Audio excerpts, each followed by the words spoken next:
30 minutes to excite you, to mystify you, and on occasion to horrify you with a catalog of the world's great thrillers, dramas from the stage and screen, from fiction and radio, dramas that bring you suspense. This, the second offering of a new series, is a unique one. Certainly, it is one of the very few pieces of suspense literature that somehow manages to tickle your funny bone while busily engaged in tingling your spine. Make no mistake, though, nobody's kidding. CBS presents its adaptation of John Collier's well-known short story, Wet Saturday.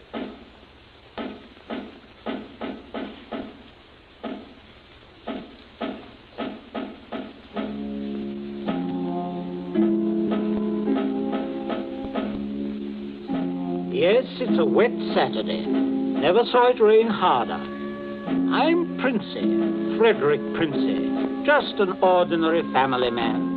I have a son, a daughter, and a wife. I might be out golfing now if it hadn't been for the I'm rain. Mrs. Princey. I plan to drive over to the nurseries this afternoon for some arbutus. The borders, you know. But... Oh, the whole lot of them make me sick. Yes, I'm George, son and heir. I had a date to go punting. Couldn't find the blasted punt in this weather, so I'm home, too. I'm Millicent. I was going to play croquet. That's how I happened to have a mallet.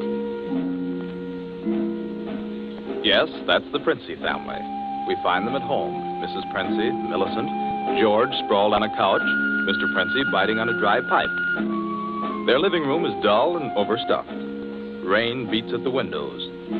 They are any middle-class family at home on a wet day, except for one small item. As you sit with them in the living room, you can see through the door to the sun porch a pair of men's feet, encased in black boots.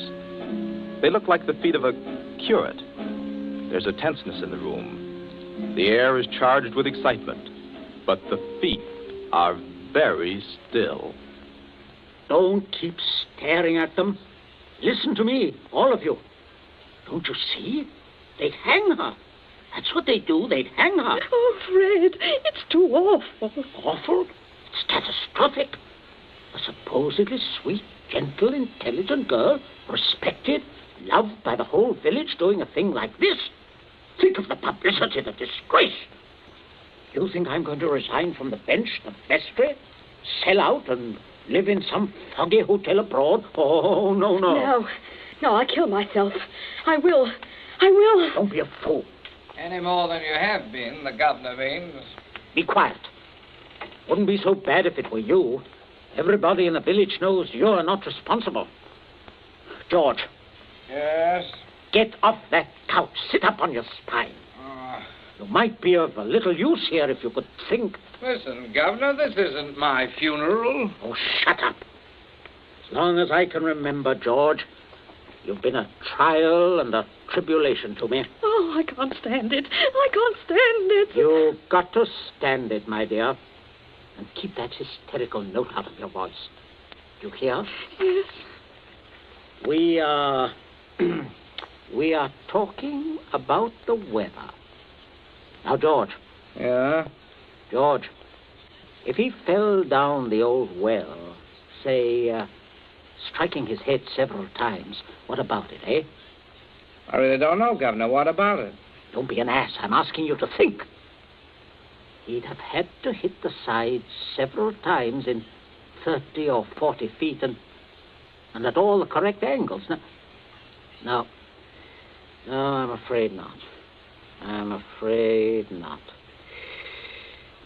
We'll have to go over it all again, Millicent. Oh, no, Father. No. I couldn't. Millicent, we must go over it all again. Oh, Fred, you're torturing her. Oh, face facts, Mater. With him lying there, there's no use pretending it's a picnic. They might hang you, Millicent. Oh, stop that shaking. Stop it here. You must stop it. Just keep your voice quiet. Millicent, we are talking of the weather. Now, we will proceed. I can't. Not with those boots there. Oh, should have thought of those boots, Millie. I'm not moving them. Oh, sit up, George. Stop shuffling your feet. Now, Millicent, look at me. Answer me truthfully, you hear? Answer me. You were in the croquet courts. Yes. Who knew you were in love with this wretched curate? Oh, the whole village.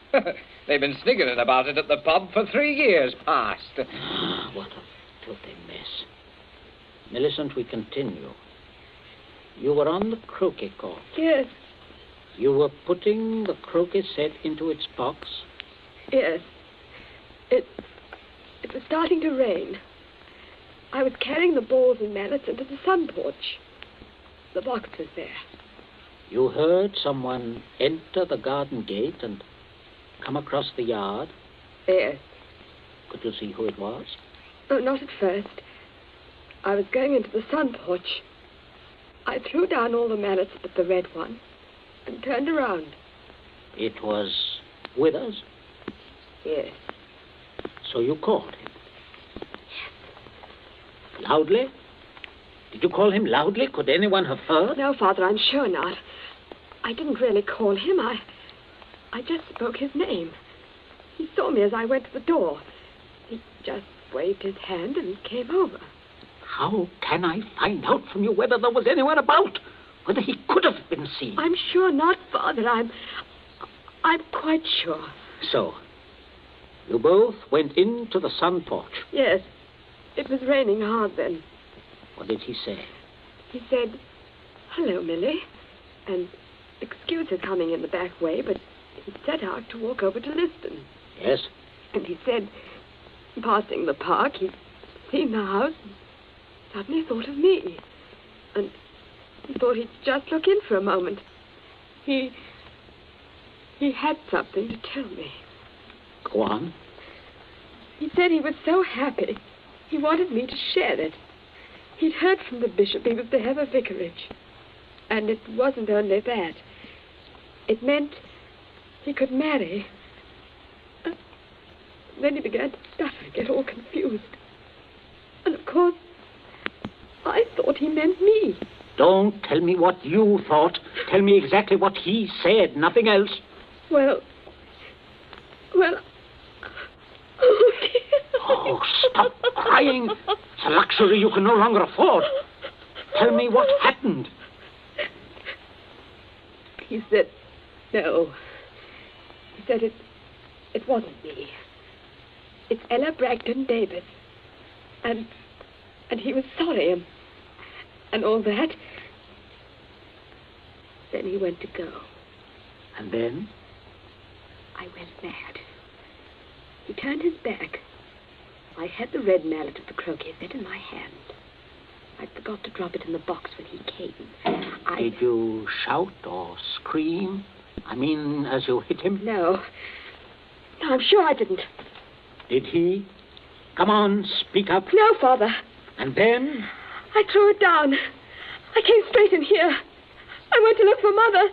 That's all. My poor baby. No one. Leave the child alone, Fred.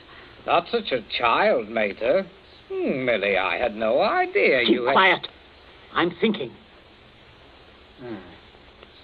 You see, George, he probably told people he was going to Liston. Certainly no one knows he came here, for he didn't decide until he crossed the park. He might have been attacked in the woods. We must consider every detail. A curate with his head battered in. Don't, Father, don't. A curate, head battered in. Now, who would want to kill Withers? Kill Withers? Well, I would with pleasure. How do you do, Mrs. Princey? Captain Smollett. Oh, sit down, pray. Mustn't get up for me, Mrs. Princey. You either, Millicent. My word. Just being neighborly on a bad day. I wanted to ask you about those dahlia bulbs, Princey. Took a shortcut on account of the rain and walked right in. Knew you wouldn't mind. Oh, he heard you, Father. My dear, we can all have our little jokes. Don't pretend to be shocked. This way, Smollett. This chair, facing the fireplace. Sit down, Mother. Just straightening the curtains to the sun porch, dear. It looks so gloomy out there. Might as well shut the rain out. Just talking about a little theoretical cure at killing, Smollett. You know, young people these days like thrillers. Parsonicide. Justifiable parsonicide. Have you heard about Ella Bragdon, Davis? I shall be most properly laughed at. Why? Why should you be laughed at, Smollett? No, and a shot in that direction myself. She half said yes, too. Hadn't you heard? She told most people. Now it'll look as if I got turned down for a white rat in a dog collar. Oh, too bad. Oh, fortune of war. Yes, fortune of war. Odd how it happens, isn't it? Sit down, Smollett. Millicent, console Captain Smollett with your best light conversation. You too, Mother. George and I have something to look at outside. There's this rain, you know, very bad, very bad. Come, George. Righto, Governor. Maybe we'll need raincoats, what? Oh, I don't think so. Just make yourself at home, Smollett. Make yourself at home. A cigarette, Captain Smollett? Thank you, thank you. Nasty day to be going out.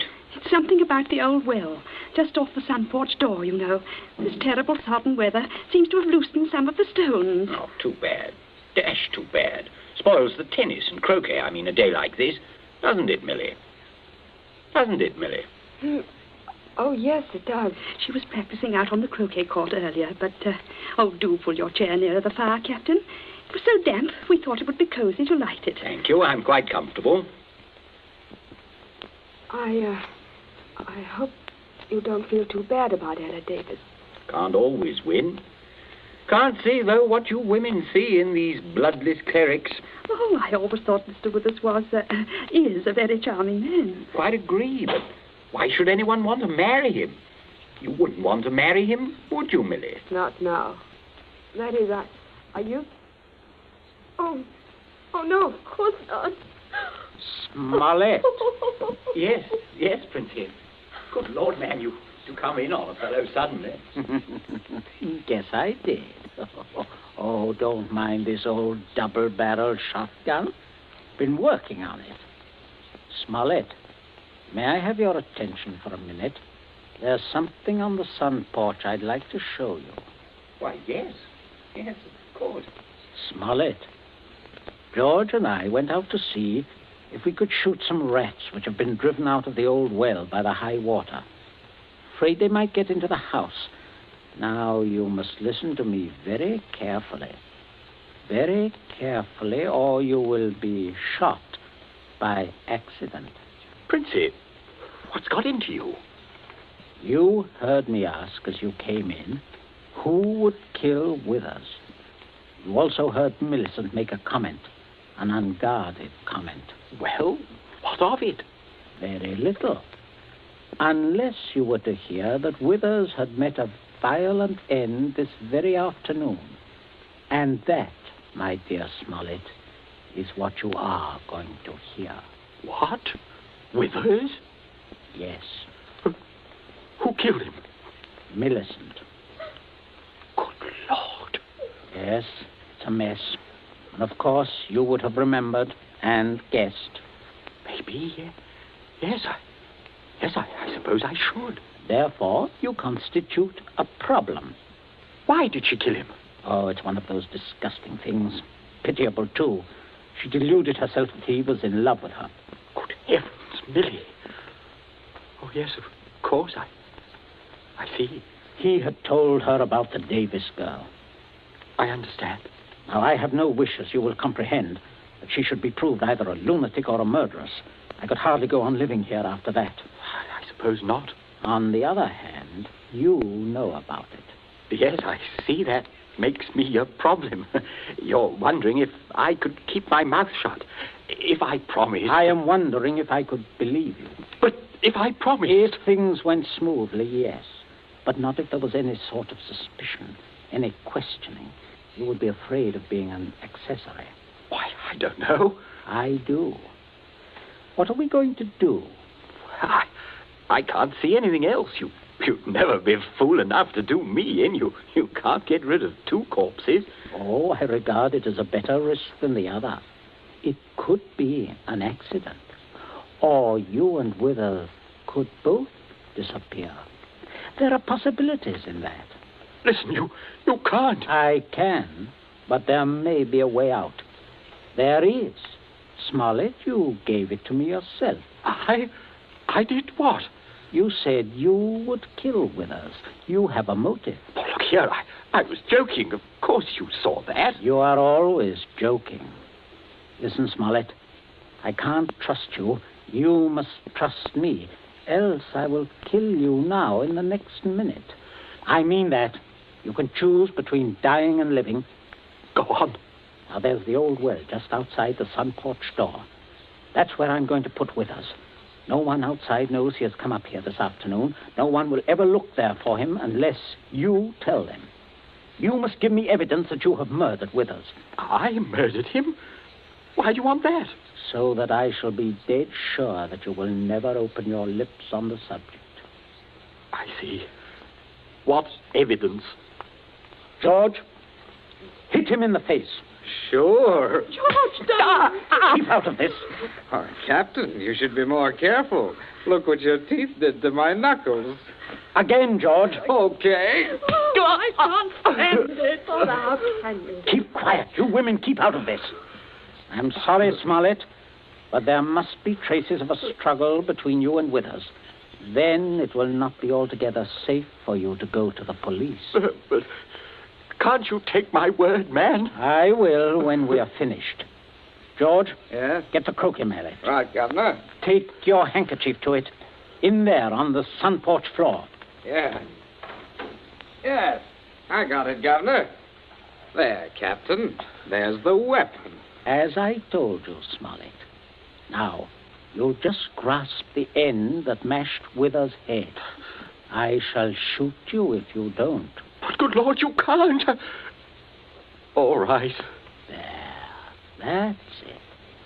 Now deposit it out by the side of the house, out of the rain, of course. No, wait, George. Yeah? First, you'd better pull a few hairs out of his head and put them under the nails of Withers' right hand. Princey, have you gone mad? Do you know what you're doing? With this gun, yes. Go ahead, George. Sorry to muss your hair up, Captain. Oh, shut up, Smollett. There. That's all we need. Now for Withers, and we'll fix it right up. Be right with you, Governor. Smollett, you may turn around.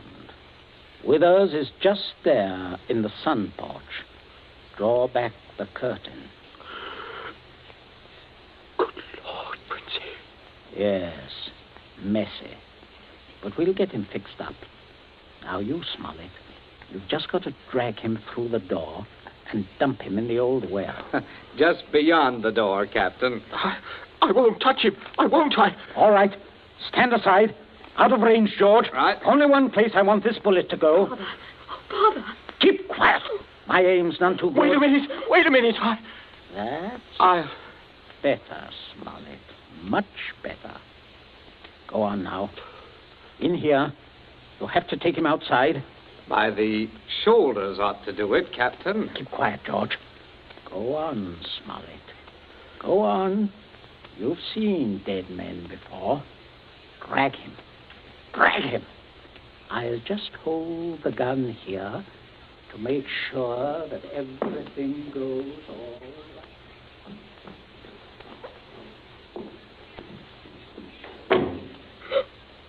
Oh, Mother, come away from the dim window, dear. Don't look. But, Captain Smollett, your father is a very resourceful man, Millicent. I'm sure what he's doing is right. But the captain, I can't stand it. You mustn't question your dear father. I say, are you two still at it? There's enough trouble around here without blubbering. I'm not blubbering, George Princey. So, you see, Smollett, everything is perfectly safe. They'll never look in our well. Do you see how safe it is? I guess it is. Oh, good heavens, man, you're dripping wet. Why didn't you slip your raincoat on? Tea ready, my dear? Oh, Mother, come away from the dim window, dear. Don't look. But, Captain Smollett, your father is a very resourceful man, Millicent. I'm sure what he's doing is right. But the captain, I can't stand it. You mustn't question your dear father. I say, are you two still at it? There's enough trouble around here without blubbering. I'm not blubbering, George Princey. So, you see, Smollett, everything is perfectly safe. They'll never look in our well. Do you see how safe it is? I guess it is. Oh, good heavens, man, you're dripping wet. Why didn't you slip your raincoat on? Tea ready, my dear? In just a minute, dear. I'll ring for Bridget. Exactly what you need, Smollett. Cup of tea. Best thing in the world to ward off a cold. Sit down, won't you? Oh, don't mind getting the chair wet. Cigarette? Help yourself.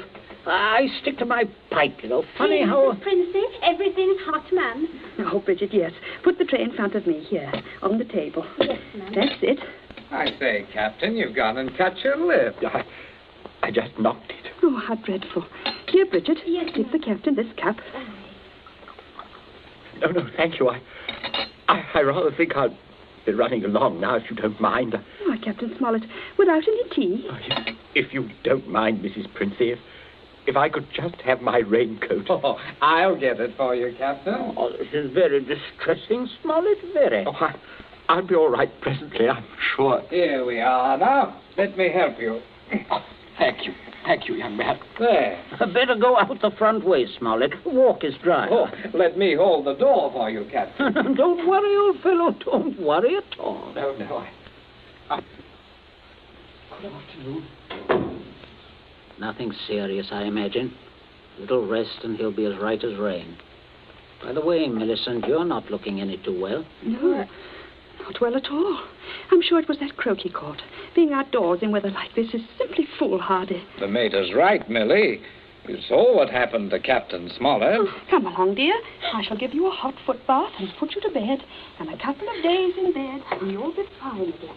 Get plenty of rest, Millicent, and don't worry about a thing. That's the best cure. Well, I guess I'll have a little rest too, Governor. It's a fine afternoon for a nap. Indeed it is, son. Well, enjoy yourself. I'll see you later. I'll see you all later.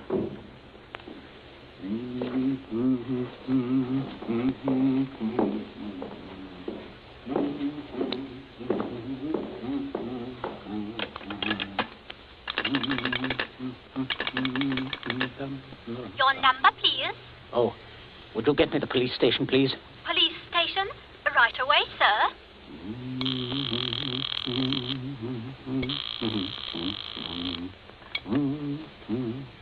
Police headquarters, Sergeant Yancey speaking.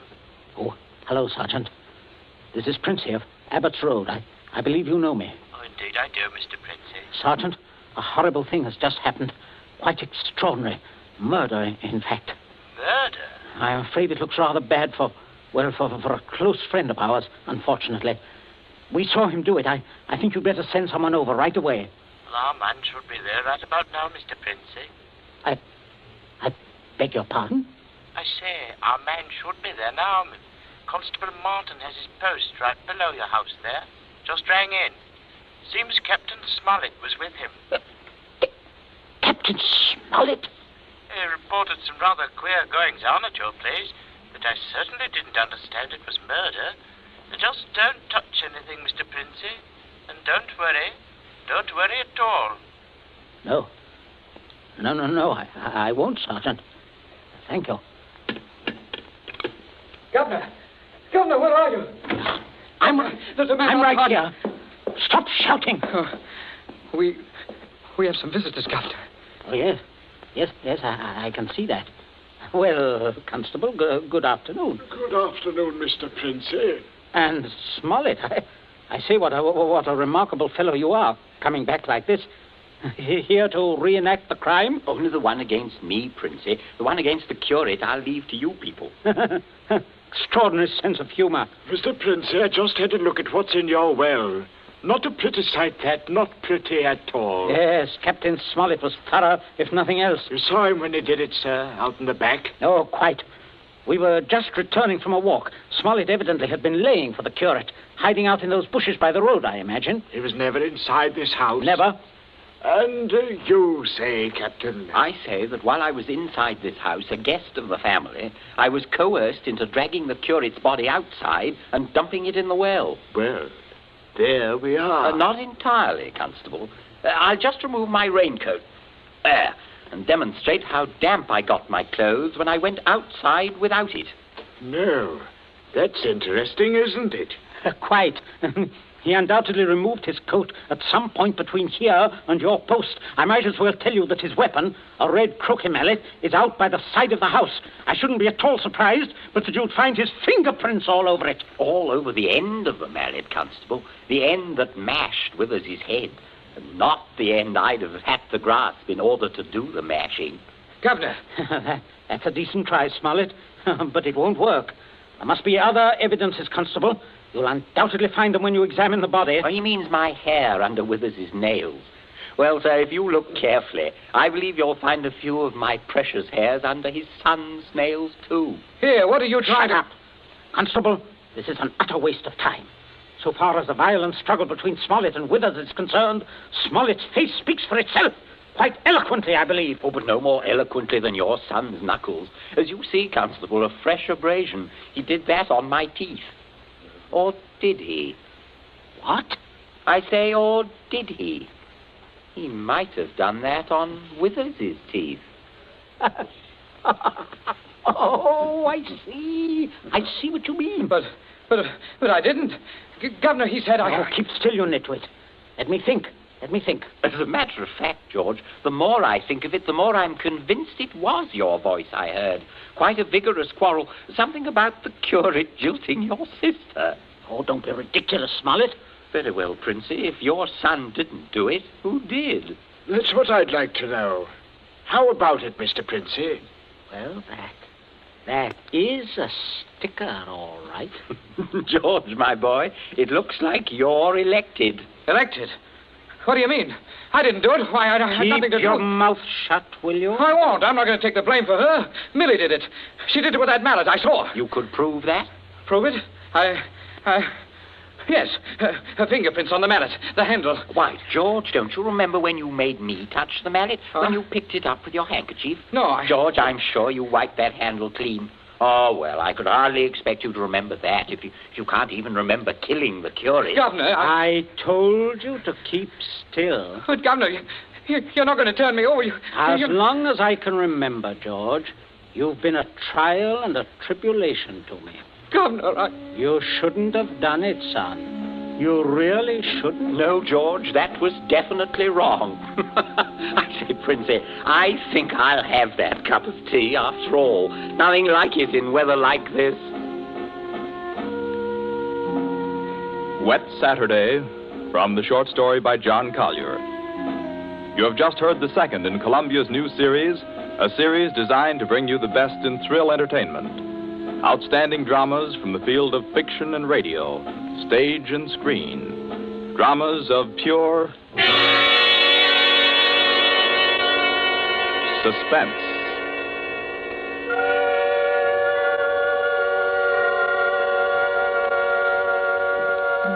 This Columbia feature is produced and directed by Charles Vanda, with script by Harold Medford and score by Bernard Herrmann.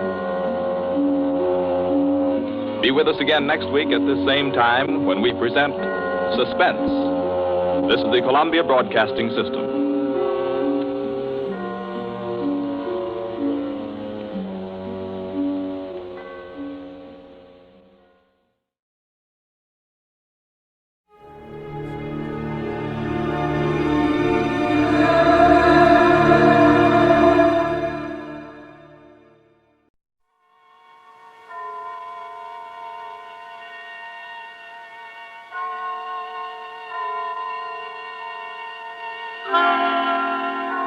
Suspense.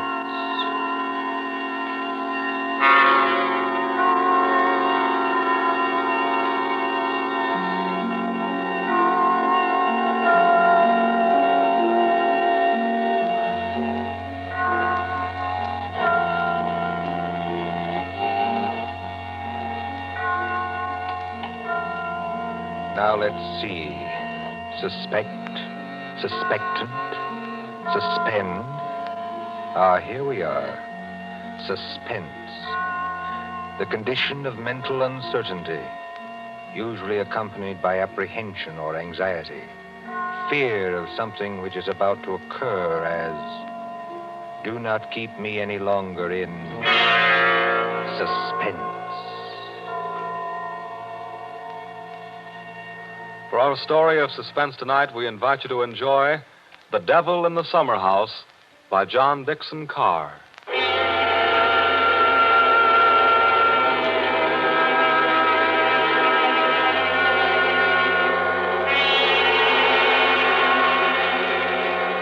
Somewhere along the Hudson, perhaps not far from Tarrytown, there is a modest house in its own grounds. Behind it, in a spacious garden, stands a summer house of evil memory. More than 25 years ago, a man shot himself, or at least died, in that summer house. They found Major Kenyon with a scorched bullet hole in his head and the weapon beside him. But we are in the present now. The latticed summer house has grown heavy with vines, and only the other evening 2 men came into that garden at twilight, over the shaggy grass, as a storm was brewing along the Hudson. 2 men, the lawyer from New York. Who's there? And Captain Burke of the homicide squad. Easy, my friend, easy. I was just going to ask you the same thing. My name is Parker. I'm an attorney. You're not Captain Burke. Yeah, the very same and no other. I thought I recognized you, Mr. Parker. Must be something important to bring you so far from New York at this time of night. I was in Tarrytown anyway. I thought there'd be a housekeeper here, but I don't see any lights. You've got business here? Yes, in a way. Have you? I don't know. I'll tell you better after you tell me what brought you to a place that no one has lived in for 10 years. Tell me, Captain. Did you ever get an anonymous letter from a dead man? Did you? No, I can't say I did. The letter's anonymous. How do you know the man's dead? Because they're all dead. Every last one of them. Dead and under the ground, where they can't be hurt any longer. Look. There's the summer house where Jerry Kenyon used to work. There are the windows of the library and the dining room. Looking for it. Confound this lightning. Makes the windows blaze, don't it? Jerry Kenyon hadn't a care in the world. Yet he shot himself. I'll show you the letter. Now, look, Mr. Parker, I couldn't read anything in this light. But if we can get inside the house Certainly we can get into the house. I was the family attorney. I've got the keys. Why should a dead person send me a letter?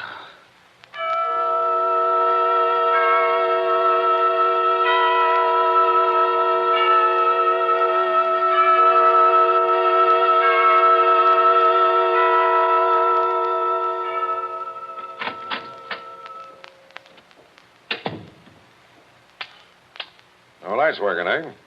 But you got a flashlight, I see. Came here prepared for anything, eh? This is the library.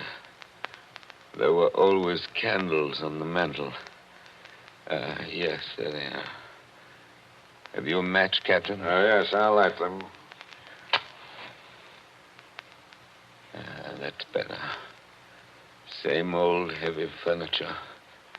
Same old thick carpet. Same old globe map. Now, Mr. Parker, this letter that you were talking about. Yeah. Read it. Hey, wait a minute. This thing is dated November 2nd, 1918. That's right, and be careful of that paper. You see how old it is? But it was mailed yesterday. From where? I don't remember. I didn't keep the envelope. Read it. Dear Joe. In case you didn't know it, I'm Joe. Dear Joe, if you want to know how Major Kenyon really died... But we know how he died. It was suicide. Are you sure it was? Whoever wrote this letter doesn't seem to think so. If you want to know how Major Kenyon really died, look in the third drawer of the desk in the library. Press hard at the back of the drawer. Yours very truly. It's not signed. That's right. Now, you're sure you don't know who wrote that letter? This is the first time I've been back in this room, Captain. It was almost a home to me once. There's the chair where Isabel sat on the afternoon it happened. Isabel was Jerry Kenyon's wife. Beautiful woman. There's the door that the maid let me in by that afternoon. You know, Captain, seems to me they're all here tonight. Who? We stand beneath the sounding rafter, and the walls around us are bare as they echo our peals of laughter. It seems that the dead are there. Yet we stand to our glasses steady. You know it? I was in my school reader. Well, how does the rest of it go? Yet we stand to our glasses steady and drink to our comrades' eyes. Here's a glass to the dead already. Hurrah for the next that dies. Excuse me, Captain. I don't know what's come over me talking that way. I was very fond of these people. Are you going to look in the desk drawer? This is a lot of nonsense. Then why are you here, Mr. Parker? Jerry Kenyon was always a happy man. At least that's what I always thought. Big, boisterous fellow. Yeah? He had a good position with Vitaton. You know, the phonograph company. Yeah, sure, I know. But he'd just been made a major in the Army. 1917. There was a war on then, too, if you remember. I remember. To make the world safe for democracy. Old days. Old heartaches. Old memories. I remember that blazing hot day in August when all the windows were up. I remember this room. And Isabel, that was Jerry's wife, sitting in that chair, knitting. I remember...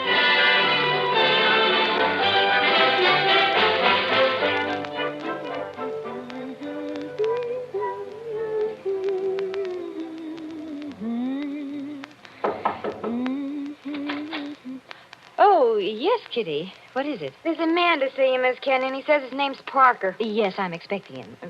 Show him in, please. All right, ma'am. Shall I take your knitting in your knitting bag? Why should you take my knitting? I don't know, Miss Kenyon. I just wondered. You can come in now. Thank you. Hello, Joe. Hello, Isabel. You sent for me? Joe, I must apologize for Kitty. Servants are getting to be a problem nowadays. She looks pretty enough to get along. Oh, Kitty's got large ideas. She wants to go on the stage, if you please, and do imitations, like Miss Draper. She only knew how hard it was acting all your life. Isabel, you've been crying. I have not. At least... Is that why you sent for me? I've missed you. You haven't been here in over a week, Joe. I had an idea Jerry was getting a little tired of having me around this house. Oh, no, Joe. Why, Jerry... Yes, what about Jerry? I wish I knew, Joe. That's why I wanted you here. Where is he, by the way? I want to say goodbye to him before he leaves. He's probably out in the summer house where he works with all those papers. He's got a lot of work to catch up with. He's going overseas tomorrow. Yes, I know. He's out there. He's been out there all day. His last day here, and I've been alone. That sounded like a shot. Yes, it was a shot, Joe, In the house. dear. Doesn't seem to worry you. It's only Paul, Jerry's brother, Paul. Oh, thought you'd gotten him off your hands for good. Jerry asked him out. He got here 2 nights ago. That doesn't make it any easier for you, does it? No, I don't mind. Jerry's fixed him up with a pistol range in the cellar. Paul's a terribly bad shot. Not like the rest of us. You don't seem to like it, Joe. Shall I have Kitty go down and tell him to stop? No, it's bearable. As long as he keeps away. Poor Joe. But, about Jerry, who is it this time? Joe, Jerry's been home 5 days on leave from camp. Well, never mind what camp. But he spent 4 evenings of those 5 with that Fisk woman. Diane Fisk? The redhead with all the money? Oh, she got money? Well. She must have some attraction then. Please understand me, Joe. It's not that I'm jealous any longer. It's just No, that of course not. Jerry goes his way and I go mine. I may not be without admirers myself, if it comes to that. You've no idea how true that is, Isabel. No, I was thinking about Jerry. He may not always be lucky. He may meet some girl who's not as broad-minded as I am. And then when he gives her the go-by... Paul must be getting really furious down in that cell. He's not hitting anything. He must be using a lot of ammunition. Now, your trouble, Joe, is that you're too much of a gentleman. And if you really want to see Jerry, there he is now. Where? Just standing in the door of the summer house. Look out the window. Infernally bright out there. Doesn't he look noble in his new uniform? Sam Brown belt and revolver and everything. Look how he turns around and waves his cap at us. Like a real soldier. Real soldiers don't exactly wave their caps, do they? He does. Jerry! Jerry! Hello there! Jerry, Joe Parker's here. Who? Joe Parker. He wants to see you. Well, give him a drink or something. I'll be up in a minute. Into the summer house again. Not a care in the world, has Now, he? listen, Isabel, you've got to slow down. You'll be crying again in a minute. Come on over here and sit down. Light hurts my eyes, that's all. Well, then we'll just pull these blinds. We'll still be able to see. There, how's that? It's better, thanks. Now, can I get you anything? Oh, no, you heard the Great White Chief's orders. I'm to get you something. What'll you have, Joe? A highball? Don't bother with that. Oh, it's no bother. Everything's out in the dining room here.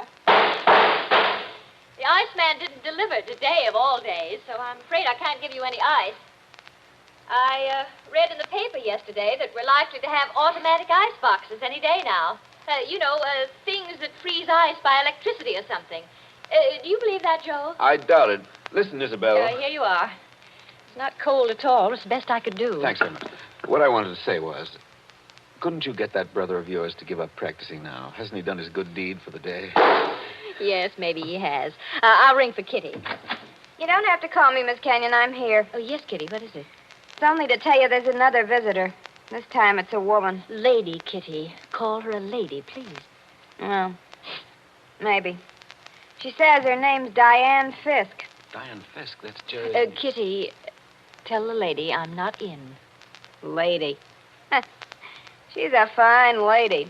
I don't want to intrude, my dear. I don't want to intrude. Anyway, it's too late, Miss Kenyon. She's coming down the hall now. My dear Mrs. Kenyon. How do you do, Diane? This is a friend of ours, Miss Fisk, Mr. Parker. How do you do? Now, I don't want to intrude, really. I don't. I wouldn't have intruded for worlds, especially on a day like this. Isn't it awful? But your husband simply insisted, my dear Mrs. Kenyon. He simply wouldn't take no for an answer.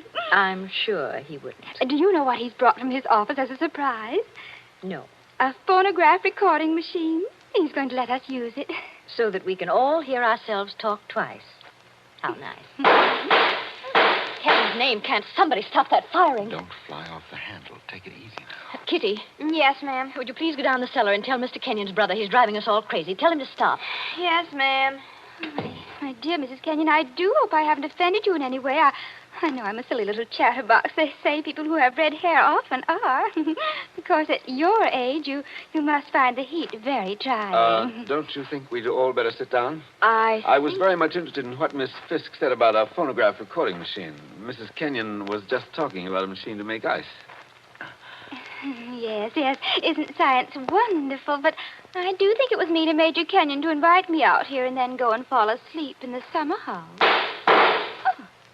Did you say fall asleep? Yes, of course. How did you know?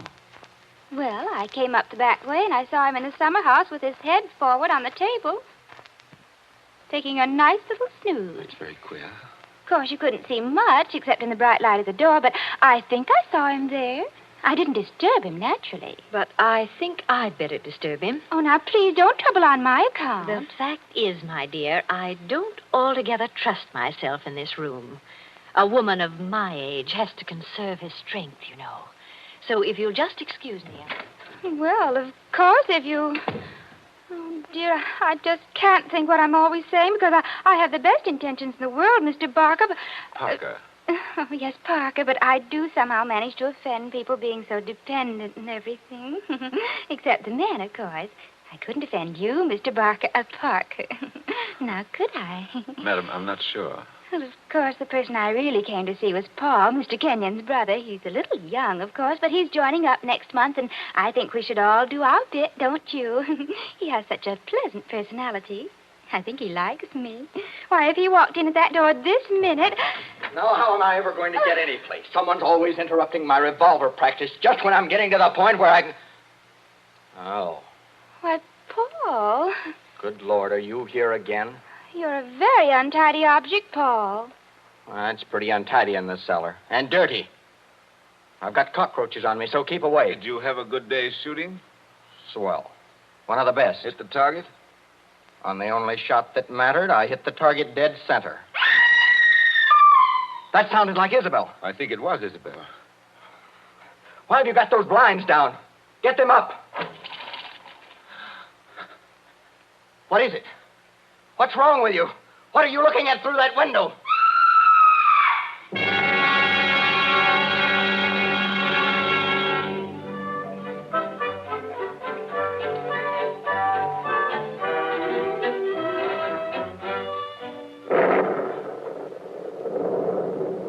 That was 25 years ago, Captain Burke. We found Jerry Kenyon lying across the table in the summer house. He'd shot himself through the head with his own revolver from the holster. It was lying on the floor beside him. Shadows, all right.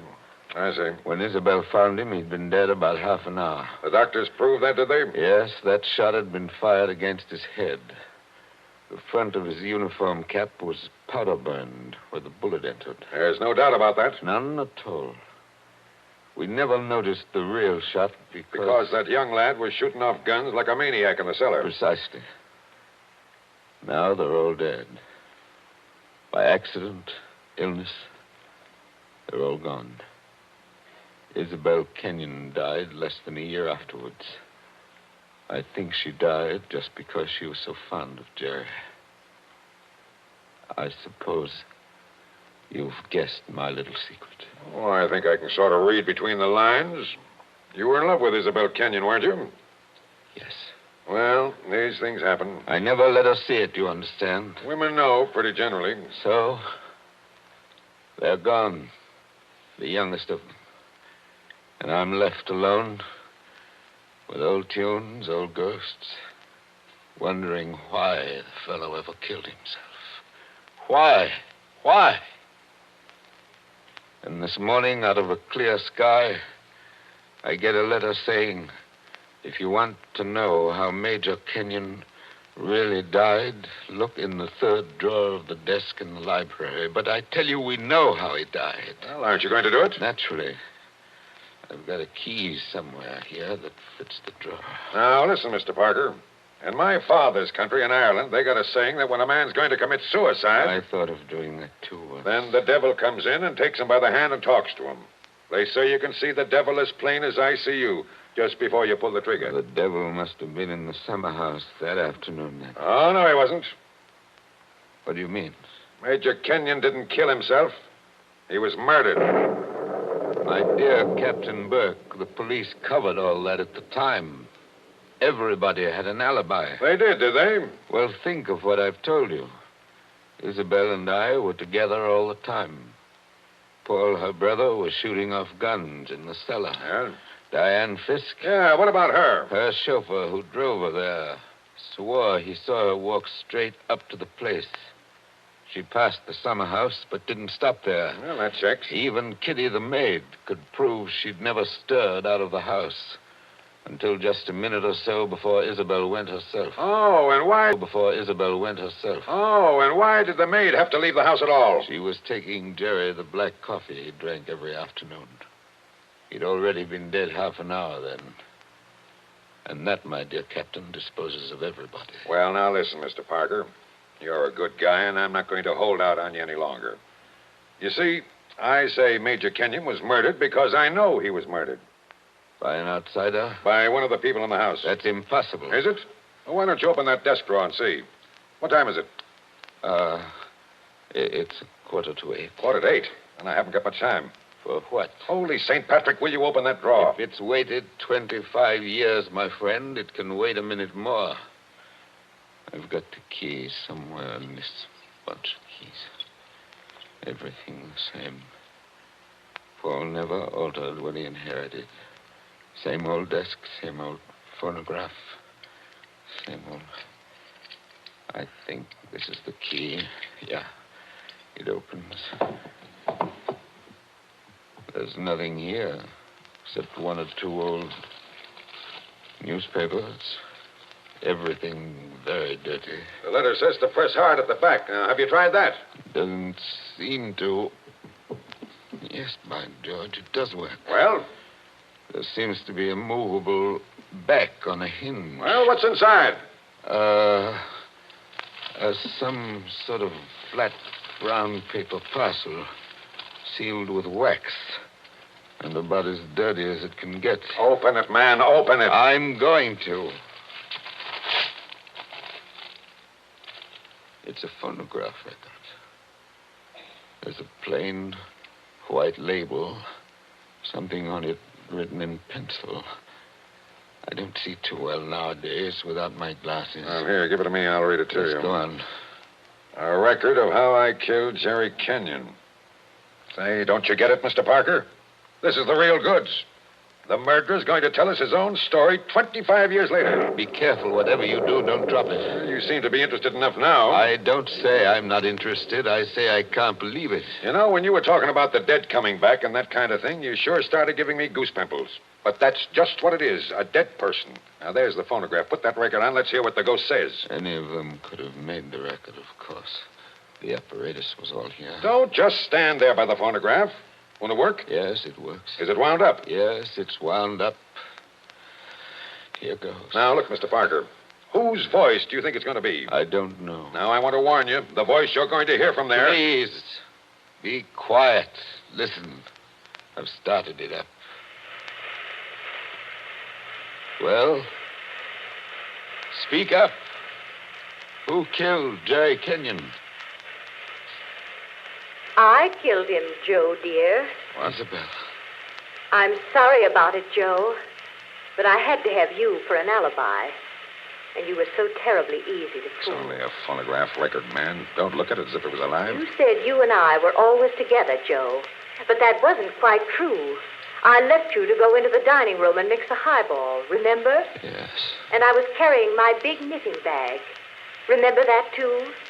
And there was something else in it besides knitting. I'm an awfully good revolver shot, Joe. I told you we were all good except Paul. And the back windows of the dining room faced the same way as the back windows of the library. Thank you, Isabel. Thank you. Jerry was in the summer house. I made a sign to him from the window, and he came to the door there. In bright sunlight, 50 feet away. True again, Isabel. True Joe, again. don't you know what August heat is in a wooden summer house? Didn't anybody see that no man would be wearing a cap inside on a day like that? Jerry had taken his cap off before he went into the summer house. We saw him do it. He was bareheaded when he came to the door. So I lifted the revolver and shot him through the head. Then I dropped the gun back in my knitting bag and went back into the library with your drink. Isabel. Don't talk back to the thing, There man, or was you'll drive me something else screwy. in my knitting bag, too. I had to use it. It was a duplicate of Jerry's army camp with a powder-burned hole already fired through it in the place I wanted. Very clever of you, Isabel. So I've been the goat for 25 years. I waited for some time and then slipped out to find the body. I fitted the new cap over Jerry's head in place where it ought to go. I put the old cap in my knitting bag. I took his revolver out of the holster and kept it. The gun that I used, I dropped on the floor beside him. So I proved it was suicide. You see? You proved it to me. Joe, listen, I'm very sick. They tell me I'm going to die. You are dead. Joe, I'm afraid. I'm going out in the dark, and I don't know what's there. Don't go away, Isabel. Come Joe. on. Just for a minute. Okay, I've had just about enough of this. Joe, I want you to tell everybody about it. I want you to tell them how a poor, crazy woman couldn't stand that man any longer, and how... There. It's cut off and it's going to stay cut off. Thank you. I've heard about enough, too. But you can't arrest her now, my friend. You can't arrest her now. After hearing that, I'm not going to arrest anybody. Tell me, Captain. Did you know what was on the record? No. That's why I had to hear it. I knew about it, but I wasn't sure what it had to say. But so help me, I never guessed how hard it would hit you. Man, don't you get it even yet? Yes, I get it. Oh, no, you don't. You don't see anything. That was how the fake suicide was managed, yes. That's just how it was all done, bar one or two little things. Only... Only what? Only it wasn't Isabel Kenyon who committed the murder. Did I hear you correctly? You did? This is another one of your little jokes, I imagine. Can't you let me alone? Have you some kind of personal spite against me? What did I ever do? You're going to hear the real truth now if I have to hold you down in that chair. I know Mrs. Kenyon didn't kill her husband because I've just come from talking to the real murderer up the river. But they're all dead. Oh, no, they're not. And I haven't got much time either. That clock's just going to strike 8. What's the time got to do with it? Good deal if you'll follow me. Mrs. Kenyon died less than a year after her husband, didn't she? Yes. But it wasn't Mrs. Kenyon's voice you just heard on that record. What? I'm telling you, the real murderer hated her. Hated her like poison and wanted her blamed for the crime. When Mrs. Kenyon died, the real murderer wrote a letter. Well? But she never mailed that letter. She made a lying record of Isabel Kenyon's voice as evidence. Now you figure it out for yourself. Who was pretty enough to take Major Kenyon's eye and strike back like fury when she got thrown over?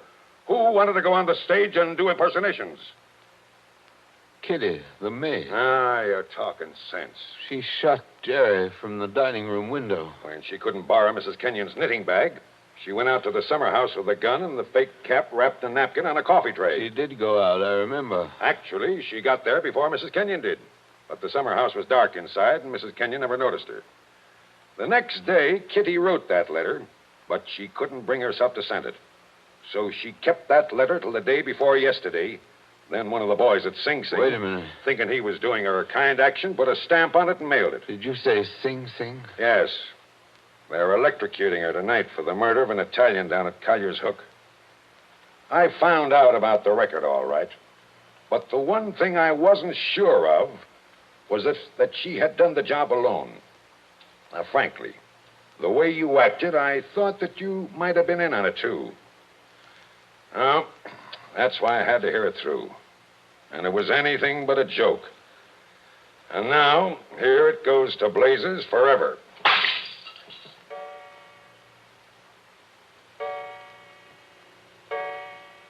Eight o'clock. Now she's dead.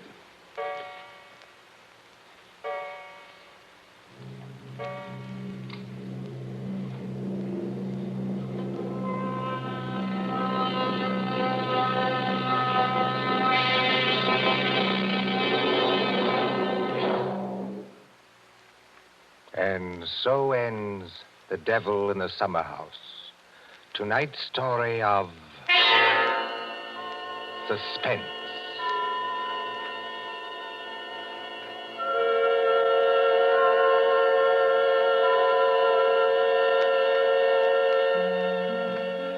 The part of Mr. Parker was played by Martin Gable.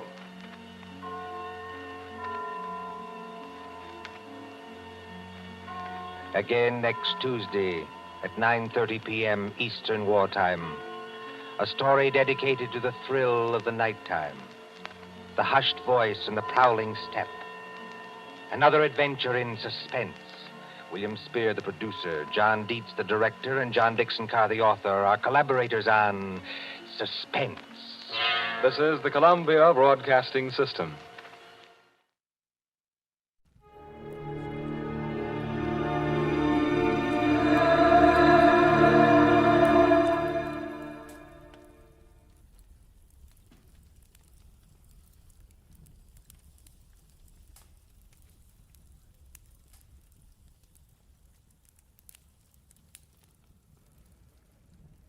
Get this and get it straight. Crime is a sucker's road, and those who travel it wind up in the gut of the prison of the grave. There's no other end, but they never learn. From the pen of Raymond Chandler, outstanding author of crime fiction, comes his most famous character in The Adventures of Philip Marlowe.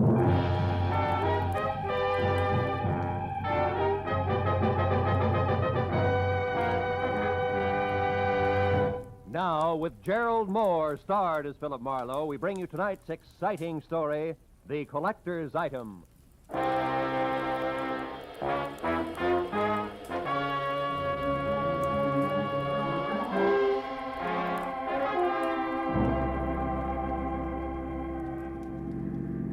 Hey, turn the corner, cabby. Don't lose them. Don't worry, mister. There they are up ahead of that new nest. Uh-huh. And a white Panama hat shows up through the back window of that cab like a signboard. Besides, I've been doing okay so far, ain't I? We stayed in this tail for 20 minutes now. Yeah, but I've been tagging the guy under that hat for 6 hours. 6 hours? For a movie, a Turkish bath, 3 bars, a restaurant, and 2 museums. Close the gap a little, huh? Whatever you say, mister. They're liable to spot us. How much longer you gonna keep this up? What difference does it make as long as your flag's down? Big difference. My old lady'd be awful sore if I don't get home tonight. And this follow-the-leader routine looks like an endurance contest. Take it easy, cabby. At 10 o'clock tonight, a certain big deal will be closed, and then we can both forget about that guy up there and go home. Big deal? What kind of big deal? I ain't nosy. I just don't want no trouble. You'll get no trouble. It's approximately legal, ain't it? Legal as Confederate money. Nah, just a minute. I got a living to earn. I'm serious. So am I. Serious as a rare coin dealer. Oh, a numismatist. Yeah, that's right. Well, what do you know? I collect Indian pennies myself. Small world. And the guy up there in the hat's trying to louse up for sale, huh? That it? Roughly, yeah. Keeping an eye on him till the deal goes through at 10. He's a screwball from the deep south. Hey, the light's changing. He's gonna be caught. You want I should slow down? No. Pull up behind him. It's okay. Right. Hey, mister, look. You see that? Yeah. Panama hat, it's gone. Yeah, when I drive, I hit his brakes. It disappeared. Pull up beside him, quick. Can you see? Yeah, the seat's empty. Ooh, what a pair of chumps. They've been chasing nothing but a hat propped up in the back of that seat. No kidding. Gee, it sure looked natural, didn't it, mister? Nuts. Let me out. Now, look, you get to the other driver. Find out where he dropped his passenger off and anything else you can. Yeah. Here's $30 for your trouble. Wow, for that kind of dough, my wife can go ahead and get some. Call me at the office, mister. Just ask for Joe Joplin. Keep your sights on, you can do it!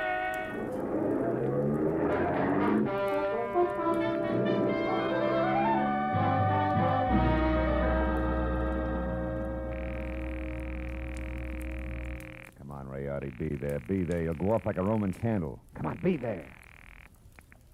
Hello. Ah. Hello, Leon Rialdi speaking here. Marlowe, Rayardi, I got bad news for you. Oh? Our boy, Seth Appleboro, pulled a backwoods gag on me, and I fell for it, flat on my face. He shook me.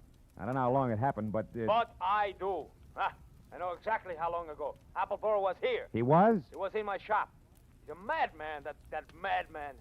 Swore he would kill me, but he didn't. What happened? It was after the coin, of course. He got tough. But I got more tough. I'm not born the day before yesterday. I was forced to ruin a beautiful Renaissance vase on his stupid skull, but at least I got rid of him. So I say phooey on Seth Appleboro. Oh. I beat him up myself, you hear? And I throw him out. It's finished. So at 10 I shall sell the coin to Pierre Baldwin as arranged, and that will be that. Well, glad to hear it, Rayardi. To send the check to... Just a minute, Mr. Marlowe. Huh? Who's there? Who's back there? Who is it? Rayardi. Hey, Rayardi, what's the matter? No, wait. No, listen, don't! Rayardi! Marlowe, you... Rayardi! Rayardi! Rayardi! I ran out of the phone booth, hailed the first cab that came along, and headed for 113 Marion Avenue. Leon Rayardi's shop was a narrow cell with tattered green shades drawn over dingy windows. The front door was locked, so I went around to the alley where I'd left my car earlier. The back door to Rayardi's was half open. Leotti sat on the floor, his legs spraddled out, his head slumped against the bottom drawer of his desk like a drunk too tired to look for the way home. Beside him on the floor was all that was left of the reason for it. A small open box lined with blue velvet and labeled Unique, Confederate States of America, $50. One of 4 struck at New Orleans Mint, 1861. Only piece of this series now in existence. Source, Colonel J.J. Appleboro Collection, 1880. But the box was empty. The 4 bits worth of Confederate money was gone. I picked the phone up in my handkerchief and called the cab company office. 2 minutes later, I had Joe Joplin. Yeah, I got that other driver okay, mister, but I couldn't pry much out of him. Even the hard way, I tried. He left that southern drawl off at the Wilshire Gardens, Villa 9. And he got orders to take the Panama hat on a $10 drive around town. That's all? That's all he knows. He thought it was some kind of joke. Wilshire Gardens, number 9. Okay, Joe, Yeah. thanks.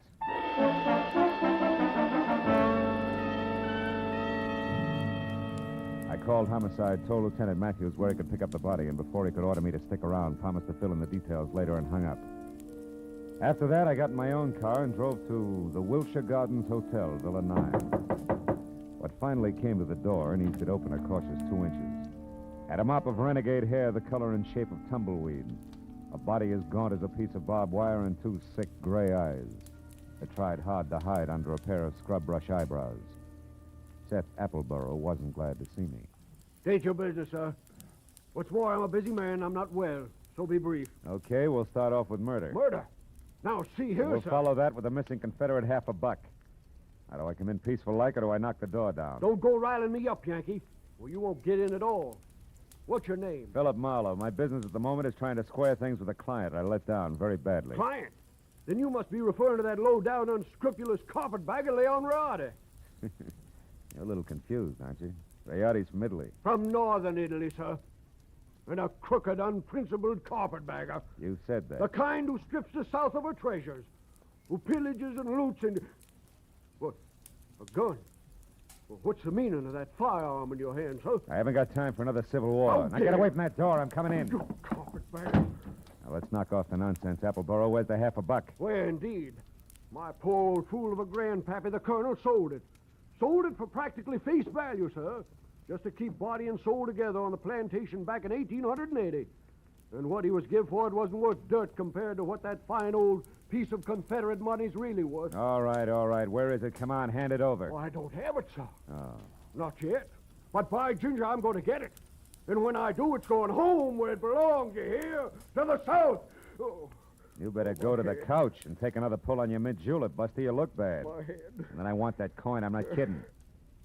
That Rayotty crowned me with an iron pot. Oh. But that won't stop me, sir.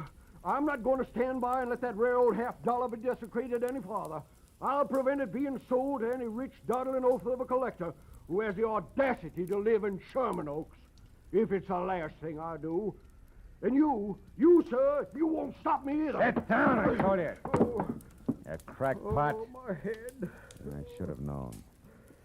Win, lose, or draw, I'm turning you over to the police right now, Appleboro. Charge is murder and larceny, and it's too bad, but you're a cinch to beat both raps on a goofball plea. You, big boy, put down the phone, drop your gun. Oh, rebel reinforcements. Drop it, I said. Oh, friend indeed. Providence is still smiling, sir. Yeah, sure. She's hilarious, Mr. Appleboro. Right, big boy? Well, don't you see the humor of the situation? Oh!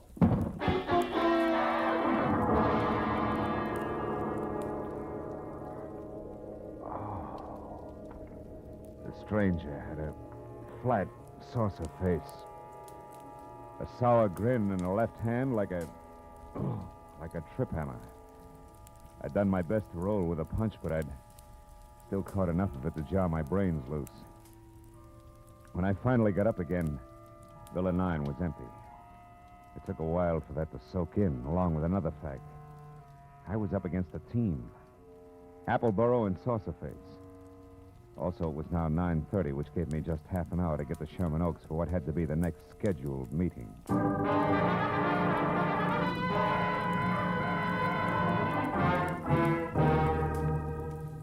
The Boneman Mansion on Clooney Drive, from giant iron gate out front through overgrown grounds and up to the entrance, Looked a lot more like the prop room at the Metropolitan Opera than anybody's residence. When I lifted the brass ring in the brass lion's mouth and let it fall, I got another surprise. She had deep hazel eyes with long lashes, close-cropped copper-colored hair, and packed full green suede dress that put no strain on the imagination. Her bare shoulders made you think of toasted marshmallows. Hello. Hello. You wouldn't be Pierpont Bowman, huh? And you must have had some reason for knocking, other than window shopping. Yeah. My name's Marlowe. I used to work for Leon Rayardi before he was murdered tonight. Murder? Mm-hmm. Is this supposed to concern my Uncle Pierpont? Yeah, I think it does. From the fuss that's being kicked up about 4 bits worth of Confederate money, you'd think that it was a chest of Easterling sterling silver. Only 4 bits, huh? Uh-huh. Yes. Yes, I'm afraid he is vitally interested. Come in, Marlowe. Wait here. All right. Uncle Pierpont, come here. Huh? What's the matter, Christine? There's a man here to see you, a Mr. Marlowe. You'd better talk to him. Oh, what do you want? Huh? Oh, you. What is it, Marlowe? Now, it's about the $50, the one you intend to buy from Leon Rayardi, Mr. Bowman. Oh, yeah. Well, what about it, man? Rayardi was murdered tonight. That murdered, you say? Mm-hmm. If that's true, he hasn't had time to hit the ground yet. What's your game, Sonny? You must have some kind of a game. What is it? No games. I'm telling you, Rayardi was shot and the coin stolen. Are you sure about that? Are you positive? No mistake? Are you certain, Marlowe? I couldn't be more certain if it was tattooed on my forehead. I heard it happen and saw his body over an hour ago. What do you think of that, Uncle Pierpont? Marlowe looks at dead bodies, too. I think it's poppycock. Yep. What do you think, Chris? Wait a minute. Let me tell you what I think. It's more to the point. I came here because I'm also certain that the man who killed Rayardi is the man who took the coin. And that he'll show up here in the next few minutes posing as Rayardi and try to sell you that $50 as planned. I want you two to help me get him. You know, Marlowe, I think you're bombing. Now, look, baby, I've had quite enough... Hold on now. There's just one teensy thing wrong with your little scheme, Marlowe. You see, 10 minutes ago, Leon Rayardi, or someone who said he was Leon Rayardi, was here. I gave him $37,000 cash as agreed, and he gave me this, the only one of its kind in the world, the 1861 Confederate $50.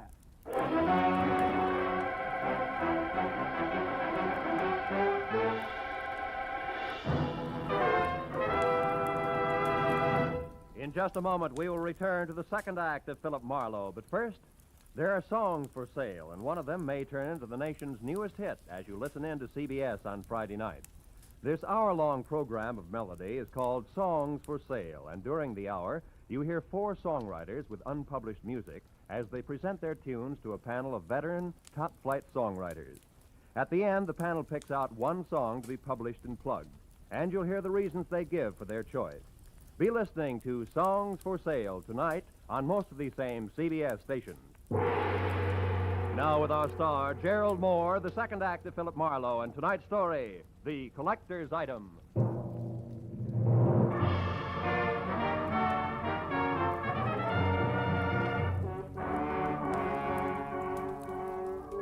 When the wobbly screwball collector clinked the $37,000 50-cent piece on the tabletop in front of me, his eyes flashed on like a pair of unfrosted light bulbs. And something close to frost started to collect in the upturned corners of his mouth, that smile like the cat that had just eaten the canary, cage, birdseed, and all. There was little doubt about it. Septuagenarian Pierpont Bowman was what an eccentric would call eccentric. And he was very unconcerned with the murder of Leon Rayardi, and very fuzzy about what Rayardi's impersonator had looked and sounded like. I'm afraid I can help little on that score, Mr. Marlowe. Only had eyes for the coin. And what a coin she is. Why, son, Mr. Bowman, you've got to remember something. Height, build, color of eyes, hair, voice. Yeah, voice. Was it a southern accent? Think, Mr. Bowman. Southern accent? Yeah. Mm-hmm. No, Mr. Marlowe can't say if it was or not. My hearing isn't all it used to be, you know. But Christine here, now maybe she... No. Christine wasn't in the room. Answered the door myself. But I did see him come up the walk, Mr. Marlowe, from my room upstairs. He was tall, about your height. Oh, no, perhaps a mite shorter. And he wore a gray suit. No. Darker than gray. Sort of light blue shade. Oh, I that's think, great. like a- Yeah, thanks a lot. And before I start reaching for a butterfly net myself, I think I better get back to Seth Appleborough's place on Wilshire. Why there? Surely if he's the guilty one, Mr. Marlowe, he won't wait to be apprehended. Not on purpose, no. But when I last ran into him and his buddy saucer face, he was fighting an acute case of vertigo. Might have collapsed since. And besides, I don't know where else to go. Oh, but, sir, why must you go any place? The police will attend to that Mr. Appleborough. Now, look, Mr. Marlowe, here on the rim of the Mr. coin... Boneman, this may mean nothing in the Numismatic League. But I went to work for Leon Rayardi to protect him, a job I didn't do. Also, losing clients this way is bad for my business and conscience. Good night, and happy gathering coins in May. Mr. Marlowe, wait, please. Please, Mr. Marlowe, let me see you out and explain something. Be just a minute, Uncle. Now, what is it? I'll pay you $500, Mr. Marlowe, not Confederate dollars either, to see that Uncle gets his money back and that the coin is returned to that Mr. Rayardi's estate. What? You're against the deal? Why? Because it's the 100th one in the past 2 years. You hate to see the money you'll one day inherit go to a bunch of screwballs, huh? Why, you foul-minded, no good... I've got news for you, Mr. Marlowe. It's not my inheritance I'm concerned with, it's my uncle. In spite of this mansion and all the junk in it, that $37,000 was every cent he had left. Okay, kid. In that case, 2 points. 1? I had the slap coming. 2, I'll do my best to back up everything to where I came in. Good night. Good night. And Mr. Marlowe, Yeah.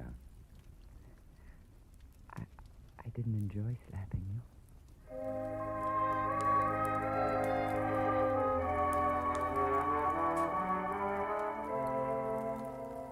She said it like she meant it. 20 minutes later, I was back at the Wilshire Gardens where I found Villa 9 as dark and quiet as the bottom of a well. I had just about decided to quit playing long shots labeled I hope he passed out on his front doorstep when, from a nearby clump of pepper trees, I caught a glimpse of a shadowed figure moving toward me, one slow step at a time. I knew that I was spotted and strictly sitting duck, so I tried the only possible out. General nonchalance, my back to the pepper trees long enough for the not-so-stealthy hunter to get within hunting distance. And a good evening to you, Brother Appleborough. Now, sir, get up and start talking. What? Well, saucer face. Thought I had your partner. Hey, not wrong, Hasty. You're still doing it. Appleborough's my partner like you look good in tights. The name is Locke, Fred Locke, Treasury Department. Treasure. You mean you're after Appleborough? Uh-huh. I sapped you because from the gab I overheard, I figured you were nothing but a lone wolf shooting with a coin. Oh. Appleborough, friend, is big game. He's wanted on half a dozen counts, a lot more important than this Confederate $50. Yeah, but he must have gotten away from you because He did. Jumped out of my car a couple of blocks from here. But how do you know about that? Who are you? Oh. Well, name's Marlowe. I'm a private detective, license included. Wait a minute. Here.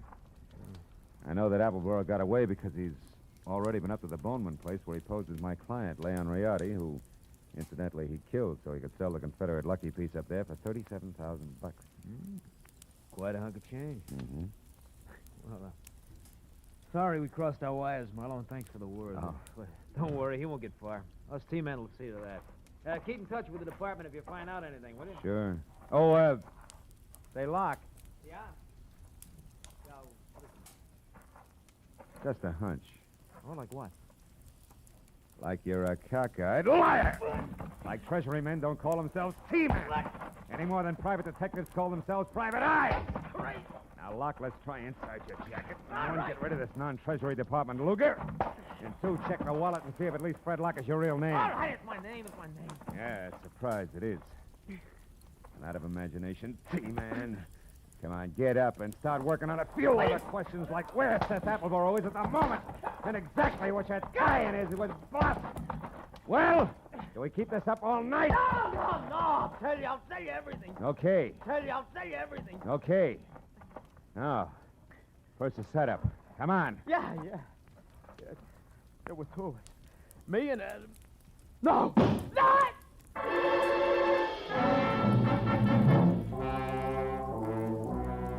Come from the street that was just beyond the pepper trees and slammed into Locke front and center, folded him up like it was built on hinges.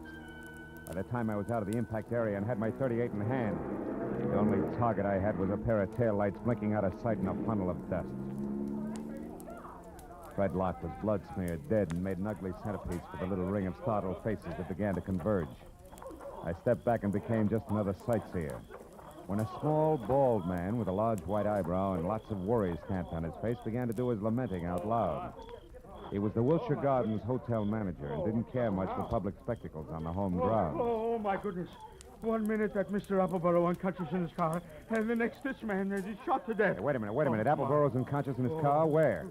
At the other end of the grounds.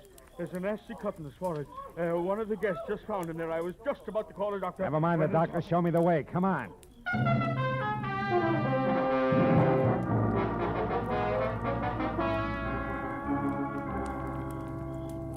Come on, Dixie boy. Breathe deep. Who? Oh, you again? Yeah, me again. And you're up to your drawl in a couple of untidy murders. Now snap out of it. Oh, my. It's no use. He doesn't even hear you. That's all right. While it's this peaceful, I think I'll check on this drooping flower of the old South. His wallet should do it.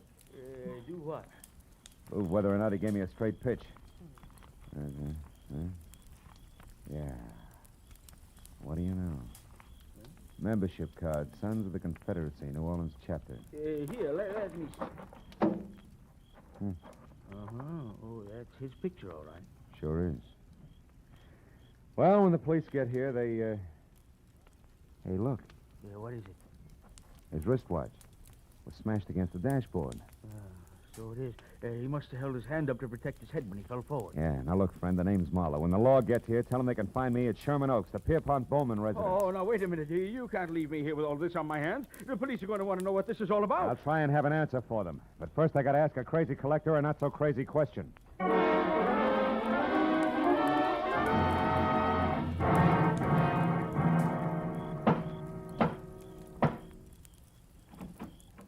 Well, hello, Mr. Marlowe. I was hoping you'd come back. No flowers and candy, honey. This isn't a social call. Then what brings you here? Your uncle, is he still up? Yes, but he asked not to be disturbed. Why? I got a picture I want him to look at. What kind of a picture?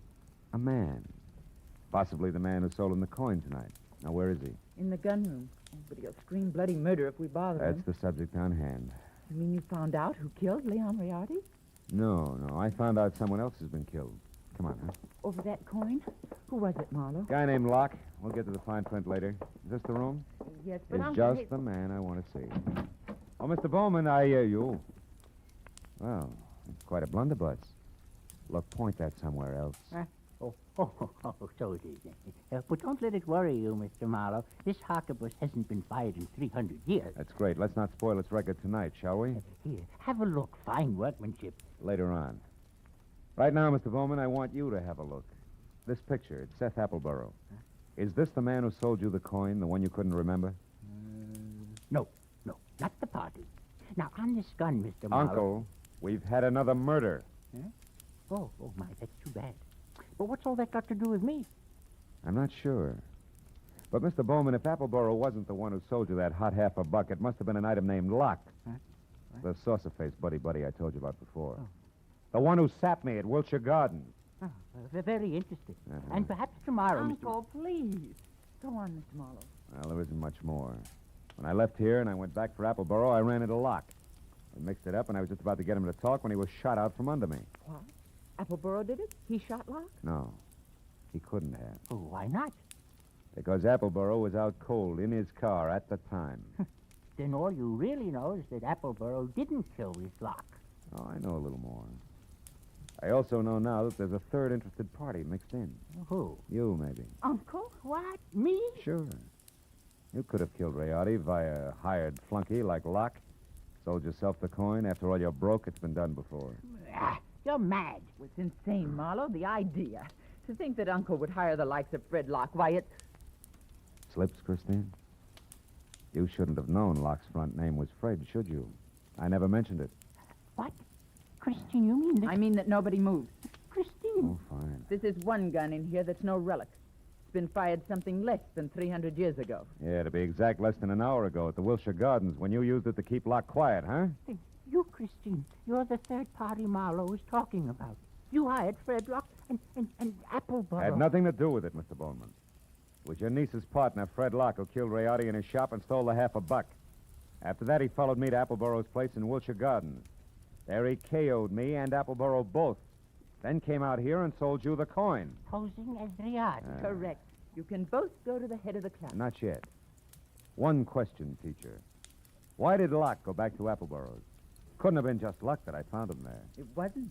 He was afraid Appleboro had seen him kill Rayardi at the shop. He had to know for sure. Your turn, Uncle. Why did you do it, Christine? I was sentimental, Uncle. I wanted at least the last of your money as a keepsake. And now that I've got it, I want one thing more before I leave. That $50 in your pocket. Hand it over. Come on. The $50, but... It's worthless to you, Christine. You can never sell it again. Every collector in the world will be on the lookout for it. Don't you think I know that? Then what do you want with it? The pleasure of getting rid of it. I hate it. Like I hate every piece of junk you've squandered your fortune on. The fortune I'd have inherited someday. I'm going to throw it in the first deep river I come to. Hand it over. No, you don't, Christine. Drop it. Drop it. Now, sit in that chair while you can. You may end up in another one.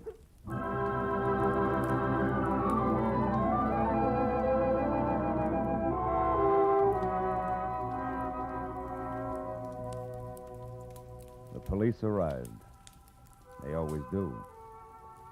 And after a long hour of questions and answers, there were only two of us left. Pierpont Bowman, standing close to a window, tears crowding his eyes. The fingers of his right hand nervously toying with the Confederate coin. And me, thinking about Leon Rayardi and Fred Locke and Christine. It was the old man who finally broke it up. A rotten thing. I left after that. So I don't know if Appleboro got the coin or not. You might check if you're ever running through the New Orleans Museum.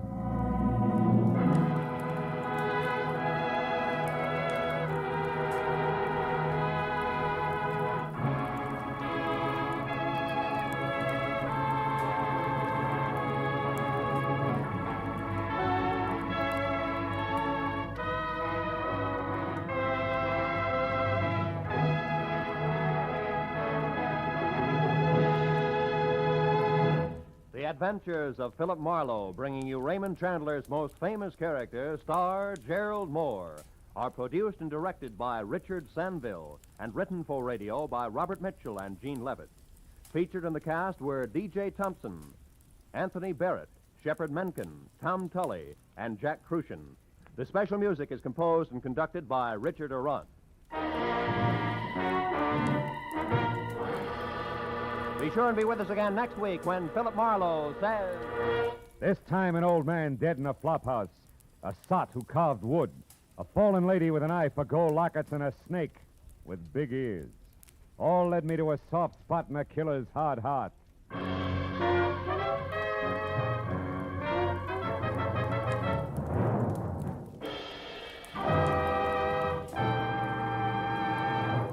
Every Friday night, CBS brings you stories taken from the files of parole boards of the 48 states. With only the names changed, these stories give and detail the events of a criminal's life up to the time he is up for parole. Then, before you hear the board's decision, you can make up your mind. Is this man ready to be set free? It's been hailed by press and public alike as an outstanding anti-crime show. And you can hear it now by staying tuned, because Up for Parole follows immediately on most of these same CBS stations. Roy Rowan speaking. This is CBS, where you play Sing It Again every Saturday night, the Columbia Broadcasting System.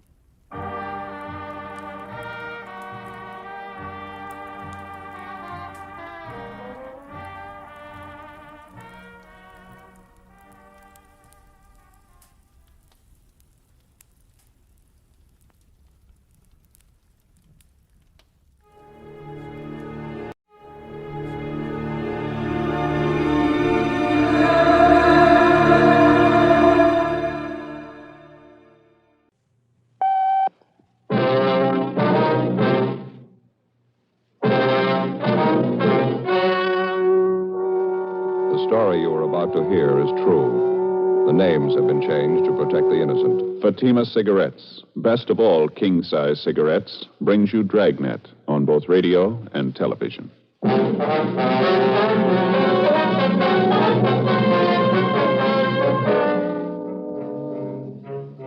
You're a detective sergeant. You're assigned a homicide detail. A woman reports the disappearance of her 30-year-old brother. He's been missing for only 2 days, but the manner of his disappearance was sudden, out of the ordinary. Your job? Investigate. Fatima, America's first largest-selling blended cigarette. Fatima, now best of all king-size cigarettes. Prove it yourself today. Compare Fatima with the king-size cigarette you're now smoking. 1. Fatima's length filters the smoke 85 millimeters for your protection. 2. Fatima's length cools the smoke for your protection. 3. Fatima's length gives you those extra puffs, 21% longer than standard cigarette size. And in Fatima, you get an extra mild and soothing smoke, plus the added protection of Fatima quality. Definitely the best quality in its class, but the same price as the cigarette you're now smoking. Buy Fatima in the bright sunny yellow pack. Best of all king-size cigarettes.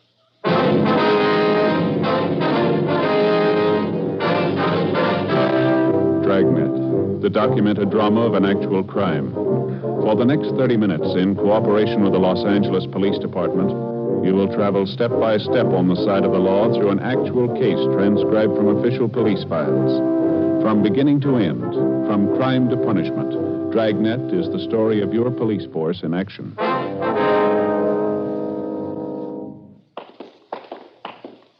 It was Wednesday, November 14th. It was overcast in Los Angeles. We were working the day watch out of homicide detail. My partner's Ed Jacobs. The boss is Captain Lorman. My name's Friday. We were on the way out from the office, and it was 8:56 a.m. when we got to the S&H Paper Company on 4th Street, the rear entrance. Where do we find her, Joe? Upstairs? No, main floor. She told me we'd find her in the timekeeper's office. She said it was near the back door entrance. We couldn't miss it. Let's give a look down the corridor, huh? Maybe one of the workers can tell us. Yeah, right.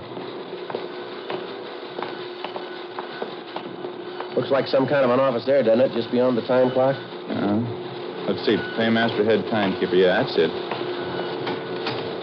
The door's locked, Ed. You want to rap on the pay window? Yeah. Yes? Police officers, ma'am. We have an appointment with Miss Edith Tabor. Oh, yes, officers. I'm Edith Tabor. Just a moment, please. I'll ring the buzzer. Just push on the door. All right, thank you, ma'am. Go ahead, Ed. All right. Are you the one I talked to on the phone, Sergeant Friday? Yes, ma'am, that's right. This is my partner, Sergeant Jacobs. How do you do? This is about your brother, Miss Tabor. Ralph Tabor, is that right? Yes, that's right. I know there must be something wrong. Ralph's been gone since Sunday. No one's seen him. No one's heard from him. I'm worried sick about it. Last time you saw him was on Sunday? No, I didn't actually see him. I talked to him on the phone. We made a date for dinner. Ralph and I always have dinner together Sunday nights. It's about the only time in the week we do get to see each other. I see. I believe you told me on the phone you already checked with most of his friends the places he'd most likely be. Is that right? I've called everyone I can think of. No one's seen him. Your brother's never done anything like this before, miss? Going off without telling anyone? No, never. I'm very worried, Sergeant. Can you think of any reason at all why he'd want to disappear of his own free will, I mean? No. No reason in the world for it. He seemed perfectly all right when I talked to him on the phone Sunday. Everything was fine. We made a date for the movies Tuesday night. That was for last night. Picture downtown we wanted to see. He made a special point of it. I just know something must have happened. Mm-hmm. I gather you know most of your brother's friends. You've kept in fairly close touch with him, have you? Yes, we get together at least once a week, as I say. I'm 4 years older than Ralph. I've looked after him since we were kids. We've always been together, the last 5 or 6 years especially, ever since Mama died. Your brother in a pretty stable mental condition, was he? No financial worries, nothing of that kind? No, sir, nothing I know about. I'd like to double-check this information that you gave me on the phone, Miss Tabor. Mm-hmm. The name and address and his description, Yes, all right? sir. Mm-hmm. The full name, Ralph Lawrence Tabor, 14316 Almaden Street, male, white American, occupation, interior decorator. Is that it? Yes, that's right. Height, 5'11", 155 pounds, dark blonde hair, gray eyes, fair complexion, birthmark on left side of neck. Yes, that's all correct. Your brother in the habit of carrying large sums of money around with him, do you know?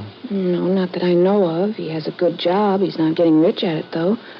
I don't think I've ever seen Ralph with more than $20, $30 on him at a time. Mm-hmm. Who was the last person to see him, miss? You any idea? Well, I talked to Ralph's landlady. She told me she saw Ralph and this friend of his, Andy Howard, going into Ralph's apartment. That was about 6 o'clock Sunday night. Ralph was supposed to meet me at 7:30, never showed up. Now, this friend of your brother's, Miss Tabor, this Andy Howard, are you acquainted with him? Yes, but I don't know him too well. I only met him 2 or 3 times.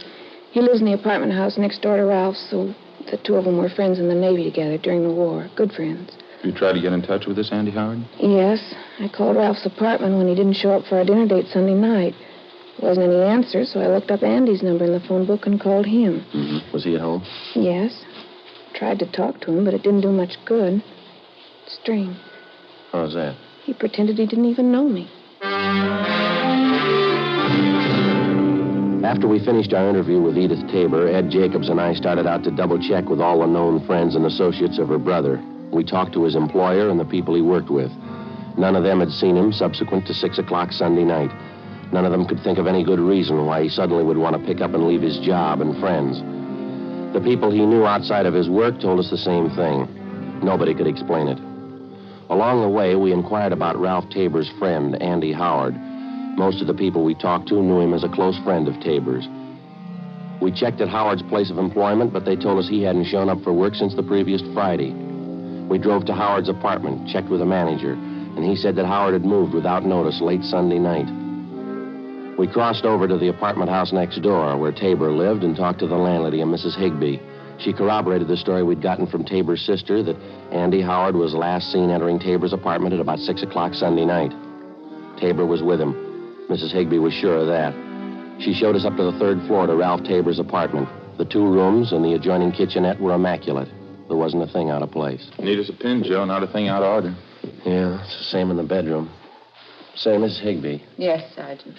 do you provide maid service with the apartments here? No, we don't. We've been thinking about it, though. Haven't quite made up our minds. Such a task, getting good, competent help these days. And the tenants are responsible for the entire upkeep, huh? Yes. Everything but painting, wallpapering, things like that. Doesn't Mr. Tabor keep things spotless? Just spotless? Yes, ma'am. There's just one thing I wanted to ask you about. It's over here by the window.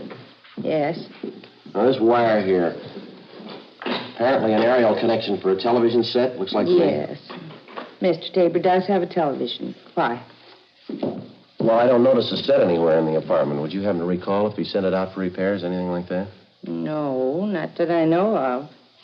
Besides, this doesn't seem like Mr. Tabor at all. How do you mean, Miss Higbee? Well, he's always so neat, fastidious. The end of that wire there looks like it was torn off the connection, doesn't it? Along the windowsill, too. Isn't that terrible? Fasteners for the wire ripped right out of the woodwork. That certainly doesn't seem like Mr. Tabor. Mm-hmm. Anyone else besides him have access to this apartment, ma'am? No one that I know of. No one besides myself, I mean. I have duplicate keys to all the apartments. Oh, I just happened to think. Yes, ma'am? If a repairman did move the set out, it's possible my houseboy might know about it. Sam, that's my houseboy. How would he know about it? Well, it's a rule of the house. All furniture, heavy things like that, they have to be taken down in the freight elevator. It opens right onto the alley in back of the building. It's very handy. Yes, ma'am. Sam's the only one who operates that elevator. That's why I say it's possible he might know about it. Would you like to have me ask him? I wonder if you would, please. Surely it won't take but a minute, and I'll be right back. Thank you, Miss Higgins. Joe, you want to have a look over here? Yeah. What do you got? This wall bed here. I tried to pull it down. It's stuck. Mm-hmm. Stand right here. Oh, over here. Mm-hmm. See if you notice anything. Yeah, I do. You want to give me a hand? See if we can't get the bed down? Yeah. Push in on your side there. Okay. That's it. Okay. It's coming down now. Good Lord. Yeah. Tabor, you think? Oh, description seems to fit. Beaten to death, looks like, doesn't it? Something sticking out under the bed covers there. Yeah, it's a claw hammer. Stains all over it. Vicious. Guess a killer wanted to make sure. It's one of the worst I've seen. Feel sorry for the sister. She was pretty close to him. It's going to be tough on her. No tougher than it was for him. 2:38 p.m. We phoned the office, told them what we'd found, and then we put in a call for Lieutenant Lee Jones and the crime lab crew. While we were waiting, we questioned the landlady again, Mrs. Higbee. She said her houseman, Sam, told her he knew nothing about a television set being moved out of Ralph Tabor's apartment. However, it was possible somebody could have taken the set down in the main elevator late at night without being seen. Mrs. Higbee also told us that Tabor had a car. We checked the apartment garage, but it was gone. All Mrs. Higbee could tell us was that it was a late model car and that Tabor often loaned it to his friend, Andy Howard. Sergeants Al Shambra and Joe LaMonica from Homicide arrived, and together the four of us interviewed the employees and the tenants in the apartment building. They gave us little or nothing at all. A few minutes before 3 p.m., the crime lab crew showed up and started their preliminary investigation. We put in a call for the coroner. From the obvious lack of fingerprints in usual places around the apartment, it was apparent that the murderer had taken great precautions to cover his tracks. 3:35 p.m. The deputy coroner arrived, and after the preliminary investigation was finished, the body was removed to the county morgue. Ed and I went back to the office, checked our DMV, and got out on all points on Tabor's car and also on the friend he was last seen with, Andy Howard. R&I turned up a single entry for Howard's criminal record, a drunk driving charge. 5:20 p.m., we met with Edith Tabor and broke the news of her brother's death. When she recovered from the shock, we interviewed her briefly. It was Andy Howard. I know it was him. It had to be. Why do you say that, Miss Tabor? There's something about this man Howard you haven't told us? He's no good, Sergeant. He's no good at all. That's what I've been afraid of. I've been afraid of it right along. Well, just how do you mean, ma'am? He's no good. He's a tramp, a bum. Won't get a job. He's been living off my brother. He isn't normal. There's something wrong with him. Well, how is it your brother put up with him? Well, I told you he and Ralph were friends in the Navy. He did a big favor for Ralph once. He's been living off it ever since. Taking his clothes, borrowing his car, money, never paying it back. Why do you think he killed your brother, miss? I just know it, that's all. He did it. He ever fight with your brother? Would you happen to know? Did he ever threaten him? They had a big fight one night, about 2 weeks ago, I think. Andy kept sponging until Ralph got good and sick of it. Told Andy to go out and get a job. That's when the fight started. You saw it, did you? Ralph told me about it. Fist fight in the alley back of the apartment. Ralph knocked Andy down. Andy said he'd never forget it. He'd pay Ralph back. A couple of days after that, my brother said the two of them made up. Everything was all right. Ralph should have known better. He should have known better. Mm-hmm. Just a few more questions, Miss Tabor. Can you tell us anything about Andy Howard's background, where he's from, who his friends are, places he usually goes? No. I didn't know much about him. He's from the South, I think, Alabama. Ralph's friends can tell you more about him than I can. All right. Had you heard anything lately about Howard planning to move out of his apartment? No, nothing. When I heard that he did move and Ralph was missing, I knew something was wrong. That's why I called you. If I'd only known before. Poor Ralph, if I only knew. Well, try to take it easy, ma'am. We'll arrange for a car to drive you home, all right? It's so hard to understand. It's hard. For anyone to kill Ralph like that, horrible. He was so good. He was my brother. Yes, ma'am. What do you say to a man who kills your brother? How do you understand him? What do you tell him? Well, why even try? What? Let the jury tell him. Before we had the victim's sister, Edith Tabor, driven to her home, we asked her about the television set in her brother's apartment, but she was unable to explain its absence. Burglary detail had already been notified about the case, and the pawn shop detail alerted.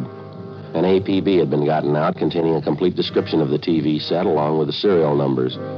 A few minutes after we got back from dinner that night, we had an answer on it. A pawn shop operator on West 7th Street called in with the information that he'd taken in a television set with identical description and serial numbers as that of Tabor's. Ed and I drove out to the pawn shop and checked the operator's buy book. The set had been pawned the day after the murder. The serial numbers and description matched in every detail. The description and signature of the man who pawned it matched perfectly with that of Ralph Tabor's friend, Andy Howard. The set was impounded, and just on a chance, we had Dean Bergman dust it for latent fingerprints. Dean? Oh, hi, Ed. Friday. How you making out? Any luck? Not bad. Have a look here. Yeah.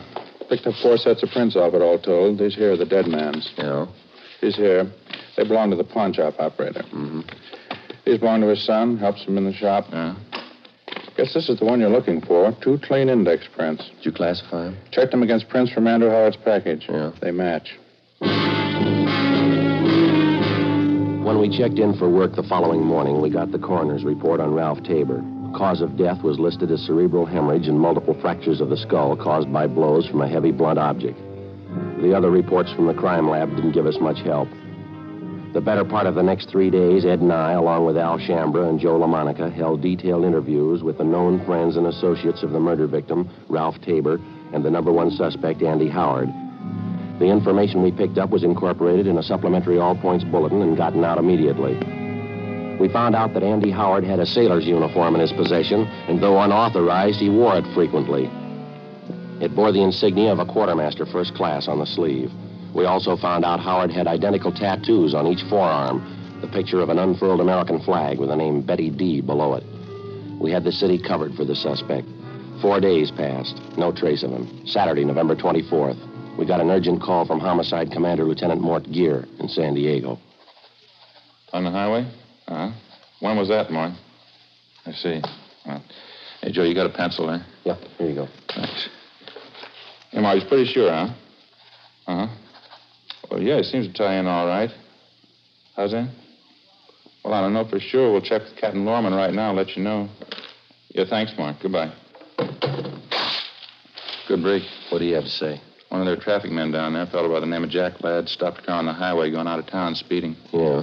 Ladd says a man answers Andy Howard's description perfectly, right down to the tattoo on the forearm. No doubt about the car the guy was driving was Tabor's description and license number. Even used Tabor's identification. When did all this happen? The day after the murder. They'd have held the man, but they didn't have the information at the time. That's a bum break. Which way was Howard going, did they tell you? Yeah, into town. They figure he's still there someplace. How do you mean? Found the car an hour ago, abandoned. 10 minutes after the phone call from San Diego, Captain Lorman checked back in at the office, and Ed and I met with him. We told him about the information San Diego had phoned in, and he gave Ed and I an immediate okay for the trip south. We went down to the garage, picked up a car, and 6 hours later, we checked in with Sergeant Russ Ormsby, San Diego Homicide. What's this, another fishing trip, or are we doing business this time? Afraid it's all business, Russ. The Andy Howard thing. Mort Gear around? No, I won't be back till later. I can brief you on it, though. McGuire and I have been working it on this end. Well, how about Tabor's car? You still got it staked out? Yeah, no nibbles yet.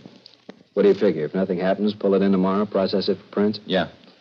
We've had something warmer than that since Mort Gear called you. It looks pretty good. Yeah, what do you got? Only came up with it a couple of hours ago. Field interrogation card, made out last night, west end of town. Hmm. Beat officer by the name of Driscoll questioned a man and a girl parked in a car out that way last night. There's a description on the man. Thanks, Russ. Yeah, fits Howard all the way, Ed, here. See? Couldn't get much closer. Huh? We checked out the car they were in. Belongs to the girl. Yeah. Look here, Ed. He's still using Tabor's identification. Yeah. All right, where's it go from here, Russ? You got this Andy Howard spotted? No. Beat man Driscoll, he didn't know the guy from Adam. Yeah, well, where's that leave us? The girl Howard was with. Driscoll knew her. We contacted the beat officer, Driscoll. The girl who'd been spotted sitting in a parked car the night before with murder suspect Andy Howard was identified as Helen McClung, a waitress in a downtown cocktail bar. A stakeout was placed in her apartment, and she was brought in for interrogation. Well, he's not a good friend of mine. I don't know where he lives. Don't know what he does. I hardly even know him, Sergeant. You were out for a drive with him the night before last, that right? Sure, I don't deny that. We went out for a ride. That's all there is to it. You sure you don't know where this man lives, Helen? Not exactly, no. He's staying at a hotel downtown, I think. We went for a ride, and I dropped him off at the bus line. That's all there was to it. Do you expect to see him again? You have any dates with him in the next couple of days? No. Tell you the truth, I thought I had a date. Didn't work out. Nothing ever works out. Phone this morning, called it off. Tell you why? I gave some lame excuse. I found out the real reason, though. What's that? You mind telling us? No, I don't mind. Got a date with my girlfriend instead. Claire Peterson. Burned me up a little, but I don't mind. Well, where's your girlfriend live, Helen? You mean Claire? Out on Rose Avenue, 1500 block. I'm not sure, though. Is he going to pick her up there? I guess so. Why? When's the date for, do you know? Yeah, tomorrow night.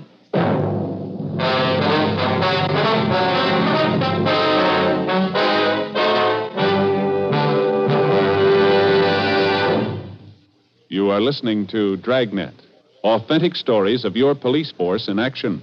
Compare Fatima with your present king-size cigarette. Yes, compare Fatima with the king-size cigarette you are now smoking. 1. Fatima's length filters the smoke 85 millimeters for your protection. 2. Fatima's length cools the smoke for your protection. 3. Fatima's length gives you those extra puffs, 21% longer than standard cigarette size. And in Fatima, you get an extra mild and soothing smoke, plus the added protection of Fatima quality. Friends, to show our confidence in Fatima, to convince you quickly, dramatically, that Fatima is the best of all king-size cigarettes, we make this money-back guarantee. Buy a pack of Fatimas. Enjoy Fatima quality, extra mildness, and superbly blended tobaccos. If you're not convinced Fatima is better than the king-size cigarette you're now smoking, just return the pack and the unsmoked Fatimas before April 1st, and we'll give you your money back plus postage. Fatima, Box 37, New York 1. Remember, each king-size Fatima gives you an extra mild and soothing smoke, plus the added protection of Fatima quality. Switch to Fatima today. Best of all, king-size cigarettes.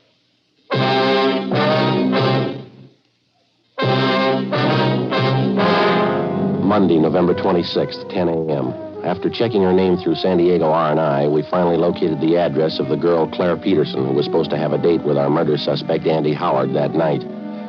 She lived in a small apartment house in the southeast end of town. The manager told us that she'd already left for work. We ran it down. The Peterson girl was employed as a cutter in a shirt factory down in the industrial district. We questioned her at her work. A tall, attractive girl, blonde, blue eyes, a small scar on her chin. She kept working while we talked to her. Yeah, I have a date with Ralph Tabor tonight. Something the matter? Afraid so, Miss Peterson. The first place, his name isn't Ralph Tabor. No, I'm sorry. You must be wrong, officer. I was out with him just last Monday. I know that's his name on everything he has. His car, his wallet, all his business papers. Guess you must have made a mistake. No, it's no mistake, ma'am. We checked it out pretty thoroughly. We'd like to talk to you about him if we could, please. Well, there's not too much to tell. I just met him Monday night. I was with my girlfriend, Helen. He wanted to go out with me, so I made a date. I didn't think there was anything wrong. You said he's to meet you at your apartment, Miss Peterson. Did he give any specific time when he'd be there? 8 or 8:30, he said. Hey, what's wrong, do you know? There's something wrong with the man. I ought to know, don't you think? We want him for questioning, ma'am. You any idea where he lives? No, I haven't. One of the hotels downtown, I think. 5th Street or 6th Street. I wouldn't know for sure. Why do you want him? Can't you tell me, please? We believe he's committed a murder, Miss Peterson. Matter of fact, we're sure of it. What do you want me to do? If he calls up before your date tonight, don't do anything to discourage him. Tell him to meet you. If he wants to postpone the date, try and make him come tonight. If you can't do that, try and find out where he's staying. Don't let him know we talked to you. Well, all right, I can try. You'll be there when he comes to my apartment, I mean. Yes, ma'am. We'll be there. You'll be protected all the way. Well, what do you do? Ma'am? What do you do? You say he's a murderer. He must be desperate. What do you do? How'll you arrest him? It's his choice, ma'am. Any way he wants it. As soon as we left the plant where the Peterson girl worked, we called Sergeant Tony McGuire at San Diego Homicide Detail, and he made arrangements for an immediate stakeout at the girl's apartment. At 7 p.m., Ed and I, along with Russ Ormsby and Tony McGuire, drove out to supplement the men on stakeout at the girl's apartment. 8 o'clock, 9, 9:30, 10 p.m., still no sign of the suspect. At midnight, our relief team showed up, and we headed back for the office.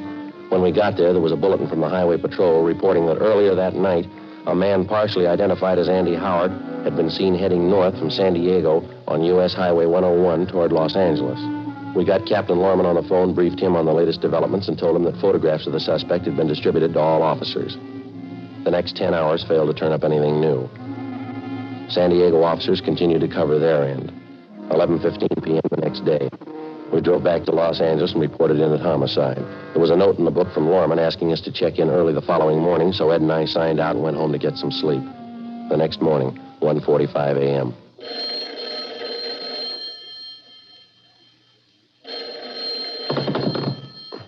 Hello, Friday talking. Sorry to wake you up, Friday. This is Hawkins down the business office. Oh, yeah, Hawkins. What do you got? Beat officer out in Wilshire called in 2 or 3 minutes ago. He figures he has your murder suspect for you, Andy Howard. Bring him in now. Well, what about identification? He checked that over? No identification. He's wearing a sailor's uniform. What about insignia, his rating? Quartermaster first class.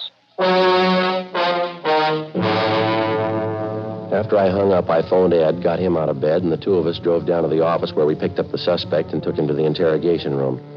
During the interrogation, we found a wallet concealed on his person. It contained a driver's license, credit card, and half a dozen other means of identification. All of them were made out to Ralph Tabor. After an hour of questioning, he'd still admit nothing. He sat hunched over in his chair, tearing an old envelope into small pieces and dropping them on the floor in front of him. This'll make the 10th time I told you. I don't know what happened to Ralph. I didn't take his car or his television set. I didn't leave the city. I wasn't in San Diego last week. Now, if you don't believe me, you prove I'm lying. We didn't pull you in on the guess, Andy. We'll prove it. You mind telling me how? We got 3 people on their way in here right now. Ralph Tabor's sister, his landlady, a man by the name of Sims, pawn shop dealer. Mean anything to you? My word against theirs. 3-1, mister. They got the odds in their favor. Look, why don't we straighten this out once and for all? You think I killed my friend Ralph. Why? Explain it to me. Why should I kill him? Look, I wouldn't know, Andy. Maybe you'd like to tell us. His sister says he was pretty good to you. She was good to me. I guess she didn't tell you what I did for him overseas when we were in the Navy together. No, she didn't tell us. She wouldn't. Stupid women. I haven't found one of them worth anything. Frustrated. She needs a husband. That's her trouble. She claims her brother was paying the bills for you, Andy. He gave you clothes, money, his car. She says you were living off of him. Lousy woman. That's all the thanks I get for all I did for Ralph. I borrowed a few dollars, yeah. That's all. Kept throwing it up to me, him and his sister, after all I did for him. What are you trying to say, Andy? Could have been different, Ralph and me. What do you want me to say? Did you kill him? Did you kill him, Andy? You can't explain it that way. It's not as simple as that. Didn't? No, it's all mixed up together. It's complicated. It's not simple at all. I mean, with your best friend especially. It's more of a mistake. I mean, morally, I didn't mean to kill him. I just did. It's a mistake. Terrible mistake. You want to give us a statement, Howard? The stenographer will take it down. Oh, yeah, all right, in a minute. Just want to make sure you understand. I mean about Ralph. And all I did for him. Yeah. No gratitude at all. You blame me? I mean, after all I did for him, you blame me? Well, you should have remembered, Andy, about gratitude. Yeah? Doesn't mean much when you have to ask for it.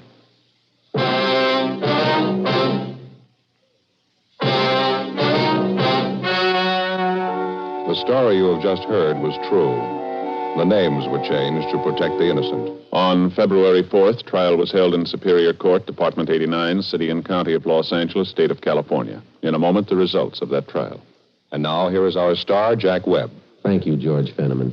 Friends, you've been listening to Dragnet for the past 28 minutes. Now, it'll take you less than 28 seconds to prove that Fatima is the best of all king-size cigarettes.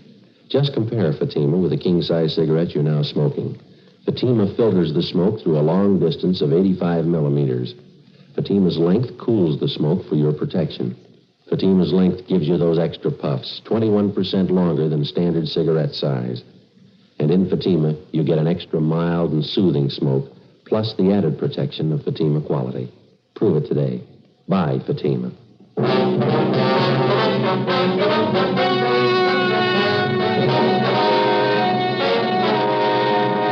Andrew Thomas Howard was tried and convicted of murder in the second degree. He is now serving his term in the state penitentiary, San Quentin, California. Second-degree murder is punishable by imprisonment from 5 years to life. Ladies and gentlemen, right now, inflation is America's #1 menace on the home front. It's the one enemy that can lick America. We can help prevent this by working harder, working better.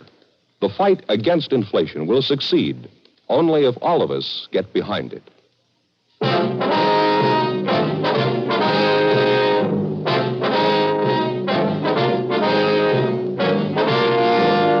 You have just heard Dragnet, a series of authentic cases from official files. Technical advice comes from the Office of Chief of Police W.H. Parker, Los Angeles Police Department. Heard tonight were Barney Phillips, Joyce McCluskey, and Virginia Gregg. Script by Jim Moser. Music by Walter Schumann. Hal Gibney speaking. Fatima Cigarettes, best of all king-size cigarettes, has brought you Dragnet, transcribed from Los Angeles.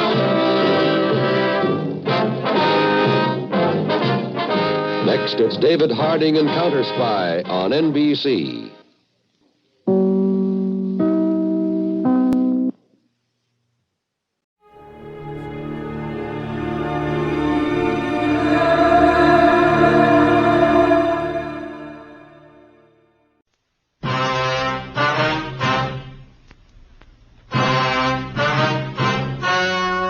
The story you are about to hear is true. Only the names have been changed to protect the innocent.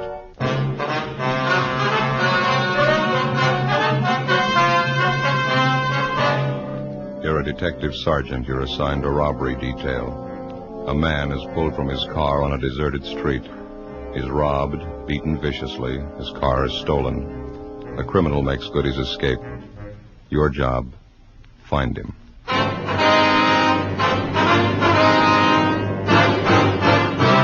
Dragnet, the documented drama of an actual crime. For the next 30 minutes, in cooperation with the Los Angeles Police Department, you will travel step by step on the side of the law through an actual case transcribed from official police files. From beginning to end, from crime to punishment, Dragnet is the story of your police force in action. It was Monday, July 9th. It was warm in Los Angeles. We were working the day watch out of robbery detail. My partner's Ben Romero. The boss is Thad Brown, chief of detectives. My name's Friday. It was 9:55 a.m. when we got to the Stacy Hollywood department store. Personnel department.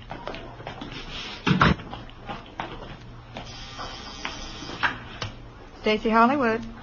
That would be the yardage department. Yes, ma'am, I'll connect you. Yes, sir, can I help you? Police officer. Yes, sir. I'd like to speak to one of your employees, Harvey Kimbrough. Just a moment, I'll page him for you. You got a match? Yeah. Here you are. Thank you. When I was a kid, I never could figure out what that was. What's that? The auto call system. To call employees to the phone. Rings all over the store, you know. Yeah, I know. Office. Yes, Mr. Kimbrough, there are 2 policemen waiting to see you on the 10th floor. All right. That was Mr. Kimbrough. He's on his way up. Thank you very much. Did I give you the crime report on this thing? No, I think you kept it, didn't you? Let's see. Stacy Hollywood. Oh, yeah. Yeah, here it is. Just a moment, Oh, say. Oh, wasn't he? What do you got there? They call them Pepto Pals. They're good. Try one. And what are they for? They coat the stomach. For stomach aches, you know, they're good. Well, I haven't got a stomach ache. Oh. These gentlemen here, Stella? Yes, that's right. Are you Harvey Kimbrough? Yes, sir, that's right. I sure appreciate you people coming over here. I don't like to take time off from work. It makes it tough on my partners, Clive and Warren. Yes, sir, we understand. Janitor work in a big store like this keeps you hopping. Beauties, come on. You haven't got any idea who the hold-up men are yet, have you? No, sir, we haven't. We'd like to get a little more information on what happened. Did you talk to the 2 officers in the police car? Well, yes, we did, but it's customary for us to make a follow-up for any additional information. You fellas are plain clothesmen, is it? Yeah, we're from Central Robbery. Oh, I see. Well, I never knew I'd get this much service. Yes, sir. Wonder if we might step outside the office here. I don't imagine you want to discuss your personal business here in the office. That's very considerate of you. Thank you. Fine. Go ahead. Wonder if you'd mind going over it again for us, Mr. Kimbrough. Maybe something you didn't think of when the other officers talked to you? I believe I told them everything. I was on my way into work this morning about 5 a.m. You live out in Alhambra? Yes, sir, that's right. I take the freeway in. It was on Commercial Street that you were held up? That's right, Commercial, right near Alameda, almost to the corner. Where they're tearing those buildings down. Man flagged me down. Looked like his car was stalled. Yes, sir. Always make it a habit to stop when I see somebody in trouble. I know how it is that time of the morning. No gas stations open. Figured maybe the fellow needed a shove or something. So you stopped to give him a hand, is that right? That's what I had in mind. I'd no more stop the car. And he came over, he pointed a gun at me and told me to get out. What'd you do? Well, I asked the fellow what did he want. I told him I didn't have any money. Told him I was on my way into work. What'd he say to that? Didn't say anything. He just opened the car door, grabbed me by the arm, and pulled me out. I wasn't prepared for it, and I kind of fell out onto the street. Yeah. I still didn't know what he was after. Thought at first he might have been crazy. He was going to kill me. Well, why'd you think he was going to kill you? Did he threaten you? Or? No, but the gun and all, and the way he pulled me out of the car, I just couldn't make it out. I see. Would you go on, please? Well, he took my wallet from me, all the money I had, $14. And then he said, don't bother to get up and stay right there for 5 minutes after I leave. And then he bent down and he hit me in the face. What'd he hit you with? With his fist. Hit me right here in the mouth. You can see the cut right inside my lip here. Yeah. It bled pretty heavy. Yeah, it's a nasty cut. Oh, it's better now. The men who came in the ambulance, they put something on it. It'll be all right. Well, did he knock you out when he hit you? No, I saw him get into my car, and then the car parked up ahead took off, and this man who held me up, he followed my car. Mm-hmm. Well, do you have anything more on the description of the hold-up man or his car? No, I think I told the other officers everything I could remember. Would you recognize the man if you saw him again, Mr. Kimbrough? Yes, sir, I think I would. Well, your car is a blue 1948 Dodge sedan, right rear fender damage. Is that correct? Yes, sir. Any other identifying marks at all? No, sir, that's about the size of it. And the other car looked to you like a late model Chevrolet, is that right? 49 or 50 anyway, two-tone green. Yes, sir, that's what we have. Did you see the license number on that? No, sir, I didn't. This witness who's listed here, Mr. Sidney Ferguson? That was the fellow that stopped and picked me up, brought me into work. Did you talk to him yet? He might be able to help. Well, we're going to see him as soon as we leave you. 800 block on Cynical. Yes, sir, that's right. Sure hope you get that thief. My car, too. Awful hard to get around Los Angeles without a car. We'll do our best. I was just wondering, Mr. Kimbrough. Yes, sir, what's that? Well, you say that when the man hit you, he didn't knock you out. You weren't unconscious? No, sir, I was not. Well, did you try to locate a phone, call for help? I didn't have to. This Mr. Ferguson pulled up and stopped right away, and then the officers came. Besides, I figured I'd better do what I was told. How's that? I was afraid. I was going to wait 5 minutes. Ben and I left the department store, picked up our car in the parking lot next door, and drove out to the San Fernando Valley, the 800 block on Satacoy Avenue. Citizen's home was better than one or so. Round back! Through the gate there, down the driveway. This way, I guess, huh? Yeah.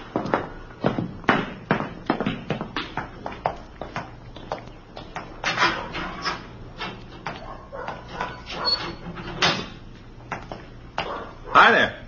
This is the Ferguson house. Yes, sir. We're looking for Sidney Ferguson. Surely, I'm Sidney Ferguson. Police officers, Mr. Ferguson. Got that holdup this morning out on Commercial Street. Yes, sir, that's right. This is Sergeant Romero. My name's Friday. Happy to know you. Excuse my wet hand. Been cleaning out my tanks. Yes, sir. You fellas work out at City Hall? Yes, we do. Wouldn't happen to know a John O'Grady down there. Narcotics Division? Went to Highland. No, I don't believe I know him. Ben? O'Grady? Yeah. Tall fella, kind of blonde, wavy hair? Yeah, that's right. Good-looking fellow. Yeah, I think I've seen him around. Good friend of mine. Wasn't that a shame this morning, that Kimbrough guy? Yeah, it was a rough one. The reason we came out to see you is that we thought that maybe you could give us some additional information on it. Glad to give you all the help I can. I'd like to see you get that hold-up, man. Mind giving us a rundown on what happened this morning? Not at all. It's around 5 o'clock this morning. I'm not usually up that time in the morning, but I was on my way back from Monterey Park. Generally try to make it down there at least once or twice a month. Go down to see Jack Robinson, an aquarist friend I have down there. We swap fish. Yes, sir. I was on my way back, coming down Commercial Street, when I saw this man sitting on the side of the curb. Looked like he was hurt to me. I see. Wouldn't have noticed it, probably. It was pretty dark, but those two cars pulled out, one right after the other. Seemed to be in a big hurry. You pulled up to give Kimbrough a hand? Yes, I did. Of course, when I got close enough, I could see the guy had been kicked in the teeth. Bleeding pretty bad. Offered to take him to a hospital, but he said he didn't want to be late for work. Mm-hmm. After the officers came and talked to him and the ambulance men treated him, I drove him up to Stacy's Hollywood, dropped him off there. That's where he works, you know. Yeah. Well, the report says here that you got the license number of the getaway car, but you couldn't find the paper that you'd written it on when the officers interviewed you, then? Yes, I did, and that doesn't beat them all. What's that? Well, I had the piece of paper a few minutes before the officers got there. Guess I was more rattled than the Kimbrough fella. When I got home here this morning, there was a slip of paper right on the floor of my car. A little bit of a break, isn't it? Yes, sir, it is. I wonder if we could have it. You bet you can. Want you step inside? Fine, thank you. Don't mind the fish, officers. It's my hobby, tropical fish. Sure got a lot of them. Yeah. Let's see. Now, where did I put that piece of paper? I really wrote it down, believe me. I just misplaced it someplace here. I'm trying to get rid of some of the algae off the glass of the tanks. Joe, look at these. You ever seen anything prettier in your life? Yeah. Those are what they call clownfish, saltwater fish. Mm-hmm. Do you keep all tropical fish in salt water? Oh, no. Most of them are freshwater.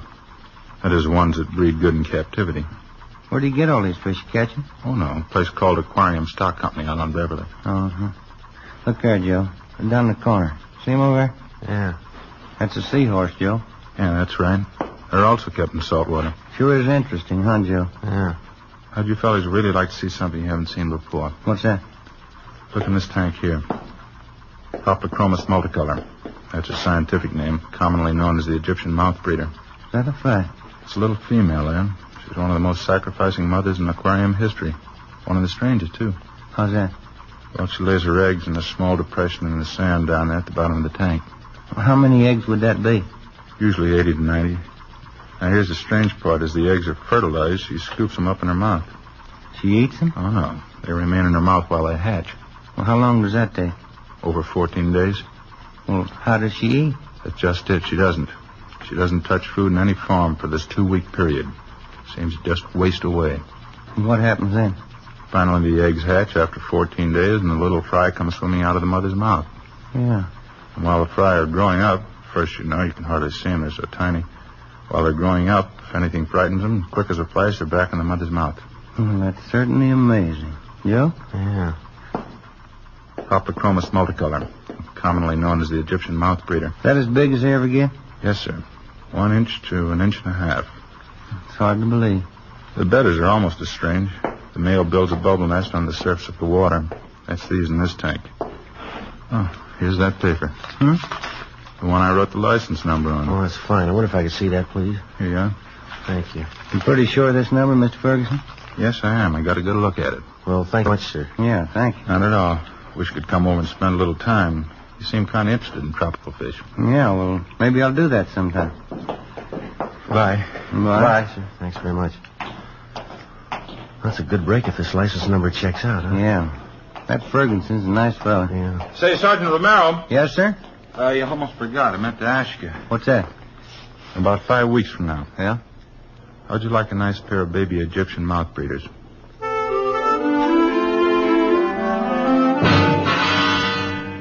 10:45 a.m.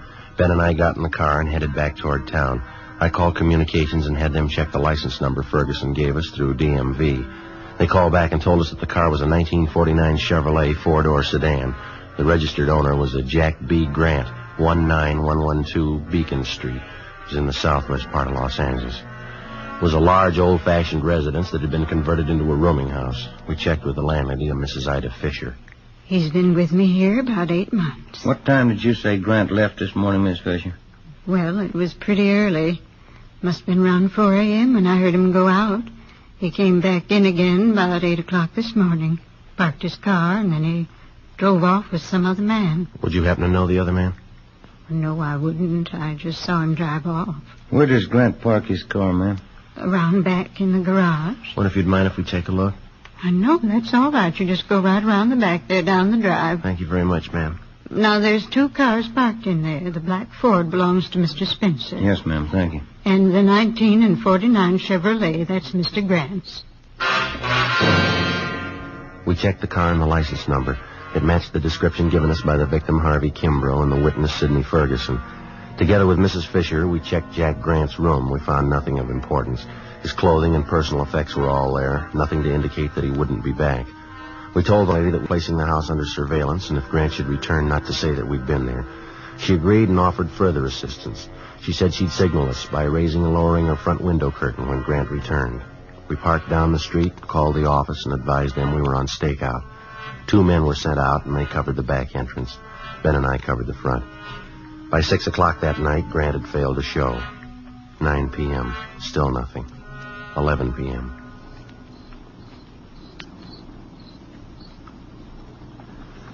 What time did they say that relief team was coming out? Around 11 sometime. Chandler and Ricketts, huh? Yeah, I guess so. Oh, I sure am stiff. Feels like needles all over my body.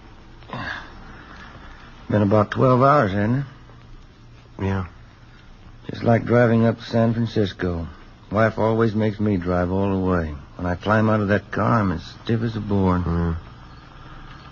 Car pulling up down the street there. Yeah.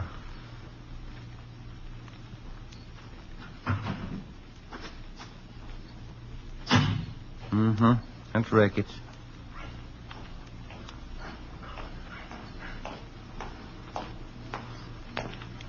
Hi, Jack. Friday? Who's that you got with you? Same guy that bought you your lunch yesterday. Stop bragging. That's the house right up there. Yeah, that's right, the green and white one there. No sign of him at all, huh? No, nothing. Well, you guys want to take off? Yeah, I guess you can make out Ricketts. You got Chandler with you. I feel sorry for you, Friday, drawing this guy for a partner. Well, after 7 years, he kind of grows on you. I'd like to check out the landlady before we take off. Her name's Ida Fisher, Jack. Right, you. Let's go, Jim. Yeah. See you later, Jack. Say hello to Chandler. Right then. That Ricketts. Sure is a rib staker. Yeah. Front room lights are still on. Guess she's sweating it out with it. Uh-huh. Yes? Who's it? Police officers, Miss Fisher. Who? Sergeant Friday. Oh, yes. Sorry to bother you again, Well, ma'am. that's all right. I just couldn't see who it was, and the porch lights burned out. Yes, ma'am. Mr. Grant? I want to light up his room. I don't see why he hasn't come in. Look out, Mom! Mr. Grant, forward! Mr. Grant! Ricketts, it's Grant! I'm back! All right? Done. He made me hide him. Lady, will you call an ambulance? Hurry. Joe. He's not dead, is he? Lady, get the ambulance, please.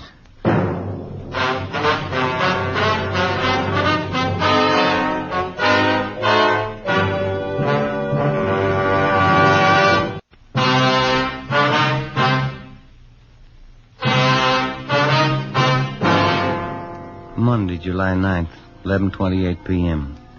The ambulance arrived and Joe was taken to Georgia Street Receiving Hospital. His condition was critical. Despite the fact that the other men on stakeout at the house had closed in as quickly as possible, Jack Grant somehow succeeded in jumping out a side window and making good his escape through a maze of neighboring backyards. The men at the scene began a search of the immediate area. I called in and communications got out a broadcast on an APB. A special detail of men and cruiser cars was rushed to the scene and a blockade thrown up around the area. I stayed on and worked with Ricketts and Chandler. Under questioning, the landlady, Mrs. Fisher, broke down and admitted that Grant had given her $10 to keep his presence in the house a secret. He told us that when we'd searched the suspect's room earlier, he had hidden in the cellar. She was taken into custody. 1:30 a.m. I got a relief and I went downtown to the Georgia Street Receiving Hospital. P&F ward. We removed one slug from the upper thoracic region, another one from his right shoulder. Looked like they could have been .38 caliber. They've been marked for evidence. How's he doing? As well as can be expected. What does that mean? It's hard to tell. Depends on how it goes the next 4 hours. Can I go see him? No, we're not admitting anyone in there. Under sedatives, lost quite a lot of blood. It's pretty weak. You need anybody for transfusions? No, it's all taken care of. His relatives been notified? Yes, sir. Just his mother. She's visiting relatives up in Renton, Washington. I sent them a wire. They'll break the news to her. Yeah, that's about all we can do for now. Oh, I wonder if I couldn't sneak in and leave this carton of cigarettes for him. I'm afraid it's going to be some time before Sergeant Friday can use them. Just leave them. I'll have the nurse take care of it. All right, Doctor. Thank you. Is there anything I can get for him? Anything he needs? No. We're doing everything we can for him. You don't think I could just look in for a minute? No, I'm sorry. Must be something I can do. You got a good prayer handy?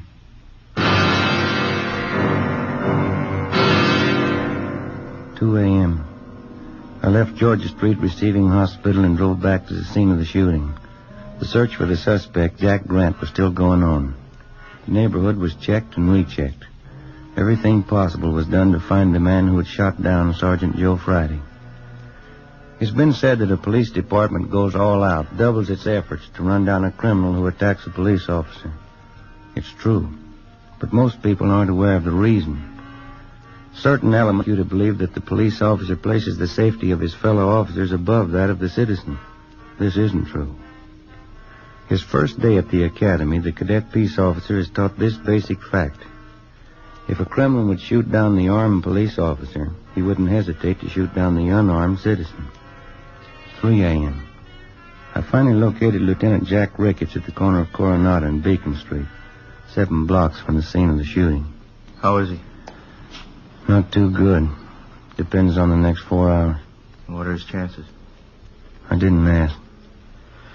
Well, we're not getting any place here. Nothing at all? Nothing. Something's got to break. Chandler's still downtown. They're combing through Grant's package down at the I Bureau. They come up with anything? Not the last time I checked. About 40 minutes ago. Got any ideas? Fresh out. You? Couldn't have gotten far. Not this soon he couldn't. Bus depots, train terminals, and airports are all covered. Highway Patrol's been alerted. Nothing so far. He's someplace close. He's got to be. I think he's holed up in town, too, but where? Yeah? He's in a jam. He's had good publicity. A lot of his friends are going to hide to welcome that. Maybe that narrows it down a little. Maybe. Let's find him. 3:30 a.m. Jack Ricketts and I got back to the city hall. We went directly to the I Bureau. Chandler and Powers had sifted through Jack Grant's package. They'd drawn up a list of all Grant's known friends and associates. There were 22 names on the list. 3 of them were in San Quentin Penitentiary. 2 of them were doing time at the county work for him. That left 17 names on the list. Further checking showed that 5 of them had out-of-state addresses. 12 names. The list was split down the middle. Ricketts and I took 6 names, Chandler and Powers 6. Of the 12, with the exception of 1, all names had appeared in police blotter in the past 8 years. Raymond Weller, Peter Denton, Horace Phillips, Henry Breen. Ricketts and I checked them. Some were in bed, some hadn't been to bed. We were reasonably sure none of them knew the whereabouts of the suspect. I called Georgia Street to find out about Joe. They told me no change in his condition. 4:55 a.m.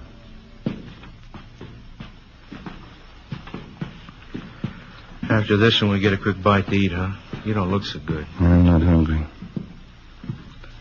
What's this one's name? Anthony Baxter, room 23. This is it.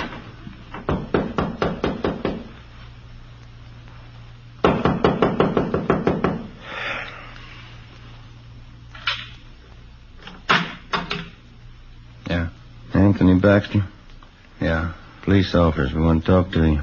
It's a fine hour to get a guy out of bed. You always sleep with your clothes on? Let's step back there in the room. Hey.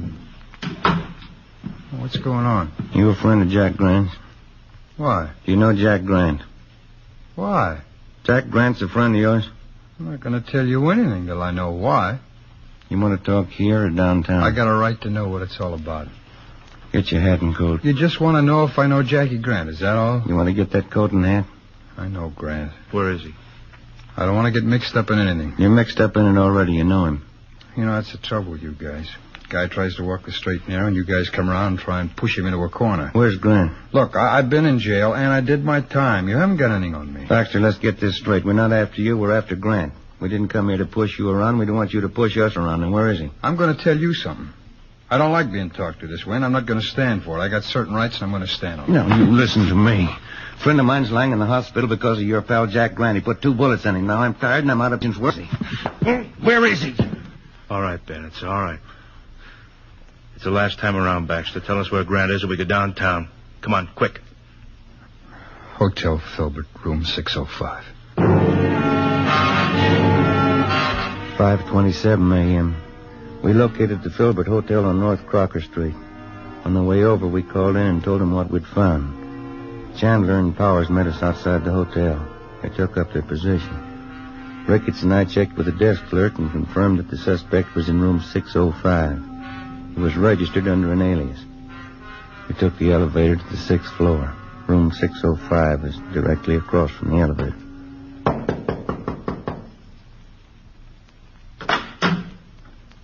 What is it? Police officer. Watch your pants. Now keep your hand out of that pocket, Grant. I wouldn't want to shoot you.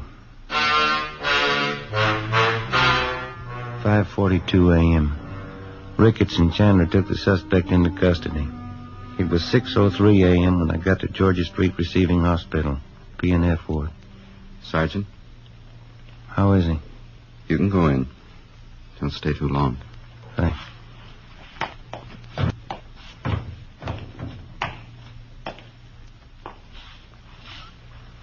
Hi, Joe. Hi. You look tired. How you feeling? Oh, I'll do. How'd it go? We got Grant. You look tired. You been working straight through on it? Yeah. Anything I can get you? No. Guess I better hurry up and get out of here, huh? Why? Well, we still got that stolen car to find.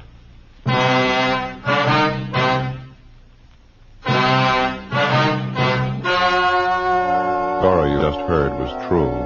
Only the names were changed to protect the innocent. On November 7th, trial was held in Superior Court, Department 89, City and County of Los Angeles, State of California. In a moment, the results of that trial.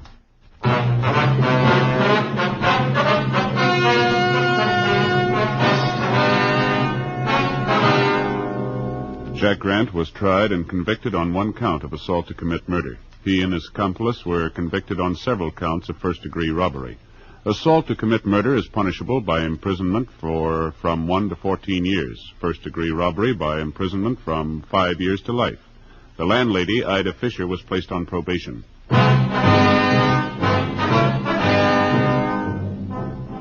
You have just heard Dragnet, a series of authentic cases from official files. Technical advice comes from the...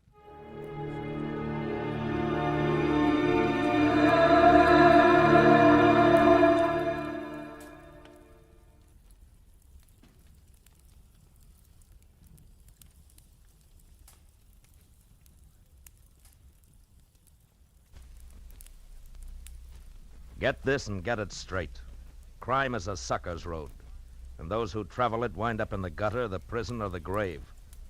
This time, a platinum wristwatch, a body on a lonely strip of beach, and a case of heart failure in a Beverly Hills garage, all added up to blackmail, 25 years old. And a killer who would never be caught. It happened like this. From the pen of Raymond Chandler, outstanding author of crime fiction, comes his most famous character in The Adventures of Philip Marlowe.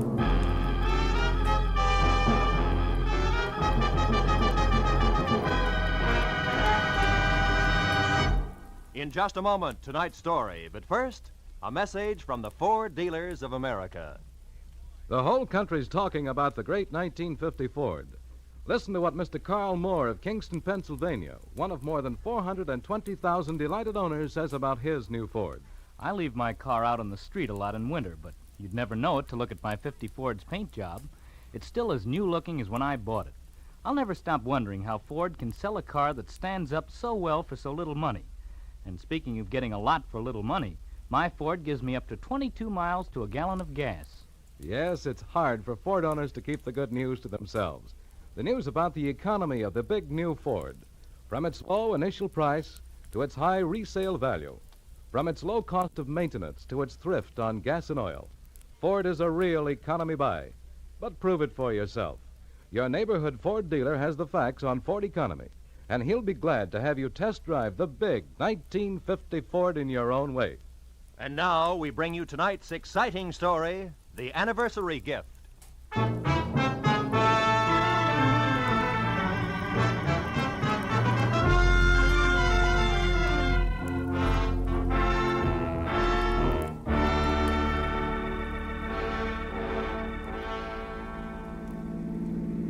We turn left at the next corner, cabby. Okay.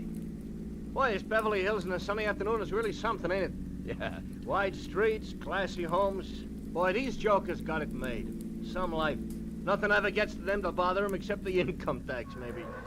Yep. Here it is, mister. 8834 Beverly Road. What a joint. Yeah. Wait for me, huh? Sure, mister.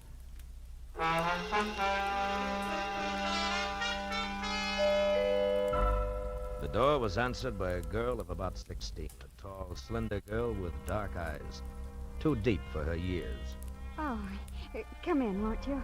I believe Dad's expecting you. She led me across a living room as dignified as the lobby of a bank to a door that she opened. If you'll wait here in the library, I'll tell Dad you've come. The library of Stanley Towner, my new client, was as somber as his living room, except for one thing. Over a fireplace that half-filled one wall was a life-size portrait of a woman. A most beautiful woman. Could have been a painting of what the girl who had just left would look like in another 25 years. I was still staring at the picture when Stanley Towner came in. That's a portrait of Margaret, my wife. We lost her 1 week ago today. I'm sorry, Mr. Towner. Well, we'd been expecting it for over a year. The doctors had warned us, but even when you're braced for a blow like that, Yes, I know what you mean. It was her heart, Marlowe. She was coming home from a shopping trip in Westwood last Tuesday evening when it happened. She had her own car and was just pulling into the garage here when the attack seized her. Catherine, my daughter, and I both heard her car hit the garage wall. We ran out and found her. The doctor did everything possible. Wednesday morning, she was dead. I'm sorry. It's all right, Mr. Turner. I must tell you all this because the reason I called you here has to do with Margaret's death. I don't understand. I've got to get Margaret's watch back. A what? A watch? Yes, a wristwatch. It's, well, I'll try to explain. I loved my wife very deeply, Marlowe. Now that I've lost her, the most important thing in the world to me is the preservation of her memory. Can you understand that? Well, it's natural that you'd cling to things that remind you of her, Mr. Towner. Now, what about the watch? It's lost. Somewhere in Camino Beach. You know where that is? Yes, a few miles below Redondo. Yes, that's right. Well, the day Margaret died, I had taken her watch with me to have it repaired. I went down the coast on some business, and on the way back, I stopped at Camino Beach for lunch. A place called the Trade Winds. You had the watch with you when you went in? Yes, in my overcoat pocket. I came out and got in my car and was halfway back to my office before I realized it was gone. I've got to get it back, Marlowe. How much is it worth? In cash, about $500, but to me, now, it's worth 20 times that. What's the watch like? It's a Benris, platinum, and set with emeralds. Mm-hmm. I gave it to Margaret on our 20th wedding anniversary. There's an inscription on the back to Margaret from Stanley with eternal love. I know that watch is somewhere in Camino Beach. Can you find it and bring it back here to me? There's nothing more you can tell me? Unfortunately, that's all there is. Well, I'll do my best. But I can't guarantee a thing.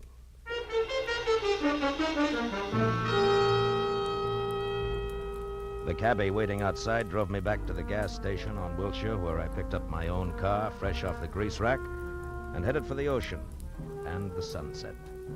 It was getting dark by the time I reached Camino Beach, a rickety, salt-caked little town jumbled in between the highway and the surf.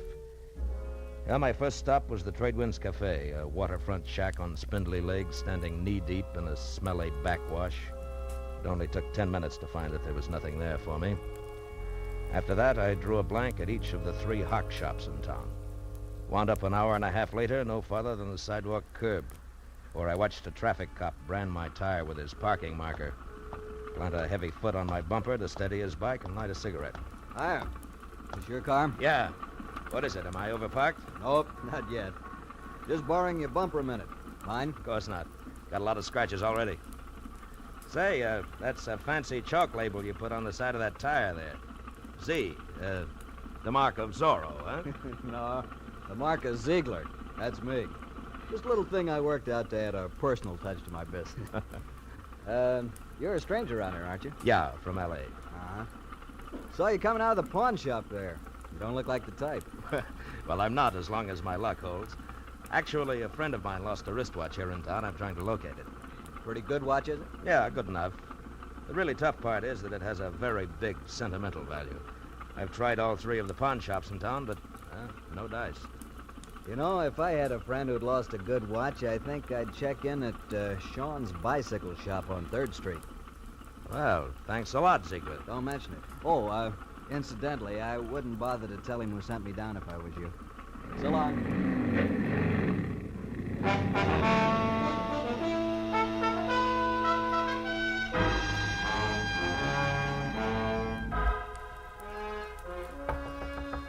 Hello. Hello, anybody there? Hello, Sean? What do you want? I'm closed for the night. I'm interested in a lady's wristwatch, Mr. Sean. How do you know? And just how does that bring you to a bicycle shop? Look, we both know your offense, so let's not waste time on that. The Right. watch I'm after is platinum set with emeralds and has an inscription on the back. To Margaret from Stanley with eternal love. A bright sentiment, I'm sure. Have you seen the watch? No. Look, Sean, either I beat your tongue as limber as the St. Bernard's ears, or you accept this $20 in exchange for some straight information. Peacefully. Now take your choice and take it fast. $20. Kind of a choice is that? But I don't have the watch buckle. But you have seen it. Oh, yes. 5-6 days ago, a fella brought that watch in here, wanted to know what it was worth. I said $500. He laughed in my face. Who was this guy? You mentioned something about $20. Oh, yes. Here. All right, now give. Yeah, that's better. His name is Chip Menashe. In summers, he works in the concessions in the pier. In winters, he's nothing more than a beachcomber.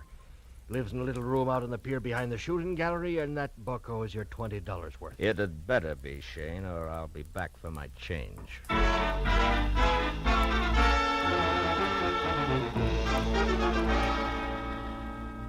The amusement pier was deserted. When I finally found the one-room shack tacked on behind the shooting gallery, it was dark and quiet. I knocked once, got no answer. So I pushed a wad of rags out of a broken pane of glass in the door, reached inside, and unsnapped the lock and went in. With a light from the one naked overhead bulb, I started through the room. On a packing crate that passed for a dresser, I found a week-old newspaper clipping that said the body of one Leon Stice of Camino had been found on an isolated beach Wednesday morning, shot in the chest. No apparent reason. Stice was survived by his wife, Nancy, of 320 Front Street. I got real busy wondering why a bum like Chip Menashe saved old newspaper clippings of murder stories when a noise outside turned me toward the open door. What are you doing in my place? You weren't home, so I came in to wait. You a cop or something? No, I'm no cop, Menashe. The name's Marlowe. Maybe we can do business. Sit down. I don't get you. I collect old watches. A mutual friend sent me, Menashe. Yeah? I'm interested in ladies' watches, particularly. Maybe something in platinum with emeralds. Okay, Pally, what's the proposition? Nothing until I see the merchandise. Now, how about putting it on display, huh? I can't hear you, Pally. Ah, come on now. Where's the watch? Don't rush me, mister. Don't rush me. You'll get you nowheres. All right. Make me a proposition. 10 grand? 10,000? Uh-huh. You must be out of your mind. Yeah, we'll see who's out of their minds. That's a very valuable watch. Maybe you better get out of here and add it all up again. Yeah, maybe I'd better at that. But, Menashe, don't go away, because I'll be back. I won't go away. I know when I'm sitting on top of the pile.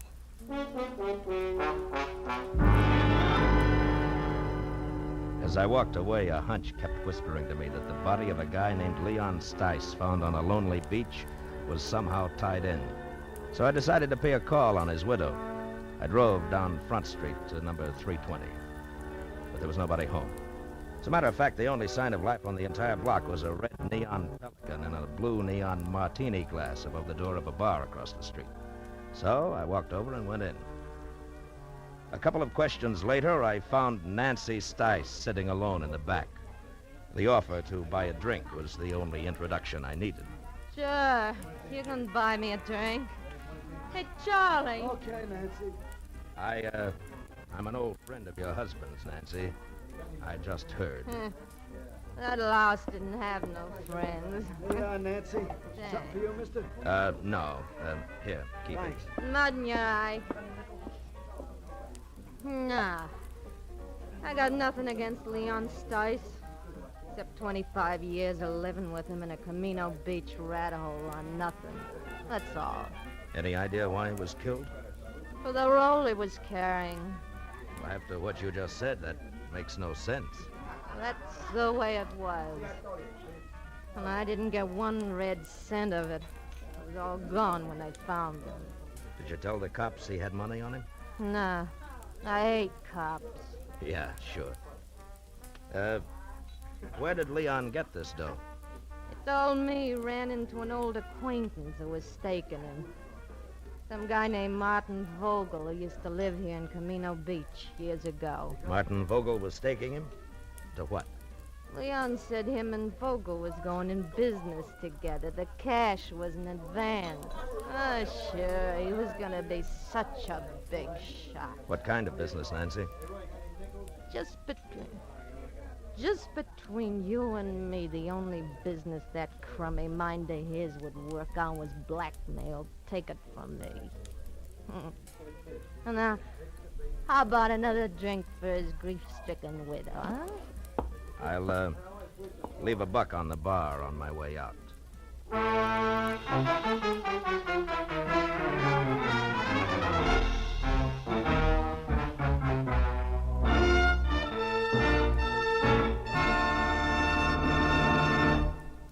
In just a moment, the second act of Philip Marlowe. But first, a brief message from the Ford Dealers of America.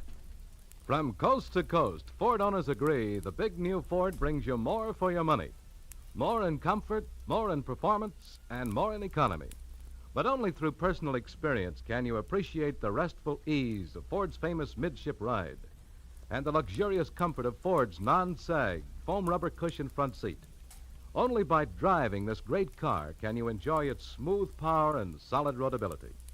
And only by getting the facts about Ford's economy can you understand that so powerful, so smooth riding, and so beautiful a car can cost so little to buy.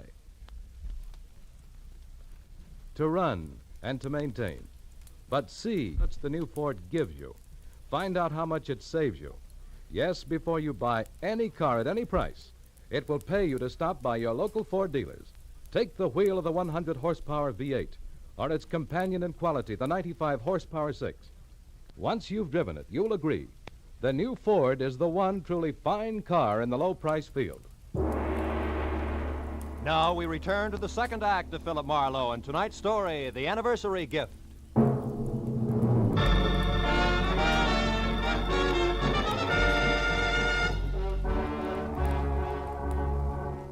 I left the Pelican Club, got into my car, and started for the local law on the chance that I could learn something more about the new question mark I'd picked up named Martin Vogel.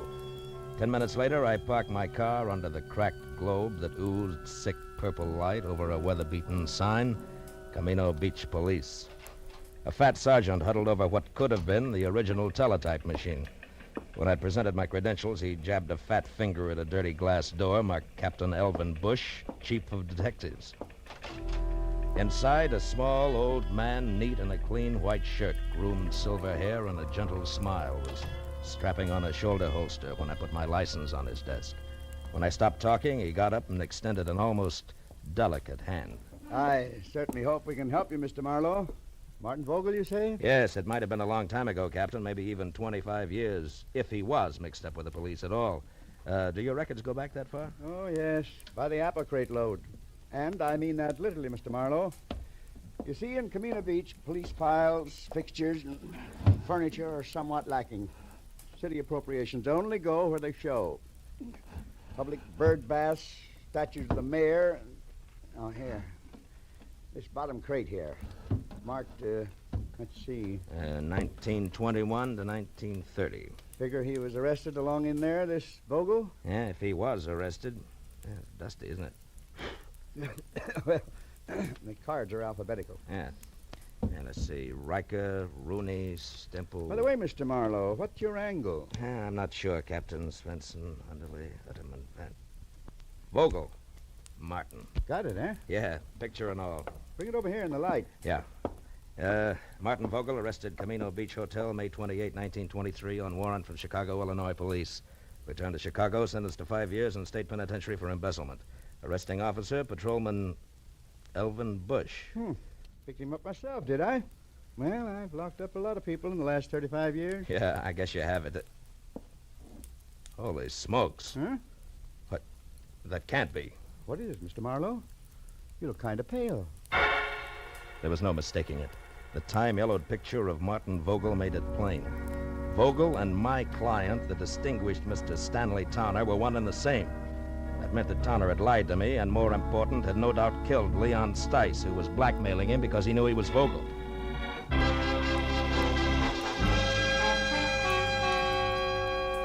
I left Captain Bush piled into my car and pointed it back for the amusement pier, where one way or another I was going to get Chip Menashe to fill in a few remaining blanks for me.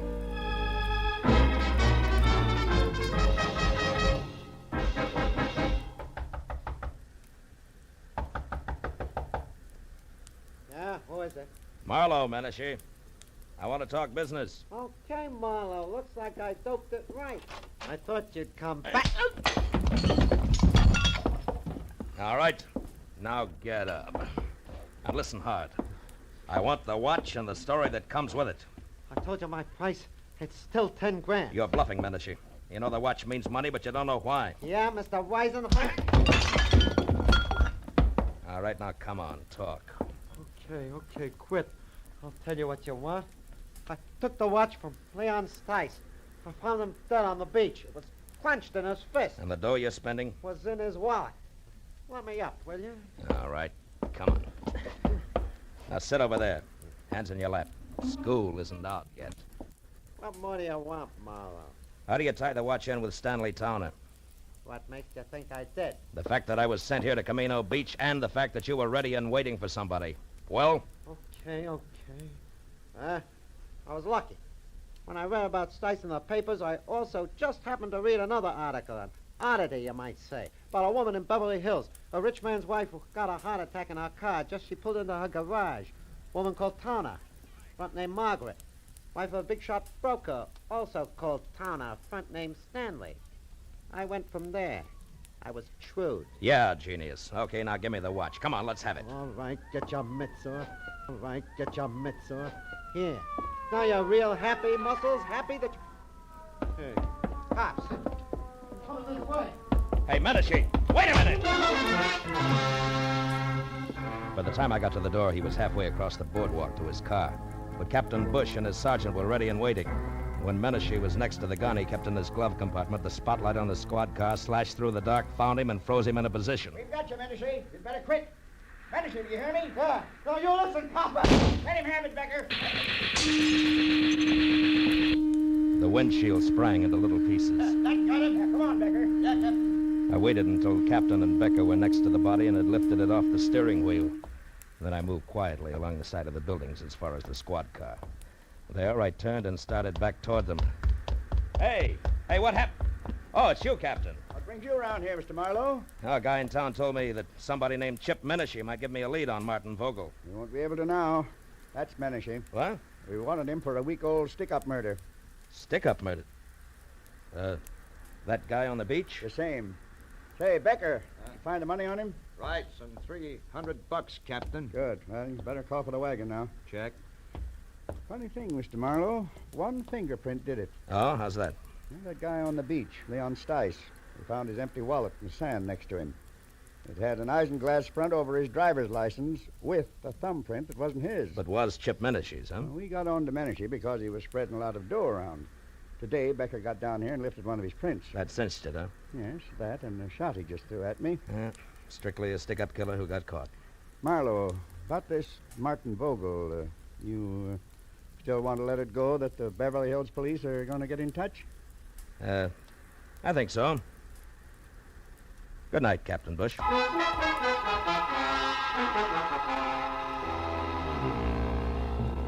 The ride back to Beverly Hills was an uncomfortable hour and a half, cold and empty. I was glad that I had things to do like stop and start and shift gears. It kept me from thinking too much about a lot of things and a lot of people I wish I'd never heard of. People like Stanley Towner, who I had every reason to be against, but who I was starting to pull for. Stanley Towner, a man who had started all over again after a single mistake made 25 years ago. A man who had fought to build good things, like a comfortable home, a marriage to a woman in a painting, a 16-year-old likeness named Catherine.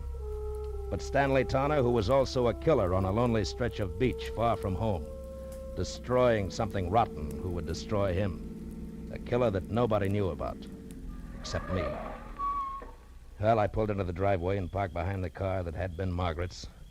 As I got out, the light of the garage went on and the side door of the house opened.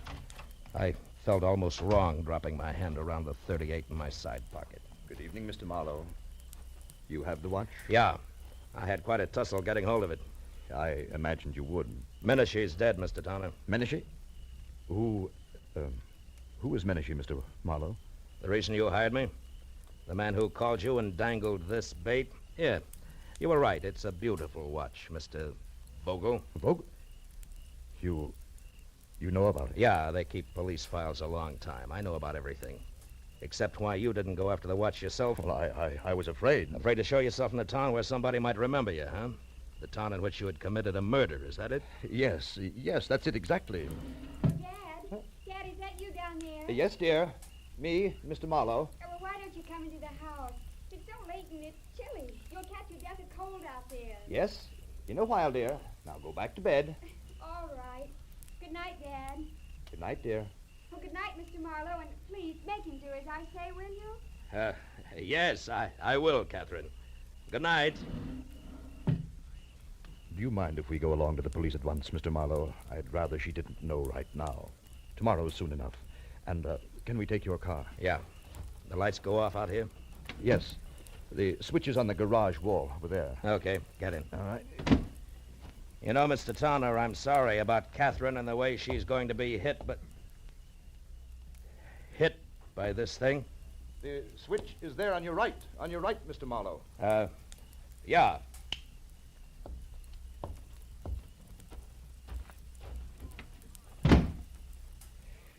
It was a very nice house. Mm-hmm. Mr. Towner, you certainly loved Margaret a lot, didn't you? Completely, Mr. Marlowe. And her memory, too? Why do you ask? Something that makes me awfully happy.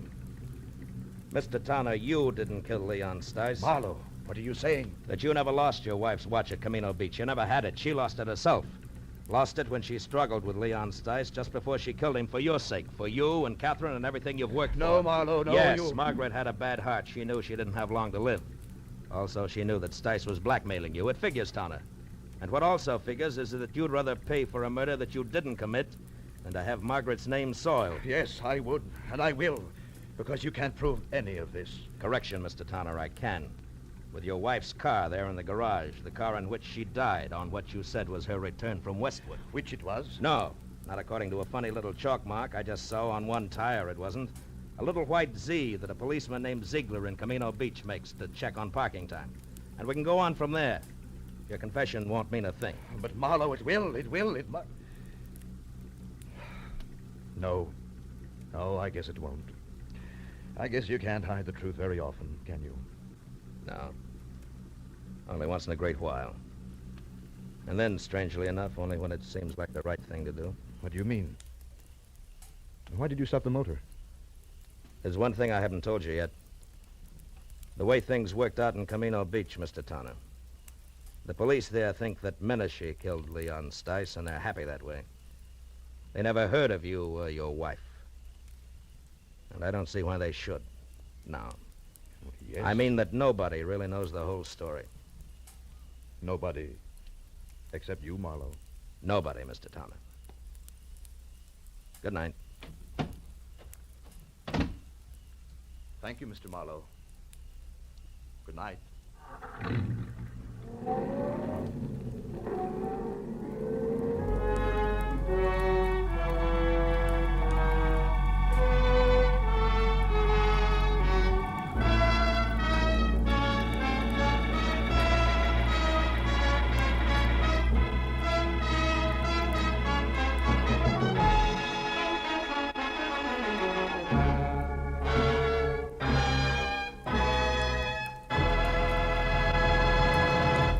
Philip Marlowe will be back in just a moment. But first, a word from the Ford Dealers of America.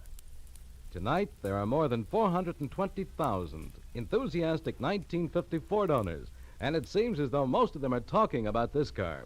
Listen to what Judge Richmond B. Keach of Washington, D.C. has to say about his new Ford. I was so satisfied with my 49 Ford that I decided to get a 50 as soon as they became available.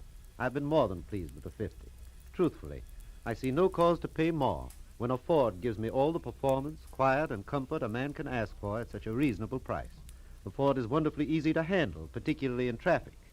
Yes, ask any Ford owner how he feels about his big new Ford, and he'll tell you it's tops for performance and for comfort. But prove it for yourself.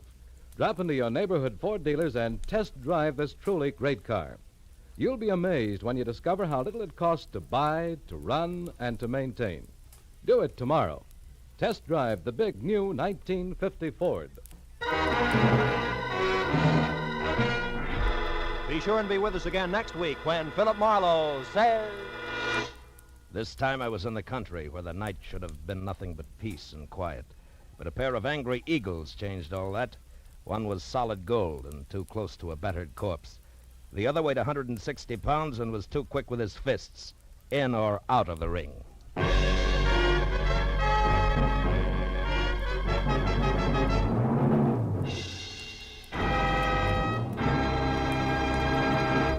The The Adventures of Philip Marlowe, bringing you Raymond Chandler's most famous character, tonight starred Bill Conrad, are produced and directed by Norman McDonnell, and are written for radio by Robert Mitchell and Gene Levitt.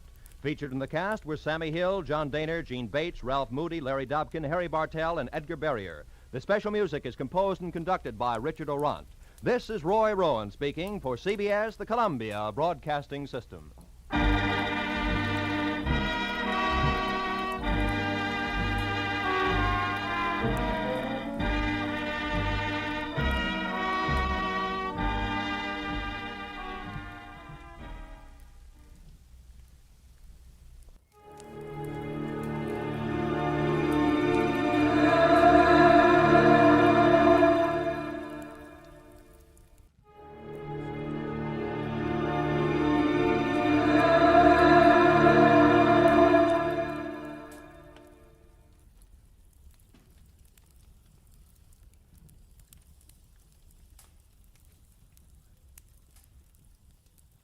Most Saturdays at this time, we spend an exciting half hour of adventure and action with America's public hero number one, Hopalong Cassidy. Well, even two-fisted cowboys take summer vacations when they can, and Hoppy is no exception. But Hopalong and Topper will be back with us riding the CBS air trails again 1 week from tonight, September 22nd. Get this and get it straight. Crime is a sucker's road, and those who travel it wind up in the gut of the prison or the grave. There's no other end. They never learn. From the pen of Raymond Chandler, outstanding author of crime fiction, comes his most famous character in The Adventures of Philip Marlowe.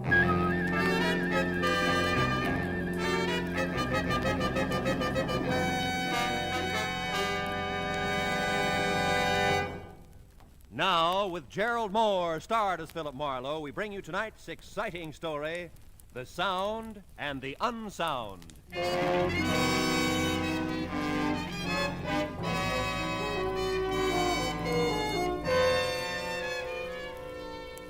You know, in my business, you get to the point where you think you've seen everything. In fact, you get there at least twice a week. This time I was sure of it. It was 10 o'clock at night, and stretched across my apartment door was the settee that customarily covered the frayed carpet about 10 paces down the hall. And stretched across the settee was a sturdy female in her twilight years. She was sound asleep.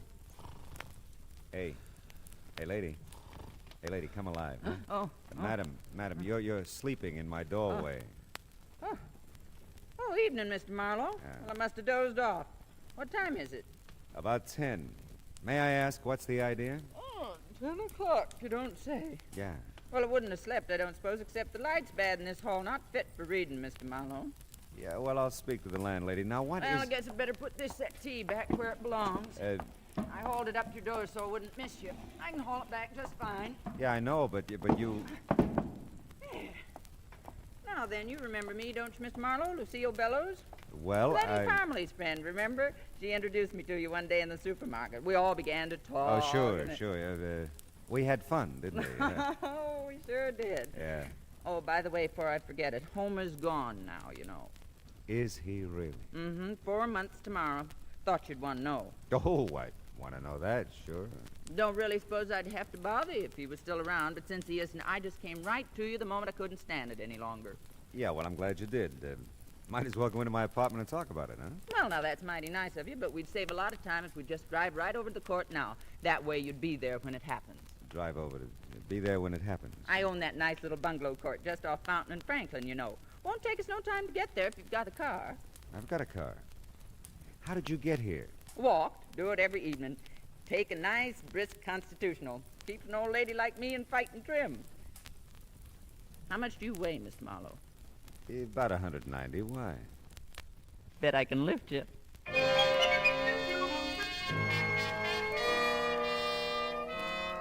It just seems smarter all the way around to drive Lucille Bellows back to our nice little bungalow court.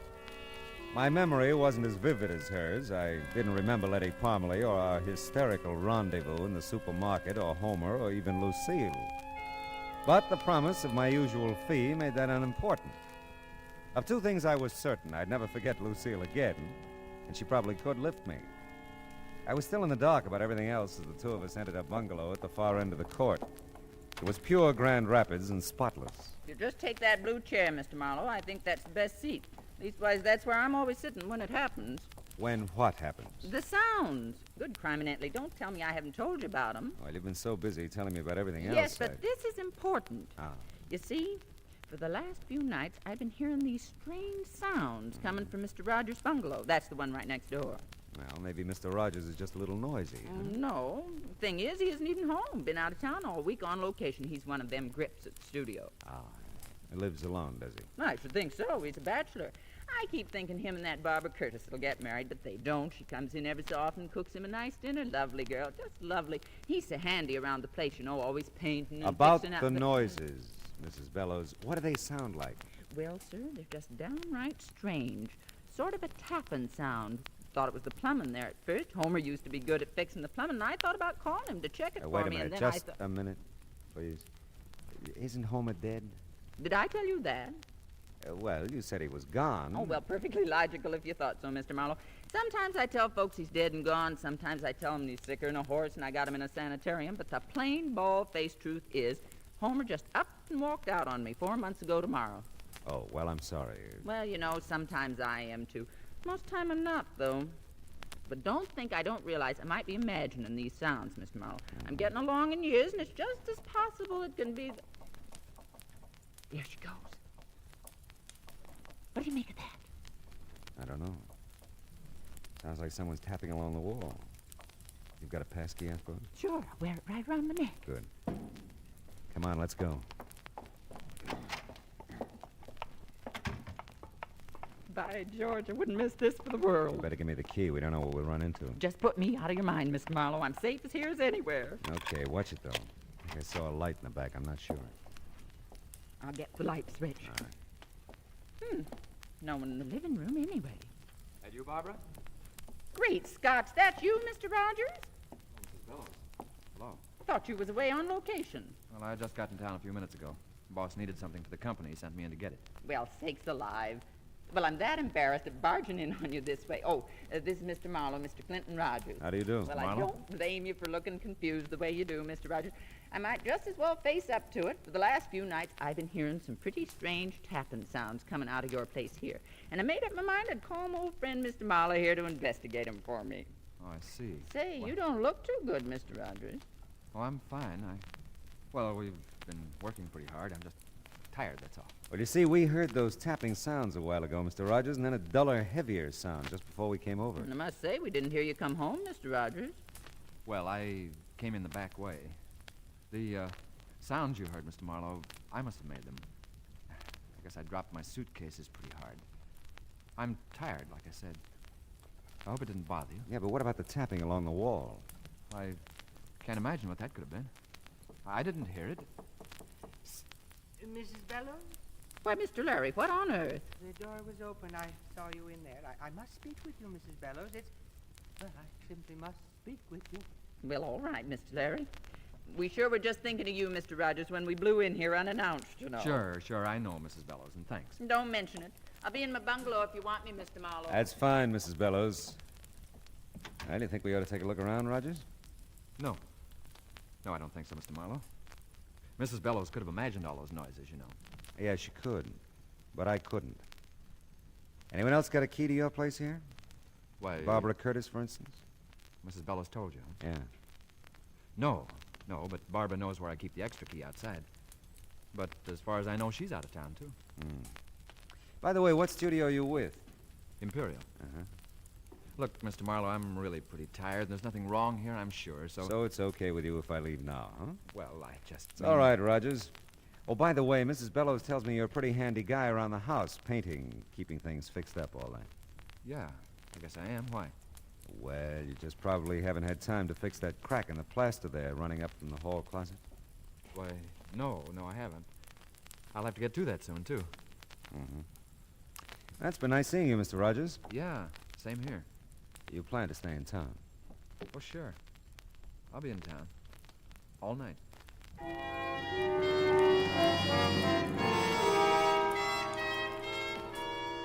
There was something eating at Clinton, Rogers, something pressing, but he wasn't talking about it, not to me anyway. I knew one thing, he'd never seen that crack in the plaster until I pointed it out to him. It was on the wall next to Lucille Bellows' bungalow, and it was the kind of crack that could be made if someone tapped along the wall looking for something. So much for deduction. I went back to check in and out with Lucille. I'm just real sorry, Mr. Marlowe. Maybe it's all been over nothing at all. Well, Mr. Rogers will be home all night, so if you hear anything, just pound on his wall. Well, if he's going to be here, I'll feel better. I really will. Say, how about your friend who called you out of Mr. Rogers' bungalow a while back? Mr. Larry? Yeah. Well, now, he's a nice soul. Not the protective sort a woman usually sets her cap for, but Lord Almighty, I'm strong as an ox, you know. Yes, I know. Of course, I don't think he makes a dime. Mr. Larry's in women's hats, you know. No, but I could have guessed. Just why I'd hold out for a man who could support me, I couldn't tell you.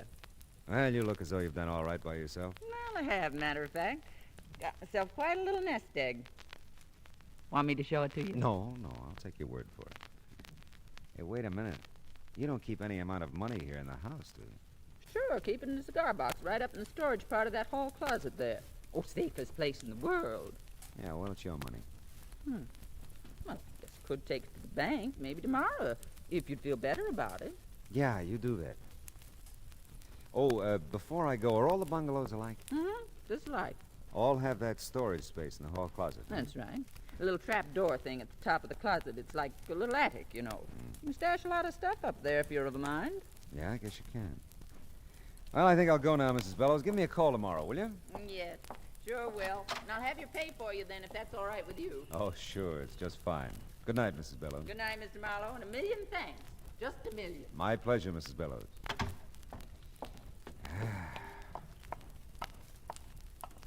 Oh, Mr. Marlowe. Oh, Mr. Larry, isn't it? Oh, yes, it is. I know who you are. I mean, the Philip Marlowe, all that. And all that. Well, that's good. Now we know each other. Huh? I've really become quite chilled waiting for you to come, Lucille.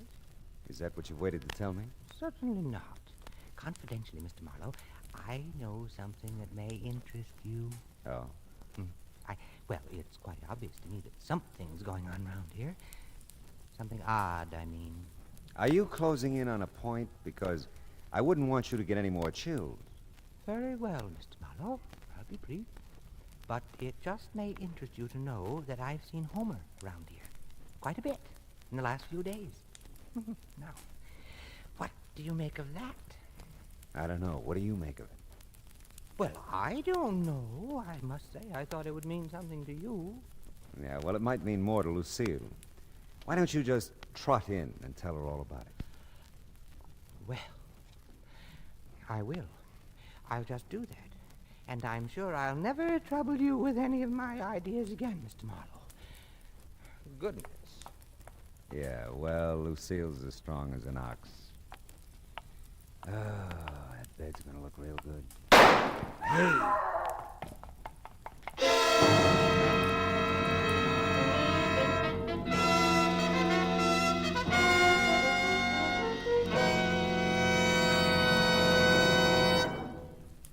In just a moment, we'll return to the second act of Philip Marlowe. But first, CBS Radio puts out the welcome mat for three of its greatest stars tomorrow night.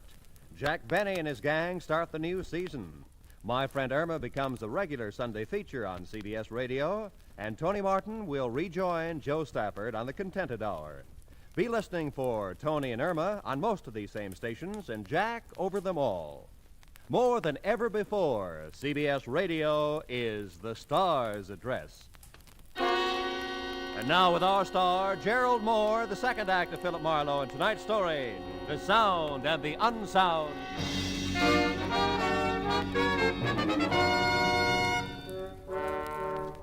The scream was Lucille's. The shots could have been anybody's. The little bungalow court came alive as I raced back up the sidewalk to Lucille's bungalow. The lights came on in every unit except one. Clinton Rogers' bungalow was dark. Lucille bolted out of her front door to meet me. Oh, Mr. Marlowe, thank the good Lord you heard me. Where'd the shot come from? Mr. Rogers' bungalow. Here, take my key. Ah. I've got to tend to Mr. Larry. What's with him? Fainted dead away when he heard the shot. Oh. I'll come in as soon as Mr. Larry comes to. Okay.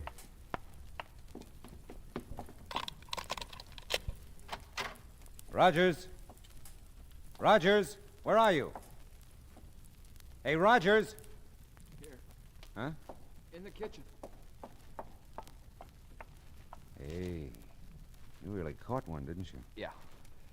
My shoulder burns like fury. Who was it, Rogers? let's say I did it, huh? All right, what'd you do with the gun? Ate it, of course.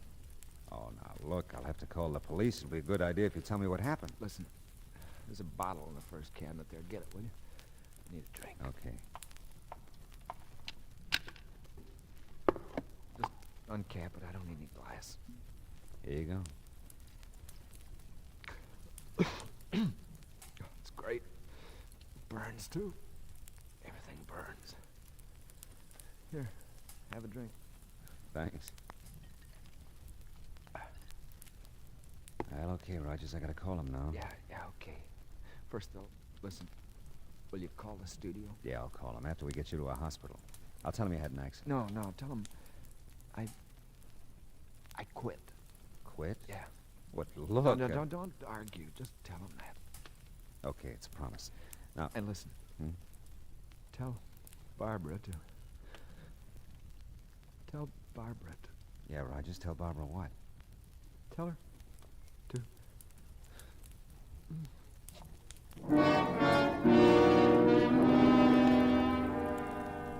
I called the emergency hospital in Hollywood, and their ambulance was there in no time. So was a squat little sergeant. Lucille followed him in. I had two hunches that I was keeping to myself for the time being. One, that whoever had shot Clinton Rogers was in his bungalow when he got back from location. That they were there when Lucille and I barged in on him. And two, that they'd left by the back door after they'd plugged him. Even the sergeant could see something of interest in that back door. The screen's been cut through here, see? The way it's cut, the fella could unhook the screen door, see, and get right at the back door. Yeah, well, that's very good, Sergeant. But tell me, why do you think it was a fella who shot Rogers? Well, it could have been. You don't think it was a dame, do you? It's happened before, you know. Excuse me, gentlemen. I know you're busy finding clues and all that, but don't you think I could clean up this kitchen floor? It's a terrible mess. Don't touch nothing. Well, it seems to me that you He could... said don't touch nothing. Sergeant will let you tidy up things tomorrow. Yeah, tomorrow's soon enough. Well, all right. I think I'll go back to Mr. Larry now. He's just undone about this whole thing. I'll be in my place if you want me for anything. I'll say good night for now, anyway. Good night. Night. Well, I'm satisfied for the time being. I'll give you a lift back to the station, Sergeant. I'd like to check on Rogers at the emergency hospital on the way. Yeah, so would I. If he's in shape, I want to talk to him.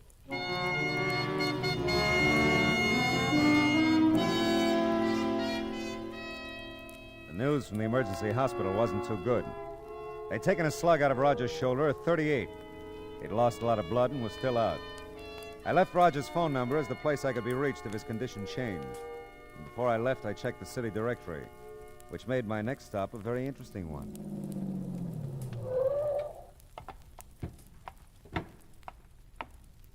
Hey, the studio's closed, mister. You can't get in at this time of night. Are you Homer Bellows? That's right, and I'm the night watchman here. Why? Well, Clinton Rogers works here at Imperial, too, doesn't he? Uh-huh. But he ain't here. He's in a company that's out on location. Leastwise, I think they're still out. You a friend of his, Homer? Well, you might say so. I know him. You used to live next door to him, didn't you? Yep, I did. Hey, who are you, anyway? Well, I'm a guy who wants to know what you've been doing around Rogers' bungalow recently. Rogers' bungalow? Yeah. Been doing nothing, except passing it on my way to my wife's. What infernal business is it of yours? Well, none, really, but I'm a friend of your wife's, Homer, and Oh, you are you? Well, if you're such a friend of hers, why don't you ask her what I've been doing around there? Does she know? Does she know? I've been asking her for a divorce since you're so nosy. I want to marry me someone else. Oh, won't she give it to you? Oh, she's agreeable to the divorce, all right. Thing that's holding her up is a settlement. Oh, settlement. Yep. You see, I lived with that one almost 40 years. I think that entitles me to a nice little wad of her money. Lucille, don't see it that way. Yeah, well, some women have next to no understanding about things like that. But my visit with Homer served its purpose. I went back to Rogers' bungalow in case the call should come from the emergency hospital. And this time I wanted a good look at that crack on the wall, the storage compartment in the hall closet. I'd kept Lucille's passkey, and this time I didn't bother with the lights. I used the flashlight from my car because I was pretty sure whoever had shot Rogers hadn't found what they were looking for. I just opened the hall closet door when I'd heard it. Someone was unlocking the front door. I moved quickly behind a big chair in the living room. Just tiptoe, Bud. We've got to be quiet. Yeah. But what about lights? We'll try to make the flashlight do. Okay. But I still don't think there's much of an idea. Oh, I was afraid to come alone, Bud. And I've got to find it before Clint comes back. You could just take my word for it, you know. You wouldn't have to be here at all. I've told you. I can't believe what you've said. I've got to find out for myself. Maybe you'll be sorry if you find out. Maybe so. But at least I'll know then. That little storage place here in the closet is the only place I haven't looked. Do you think this will be enough light? Yeah. But how'll I get up there? I can't reach that door from here. Oh, well, wait. I'll get the stool from the kitchen. I'll get it. No, I've got the flashlight, Bud. I'll... Oh, good heavens, Bud. Here in the kitchen. It's blood. Yeah. Sure is. Who's that? Hey! Who's that? Hey! Don't reach for anything, Bud. You're covered. What's happened to Clint? Somebody shot him. Oh, no. He's not dead yet, Miss Curtis. You know my name? Yeah, he mentioned you. I'm Philip Marlowe. Mrs. Bellows called me in on this. Oh, Why don't you put the gun down, mister? I will when I find out a few things. where is Clint? I want to go there. Police took him to the emergency hospital. Police? But Yeah, they're going to call me here and tell me how he is. He was still out when I left a while ago. come on, Bud. You've got to take me there. Why, yeah, Barbara, sure. Yeah, not yet, kids. Not till you two tell me what you came to find here tonight. And the other nights you've been here. Other night. You said a while ago you'd looked every place but the hall closet. But I've never been here at night. Not without Clint. Don't talk to him, Barbara. You don't have to. I won't. Mr. Marlowe, you can't keep us here. I have to go to Clint. I have to be with him. I'll get that. And don't forget you're still covered, Buster. Yes? Marlowe, Yes, Sergeant. How's Rogers? he's over the hump okay. They gave him a sedative a while ago. He's out like a light, but he's gonna be all right. I see. Did he say anything? Were you able to talk to him? I was able, but he wasn't. Sort of delirious, I guess. Mumbled something about Barbara. And then just after they gave him the shot, he said over and over, "Don't be a fool, Bud. Don't do it, Bud." He did, huh? Well, that's something. Is it? Sure is. Thanks, Sergeant. I'll call you back. What did they say about Clint? Well, it looks like we're looking for a murderer now. Oh, no. Take it easy, honey. We had one break, though. Clint! It'll interest you, Bud. Will it? The police know who shot him. Clint told them. Bud! What are you doing? Just protecting myself, Barbara. You want to use that gun now, Marlowe? I'm keeping it right here in front of me. Yeah, I see. I thought you'd have a 38, Bud. That kind of clinches it, doesn't it? Not yet, it doesn't. Bud, please, don't. Stand still and shut up. Drop your gun, Marlowe. Let her go, kid, and we'll talk about this. She won't get hurt unless you hurt her. Drop your gun. Bud, someone's coming. Mr. Marlowe. Look out, you two! Mr. Marlowe. Oh, my... Thanks for the souvenir, Bud. Oh, my goodness. Good work, Mr. Marlowe. Barbara, honey, are you all right? Yes, I'm all right, Mrs. Bell. How about that, Mr. Larry? Coming in when you did, you're nothing but a bloody hero. Oh, my. I feel so. Good Lord, there he goes again.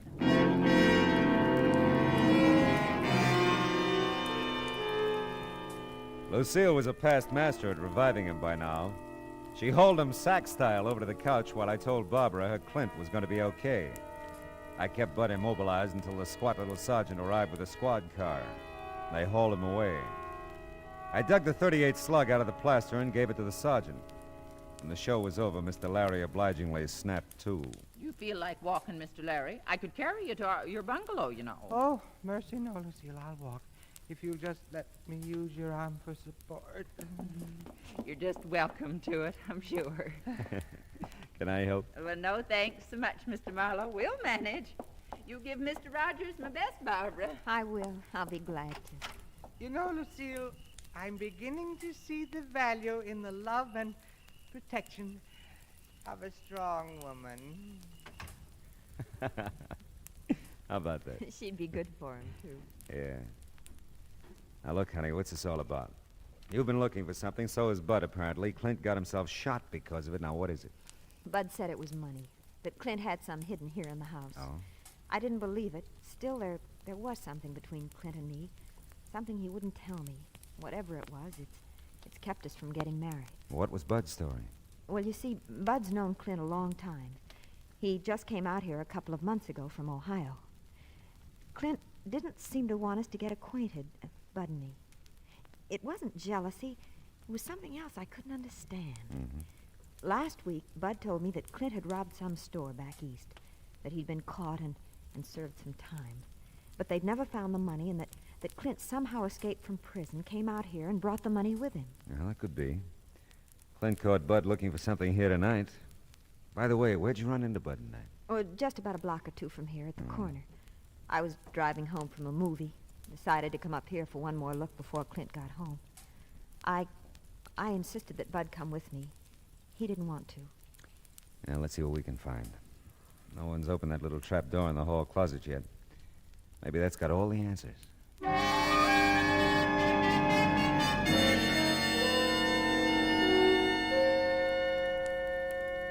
Why, it's a strong box, isn't it? Yeah, it's not very heavy, though. There, let's see now. No money at all. A couple of war bonds made out to Clinton Rogers and/or Thomas Rogers. Clint said he didn't have any family. Hey, look. Here's an envelope with your name on it. Oh, for Barbara Curtis to be opened in case of my death. I don't know what to do. Well, don't look at me, honey. I can't decide for you. You will go with me when I tell him, though, won't you? Sure I will. Let's see. My darling, this newspaper clipping will tell you why I couldn't marry you. When you read it, you'll see why. I love you, Clint. I'm afraid to read the clipping, Mr. Marlowe. Let me see it. Not pretty, honey, but it isn't about Clint. But then who? It's about Thomas Rogers, who at the age of 16 murdered his father and mother. The story says he escaped from the Ohio asylum for the insane in June of this year. Officials think he may attempt to contact his brother Clinton in California. And Bud is... Yeah, it's his picture with the story. Oh, Clint, poor Clint. What a horrible, horrible thing for him to live with. Yeah. But, honey, Mr. Larry said it a little while ago. The love and protection of a strong woman. Clint has it, Mr. Marlowe. I've never been so strong or so protective, and I've never loved so much.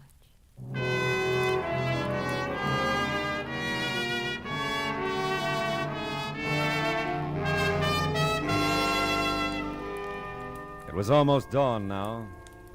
I drove Barbara over to the hospital in Clint. We didn't say anything. There wasn't anything to say. Nice girl, that Barbara. All woman. You know, I never could understand the guys who pronounce woman as woe man. What would we be without 'em, huh? Oh, they have their faults, but what would they be without 'em? Yeah, truly it's been said. There's nothing like a dame. Wonder what Rita's doing tonight.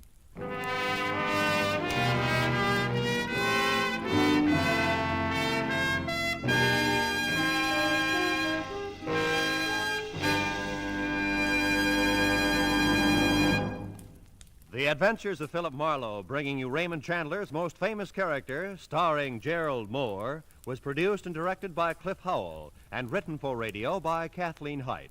The cast included D.J. Thompson, Olin Soule, Ted Osborne, Frank Gerstle, Arthur Q. Bryan, Shirley Mitchell, and William Tracy. Gerald Moore may currently be seen in the Santana production Sirocco. The special music for Philip Marlowe is composed by Pierre Garrigank and conducted by Wilbur Hatch. Now, here again is the star of our show, Gerald Moore. Thanks, Roy.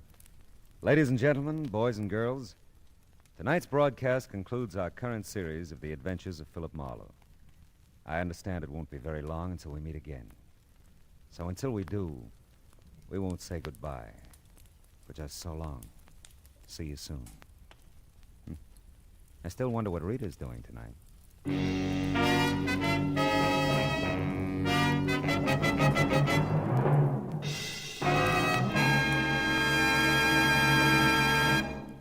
Lovable, laughable My Friend Irma, starring blonde Marie Wilson, is back on CBS Radio Sunday evenings now.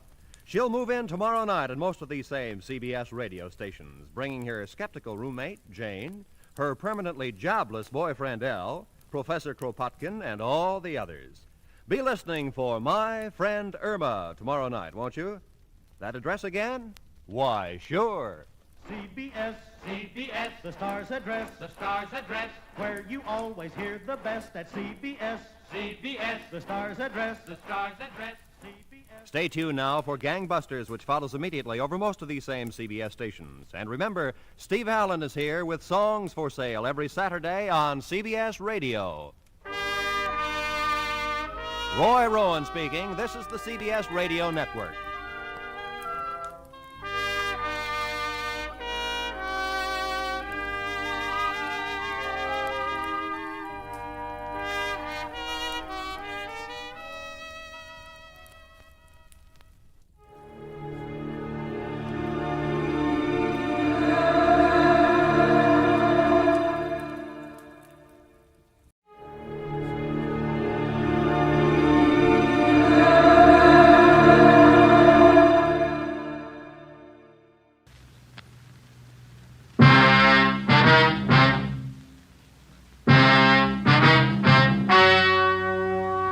The story you are about to hear is true. Only the names have been changed to protect the innocent. Fatima Cigarettes, best of all long cigarettes, brings you Dragnet.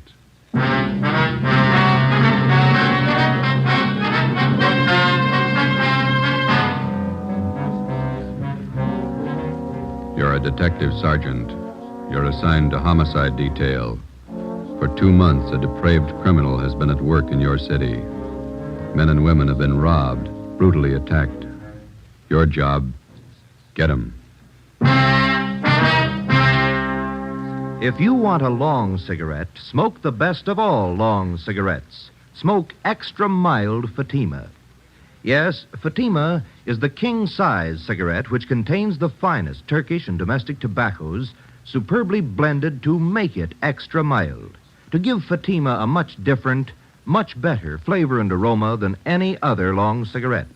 That's why Fatima has more than doubled its smokers coast to coast. Enjoy extra mild Fatima yourself. Best of all, long cigarettes. It's wise to smoke extra mild Fatima. It's wise to smoke extra mild Fatima.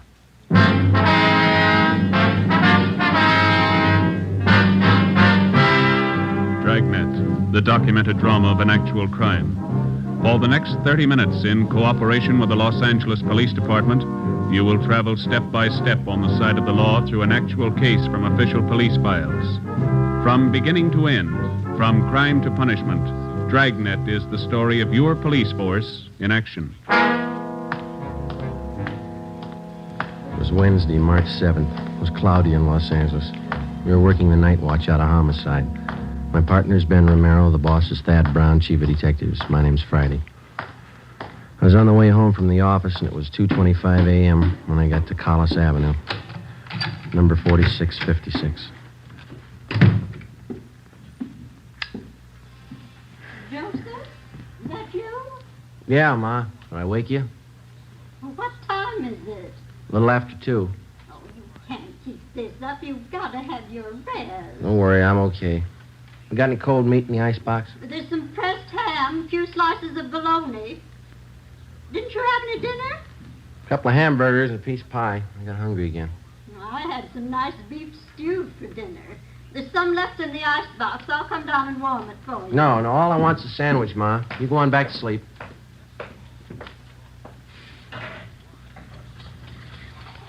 You can't live on pie and sandwiches and keep up your strength. Working all hours, first thing you know, you'll be getting sick.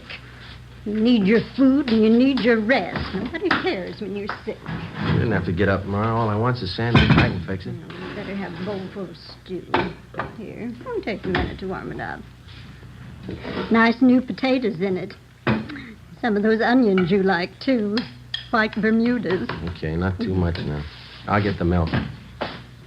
Goodness, 2:30 in the morning.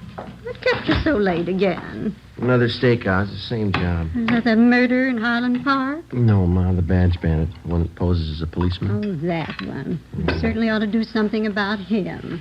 Yeah, well, we're trying to. We can't find him. Now, there was a piece in the paper about it tonight. They say it's just terrible the way he beats up people and robs them. Yeah. Badge bandit. The way he treats women ought to be ashamed. They ought to put him away. Yeah. You got some more rye bread? Mm-hmm. Are you going to have tomorrow off, Joseph? Thanks. No. The captain says we work straight through till we get the guy. Oh. I thought you were going to have tomorrow off. Mm-hmm.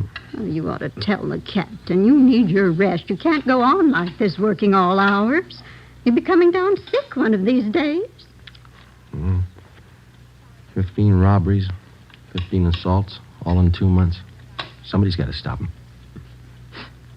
Stew ready? Oh, yeah, I think so. Okay. Well, can't they warn the people? They wouldn't be getting robbed and beaten up if they weren't parked in those lonely places. Spooning, so silly. Yeah. I'm afraid we can't do anything about that, Ma. It's a public place. They got a right to park if they want. Yeah, I suppose. Well, let me have your plate. Okay, here. No, hold it. That's fine. Another spoonful. You can't work if you don't eat. Okay. It is good stew. Yeah, sure it is. Butcher down at ShopRite's nice. His stewing beef's just wonderful. Mm-hmm, yeah. Ben work late with you? Yeah, his wife's sore, too. He hasn't been home much since we started on this. It's a tough one. Oh, my. Well, times certainly have changed since I was a girl. All this robbing, beating up. Crazy people. Yeah. Any mail today? No, there's a couple of bills. Well, you set the alarm. I got to check back in at 8 in the morning.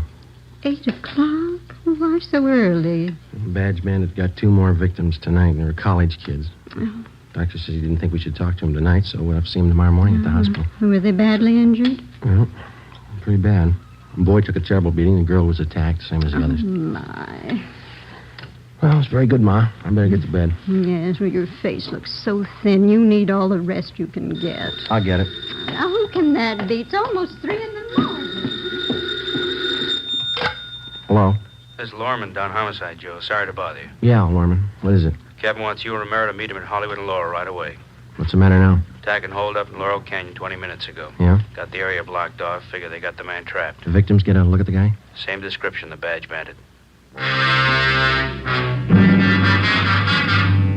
I left the house, went over and picked up Ben. We drove out to the edge of the Santa Monica Mountains where Hollywood Boulevard ends and Laurel Canyon begins. We headed back into the canyon to the blockaded area. Captain Steed from Homicide was there waiting for us.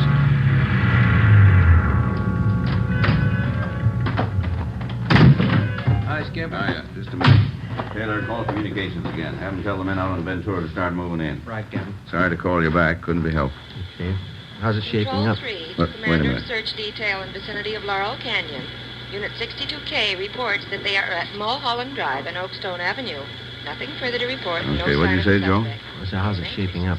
Well, here's a sketch of the area. Covers just about all the Laurel Canyon district. Yeah? Badge Bandit got his victims near the top of this hill here. Mm-hmm. Old man in the neighborhood heard a woman scream and phoned in. How sure are we the guy didn't get away? Well, the man who called in said the bandit had trouble starting his car. Finally left it and took off into the brush. He was headed west down this road here. Captain, I just had a call from communications. The crew from Leighton Prince are on the way. All right. Any report from the detail up on Canyon Road? Nothing yet. I'll stand by the radio. Okay.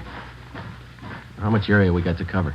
Now, from the mouth of the canyon here, all the way back to Ventura Boulevard. On the west here, from Lookout Mountain Avenue over to Crestview Drive on the east. How much have we got to go on? Crowley talked to the victims for a minute before they took him to Georgia Street. Yeah? The guy's description's the same. Heavy-set, blonde hair, chubby face, horn-rimmed glasses. Mm-hmm. Well, if he's on foot, there's plenty of underbrush around here to hide him. Just a minute. I want to get this call in first. Taylor, have communications contact 72K. Tell them to hold their line stationary. Yeah. We'll have the others close in from the west and the north. Right. You two better get up on Groveland Drive. Line's pretty thin up there. Olson can use the help. Is that the area where you've been in the car? Yeah. I want you to cover all the houses in that area. Check with everybody you can find in the neighborhood. They may be able to help. If they don't answer, find out why. Okay. I'll be making the rounds in another 10 minutes. Check with you then. All right, let's go, Joe. One more thing. Yes, sir? I'll tell you what I told the rest of the men. This guy's in a corner, and he's got a gun. There's only one way out for him. Yeah? Make sure it's not you. 3:45 a.m. Ben and I drove up to Groveland Drive and joined the search. We started our house-to-house canvass of the neighborhood where the suspect had abandoned his car. None of the residents had any further information to give us. 4 a.m. We kept on checking. 23 hours. It's a long shift. Yeah. I could use some sleep. Wife of mine is boiling mad. She's even mad at the kid. Yeah? What's the trouble? Oh, Aunt of hers sent down some flower bulbs from Oregon yesterday, gladiola bulb. Yeah. Kid was playing with a little girl next door yesterday, and they found the box of flower bulbs.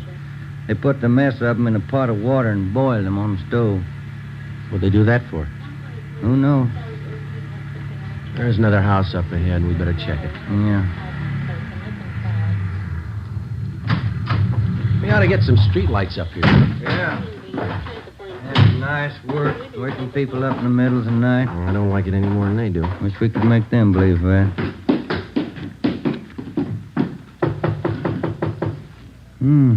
Nice neighborhood up here. Wonder what the price is on these lots. Well, it shouldn't be too high. They say real estate's coming down. Yeah, what is it? Police officers. Sorry to disturb you. We'd like to talk to you a minute. Oh, all right. Let me get the door open. What's been going on in the neighborhood tonight? Some kind of trouble? Cars racing up and down the hill? What's the trouble? Have you noticed any strangers in the neighborhood last hour? No, I just got to bed 20 minutes ago. I work out at Paramount. We're shooting nights. What's all the commotion anyway? We're looking for a suspect. He's supposed to be around this area. Well, I haven't seen anybody. I thought I heard somebody out by the garage a few minutes ago. Went out and looked around, but I didn't see anything. Did you check to see if your car is still in the garage? No, I left it in the driveway. No, sir. There's no car in your driveway. Sure there is. Let me show you. Hey, it's gone. Can we use your phone? Yeah. Yeah, but I saw it just a few minutes ago. The car was right there in the driveway. You think that guy took my car? Yes, sir. It's a pretty good bet. You got your license number handy there? I don't remember it. I got it on a card in my wallet. Give me communications. Can you give us a description of your car? It's a Plymouth sedan, black, two-door sedan. With... Search detail, Laurel Canyon. I got some new information for all units in the detail. Here's the license number. Thank you. Will you broadcast this information to all units in the search detail? What was the make and model of your car? 46 black Plymouth, a two-door sedan. 1946 black Plymouth, two-door sedan, license number, let me see. 7X-ray 2569. This car's just been stolen from 10211 Groveland Drive. Any identifying marks on the car? Well, I left my keys in it. No, sir. I mean, any special markings on the car? Maybe a dent in one of the fenders? Well... Yeah, George, hold on. We're getting it. The right headlight went out on me last night. I haven't had it fixed yet. The right headlight on the car's out. Notify all units in the search detail that we believe suspect is now in possession of this car. Right, thank you. Let's go. Must have happened in the last 15 minutes. I heard that noise and I went out to check. The car was there then. Well, here's our card. We'll be checking with you later. Yeah, I sure hope you find it. I don't know how I can get to work tomorrow without my car. Yeah, we'll notify you. Yeah, gee, I sure hope you find it. Thanks for your help. Come on, Ben.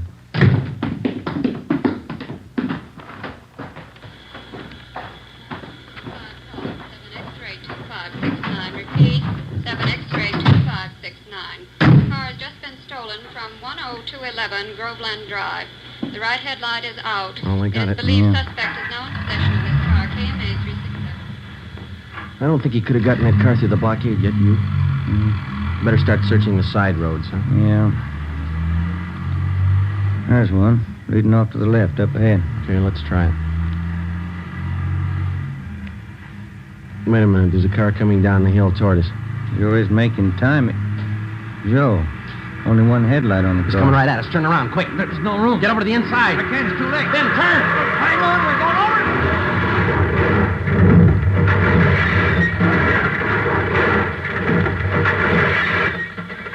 Attention all units. Special attention all units in search detail in the vicinity of Laurel Canyon. 80K reports theft Ben? of a 1946 You all right? Plymouth two-door sedan. Ben. License in the 5 column.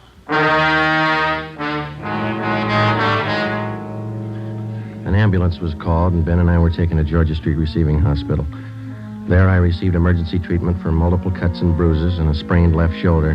Ben didn't do so well. He had a possible concussion, 2 broken ribs, and a half a dozen severe cuts about the face and arms. We were then taken to the P&F ward. The next afternoon, we had a visit from Captain Steed and Chief of Detectives Thad Brown. Friday, how you feeling? Oh, pretty good, Chief. I saw Romero across the hall. You came out better than he did. Yeah, that's what I hear. You resting any? Oh, much better. No danger involved. Needs rest, that's about all. How long? Oh, he'll be here 2 weeks, according to the doctor. What about you? A couple of days. Too bad, Joe. Badge bandit? Yeah. Looks like you two got banged up for nothing. Oh? After he rammed your car, he ditched the black Plymouth, and then we figure he hit with the underbrush. Yeah? Somehow, while we were hauling you and Ben out of that wreck, he slipped through the line. Any fingerprints on the car? None we could use. It's rotten luck. I guess it was his night, huh? We're getting more men from Metro Division to help out. And we're doubling the number of decoys around the city. Policewomen, huh? And we'll have each of them planted in a parked car along with an officer in every area of the badge bandit's been working. All he has to do is grab at the bait once. Yeah, if he goes for it. He'll have plenty of time to choose. We work the same setup every night till we reach him. It's a big operation. Might have to run it for weeks unless he quits. Well, there's only one way a guy like that ever quits. Yeah. When we stop him. Saturday, March 10th, 2 p.m. I was released from the P&F ward and went home. Ben stayed on at the hospital. He had at least another 10 days to go before release. Sunday, I spent at home. Monday afternoon, I checked back in at the office, and Captain Steed put me on decoy duty for that week, along with policewoman Dorothy River. We were assigned to cover an isolated parking area near Mulholland Drive and Beverly Glen. It was a nice view, but the duty was slow. No sign of the badge bandit. Policewoman River and I waited it out from late evening to early morning, from Monday through Thursday. Friday night came. Same thing. We waited. How's Ben? You see him today? Yeah, he's doing fine. Be out next week. Grouchy, I guess. Oh, sure. You want a cigarette? Thank you. You can sure tell it's Friday night. Yeah. Thanks. College kids are out in force. Mm-hmm. What time you got? 1:45. Long nights. Yeah. Slow. You cold? No, are you? Just a little. It's chilly up here in the early morning. What's that? Car full of kids just pulling out. Are the cars gone too? Yeah. We're the only ones left. These stakeouts get on your nerves. So, look, if you're cold, you can have my coat. It doesn't bother me. No, it's all right, Joe. Thanks. It's a beautiful view from up here, isn't it? All the lights. Yeah. You like to dance, Joe? What? I said, do you like to dance? Oh, once in a while, I guess. I'm not too good. Why? Well, our club's having its big annual dance 2 weeks from Saturday. Yeah? Might get a kick out of it. It's formal. Well, it leaves me out. I don't own a tux. You could rent one. It'd be fun. Nah, afraid I don't look good in a tux. I never met a man who thought he did. Why don't you try it? I might be working. Well, I mean, if you're not working, why don't you come? You going? Well, I was planning on Got a date? it. No, not yet. I have hopes. There's a car pulling in. Let's see. Yeah, parked over in back of us. I can only make out one person in the car. Yeah, looks like a man. I can't be sure. All right, come on over closer. We might as well look the part, huh? All right. He's getting out of the car. Is he coming this way? Walking over to the side of the road. He's got a flashlight. Looking around. He's built like the badge bandit. Short and heavy set. Yeah, he's turning around. He's got his flashlight on us. He's coming up on your side of the car. All right, take it easy. You know what to do. Come on, out of that car. Police officer. All right, hold on. Got a gun, Joe. Yeah. Come on, I said out of the car, both of you. All right. All right, drop the gun. Drop it.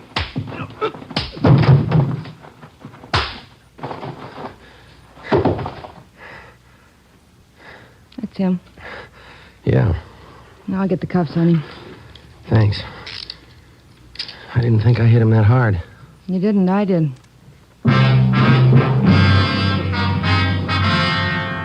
Policewoman Dorothy River and I took the suspect to Hollywood Division, where he was booked on suspicion of robbery. He gave his name as Charles Leon Kirby, age 46. Monday, March 19th, Ben was released from the hospital and checked back in for work. A special show-up was held at which 10 of the 17 victims definitely identified Kirby as the badge bandit. The suspect had finally been apprehended. Now we started the slow process of formally charging the man and presenting our evidence against him to bring him to trial. 10 a.m., Ben and I went across the street to the 6th floor of the Hall of Justice to present our case against Kirby and to obtain a formal complaint against him. We met with Deputy District Attorney Broker. When'd you get out of the hospital, Ben? This morning. Sure got sick of that place. Heard about your accident. That guy sure gave you enough trouble, didn't he? Yeah, he's still giving us trouble. How's that? He got in a tangle with another prisoner out in the Hollywood Division. Yeah? The other prisoner gave Kirby a pretty bad going over. Cut him up and broke his left forearm. They're moving him in an ambulance from Hollywood to the prison ward at the General Hospital. When did this happen? Just this morning.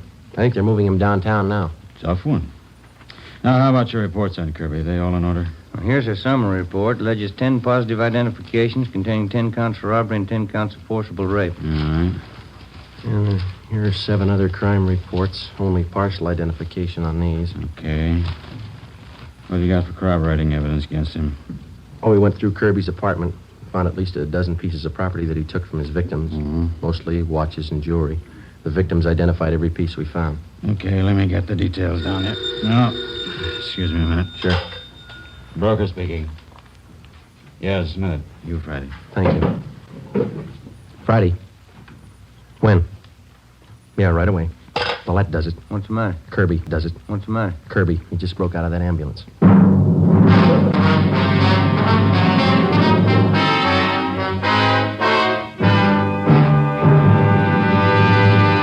You are listening to Dragnet, the case history of a police investigation presented in the public interest by Fatima Cigarettes. If you smoke a long cigarette, it will be in your interest to listen to a typical case history of a Fatima smoker. It's the case of Mr. Richard Watts, Jr., drama critic of one of New York's great newspapers. This is his actual signed statement. My working day starts when most people are going to bed. When the curtain closes on the last act, I've got a newspaper deadline to make. Working more means smoking more. And that's when Fatima quality really tells. I agree. It's wise to smoke extra mild Fatima. And so do more and more smokers every day. Actual figures show extra mild Fatima has more than doubled its smokers coast to coast. So enjoy extra mild Fatima yourself. The king-size cigarette, which contains the finest Turkish and domestic tobaccos, superbly blended to make it extra mild. You will prefer Fatima's much different, much better flavor. You will agree. It's wise to smoke extra mild Fatima. It's wise to smoke extra mild Fatima. The best of all long cigarettes.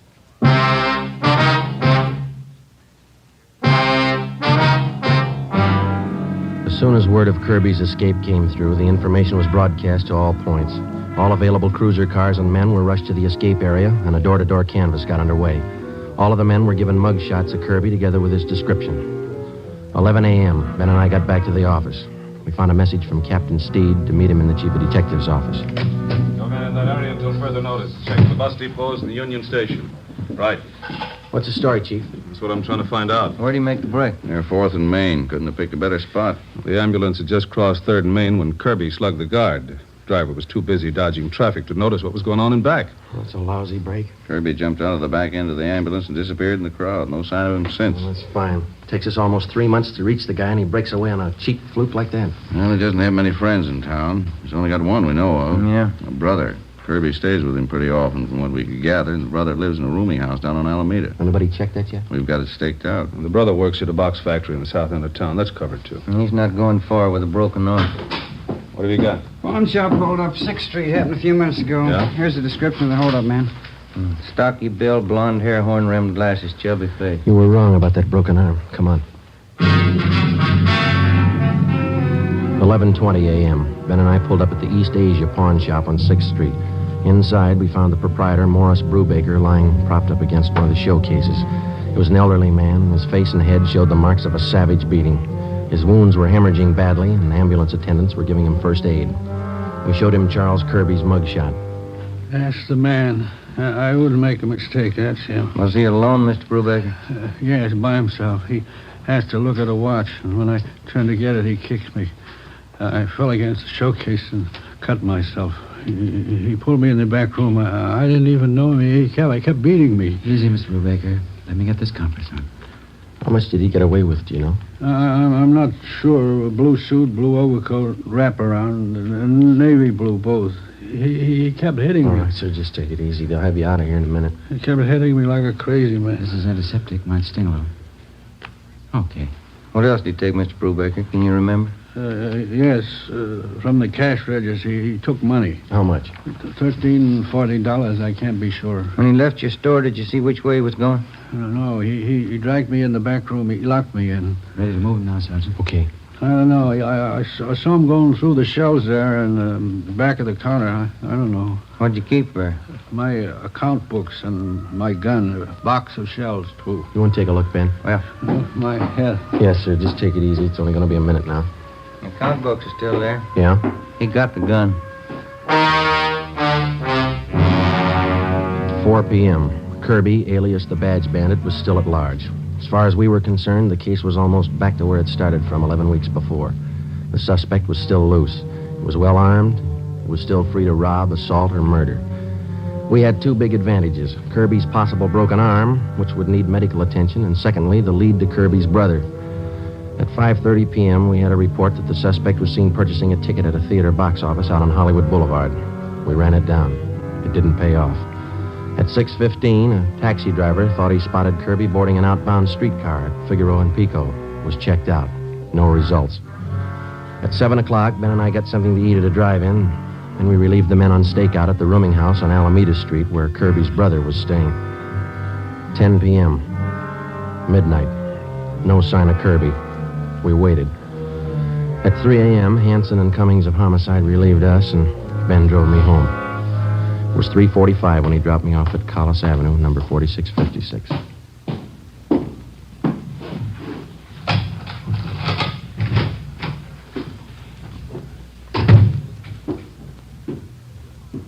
Joseph, that you? Yeah, Ma, I didn't mean to wake you. Well, what time is it? Almost 4. Oh, my. These late hours, you've got to get your rest, Joseph. We'll be all right, Ma. Got something to eat in the icebox? There's a little cold meat and some cheese in the cupboard. Just want a sandwich. You go on back to sleep. I had some nice meatballs and spaghetti for dinner. I can warm some for you. My, high sandwiches working all hours. You just get sick, Joseph, and you'll see nobody cares about you when you're sick. I wish you wouldn't get up, Ma. I can fix something. Well, I'll warm up the meatballs and spaghetti. You need something substantial. I get it. 4 a.m. I hope it's not that office calling you, Ben. Hello? Lorman down homicide. Yeah, Lorman. Thought you'd like to know they just got Kirby. Where? At his brother's place about 15 minutes ago. Hanson and Cummings grabbed him. Any trouble? No, grabbed him before he got to his gun. We just locked him up. Thought you'd like to know. Yeah. Thanks, Lorman. Night. All right. Well, that wasn't Joseph. The office, Ma. They got Kirby, the Badge Bandit. Oh, did they? Well, that's nice. Maybe you'll have some time off now. Yeah. Never fails, does it? You work on a case for 3 months. Leave it for 30 minutes and it's all over. Well, the food's warm. Is there anything else you want? No, that's fine, Ma. You go on to bed. Yeah. Well, all right, Joseph.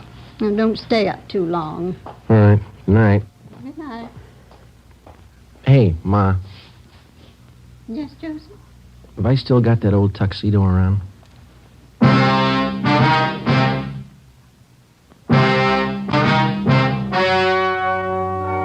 The story you have just heard was true. Only the names were changed to protect the innocent. On June 27th, trial was held in Superior Court, Department 87, City and County of Los Angeles, State of California. In a moment, the results of that trial. It's amazing how many long cigarette smokers are changing to extra mild Fatima. Here is the actual report. From coast to coast, Extra Mild Fatima has more than doubled its smokers. Yes, more and more smokers every day are discovering that Fatima is the king-size cigarette that is extra mild. Extra mild because it contains the finest Turkish and domestic tobaccos, superbly blended to make it extra mild, to give it a much different, much better flavor and aroma. Enjoy extra mild Fatima yourself. The best of all long cigarettes. It's wise to smoke extra mild Fatima. It's wise to smoke extra mild Fatima.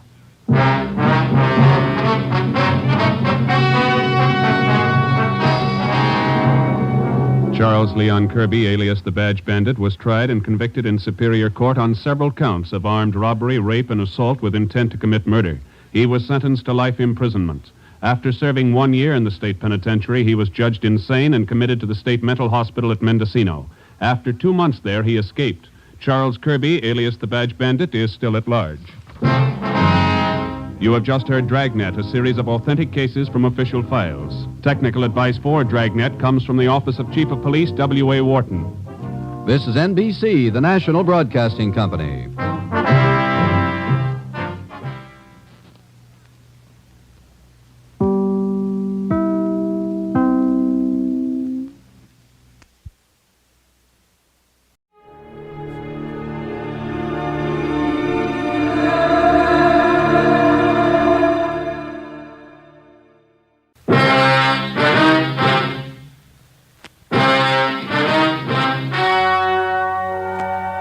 The story you are about to hear is true.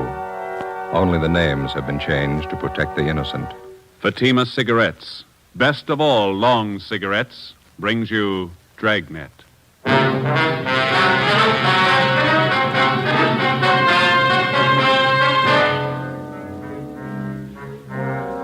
You're a detective sergeant. You're assigned to robbery detail. A store clerk has been murdered, shot to death in a robbery. The holdup man is described as tall, well-dressed. He escapes in a taxicab. Your job, get him.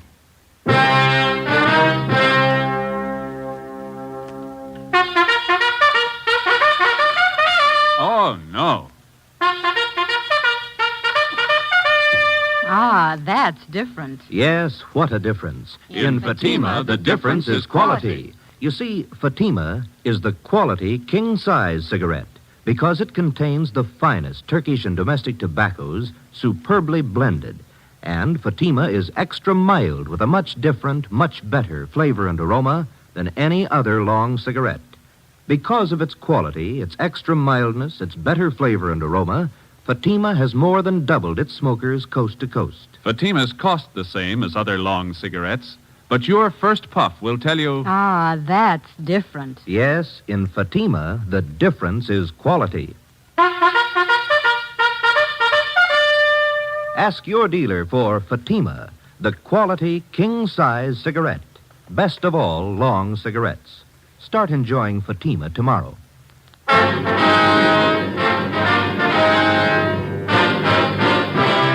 Dragnet, the documented drama of an actual crime.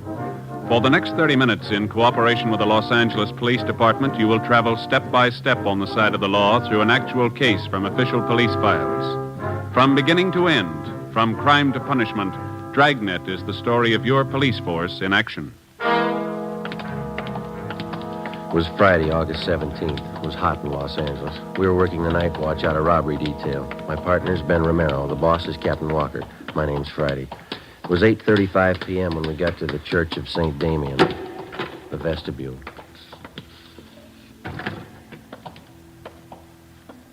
That must be her playing the organ. Yeah, I don't see any stairs. I wonder how you get up there to the loft. Looks like that might be the sexton over there. Well, let's ask her. Mm-hmm. Excuse me, sir. Yeah? We're looking for an Ernestine Matthews. Understand she's the organist here at the church. Well, that's her playing up there now, playing over a few pieces for Sunday. Could you tell us how to get up to the choir loft, sir? Surely, through that door over there. Follow the stairway straight up. Can't miss. Thank you.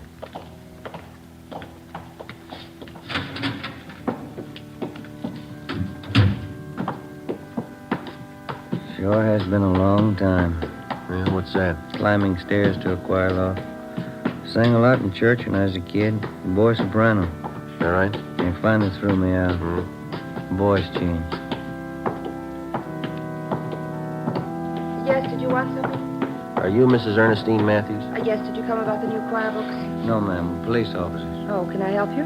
It's about your husband, Miss Matthews. Bert, what about him? Has Bert done something? He was hurt, ma'am. Well, I don't understand. Bert's working at store. What do you mean he was hurt? There was a holdup.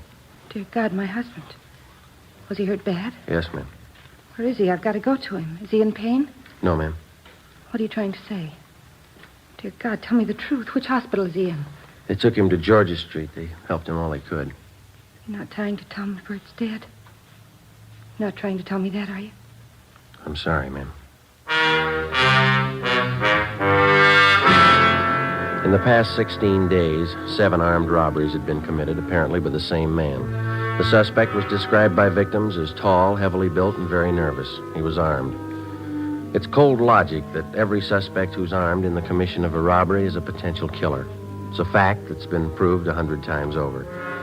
The man we were after had proven it again. We'd used every means at our disposal to identify him, through the stats office, the record bureau, latent fingerprints, through informants and witnesses. We'd gotten out an APB on him containing his description and his method of operation. We'd maintained stakeouts. We hadn't reached him in time. Early that evening, a downtown grocery store had been held up. One of the clerks, 31-year-old Bert Matthews, failed to empty the cash register quickly enough, and the bandit shot him 3 times through the chest. He died almost instantly, and the hold-up man escaped. There was only one witness, another clerk who had been on duty in the store with Matthews at the time of the hold-up. His name was Jess Tallman. He was brought to the city hall, where we questioned him further. Did you see Bert's wife?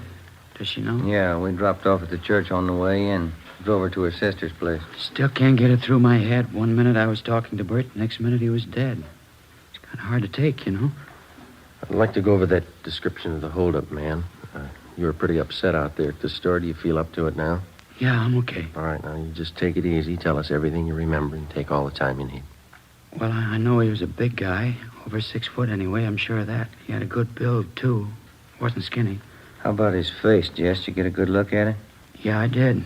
It was thin, and he kept working it around, you know, twitching like guy was plenty nervous. Mm-hmm. Can you tell us anything else about him? He was young, about 21, I'd say. Had dark color eyes. That's about all I'd swear to, Sergeant. He had a hat on, I know that. Mm-hmm. How about the rest of his clothing? I wouldn't be sure about it. Could have been a gray coat, blue coat, I don't know. I wouldn't want to give you a bum steer. Did you get a look at the gun? I couldn't miss that. It was a big one. It wasn't shiny. It was kind of dark blue color. I can see the guy now walking in the store and pointing it at Bert. What time was that again, Jess, when the bandits showed up? Just about 7:30. Bert was behind the counter. I was in the back stacking the shelves. The guy just walked in, pointed the gun, said, "Give me the dough." I heard him say that. Mm-hmm. Bert was kind of surprised. He just stood there for a minute, and the guy said, "Hurry up, give me the dough." And Bert said, "Okay, you can have everything." And he reached to get the dough from the cash register. And that's when the guy did it. He hit Bert right in the chest. What happened then? Bert moaned a little and fell down on the floor. I got so mad I started running for the guy, but he swung around at me with a gun and said, "Stay where you are." Yeah. Well, I didn't want to get killed. I stopped. You can't blame me for that, can you? Did you follow the man when he left? Well, you see, he backed out of the store, and when he got to the sidewalk, he jammed the gun in his pocket and ran down the street. I ran out after him, saw him jump in a taxicab and take off. Did you get the cab's number? Well, he was too far away for that, at least halfway down the block. I know somebody else must have been driving it, though. How do you know that? The cab was already moving when the hold-up guy jumped in. He got in the front seat.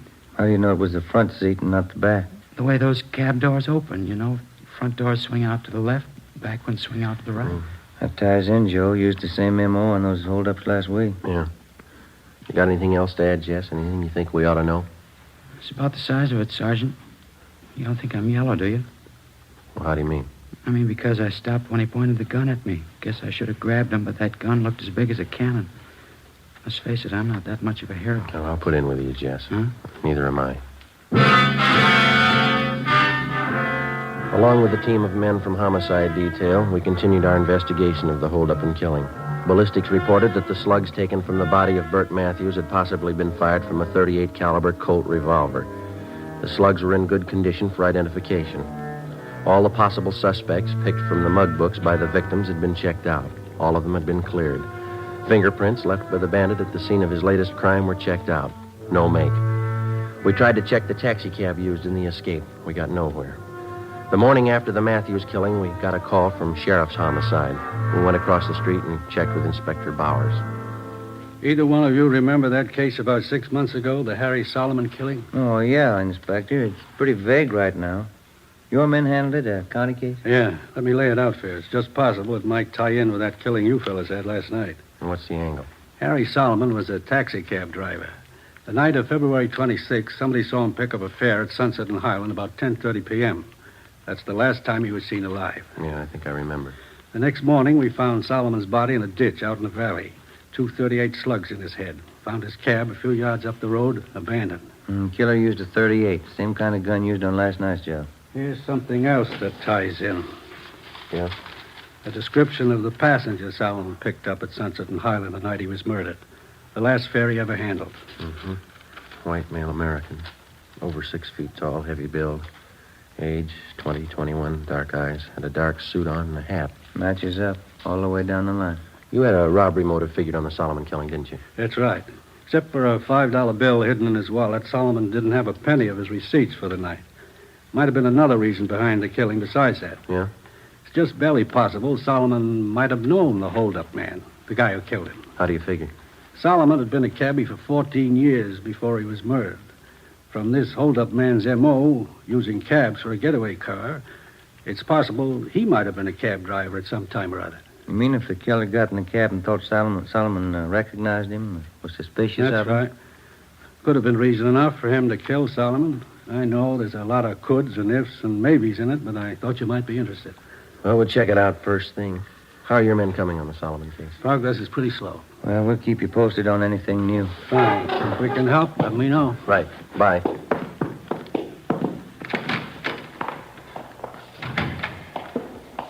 Well, 2 sets of 38 slugs. What do you think? Let's ask the crime lab. We put in a request to Russ Camp and Ballistics to check the 38 slugs found in taxi driver Solomon's body against those found in the body of grocery clerk Bert Matthews. Then we contacted the special agent at the taxi cab company. We asked him for pictures of all their drivers employed by the company during the past year who were 6 feet in height or over. He told us that they'd have a file ready for us the following morning.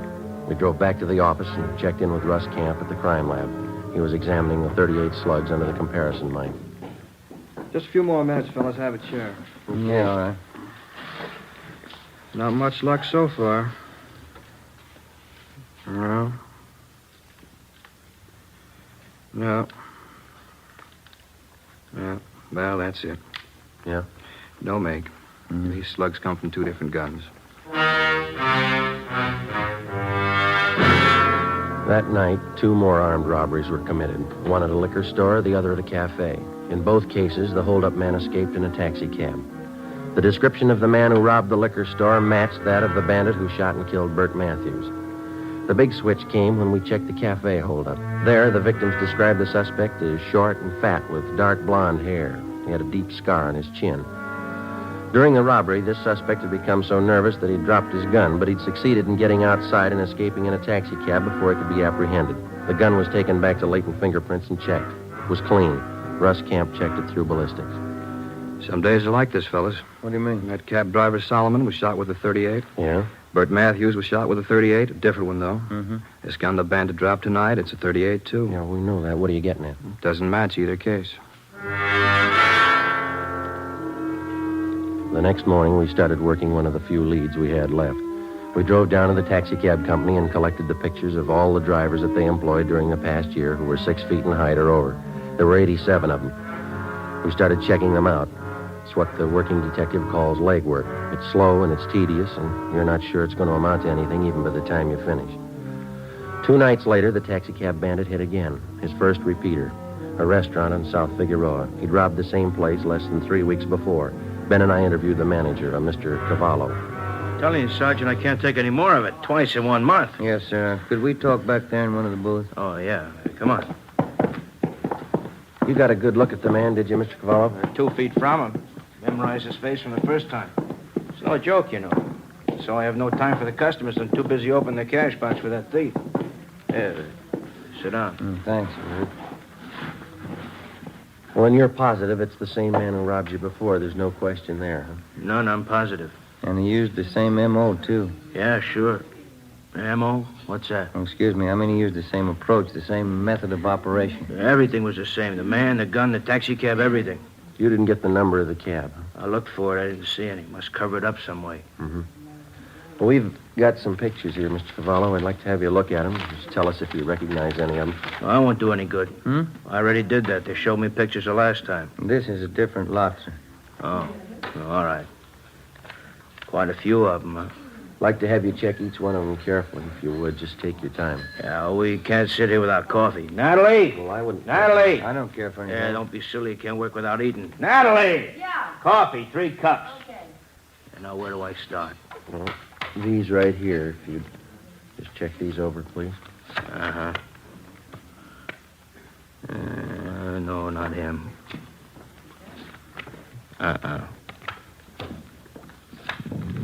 Not him either. Oh, thank you. Thank you.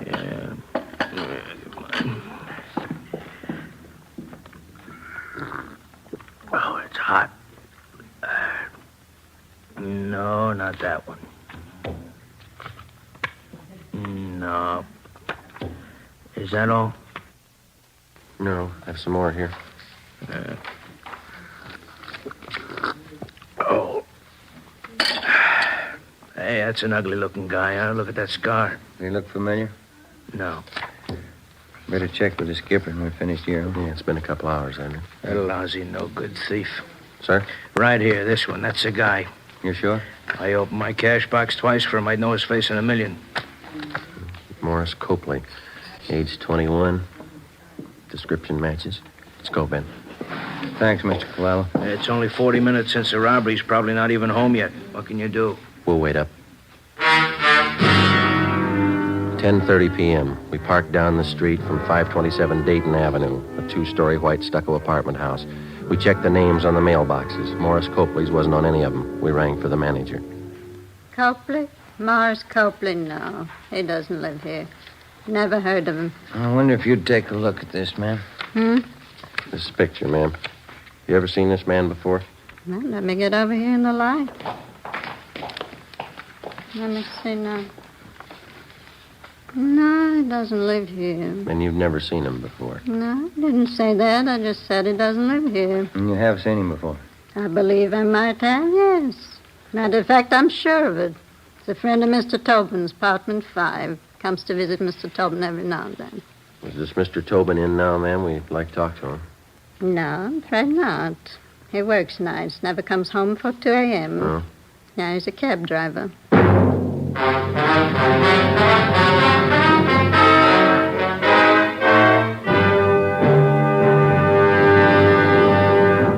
You are listening to Dragnet, authentic stories of your police force in action. Oh, no. Ah, that's different. Yes, what a difference. There's a difference you can hear, there's a difference you can see, but the difference in Fatima is quality. Yes, friends, when you compare long cigarettes, you'll find that in Fatima, the difference is quality. Quality of tobaccos, the finest Turkish and domestic varieties, extra mild and superbly blended to give you a much different, much better flavor and aroma than any other long cigarette. Quality of manufacture. Smooth, plump cigarettes, rolled into the finest paper money can buy. Quality even to the appearance of the bright, clean yellow package, carefully wrapped and sealed to bring you Fatima's rich, fresh, extra mild flavor. Fatimas cost the same as other long cigarettes, but your first puff will tell you... Ah, that's different. Yes, in Fatima, the difference is quality. Ask your dealer for Fatima, the quality king-size cigarette. Best of all, long cigarettes. Start enjoying Fatima tomorrow.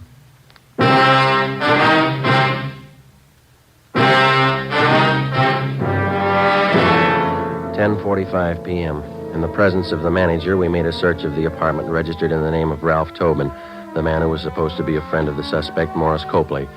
We found nothing that would tie either of them up with the robberies and the killings. Before the manager returned to her apartment, we instructed her to say nothing about our being there in case Tobin or Copley returned. We called the office and told them we'd received an identification on Morris Copley.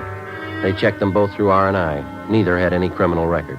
They got out an APB on Copley. We waited. Midnight came. Nothing happened. 1 a.m. 1:30. Still no sign of either man. 1:45. Somebody's coming around back, Joe. Yeah. Kitchen door.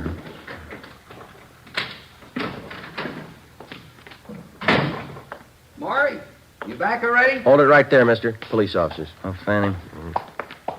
Who are you? Is this a stick-up? Police officers. He's clean, Joe. What's it all about? What do you want? You Ralph Tobin? That's right. This is my apartment. You know a Morris Copley? Copley? Yeah, I know him. You're looking for him? He's not here. We know that. Where is he? Wish I knew. I'm looking for him, too. He owes me money. Copley's a pretty steady visitor here, is that right? He was till I lent him that $65. Haven't seen him since. He took off. When was that? When? About 2 weeks ago. Yeah, just about. Look, you mind if I sit down? I'm a little nervous. Go ahead. Kind of upsets you, you know. Why are you looking for Maury? I'd like to have you repeat what you said when you came in that door. What I said? I asked who you were, didn't I? No, I mean before that. Say, I don't think I know what you're getting at, officer. You said, Maury, you back already? Isn't that what you said?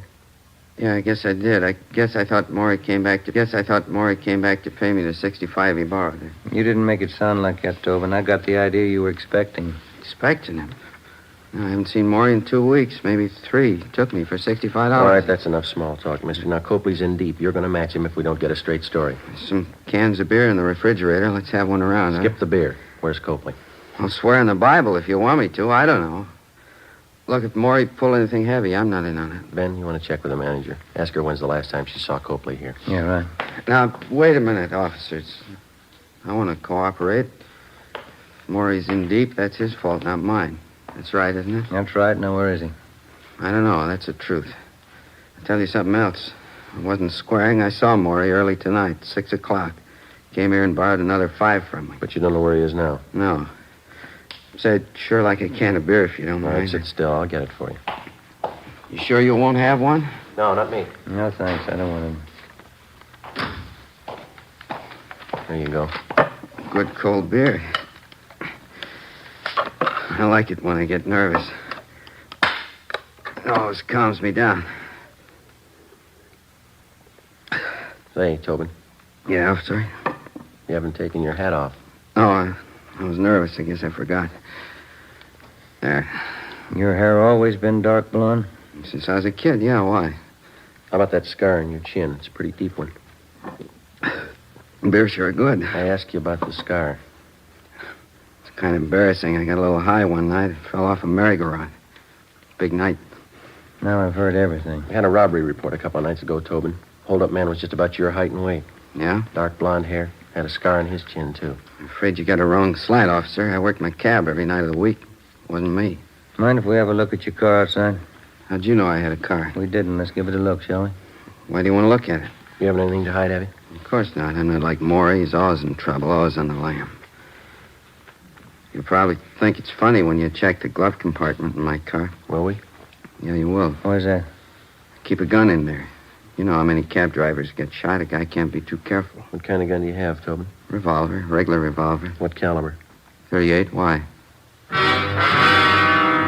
2:30 a.m. We searched his car, picked up his 38 caliber revolver, and then we drove Ralph Tobin back to the office where he was detained for questioning. We had a stakeout placed on his apartment. Russ Camp and ballistics checked Tobin's gun against the slugs which had taken the lives of Harry Solomon and Bert Matthews. It was found beyond the question of a doubt that his gun had been used in the Solomon killing. We confronted Tobin with the evidence. He started talking. He told us that Copley was responsible for the murder of both Solomon and Matthews, that Copley had borrowed his gun for the Solomon job.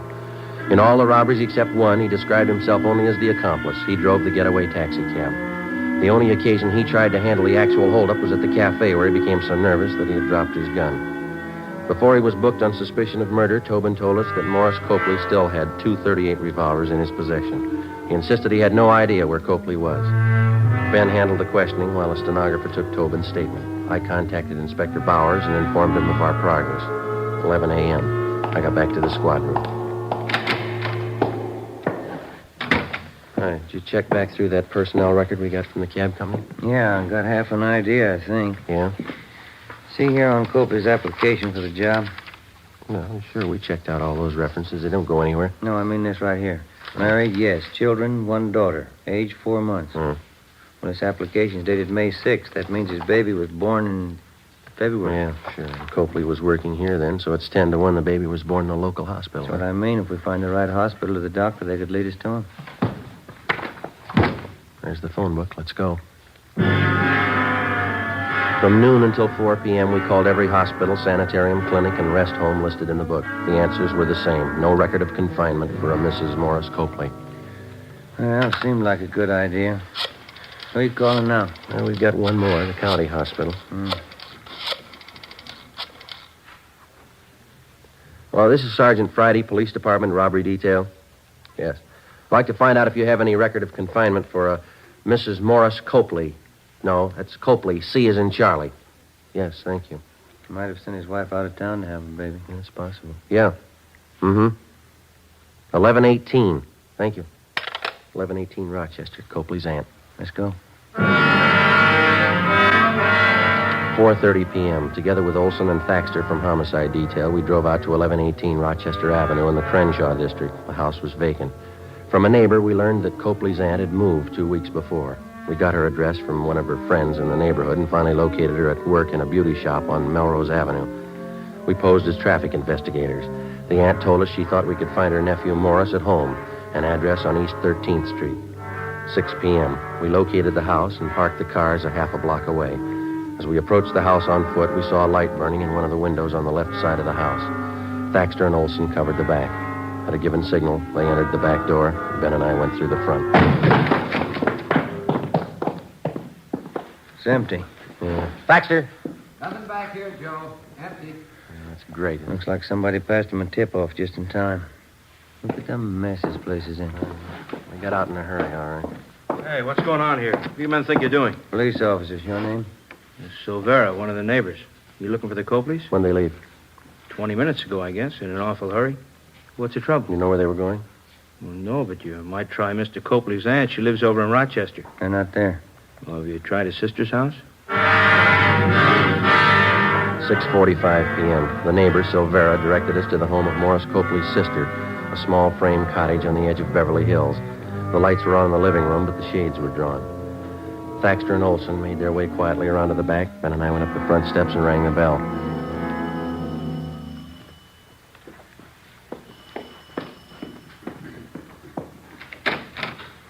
Yes? What do you want? You Miss Copley. Yes? What is it? Police officers, ma'am. We're sorry. Oh, he isn't here. Maury isn't here. We know he's here. Living room's empty. Must be in the back, Joe. You can't. He's in the bedroom with the baby. He's got a gun. You can't go in there. Where's the bedroom? It's the end of the hall there, that door. He was sleeping. I think he's awake now. The baby close to him? In the same bed. She's propped up on pillows right next to him. He's got that gun with him. Don't go in, please. Where's the bed situated in the room? It's right inside the door to the left. Oh, please don't go in. He won't care what happens to the baby. Ben, I'll open the door. You hit the light switch and cover me. Watch the baby. You better stay here, Miss Copley. Your baby won't get hurt. Let's go.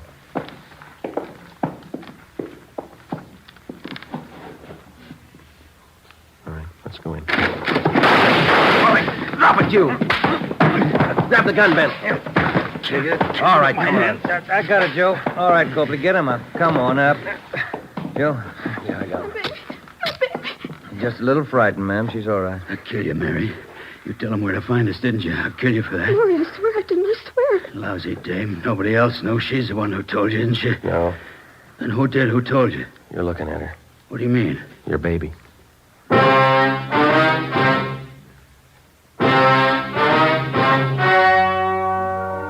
The story you have just heard was true. Only the names were changed to protect the innocent. On December 16th, trial was held in Superior Court, City and County of Los Angeles, State of California. In a moment, the results of that trial. And now, here is our star, Jack Webb. Thank you. The working detective knows that there is one mark of identification that never changes, a man's fingerprints. The suspect may change his appearance in many ways, but his fingerprints always remain the same, a mark of identity that cannot be changed. When you compare Fatima with other long cigarettes, the difference is quality, a mark of identity which never changes. And Fatima is extra mild. If you're a long cigarette smoker like I am, smoke Fatima. They cost the same, but in Fatima, the difference is quality. Smoke Fatima.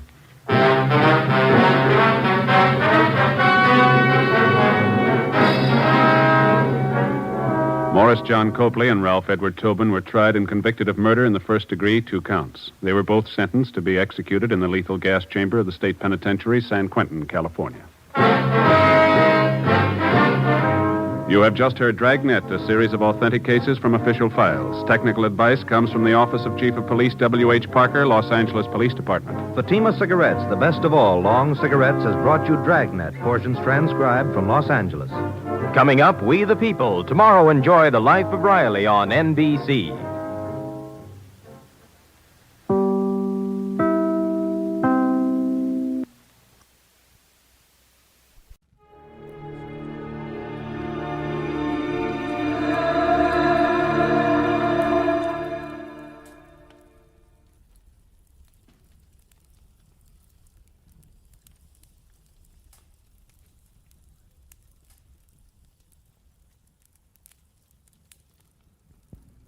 Get this and get it straight. Crime is a sucker's road. And those who travel it wind up in the gut of the prison of the grave. There's no other end. But they never learn. From the pen of Raymond Chandler, outstanding author of crime fiction, comes his most famous character in The Adventures of Philip Marlowe.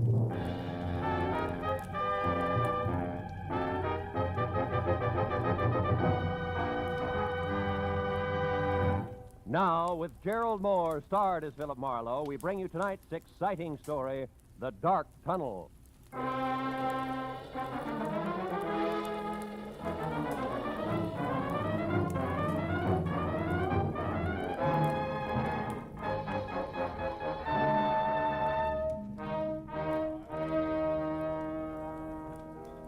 So, after being hitched 1 month, Marlowe, 30 days, where am I? I don't know. Where are you? Out in the cold, and with enough unpaid bills, Marlowe, to choke an elephant. Fur coat, hats, shoes, dresses, the works.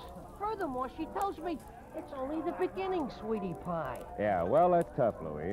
I'll see you, huh? Hey, hold I, on. How about another scotch, Marlowe? Oh, no, It's only 10 o'clock. One for the road on me, huh? Now, listen, Hey, Mike, Johnny Walker twice. Okay. Unless, of course, I'm bending your ear too much, Phil. Oh, how could you say a thing like that? Look, Louie, I've had a long day. I want to go home. Fair enough. I'm glad I bumped into you. Say, I'll see. You drive west, don't you? Yeah. Would you mind dropping me off, huh? No, Louie, it'll be a pleasure. Swell. Skip the drinks, Mike.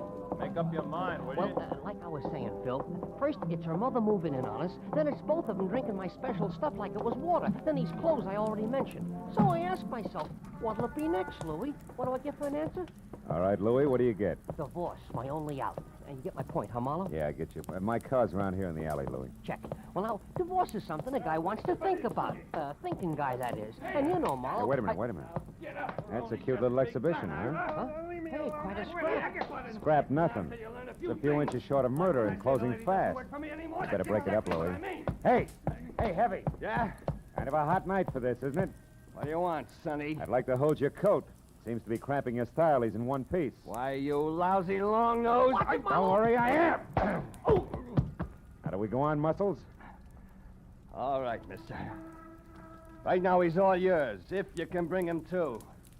So long, hero. Hey, Marlowe, this kid's pleated all right. Yeah, come on, give me a hand, Louie. We'll get him out of here. No.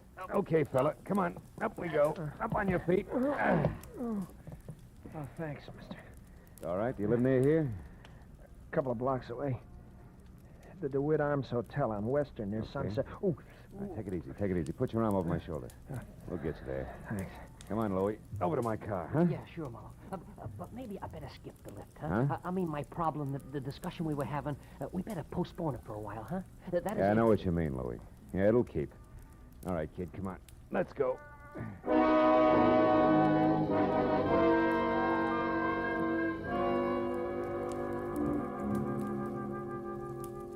The DeWitt Arms on Weston was one of those cheap stucco and neon sign little hotels where the lobby floor is threadbare carpet and cigarette butts. The furniture is chained in place, and there are always the usual number of John Smiths on the register. By the time we were there and in the dingy, cramped room, number 111, it was no bigger than a cell. I knew that the boy with the swollen face who leaned heavy on my shoulder was 25. Answered to Ira Clausen, and he knew that I was a private detective without a job on my hands. Then I began to learn a little more. That slick guy in the alley, Mr. Marlowe, his name's Link. Austin Link. He runs the New Blossom Dance Land on North Hoover. Well, what has he to do with this Julia Thayer? Well, I'm not sure. It was the last place she worked just before she dropped out of sight a month ago. I don't think I'll need this towel anymore. I feel... Ooh, take it easy. Take it easy. You better stay on your back, kid. Oh, yeah. Anyhow, Mr. Marley, I went to the New Blossom Dance Land tonight to see if I could pick up any kind of a lead on Julia. Where she went or why, anything at all. And you found out what? In Austin Link's office, in a desk drawer, this newspaper clipping. Mm-hmm. It's a month old, like Julia's disappearance. But otherwise, it doesn't make any sense to me. It was stapled to this picture of Julia. Here. Guess it was used in an ad for the dance hall or something. Hey, she's a pretty girl, isn't she? That clipping, what's it all about? Well, I'll read it to you. You mind closing the window first, Mr. Marlowe? I think I'd rather have it hot in here. Yeah, I know I would. Every jerk thinks he's Valley. All right, go ahead, kid. The headline is Faye Patillo killed in car wreck, and then mystery surrounds death of famed gangland woman. Faye Patillo. Hollywood's glamorous first lady of crime in the rackets. Yeah. Says she was killed late last night when her car plunged from Lookout Mountain Road at a hairpin turn. However, the police are puzzled by the fact that although the 40-year-old redhead was in her own car, she was not found at the wheel but in the back seat where, according to the condition of the wreck, she could not have been thrown. Furthermore, no sign of any driver dead, injured, or otherwise was or has been found. I know all about that one. Now, look, is that all you have to go on? Well, not quite, Mr. Marlowe. There's one thing more. What? Just before Link caught me in his office and I ran and hid, as far as the alley where you found me, I overheard him talking to someone on the phone about Julia. I have no idea who it was, but Link was very respectful, and he was given a private telephone number, a number he was to remember, not write down. You know what it was? Yeah. Washington 7017. Wait, 7017. That's it, Mr. Marlowe. It's not quite, Ira. That's only half of it. What do you mean? You and Julia, why you want to find her, what she means to you, why you haven't gone to the police. Well? I'd rather not say, Mr. Marlowe, if you don't mind. Okay. Suit yourself. Well, good luck, kid. When you're on your feet again, play it a little neater, huh? You'll stay on your feet a lot longer that way. Mr. Marlowe, wait. Hmm? Please. I want you to work for me. I'll tell you everything. That's better. May help, kid. Anyway, it can't hurt. No. Not any more than it has already. Began back home, Mr. Marlowe, a couple of years. The story Ira Clausen told me I'd heard before. So had anybody who'd spent more than a weekend in Hollywood. Only the names were different. Julia Thayer had loved Ira loved Julia, all this in Cedarville, Oregon. Then the snapper. Someone says Julia's not only beautiful, but has talent. She's wasting her time in Cedarville. Julia believes this, packs her bags, scrambles for movie land, where she falls flat on her face, which isn't quite as gorgeous in Hollywood as it was in Cedarville. Then it's no dough, lots of pride. You got to eat to live, so you get a job. That was where the New Blossom Dance Land came in. And when the letters quit coming on the home front, Ira started to worry. He knew that Julia needed help. Mr. Marlowe, and followed one lead after another. Got as far as the alley where I collected you. Okay, kid, I think I've heard enough. Then you'll help me? Yeah, I'll try. Call you later.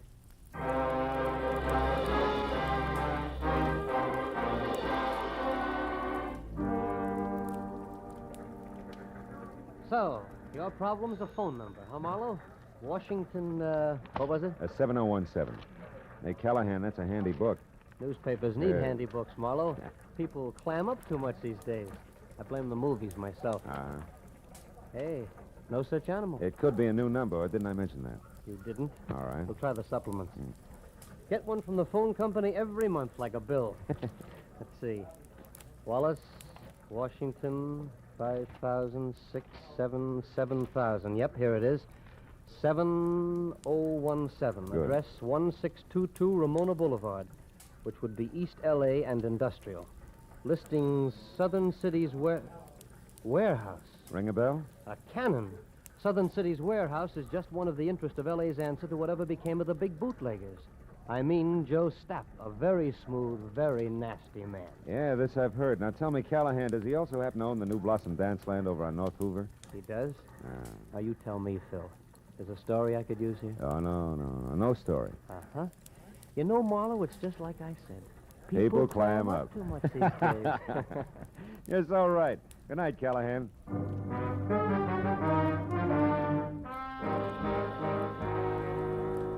If the good gray reporter hadn't mentioned Stapp's prohibition background, I would have chalked the warehouse off as the kind of 9-to-5 place that couldn't possibly help. But on the hunch that Stapp might live in a lush penthouse atop a stockpile a la Chicago 1929 style, I pointed my car for East L.A. and the Southern City's warehouse.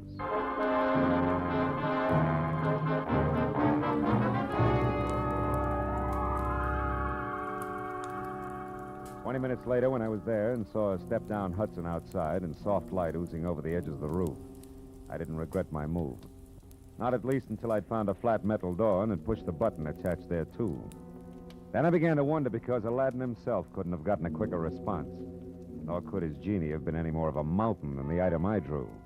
Out of a nearby shadow, not the door. Okay, Charlie. Lay it out nice and neat. Who are you and what do you want? Joe Stapp. Name's Marlowe, occupation private detective, now you. The handle's Pork. I work for Stapp. Hey, now wait a minute. What's it to you who I am? Shamus is close enough to cop the stink. And I'll beat it before I start thumping on your boy Wonder and turn you into something vest pocket size. Steady, Pork. Seems to be the trouble. Who are you, mister? His name's Marlowe, Mr. Stapp. He's a private... He'll answer for himself, Pork. Go ahead, Marlowe. What do you want with me? What's it about? Fay Patilio. Fay Patilio? Shut up, Pork. Fay Patilio is dead, Marlowe. So is conversation about her. Anything else? Yeah, something else. Girl who used to work over at the New Blossom Dance Land, Julia Thayer. Know where she is? Why she disappeared? No, and I don't care. Why should I? Because you used to go places with her. I've gone with 100 girls, Marlowe. Julia was no different, except for one thing. She gave me the brush. Well, good night, Marlowe. Sorry I couldn't have been more help. I won't be long, One Pork. more thing, Joe. You mind telling me who Julia dropped you for? Not at all. A pretty boy, Dean Coty. Julia thought he was better looking than a mink coat. Where can I find him? Can you throw that in? Surely. Forest Grove Cemetery, Marlowe. Oh? He was burned to death in an accident at some cottage, poor boy. Well, good night, Marlowe. Pork here will walk with you as far as your car. That's real friendly. Let's go, Charlie, and no funny business. Oh, I wouldn't think of it, Pork. You got height, weight, reach, and artillery on me. Yeah, and I'll gladly use them all. That your buggy there? Yeah, that's it. Well, it's been a nice stroll, Porky. Charming. Just so it stays that way, Charlie, remember to keep away from here, huh? Here, the dance land, and the Silver Lake spot. The Silver Lake, huh? Yeah, Porky, I'll remember. Every word of it.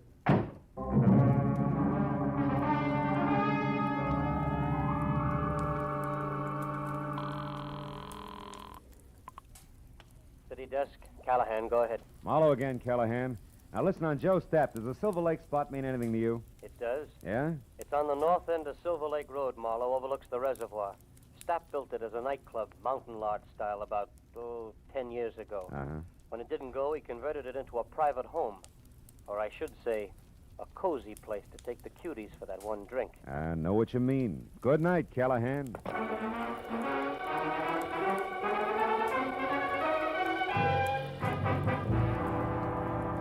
The Silver Lake Reservoir was only a mile off Lower Sunset Boulevard, but the setting could have been a street in Switzerland. The lodge Callahan told me about stood out among the neat little chalets that skirted the water's edge like a Sherman tank in Toyland. Also, it was showing light from a screened-in porch.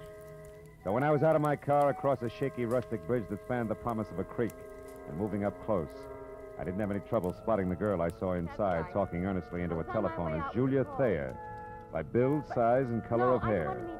About the face, I couldn't say. It wore a hat that sported enough veil and mosquito-proof twin beds. Oh, well, that's different. The tunnel. All right, I'll wait there. Yes, as soon as possible. Goodbye. Hello, Julia. Who are you? What do you want? Quite a bit, honey. But for a starter, let's say that I'm a private detective named Marlowe, working for a guy who's worried sick about you. Ira Clausen. Ira Clausen? Well, who's that? Yeah, well, I'm not sure, but maybe he's the world's greatest sucker. Now, let's level, baby. It's getting late for guessing games, huh? I'll pay it. Oh, what's the use? What do you want to know, Mr. Marlowe? Too much to chat about here. The owner's no friend of mine. Come on, we'll take my car. All right, whatever you say. I'm tired of running. Let's go. Will you take my arm, please? This darn bridge scares me silly. Oh, sure. Just watch your heels on those loose planks, huh? You okay? Uh-huh. I think I'm going to be just fine, Mr. Marlowe.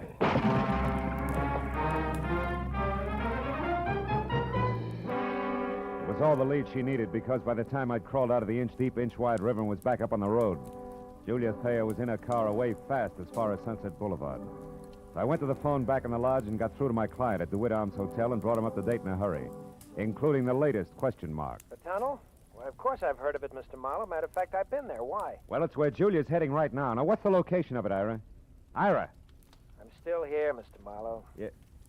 You sound real different. I don't get it. What's up? Very personal business, Mr. Marlowe. You see, I'm Ira Coty, not Clausen. Dean Coty's... Brother, Mr. Marlowe. Brother who's out to get the girl responsible for his burning to death. Julia Thayer, the cheap scum. So Marlowe played Patsy. Oregon, the boy-girl pitch. You made it all up. Every bit of it. Mr. Marlowe, before I needed your help. Now I don't anymore. Get lost.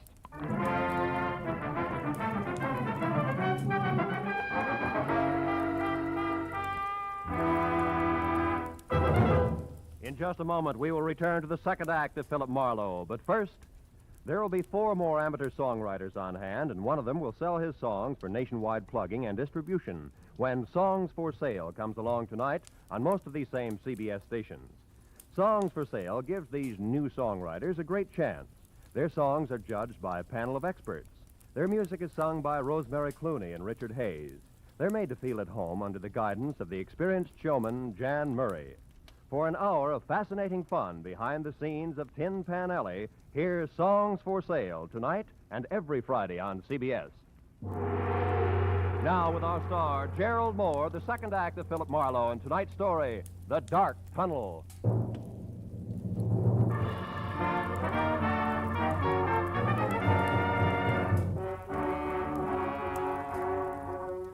I stood there for a minute after Ira Cody hung up and tried to figure my next move, while the phone in my hand quietly buzzed sucker. A pair of haywire lives was scheduled for a smash-up, and I'd let myself get mixed up right in the middle. Now my only chance to do something about it was to find out fast what was meant by the tunnel. I started out of the place, but only got as far as the front door. You going somewheres, cutie? That rod makes you 6 feet taller, doesn't it, Porky, huh? I don't like you, Charlie. You played a dirty trick on me. Trick? What are you talking about? When I slipped and mentioned Silver Lake, it made Mr. Stapp mad at me, and I don't want Mr. Stapp mad at me. That I can understand. Now, look, you feel like talking this out? No. Oh, listen, you dumb ape. It's for your own good. Something's going to happen tonight that'll make your boss a lot madder than he is now. I'm the only one who... You're just trying to trick me again, but it won't work. Not this time. First, we lift your gun.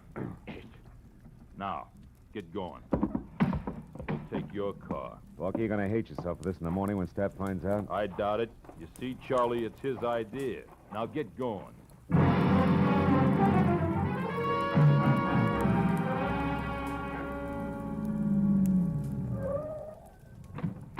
Over there, Marlowe, the big door. I don't suppose Stapp would bother to tell you why he wanted to see me, would he, Porky, huh? No. That's none of my business. Yet. What do you mean by yet? Oh, he might want you to tell him something you might not want to. Then it's my business, Charlie. Go on, open it up. That's enough. Inside. Well. Real genuine warehouse, huh? Chains, tackle, even a hand truck. Well oiled, too. Don't tell me your boss is going legit. Never mind that junk. Just stand right there till I get this crazy door locked. Here, Pork, try something heavier. Like this truck. Ow! My leg! Why, you... Now it's your chin! Good night, Charlie.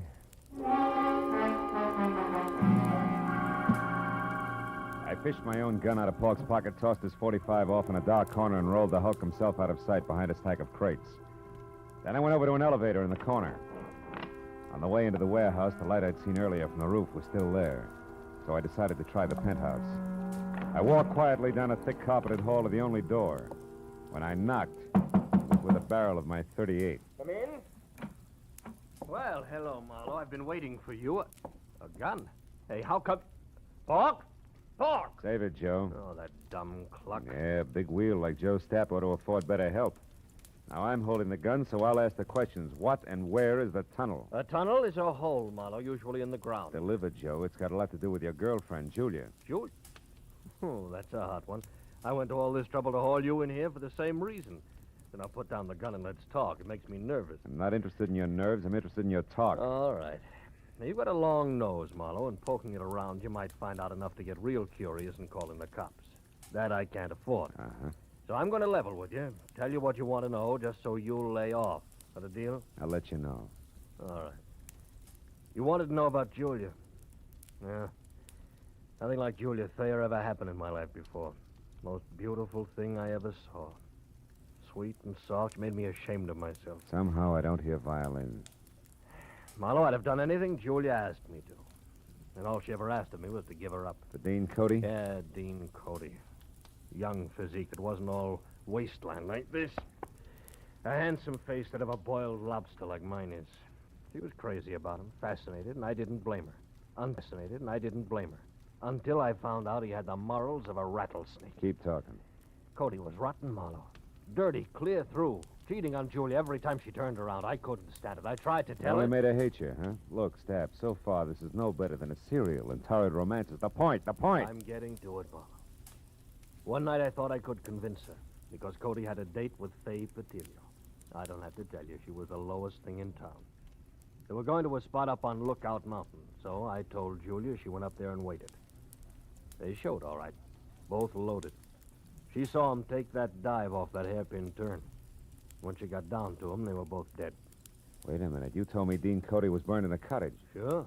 That's what I'm still telling you. Julia was so far gone over that louse, she pulled his body out of that wreck, hauled it all the way down to that cottage at Malibu, and then set fire to the place. So the world would never know he's going with a tramp like Faye Patillo, huh? Yes. How'd you like to have that kind of loyalty on your side, Marlowe, huh? Anyway, after Cody was gone... Cody's young brother's in town, Step. He thinks Julia's responsible for Dean's death, and he's going to kill her. What? They're scheduled to meet at that tunnel I asked you about. Now, where is it? Step, I asked you. I heard you. Tunnel's an old abandoned underpass in back of the New Blossom. But we're not going there, Marlowe. We're going to sit tight and let it play as is. Are you nuts? Not anymore. Julia was out of her head that night. Something went wrong when she started that fire. She got caught in it herself, Marlowe. You mean she was burned? Yeah. Her face.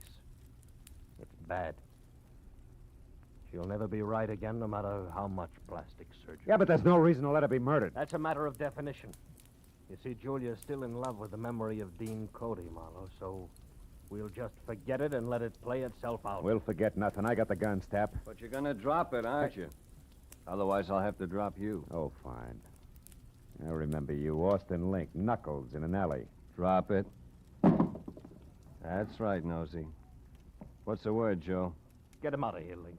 Get him out of my sight. I don't care where you go. Come on, Slick. Let's go. Just sit on him for a few hours. We'll talk it over then.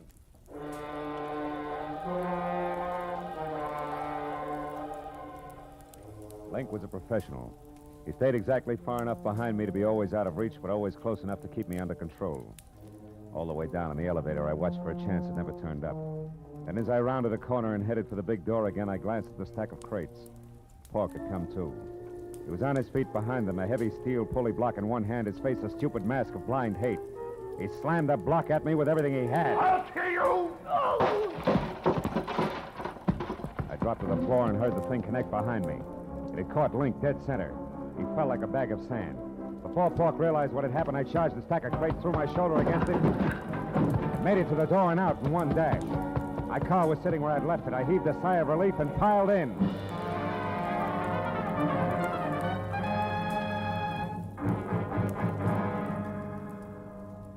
Ten minutes later, I pulled up at the New Blossom Dance Land.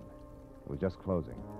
I ran along the side of the building to the back where a yellow light above the rear door cast an out-of-place halo over... Oh, no. Hey, you! What are you doing back here? This is for employees only. Yeah, well, I'm employed. Listen, do you know where the tunnel is? The which?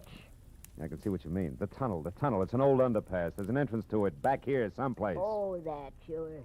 See the light over there? Yeah. And that little cement house? Yeah, yeah. Well, that's it. Steps lead down inside. But why? Nobody ever uses that anymore. Well, I tell you, I got a date in there with a couple of screwballs. Oh, well, you'll be right at home.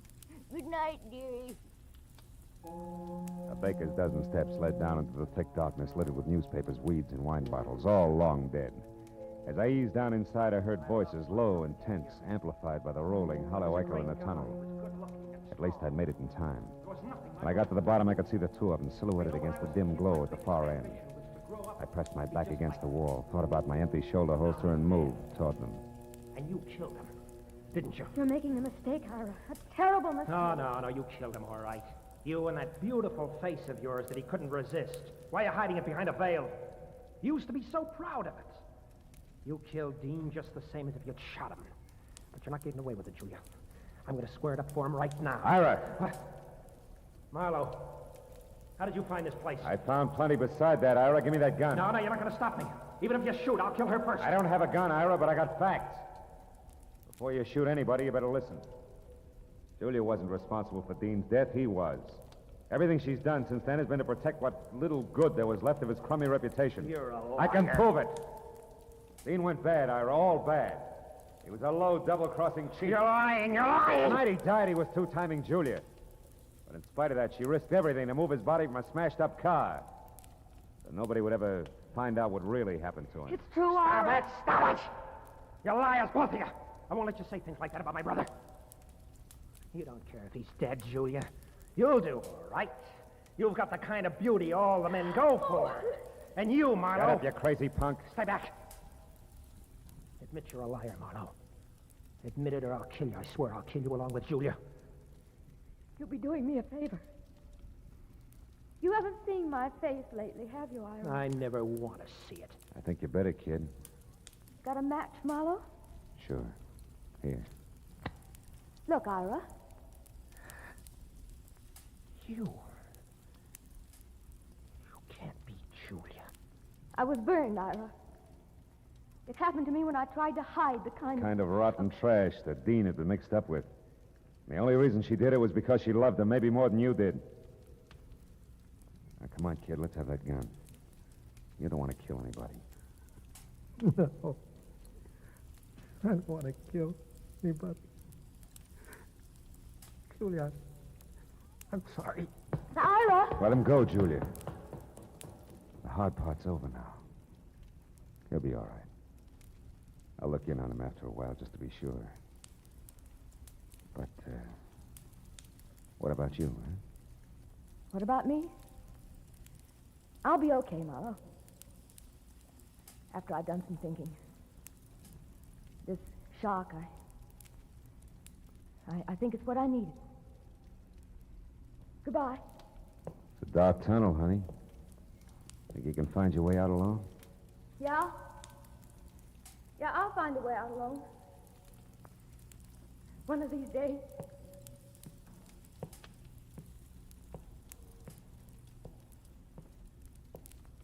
She was gone, and I went back and climbed the stairs.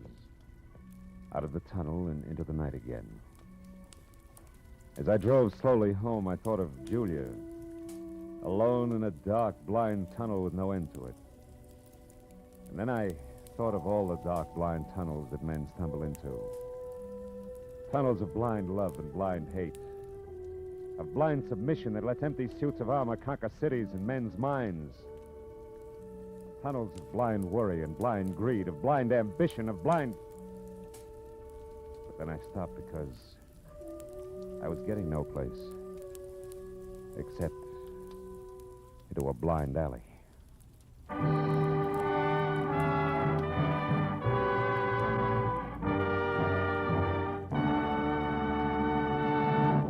The Adventures of Philip Marlowe, bringing you Raymond Chandler's most famous character, star Gerald Moore, are produced and directed by Richard Sanville and written for radio by Robert Mitchell and Gene Levitt. Featured in the cast were Lorene Tuttle, Bob Sweeney, Paul Dubov, David Ellis, Barney Phillips, and Larry Dobkin. The special music is composed and conducted by Richard Arant. Be sure and be with us again next week when Philip Marlowe says...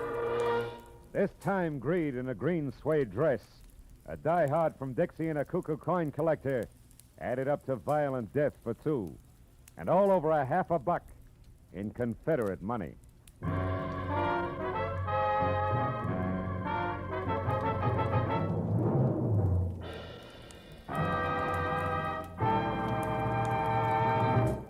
Every Friday night, CBS brings you stories taken from the files of parole boards of the 48 states. With only the names changed, these stories give in complete detail the events of a criminal's life up to the time he is up for parole. Then, before you hear the board's decision, you can make up your mind. Is this man ready to be set free? It's been hailed by press and public alike as an outstanding anti-crime show. And you can hear it now by staying tuned, because Up for Parole follows immediately on most of these same CBS stations. Roy Rowan speaking.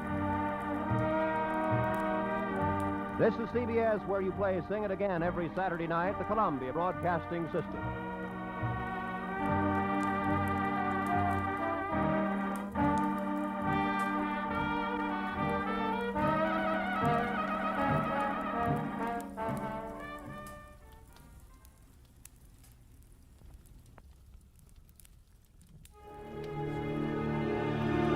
Hi, dear viewer. If you're enjoying this program, a simple like, a comment, or a subscribe tells YouTube this content deserves to stay on the air. It's free and helps me a lot in creating these broadcasts.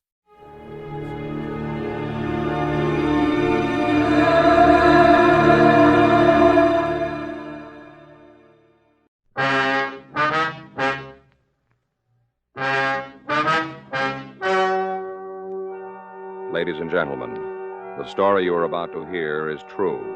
The names have been changed to protect the innocent.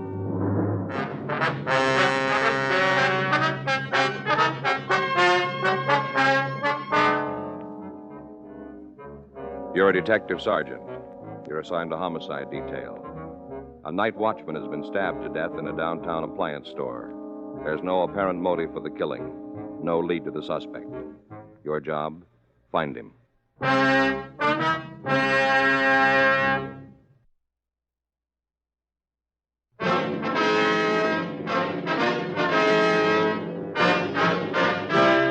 Dragnet, the documented drama of an actual crime. For the next 30 minutes, in cooperation with the Los Angeles Police Department, you will travel step by step on the side of the law through an actual case transcribed from official police files. From beginning to end, from crime to punishment, Dragnet is the story of your police force in action.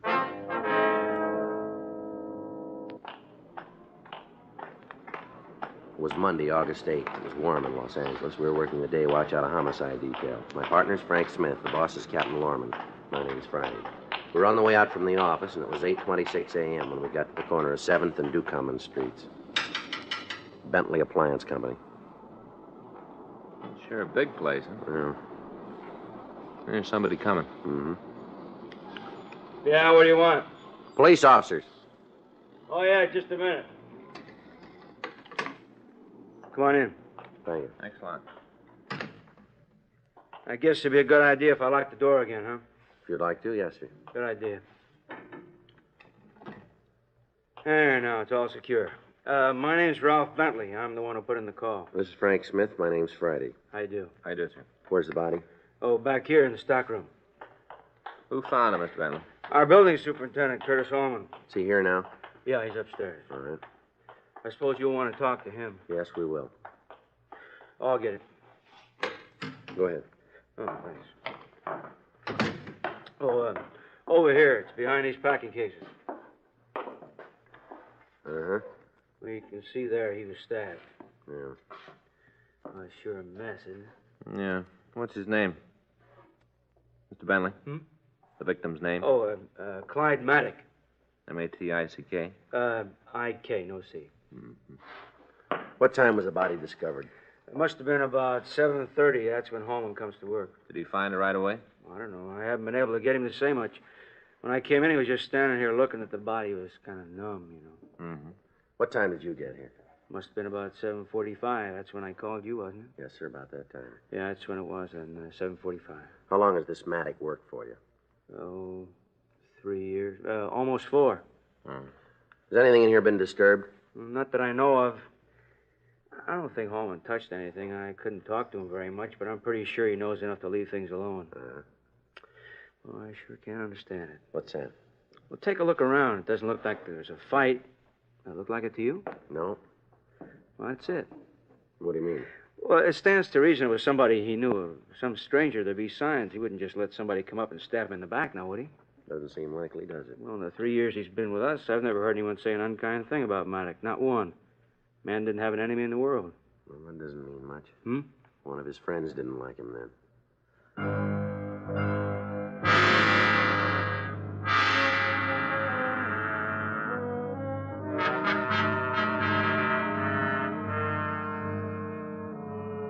"8:30 a.m. We put in a call to the crime lab and asked them to come out and go over the scene. The manager led us upstairs to the main offices, and we met the building superintendent, Curtis Holman. He was a small man in his early 50s. I don't care how it looks, Mr. Friday. I didn't do it. You got to believe that. I didn't have anything to do with it. Now, nobody says you did, Holman. The officers just want to ask you some questions. Well, I don't want them to think I killed him. I don't want them to think that. What time did you find the body? I guess it must have been around 7:30, someplace around in there. Mm-hmm. You see, I just come in, locked the door after me, and then I was going to come up here and change my clothes. Yeah? I got my own closet down there in the hall. My own closet. Yes, sir. I was coming back, going upstairs, and I saw him just laying there. Right away, I knew he was dead. Mm-hmm. Didn't have to have nobody tell me that. I knew he was dead. What'd you do? Nothing. Couldn't. What's that? Couldn't do nothing. First time I ever saw a dead man. I don't know. Guess just stood there and looked. First time. Yeah, that's where he was when I came in. Yeah, I was just there. You see, I didn't kill him. Wasn't me. Somebody did it, but wasn't me. All right, Holman, all right. Well, we was friends, Clyde and me. Friends. I guess I should have told you he doesn't mean any harm. We understand. Played cribbage once in a while in the morning. Me and Clyde played cribbage. Was there anybody else in the store when you got here, Holman? Huh? You talking to me? Yes, sir. Did you see anybody else in the place when you got here? No, just me and Clyde. Only he was dead. How'd you get in? Got a key. See, right here. My own key. How many keys are there, Mr. Bentley? Oh, it's 3 out. I got one, Holman has one, Maddock had the other one. Mm-hmm. Have you contacted his family? Hasn't got one. As far as we know, he hasn't got any people. You can give us his address, though, can't you? Oh, sure, no trouble at all. He lives upstairs. What? Part of the deal we worked out when he started. A little room on the 3rd floor. He gets that and a salary. Real nice way he fixed it up. All painted bookshelves, a lot of books. All over the place, books. Wonder if we could see it. Certainly. You like it. Real nice room. Nicer than mine. Wish I had it. We can go down this way. Want me to go up with you? Yes, sir, if you'd like to. Sure. I like Clyde's room. Be faster if we take the stairs. All right. Here we are. All right, go ahead. Thank you. I guess Clyde had about every book printed. Great one for reading. That so? Oh, yeah. All time had his face in the book. All time reading. Uh-huh. Smart. Knew all kinds of things. Just asked Clyde a question and he knew the answer. I was all time telling him he should go on the quiz shows. He'd won them all. Knew the names of all the presidents, when they was elected, all about them. Is that right? It's right down this way. All right. I used to sit there and look through the books. Didn't make much sense to me, but Clyde sure liked them. All right, Holman. I'm sure the officers know what you mean. I'm just trying to tell them, that's all. Tell them about Clyde. Sure. Oh, this is it. Oh, it's locked. You have a key? No, I don't. I got one. Got it on the ring. You want me to open the door? If you would, yeah. Sure thing. Glad to help you. Yeah, find the right one now. Here, you dropped this. Why do you have a key to the room? Clyde gave it to me. Said it was all right for me to have it in case I wanted to clean up. He let me do that, clean up. All right. Well, do you have the key? Yeah. Here it is. There you are. Hey. Sure looks like there was a party in here. Yeah. Certainly didn't have any idea things like this went on. Oh, just look at this room. Beer bottles all over the place, glasses. Empty bottle. This place is filthy. I was going to clean it up, Mr. Bentley. Honest, I was. Right after I finished with the rest of the building, I was going to clean it up. 14 beer bottles, all of them empty. Boy, I don't see how a man could drink that much beer. Looks like he had some help, Huh? What do you got? Take a look at these glasses. Yeah. Lipstick Don't smear. touch them. I'm sorry. Boy, that really does it. That's the capper. Sir? Oh, when he took the job, I made it perfectly clear. No mistake about it, none at all. What do you mean? Beer drinking, I don't mind. He's got that right. But I told him there wasn't supposed to be any women up here. No. He knew it. Doesn't look good. Place of business just doesn't look good. Yeah. I told him if he broke the rule once, just once, he'd be sorry about it. That's what I told him. He's got no quarrel about it now. Huh? He's sorry.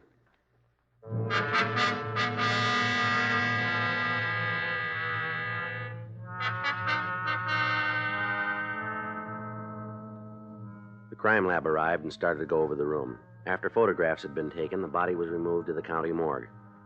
Apparently, the victim had died of internal hemorrhage caused by 3 deep stab wounds in the back. He'd been dead about 36 hours. From questioning the other employees of the store, we were able to find out a little about the victim's background. All of them knew him as a quiet man who kept pretty much to himself. We asked about the women friends. They couldn't help us there either. The questioning continued. As far as I know, there wasn't anybody. You ever mention any friends to you? No, we didn't talk much. I didn't see him a lot. You know, he'd be in the halls or something like that, but we didn't talk much. Is there anything more you can tell us that might help? I don't think so. If I think of anything, I'll let you know. All right. Thank you very much. Is that all? Yes, ma'am.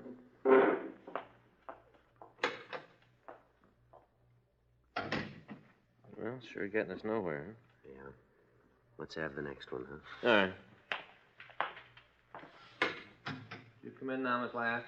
Yes, It's Cora Lask, is that right? that's right. My name's Smith. This is Sergeant Friday. I do. How are you? Like to sit down? Thank you. Guess it's about Mr. Maddock, huh? That's right. Awful thing to have happen. I work in the office, almost right under his room. Kind of gives me the creeps to think about it. A little creepy. Did you know him very well? Yeah, I guess you could say I did. I went to lunch with him a couple of times, even had a couple of dates. Not flower-type dates, though. How's that? He didn't bring flowers. Oh, I see. We met after work and went to dinner, nothing serious. Mm-hmm. Do you know any of his other friends? Oh, just about everybody in the place. Wasn't anybody that wasn't friends with Mr. Maddock. Everybody liked him. Is there anybody special? You mean like a girlfriend? That's right. I don't know. Guess maybe it was Bessie. Who's that, miss? Bessie Rowan. Her and Mr. Maddock were pretty friendly. You ask me, I'd say might even have been serious. She work here? Yeah, stockroom clerk, head of the department. I see. Pretty important job. Got charge of all the ordering. Yeah. You ever been in Mr. Maddox's room? I know you're just trying to do what you think is right, Mr. Friday. But I don't like what you're getting at. No offense, Miss Lask. Just a routine question. Oh, the answer's no. I told you. I just went out with him a couple of times, that's all. I see. You remember that. Yes, ma'am. Is Miss Rowan here this morning? No, she isn't. It's a funny thing, too. What do you mean? It's not like her to miss a day's work. Long as I've been here, she never done it before. Always here, always on time. Mm-hmm. That's why it's so funny. She called this morning and said she wouldn't be able to make it. She say why? Not really. Kind of talked around it, you know. Matter of fact, I didn't think she had a real reason for not coming in. How was that? The way she acted. Say, you don't think it had anything to do with Mr. Maddock, do you? I wouldn't know. I bet that's it. She knows something. That's why she's not coming in. That's the reason. It's possible. More than that, she knows something. I'll bet you on it. Bet you anything. No, I wouldn't be too fair. Huh? We'd like to see you win.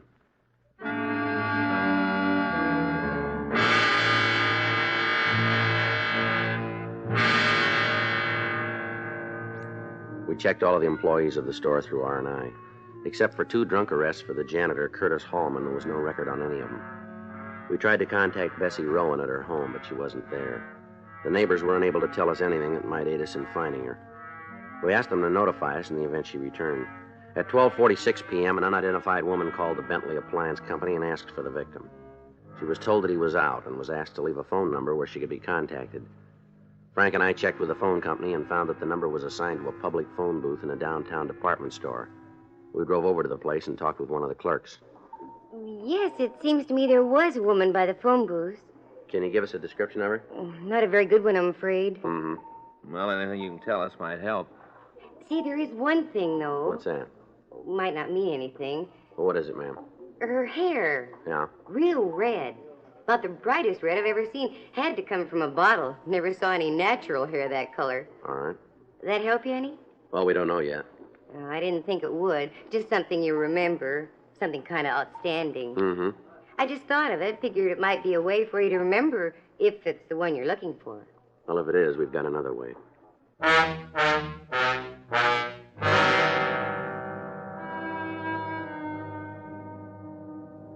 4:35 p.m. Frank and I went back to the city hall and checked into the office. There was a note in the book for us to get in touch with Sergeant J. Allen at the crime lab. He just finished his preliminary examination of physical evidence and wanted to go over his findings with us. Back here, Joe. Frank? Yeah. Okay. Well, how'd you do? Not bad. Here, take a look. Yeah? These are the beer bottles we found in the room, 14 of them. They're clean. Able to lift 3 good prints from one of the glasses, though. Enough for identification? You come up with a finger. Not enough for classification, though. No. Anything else? I went over the room with a vacuum cleaner. Found this in the couch. Earring. Yeah. Imitation stone, mounting's gold filled. Nothing else on it. Mm-hmm. Any way of checking where it was bought, Jay? I'll be pretty hard. Costume jewelry, a lot of places make it. Even more than that, sell it. Yeah. Found this handkerchief on the floor under the couch. No monogram. Any laundry marks? No. Went over it with ultraviolet. There's nothing there. Is that it? Well, lipstick marks on the glasses. We lifted them. Might be able to use them in identification. Yeah. You come up with a motive yet? No. No, as near as we can tell, there wasn't anything stolen from the store. The victim had $36 in cash on him. Expensive watch, ring. None of it was touched. You got any more for us, Jay? Well, couldn't find the murder weapon. Wasn't in the room. We checked the rest of the place. Couldn't turn it. Any idea what it might have been, Jay? A sharp instrument, probably a pocket knife, 3-inch blade. Oh, one more thing. Not sure about it, though. Yeah. Here, I'll get him. Take a look. What do you got there? Hair. Found them on the victim's jacket. No way of telling how long they'd been there. A human? Yeah. Whoever they belong to shouldn't be too hard to spot. What do you mean? Bright red.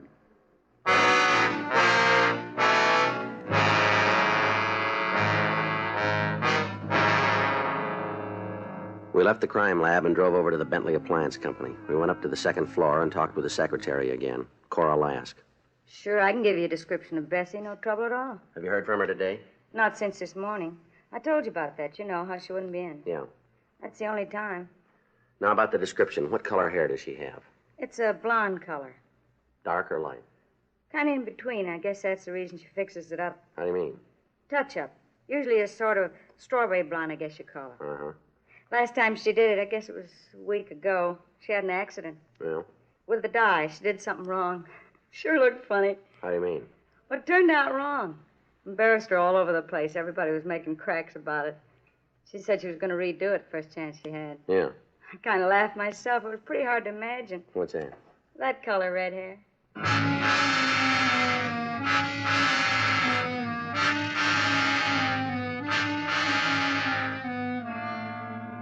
We returned to the office and filled out the reports. At 6:18 p.m., we got a call from one of the suspect's neighbors telling us that she'd returned home. We drove out to talk to her.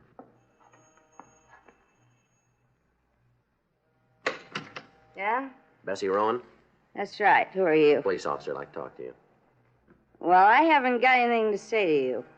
It's not going to do me much good, though, is it, huh? Is it? You're going to take me down to the pokey anyway, aren't you? Aren't you going to? Might be better if we talk to you inside. Oh, well, then. Come on in. Make no difference where we talk. Not a bit. You ain't going to believe me anyway. About what? That I didn't kill Clyde. You ain't going to believe me, are you? Why don't you tell us? All right, I will. What do you think of that, huh? What do you think of that? You alone here? No, I got 3 or 4 friends hiding in the closet. They usually don't come out this early, though. Wait until it gets dark. That's when they like it, when it's dark. Mm-hmm. Now, you want me to tell you now, huh? Do you? About what? About Clyde. How he's dead. You want me to? Why don't you try? No matter what I say, you're going to believe what you want to, so it'd probably be easier if I went along with you, wouldn't it, huh? Might be. Okay, then. I killed him.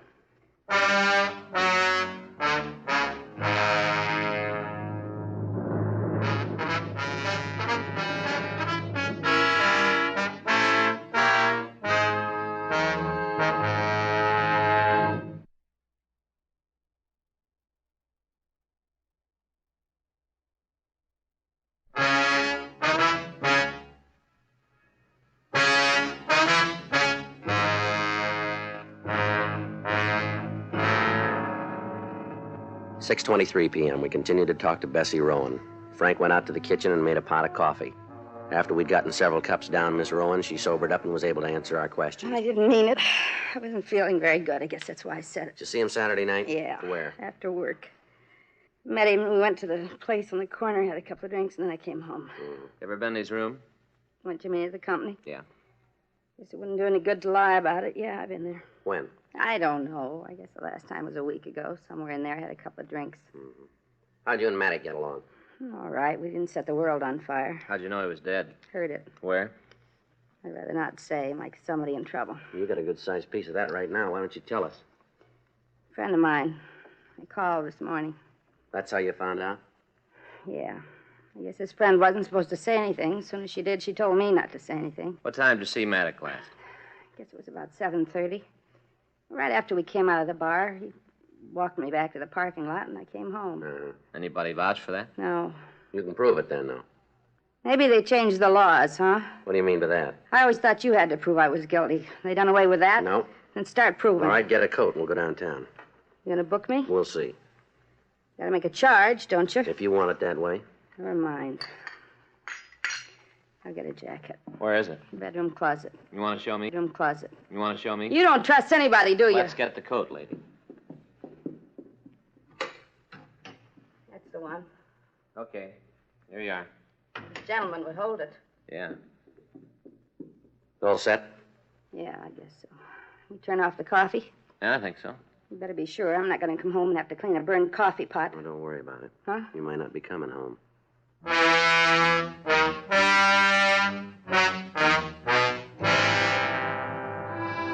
The woman was taken downtown to the city hall. Her fingerprints were taken, and we checked her name and description through R&I once more, but we failed to come up with a record for her. 8:15 p.m. While I talked to her in the squad room, Frank went down the hall. You're going to let me go home. As soon as you tell us the truth. I've told you everything I know. It's all you're going to get. Joe. Yeah. Here it is. What's that? The solution to the case? It might be.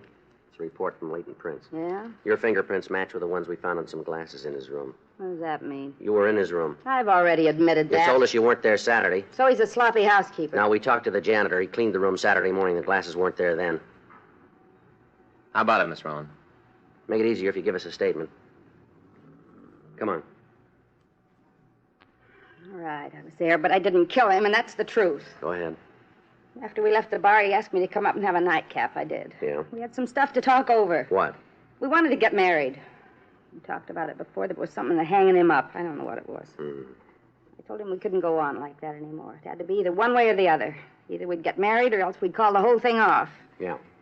He asked for a couple of days. Said he'd clean up whatever the trouble was by then. Yeah. I told him to go ahead. That's all. Had a couple of drinks and then I left and I came straight home. What time did you get there? About 10, maybe 10:30. Why'd you lie to us? I don't know. I was drunk. You saw that. Yeah. I got scared. Figured sure you'd think I did it. Did Maddox have any other girlfriends? I don't know. We didn't talk about it. Did he mention anybody else? Yeah, I guess. A couple of times he talked about some girl that was giving him trouble. Called him at work, you know, on his back. Told me he was trying to get rid of her. Possible she might have been the reason you couldn't get married?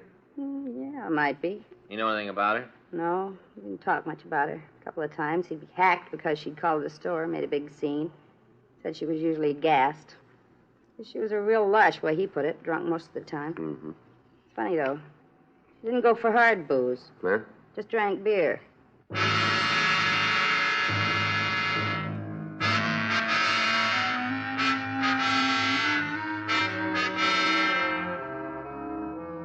On the chance that the empty beer bottles we'd found in the victim's room had been bought in the neighborhood, we began an immediate canvass of the liquor stores in the area. We gave the dealers a description of Clyde Maddox, and we also asked if a woman had purchased 14 bottles of beer. In the first 5 stores, we drew a blank, but the clerk in the 6th told us that he had made such a sale on Saturday night to a woman. He was unable to tell us who she was, but he did say that he'd seen her several times in the neighborhood bars. We started to check them. Several bartenders knew the woman, but were unable to tell us her name or where we could find her. At 12:20, we stopped at a place called the Pink Pigeon. Yeah, I know her. In here all the time. She's a beer drinker. You know her name? Well, let me think. Yeah, Gladys something. I don't think I ever heard the last part. Wouldn't make me unhappy if she didn't come back. What do you mean? Well, she's all the time tanked, loud, dirty mouth. Chick like that doesn't do the place any good. You know where we can get in touch with her? What's the matter? She done something? We'd like to talk to her. Well, sure. I didn't mean to stick my nose in where it don't belong. That's all right. You know where we can find her? I don't know. I guess her place would be as good as any. Well, where's that? Couple of blocks up. It's a brown house, second from the corner. You can't miss it. Just like her, a real mess. There's weeds all around. It's a brown house. All right, thank you. I'm glad to help out. I've been saying for a long time she was going to end up in real trouble. Been saying that for a long time. I've been telling everybody. They didn't believe me. Well, they will now.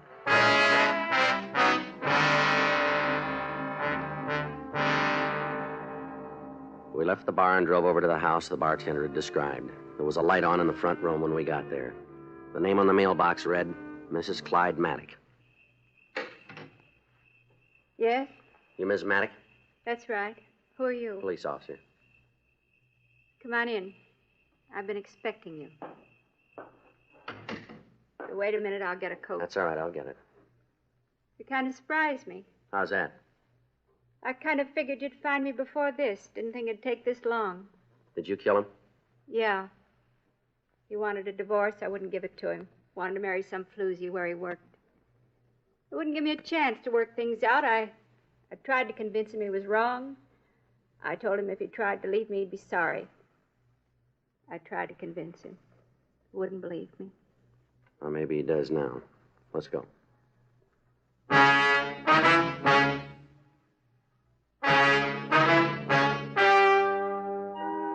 story you've just heard is true.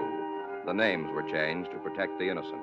On December 16th, trial was held in Department 97, Superior Court of the State of California, in and for the County of Los Angeles. In a moment, the results of that trial.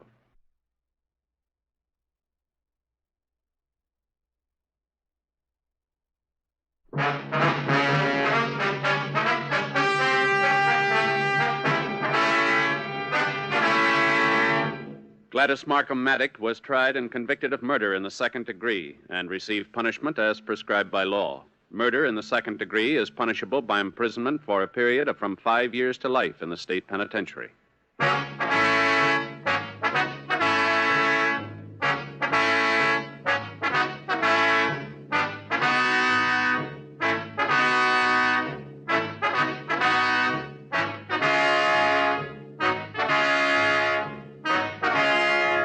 You have just heard Dragnet, a series of authentic cases from official files.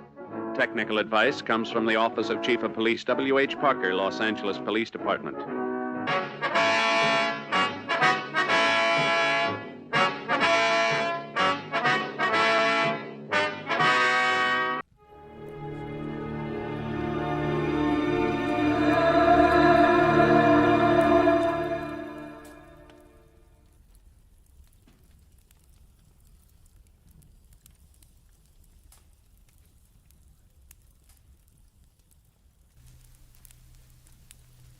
Get this and get it straight. Crime is a sucker's road. And those who travel it wind up in the gut of the prison of the grave. There's no other end. But they never learn. From the pen of Raymond Chandler, outstanding author of crime fiction, comes his most famous character in The Adventures of Philip Marlowe.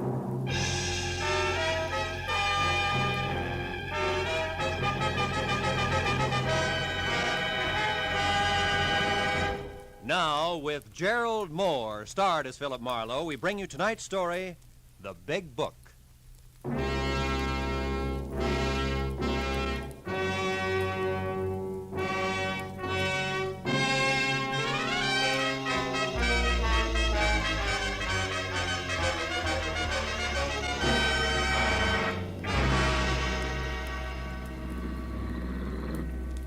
Well, Marlowe, that winds it up. Boys got him in the wagon without any trouble, thanks to you. Oh, you don't have your car here, do you, Phil? No, Lieutenant, and I haven't had lunch either. Maybe the police department feels obligated on both counts, huh? Maybe. Get in, Phil.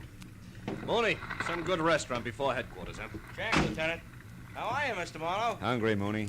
Okay, Mr. Marlowe. I know a good spaghetti place. Unit 18A, a dead body at number 11 West Main Street. Reported as suicide. Investigate. Your call, Matthews? Unit 18A, No, that's a specific a unit. dead body at number 11 West Main Street. I'm at 11 West Reported Main. as suicide. It's only around the corner, isn't it, Mooney? Investigate. That's right, Lieutenant. Might save us a trip back here later, huh? Yeah. Marlowe, lunch will be a little late. Let's go, Mooney.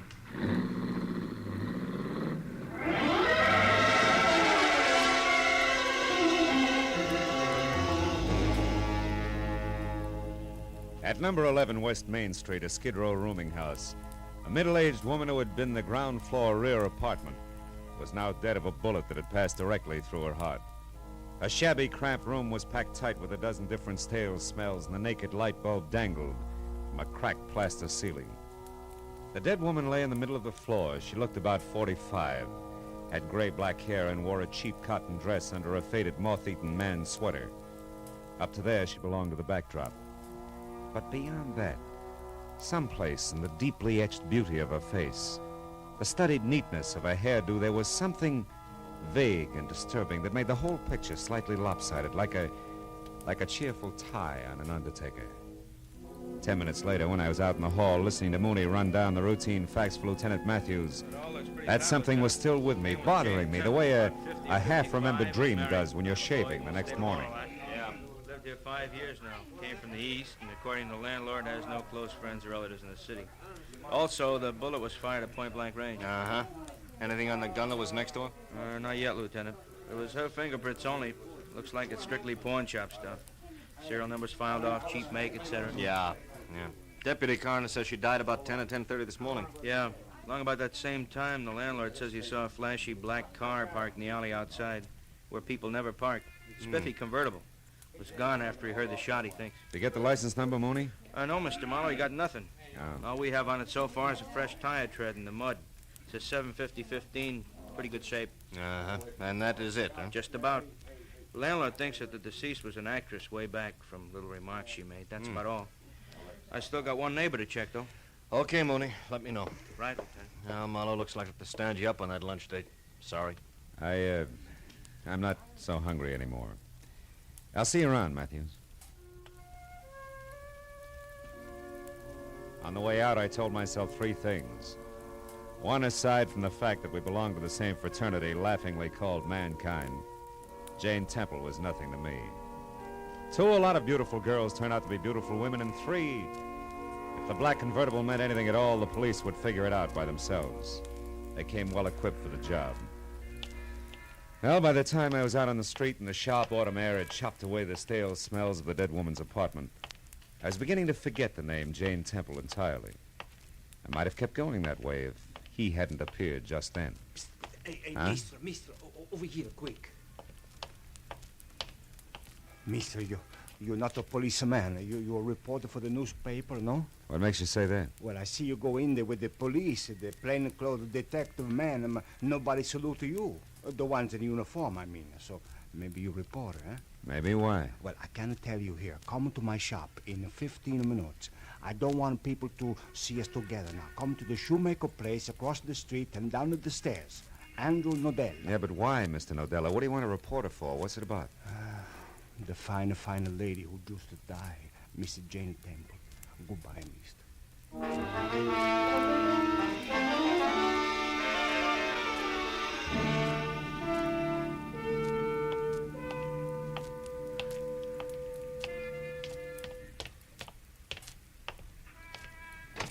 Look, my friend, it cost me $1.50 for the letter alone. How can I give it to you for... Now, look, I've been... Okay. Andrew Nodella changed his mind. He won't argue with a customer. Here, $1.25, just like you want him. A cash. Yeah, it's more like it. I wasn't born just the other day. I can tell value. Sure. My mistake, mister. Now, excuse me, please. Okay. Hey. Kill ladrone, the chisel. I only gave in to get rid of him, you see. Now, I'll put the out to lunch sign on and lock up the door so we won't be disturbed. The police and nobody. Okay. There. Now, Mr... Marlowe. Mr. Marlowe, we go in the back room. This way, please. Now, wait a minute. Before we go anyplace, Nodella, one question. Why are you so worried about the police? Well, because down in this neighborhood, Mr. Marlowe, every time I do a good thing and I call the police when it's right, I get in some kind of trouble. These people are my customers. They don't like you should be a... Stool pigeon? A stool pigeon. Mm-hmm. All right, Mr. Nodella. Now about Jane Temple. Wonderful woman, Mr. Marlowe. Come in the back room, huh? All right. Mr. Marlowe, fine, a cultured lady. I know. I was not always a shoemaker. You know, in the old country, I was a student. And before that, I was an artist. I wouldn't doubt it. You and Jane Temple were really good friends, is that it? See, good friends. That's why I'm in a position to say I don't think she killed herself. She was not the kind of a lady, Mr. Marlowe. She was not moody, or she liked to be alone with her memories, but that's all. Look, come here at the table, Mr. Marlowe. Look at this. That was hers. Scrapbook, huh? Yeah. She left it with me. The letter on the front was worn. I was repairing it for her. She trusted only me with it. But open it up, Mr. Marlowe. I say no more. You just look for yourself. It was the usual setup. Between the big covers of a big book, a little life story in tattered yellow clippings and faded photographs. 25 years ago, Jane Temple had been exquisite. The fragile, haunting kind of beauty that never goes out of style. The kind of universal beauty that makes style. The book itself came in 2 parts. The first told in rave reviews and letters from select admirers was the rocket-fast rise of Jane Temple, who, as one critic put it, was inspirational beauty and the inspired actress. Both. Yet on that level, the first part ended abruptly in 1928, with no explanation.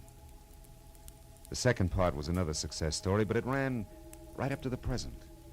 The career of one Jerome Locke, from obscure London stagehand to top Hollywood theatrical agent. A healthy giant step. But no place did I see anything to connect the two. Nodella must have read my mind. You wonder, Mr. Marlowe, what one got to do with the other, eh? Yeah. Do you know? No. Maybe this can help you find out. It's another clipping that was not pasted in the book. Where'd it come from? Inside the back cover. I was only to repair the front, Mr. Marlowe. But as a surprise for Miss Temple, I went ahead to do it all, see. I found this clipping hidden in the lining of the back cover. It tells of a man named John Gordon being sent to jail in London, England in 1928 for embezzlement of a theater's money. There's a picture of him, Mr. Marlowe. Yeah, so I... Hey, this John Gordon Jerome is... Locke, see? Yeah. The big agent man, Mr. Marlowe. There's still one more thing. Last night, I surprised somebody, a thief, in this shop, and when I scared him away, he was looking at this book, but nothing else was touched. You didn't tell anybody about it? No. I was going to tell Mr. Temple, but, well, Mr. Marlowe, everything I say to you, everything I show you here, am I crazy or does it mean only one thing? Jerome Locke killed the wonderful Mr. Temple to keep a secret. Well, it's possible. But also, Nodella, Miss Temple may not be so wonderful at that. You know, people don't kill to keep secrets. They kill to keep secrets from getting out. That's called blackmail. No, Mr. Marlowe, not to Mr. Temple. I don't believe that. And I don't believe that you do either. I don't want to. Well, I'll see what I can find out. Mr. Marlowe, you tell me before you tell your paper. Mr. Nodella, I don't have a paper, just curiosity. I'm a private detective, not a reporter, and the initial mistake was yours, not mine. So don't get mad about it. What? A private detective? Mr. Marlowe, who you working for? Right now, Mr. Nodella? I'd say the late Jane Temple. Goodbye.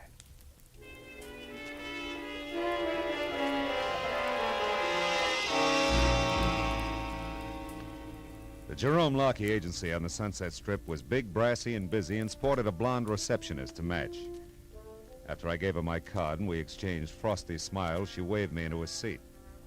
I tried it for 15 minutes, and then I began to get itchy. But compared to the dapper gray at the Temple's gentleman sitting next to me, that was a mild reaction. He was one of those heavy-handed character actors you remember by face, never by name. Jerome Locke's office? No, he's not in now.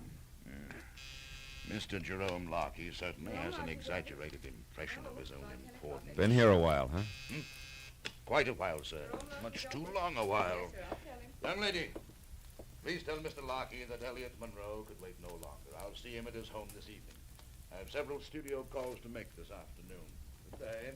Good day, Mr. Monroe. Studio calls. Yes? Mr. Monroe couldn't wait, Mr. Locke. He said he'd see you at your home tonight, sir. My tough luck. Anyone else, Madge? Only that New York call, sir. I'm still trying to get it. I'll put it right through the moment it comes in. Oh, yes, a Mr. Philip Marlowe, a private investigator. A private investigator? Is it important? I think so, Mr. Locke. It's as important as Jane Temple. Jane? What about Jane Temple? She's dead, Mr. Locke. A bullet through her heart. Madge. Yes, sir? Bring Mr. Marlowe right in. Yes, sir. Right this way, Mr. Marlowe. Thank you.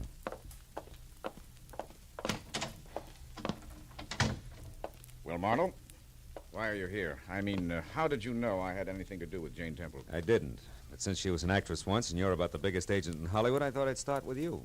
Start what, Mr. Marlowe? Start finding out why she committed suicide, Mr. Locke. Tell me, do you own a black convertible? Yes. One of those step-down Hudsons. Tire size, do you happen to know it? Yes, 750-15. Why? What's all that got to do with Jane Temple's suicide? Quite a bit. Might even change it to murder. Jane Temple murdered? By whom? Someone who'd profit, Mr. Larkey.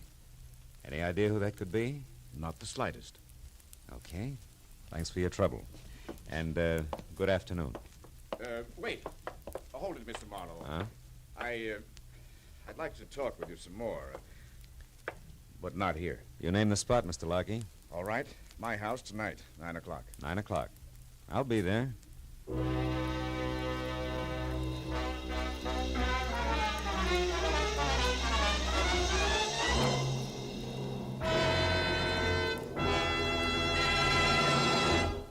In just a moment, the second act of Philip Marlowe. But first, our armed forces are mighty busy these days. They're conducting the United Nations police action in Korea. They're patrolling the occupied countries. They're standing ready for national defense. And at the same time, they're doing important scientific research.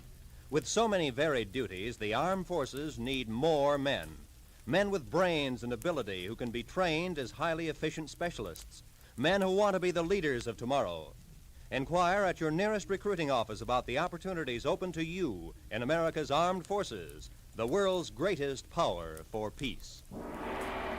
Now with our star, Gerald Moore, the second act of Philip Marlowe, and tonight's story, The Big Book.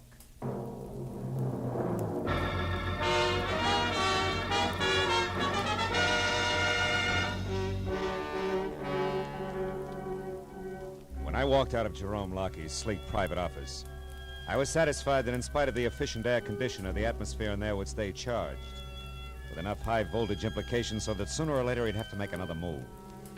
Outside it was dark. I drove back downtown and finally located Lieutenant Matthews at a lunch counter, wrapping up the short end of a quick blue plate special. My story didn't affect his appetite a bit. Have a piece of pie, Marlowe. The cherry is great. Matthews, I've been trying to tell and you I've that been listening, Phil, to all of it. All of it, from that crackpot shoemaker to a leather-bound scrapbook, right on up to a weird-looking Jerome Lockey's kiss. And now what do you want me to do, get an ulcer? Matthews, maybe Jane Temple didn't kill herself. Maybe she was murdered. Go on. Now, look, there was an old clipping and some pictures in that scrapbook that identified our Jerome Lockey as one John Gordon, who did time a few years ago for embezzlement, which, if revealed, would ruin the great Jerome Lockey of today. Now, look, it looks like... Oh, nuts. What's the matter? What's the matter? Look, Marlowe, I haven't been to bed for 24 hours. I'm dog-tired. I thought I finally got a break. A clean-cut case of obvious suicide. A nice old doll, disillusioned, broke, did herself in. Too bad, yeah, but just that simple.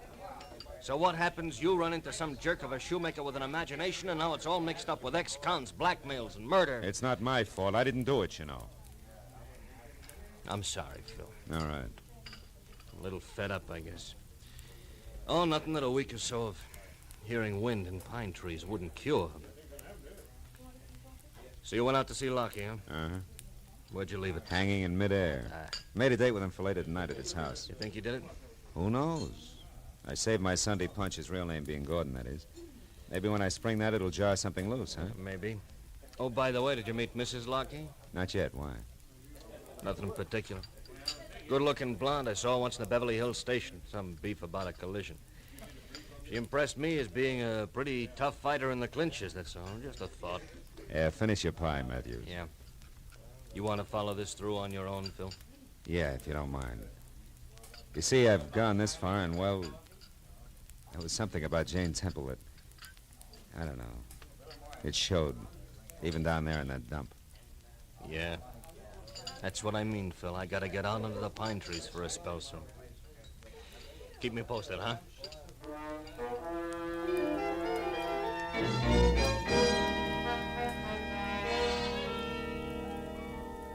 I drove out to Beverly Hills again and found the Jerome Lockey place. It was a close-to-the-ground model that at first glance looked like a cozy little cottage. Second glance, however, showed the other two wings, 15 or 20 ultra-modern rooms that rambled over 2 acres of gently rolling real estate. The door was answered by a close-cropped blonde and tailored black, who already today had the tapered, taut look of tomorrow.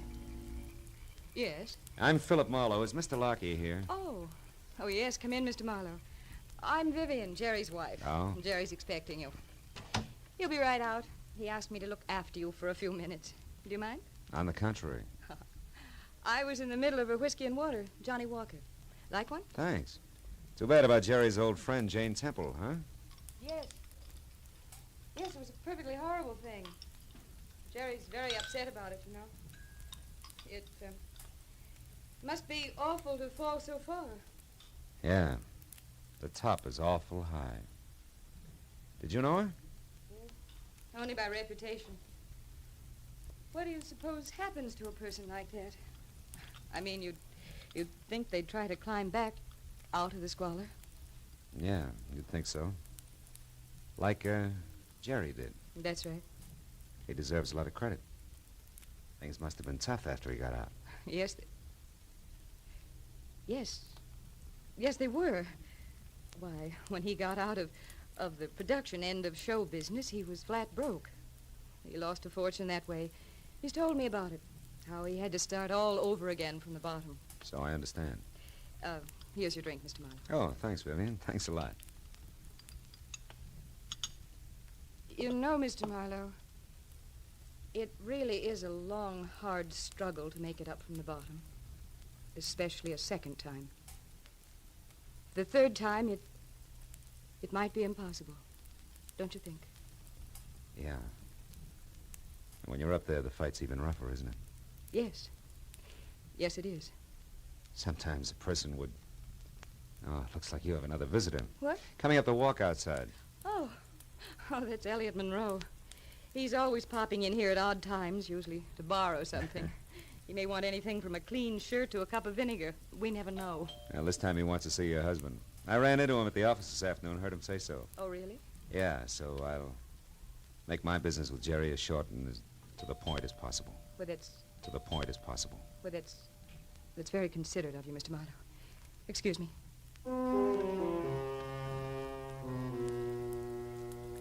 I heard Mrs. Vivian Lockyer receive the load of ham at the front door, and a second later I heard my name called from the hall behind me. It was Jerome, all smiles, doing his suave and determined best to bury the end of the world look he'd acquired in his office. But it peeked out around his eyes and at the twitching corner of his mouth.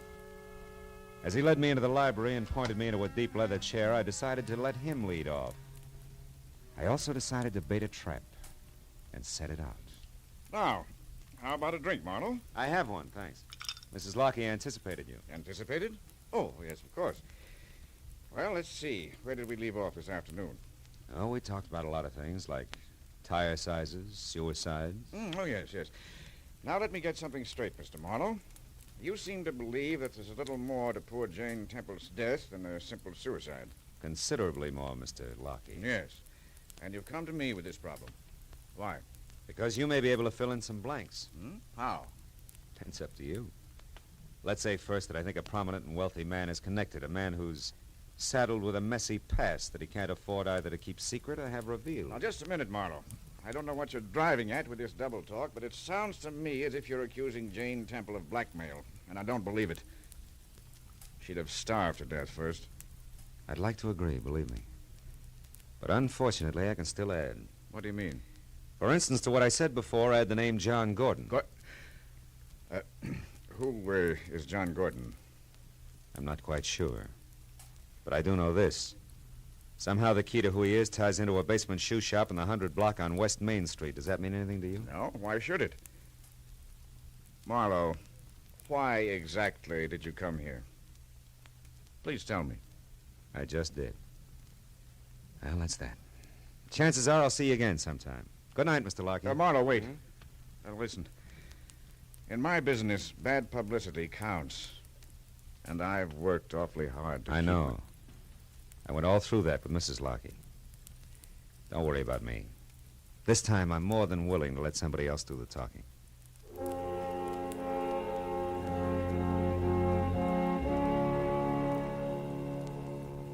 When I walked out on Lockyer for the second time, things still didn't add up right. Something was missing. In the hall, I passed Elliot Monroe, hanging onto a glass of scotch like it was a streetcar strap. And at the door, Mrs. Lockyer ushered me out with a frigid, unsmiling nod. I drove slowly all the way to Main Street, and when I was parked and walking toward Nadella's shoe shop, I began to doubt that the trap I'd set was going to catch anything. Until a long black convertible turned the corner behind me. I ducked into a doorway and waited. It was Jerome Lockyer's car, all right. He almost stopped in front of the shoe shop, but suddenly lurched ahead and disappeared around the corner, away from what turned out to be a cop pounding the beat.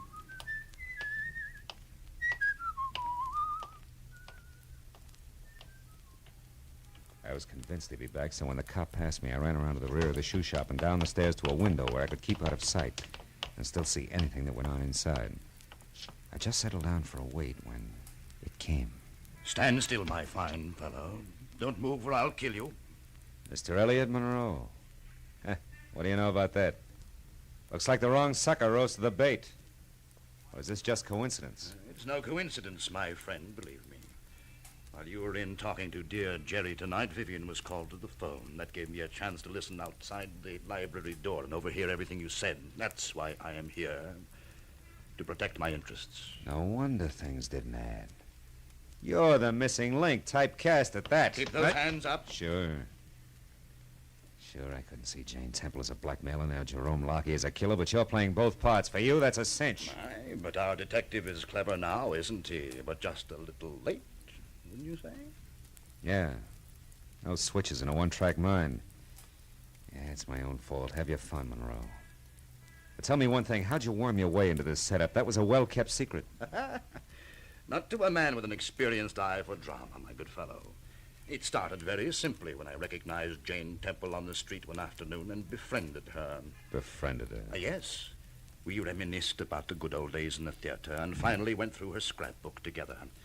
But there was one clipping that she tried desperately to hide in the binding. Oh, the clumsy old fool. So when she sent the book here to be repaired, it was you who broke in and found that clipping, huh? Yes, and read it and put it back before the stupid cobbler discovered me. But I had found the skeleton in the closet and knew that I could make it rattle long, loud, and lucratively. Sure. Jane Temple would do the dirty work, put the bite on Lockie. It would have been perfect, an ideal escape for both of us from the constant humiliation of poverty. There was nothing of woman left in her. All that remained of the great Jane Temple was dusty yesterday in a book bound in leather. Mr. Marlowe, are you afraid to die? No more than most people? Oh, well, I'm glad you said that. I had to kill you anyway, but at least you understand. He who kills cuts off so many days of fearing death. Then is death a benefit. It's the last benefit you'll ever play.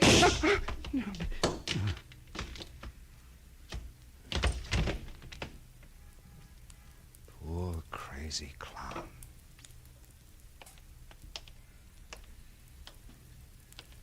You know all the answers now, don't you, Marlowe?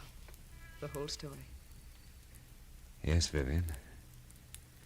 All except how you showed up here when you did. I had to. You see, I've always known about Jerry's past. He told me about it before we were married. I knew that was why you came to see him tonight, and when I saw Elliot there listening at the library door, I realized that he must have known, too. When he left the house, I followed him. Got here in time to save my life. To be honest, Marlowe, that was incidental. I got here in time to save my life. I hope. Well, just the same, I'm going to return the favor when the police get here. You mean you... I mean there are a lot of things that belong in a dead woman's leather-bound book of memories. And no place else. I'm going to do my best to help you and Jerry keep them there. Oh. Thanks, mister.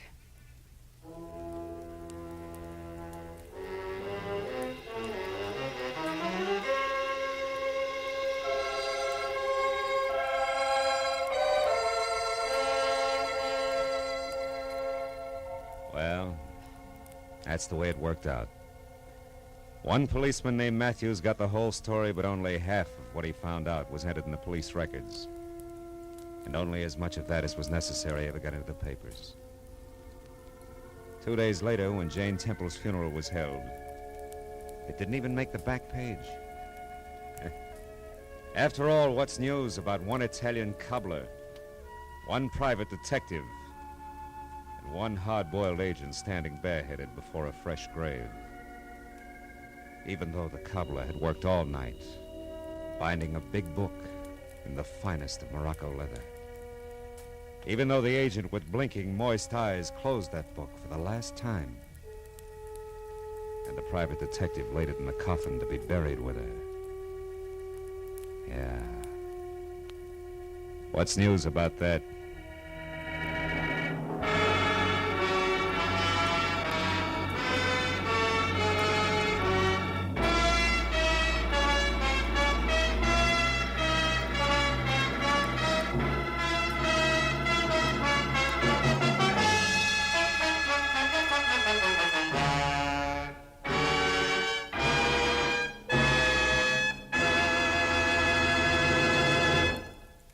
The Adventures of Philip Marlowe, bringing you Raymond Chandler's most famous character, star Gerald Moore, are produced and directed by Norman MacDonald and written for radio by Robert Mitchell and Gene Levitt.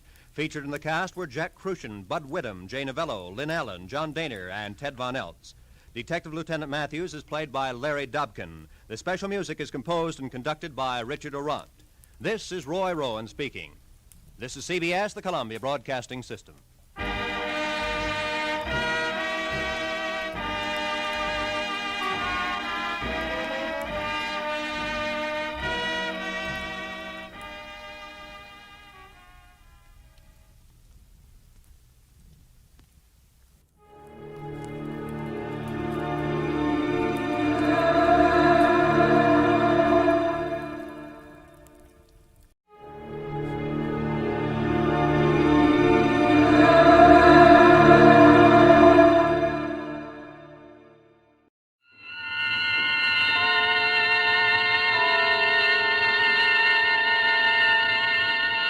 Columbia Network takes pleasure in bringing you Suspense.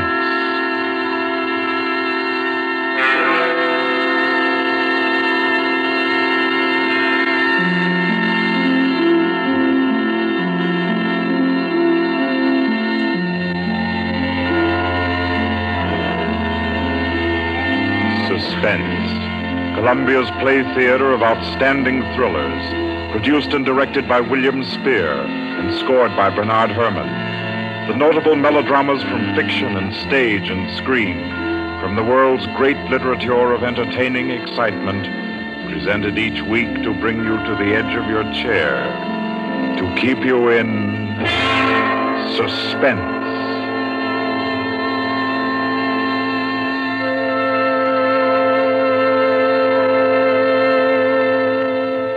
Tonight's adventure in suspense is from the pen of Dorothy Sayers. She called it The Cave of Ali Baba. Like the tale told by Scheherazade, a distinguished ancestress in the storytelling art, Miss Sayers' thriller deals with 40 thieves and with 2 magic words. For your uneasy listening, then, Suspense presents The Cave of Ali Baba.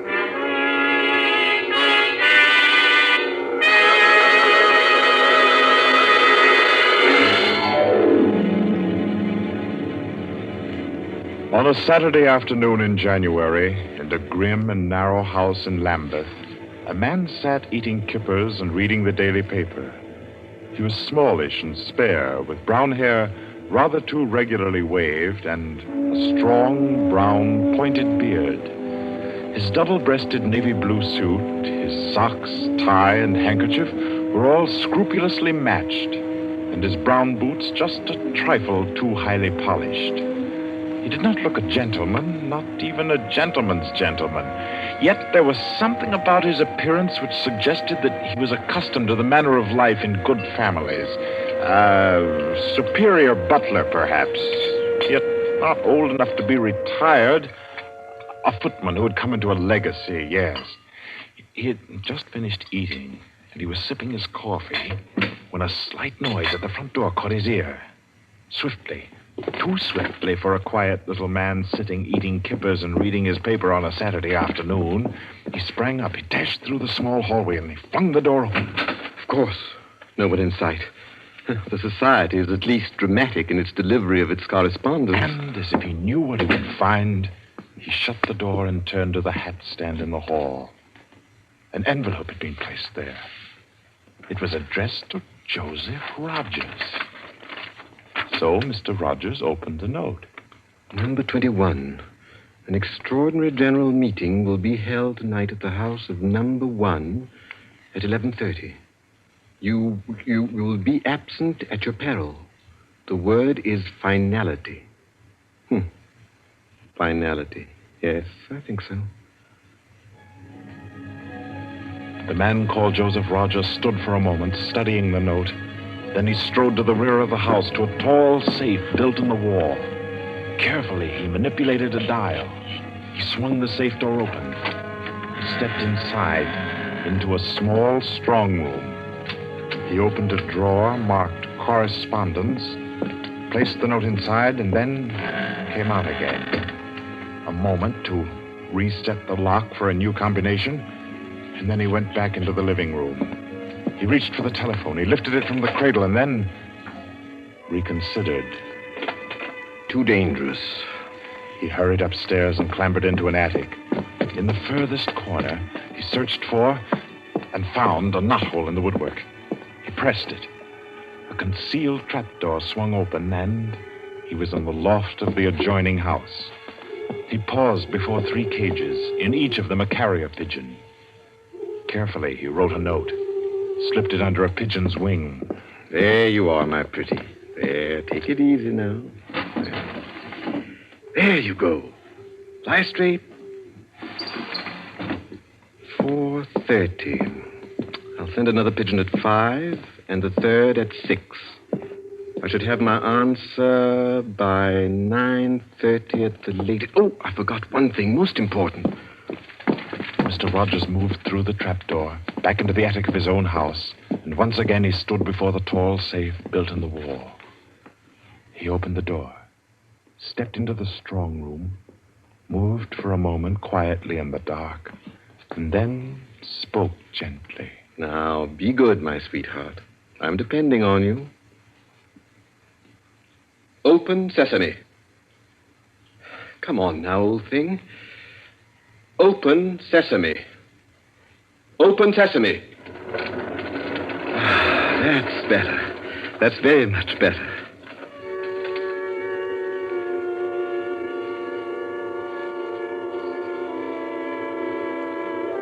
By 9:30, his answer was back.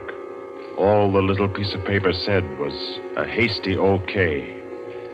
At a quarter before 11, he took his revolver from a locked drawer, inspected it carefully. Yes, loaded it with cartridges from an unbroken packet, and left the house.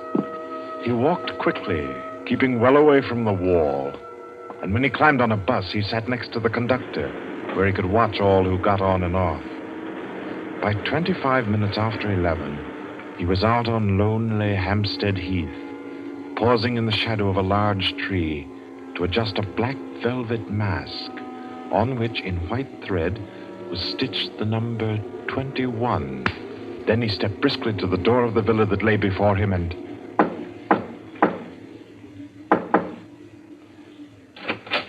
What is it? Finality. Come in. Go right on through. Number 1 will check you in. Right.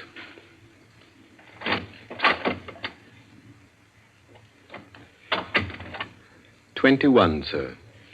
Lift your mask. Very well, 21. You may go on to the meeting room. Thank you, sir.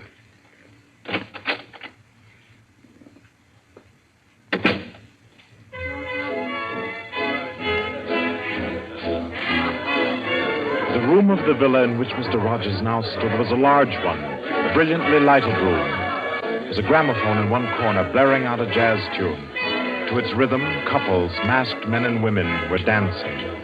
Some were in evening dress, some in tweeds and jumpers. In another corner of the room was the bar. Mr. Rogers went up to it and asked the masked man in charge for a double whiskey. He consumed it slowly, leaning on the bar. The room filled. Presently, someone moved across to the gramophone and stopped it. Mr. Rogers looked around. Number 1, the massive gentleman in evening dress who had checked him in, appeared on the threshold. A tall woman in black stood beside him. Her mask, embroidered with a white number 2, covered her hair and her face completely. Only her fine bearing, her white arms, and her dark eyes, shining through the eye slits, proclaimed her as a woman of power, of physical attraction. The masked dancers were silent now as number one spoke. Ladies and gentlemen, we are short 2 members tonight. I need not inform you of the disastrous failure of our plan for obtaining the plans of the Court Windlesham Heliscoper. Our courageous and devoted friends, number 15 and number 38, were betrayed and taken by the police. Some of you might fear that under examination these 2 would break down and give away our society. There is no need for such a fear. I gave the usual orders, and their tongues have been silenced. Their defense will be discreetly compensated in the usual manner. I call upon number 12 and 34 to undertake this agreeable task. They will attend me at my office for their instructions after the meeting. Will the numbers I have named kindly signify by raising their hands that they are able and willing to perform this duty? Thank you. Ladies and gentlemen, please take your partners for the next dance. The gramophone struck up again. Mr. Rogers turned to a girl near him in a red dress. She nodded, and they slipped into the movement of a foxtrot. The couples gyrated solemnly and in silence. Their shadows were flung against the blinds as they turned and stepped to and fro. The girl in red spoke to Mr. Rogers. What's happened? I'm frightened, don't you? I feel as if something awful was about to happen. It does take one a bit short. Number one's way of doing things. But it's safer like that. Oh, those poor men. No talking, please. You know the rules. Sorry. In silence, the dance continued.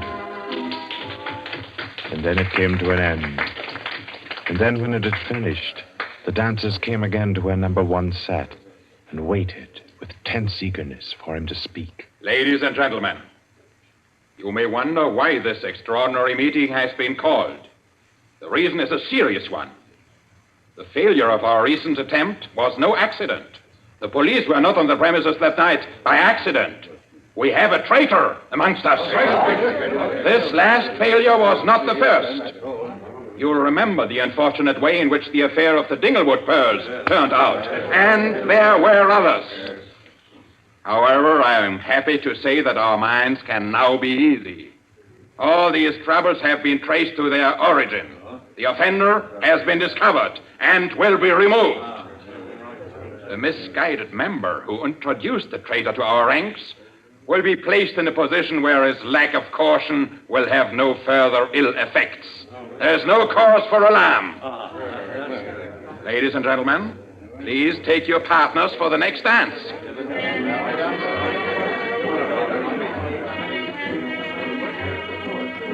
Again, the gramophone took up its bizarre monotony, and the masked dancers glided and turned. And their movements were sharper, more staccato. The girl in red was claimed by a tall mask in evening dress. A hand laid on Mr. Rogers' arm made him start. A small, plump woman in a green jumper slipped a cold hand into his. The dance went on.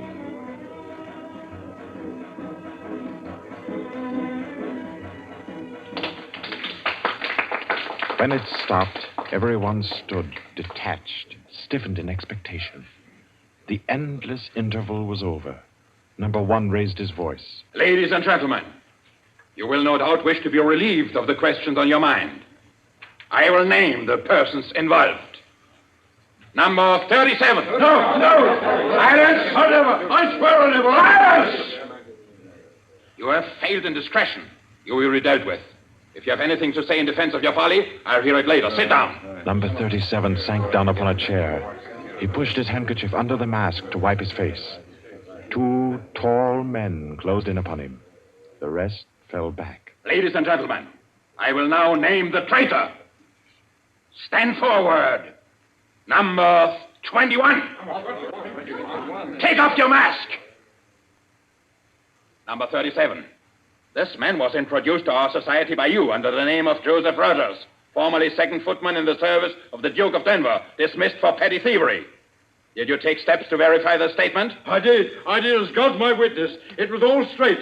I had him identified by 2 of the servants. I asked all over about him. The story was true. I'll swear it was. Number 21. Your name has been given as Joseph Rogers. Is that your real name? Answer me. Is that your real name? No. What is your name? Peter Death Braddon Whimsy. Silence! My compliments, your lordship. We thought Lord Whimsy was dead. He was killed, so the paper said 2 winters ago, while shooting big game in Africa. He even left a will, proved of £500,000. To his mother, I believe, the Dowager Duchess of Denver. Lord Peter Whimsy, indeed. Well-known book collector, man about town, distinguished criminologist. Took an active part in the solution of several famous mysteries. Taking an active part, if you don't mind. So you deliberately led us to think you were dead and became Joseph Rogers to gain entrance to our society. What has become of the real Joseph Rogers? He died abroad. I took his place. And the end of your impersonation to uncover our society. Precisely. I see. The robbery of your own fete, upon which we congratulated ourselves, and which you helped to execute, was arranged. Obviously. The robbery of the Duchess, your mother, was arranged by you. It was. It was a very ugly tiara. No real loss to anybody with decent taste. The burglary of the Winthrop mansion, the theft of the necklace at Covent Garden, the others as well. You arranged them all. All. May I smoke, by the way? You may not. Numbers 15, 22, 39. You have watched the prisoner. Has he made any attempt to communicate with anybody? None. His letters and parcels have been opened. His telephone tapped and his movements followed. Even the water pipes in his house have been under observation for Morse code signals. You're certain? Absolutely. Then we may be sure that he has been alone in this adventure. Well, ladies and gentlemen, please take Very well. Take the prisoner away. And be sure you explain carefully to him first the manner of his death. I'm sure he'll enjoy it. Wait. At least you can let me die decently. Take him away. Stop. I have something to say, something to sell. We make no bargains with traitors. No, but listen. Do you think I haven't thought of this? I'm not a fool. I've left a letter. To whom? To the police. If I don't return tomorrow, it'll be opened. It's a bluff. The prisoner sent no letter. He's been strictly watched for months. I left the letter before I came to Lambeth. Then it can't contain no information of any value. Oh, but it does. The combination of my safe. Indeed? Has this man's safe been searched? Yes. What did it contain? No information of importance, sir. An outline of our organization, the name of the house, nothing that can't be altered and covered before morning. And did you investigate the inner compartment of the safe? Hear what he says, did you? He's trying to bluff. There is no inner compartment. I hate to contradict you, but I'm really afraid you must have overlooked it. And what did you say was in the compartment, if it does exist? The names of every member of this society with their addresses, photographs, and fingerprints. How did you say you contrived to get this information? By doing a little detective work on my own. But you've been watched. True, the fingerprints of my watches adorn the first page of the collection. That statement can be proved? Certainly. The name of number 40, for example... Stop! If you mention names here, you will certainly have no hope of mercy. Bring the prisoner to my office. Ladies and gentlemen, take your partners for the next dance. Yes.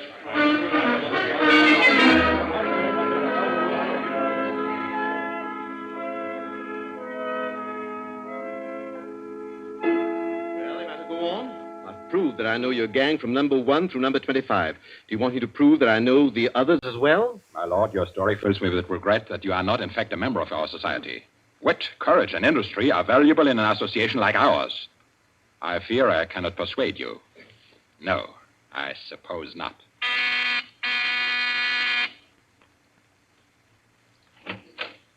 Yes? Ask the members kindly to proceed to the supper room.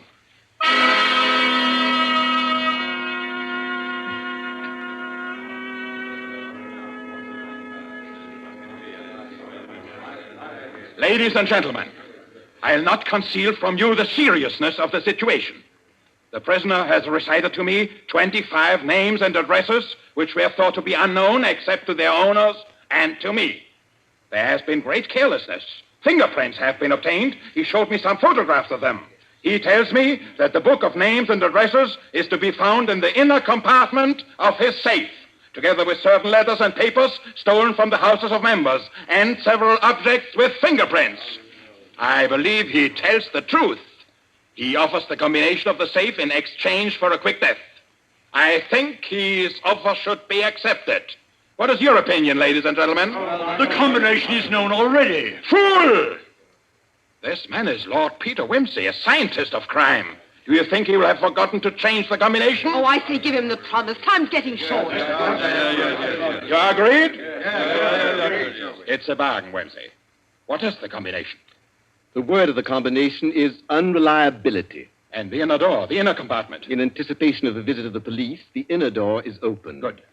Number 12 and 36. You will go to the prisoner's house and... Why should any more members... That's right. I agree. Nobody ought to be trusted. Then what, ladies and gentlemen, do you suggest? You go yourself. You're the only one that knows all the names. You go yourself. I second that motion. Is the wish of the meeting, then, that I should go? No. I say no. No, don't go. Number 1 is our president, the head and soul of our society. If anything should happen to him, where should we be? You've all blundered. We have your carelessness to thank for all this. Do you think we should be safe for 5 minutes if he were not here to repair your folly? Well, there's something in that. If you will pardon my suggesting it, the lady appears to be in a position peculiarly favorable for the reception of the president's confidences. The contents of my modest volume will be no news to her. Why should she not go herself? Because I say she must not. If it is the will of the meeting, I'll go. Give me the key. I'll go. Give me the key of the house. Here. Is your house watched? No. If I have not returned in 2 hours, act for the best to save yourselves. And do what you like with the prisoner.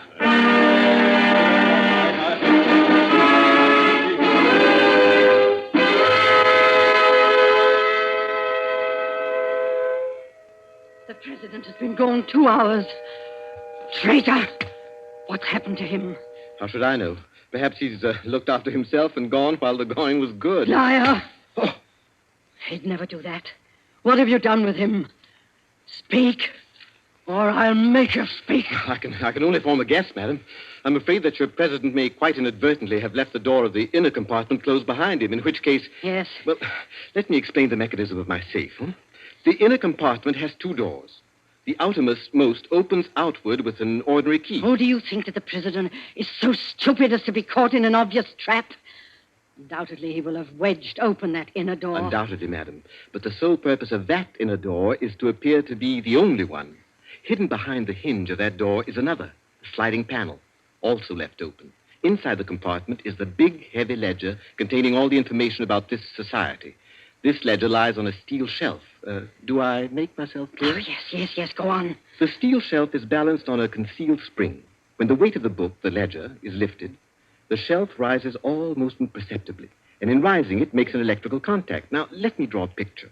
Your president steps into the inner compartment, sees the book, takes it up, anxiously to examine to see if it's the right one. The shelf rises, the electrical contact is made, and the steel panel behind him slides into place. He's trapped. You devil! What is the word that opens the inner door? Quick, the word. Do you remember the story of Ali Baba and the 40 Thieves? Uh-huh. Well, when I had this safe constructed, my mind went back, well, call me sentimental if you will, to my childhood. The words that open the door are open sesame. Oh. How long can a man live in this devil's trap of yours? Oh, I should think he might hold out for a few hours if he didn't use up all the oxygen by hammering and yelling. I imagine if we go there at once, we'll be able to get him out all right. I'll go myself. I think you'd better take me with you. Why? Well, I'm the only person who can open the door. But you've given me the word. Yes, you have the word. But this door of mine, I'm rather proud of it. You know, it's my own invention. It's the latest thing. It will open to the words open sesame, all right. But to my voice only. Your voice? I'll choke your voice from my hands. What do you mean, your voice only? Don't clutch my throat like that. You'll wreck my voice, and then the door might not recognize it. Ah, there, that's better. The door got stuck for a week once, and when I had a cold. Is what he says true? Is it possible? Perfectly possible, madam. It'll have a microphone arrangement. Could be done also with light vibrations. We must let him go. Take the ropes off him. Let him go? Nothing. He doesn't go to blab to the police. The president's done in, that's all. And we'd all better make traps while we can. It's all up, boys. Right. Chuck this fella down the cellar and fasten him in. I'll go and destroy the ledgers. 32, you know where the switch is. Give us a quarter of an hour to clear, then you can blow the place to glory. No. No, you can't leave one to die. He's your president, your leader. I won't let it happen. I won't. I'll free this man myself. Here, none of that now. Let me go. Let go of me. Think, Blaster, think. It'll be light in an hour or two. The police may be here at any moment. Police? Oh, yes. Yes, you're right. No, we mustn't imperil the safety of all for just one man. He himself would not wish it. Throw this man in the cellar and let's get out of here while there's time.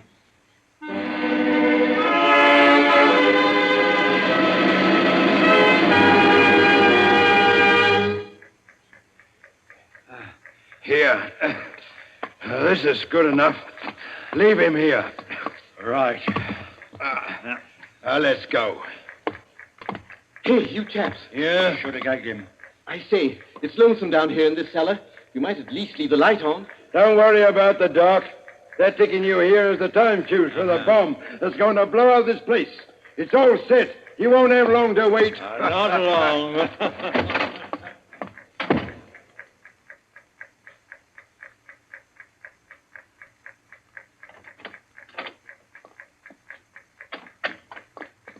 Who is it? Who's there? Hold still, so I can cut the ropes. Well, if it isn't two. My compliments, madam, on your loyalty to your president. Quick. They've set the time fuse. The house is mine. Follow me as fast as you can. Number 1 must be saved. And only you can do it. Well, how did you manage to? There's no time for questions. Get up and follow me. You will release him. You promise. I promise. But I warn you, madam, that this house is surrounded. When my safe door closed, it gave a signal to Scotland Yard. All the members of the society are taken. Never mind them. Here, outside. Quick. All right, who's there? Is that you, Inspector? Get your fellows away, quick. The house is going up in a minute.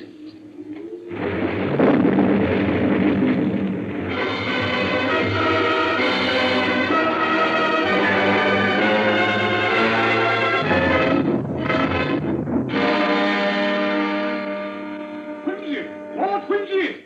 It's Inspector Parker, old man. Are you all right? Yeah, I'm a bit winded. What's happened, Inspector? Oh, about half a dozen of them got blown up. The rest we bagged. Hurry, we must hurry. Who's this? One of the gang. She's called number 2. We must save him, we must. Golly, I clean forgot the gentleman of the safe. Parker, where's your car? It's down the lane. Send one of your men down to get it. Right. Johnson, bring that car here. Yes, sir. I've got the number 1 of the whole company quietly asphyxiating at home. I promised we'd get back and save him. He's the bloke that we've been wanting. The man at the back of the Morrison case and the Hope Wilmington case and hundreds of others.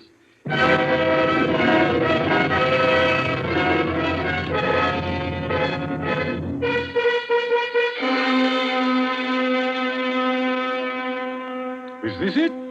Quite a contraption. Yes, I only hope he hasn't upset the adjustment by thumping at it. Oh, please, hurry. I hope you haven't hurt my voice. Oh, you sound all right. I can only be conversational. Come on, old thing. Show us your paces. Open sesame. Open sesame. Confound you. Open sesame. Open sesame.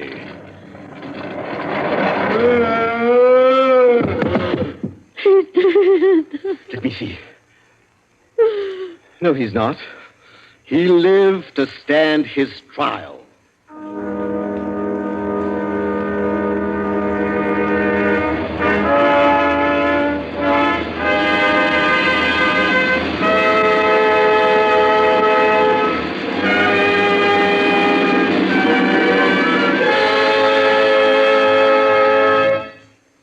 And so, all's right with the world, as it always is when Lord Peter Wimsey is involved. The Cave of Ali Baba by Dorothy Sayers was the story which gave us tonight's Suspense. Suspense is produced by William Spear. Our guest director for this evening was Robert Louis Sheehan. Tonight's radio drama was written by Peter Lyon and scored by Bernard Herrmann. Romney Brent was Peter Wimsey, William Moulton played number 1, and Ira Gerald, the lady in the case. Others in the cast were Kathleen Cordell, Victor Beecroft, Roland Bottomley, J.W. Austin, William Podmore, Ian Martin, and William Moulton. Next Wednesday, Suspense will not be heard because of a special all-star Hollywood broadcast which Paramount Pictures will present. 2 weeks from tonight, at this time, Columbia will bring you another selected story from the world's great literature of thrills. Another study in suspense.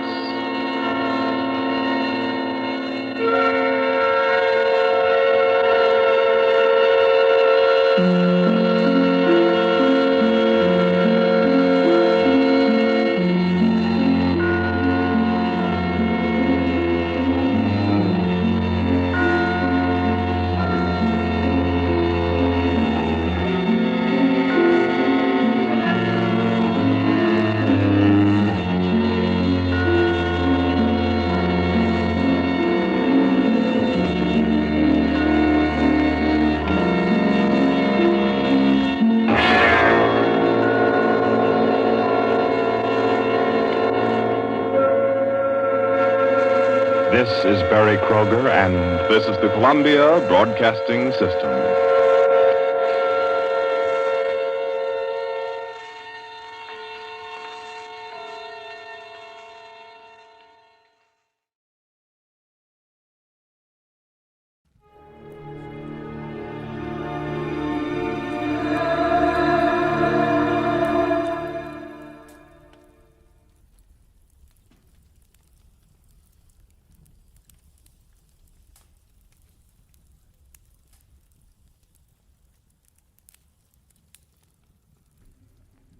Get this and get it straight.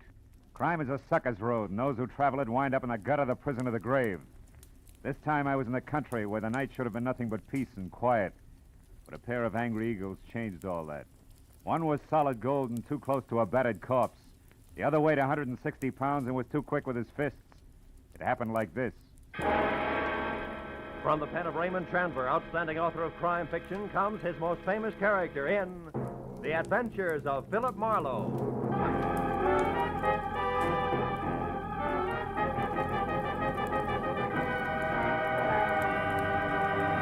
Now, with Gerald Moore, starred as Philip Marlowe, we bring you tonight's exciting story, The Angry Eagle.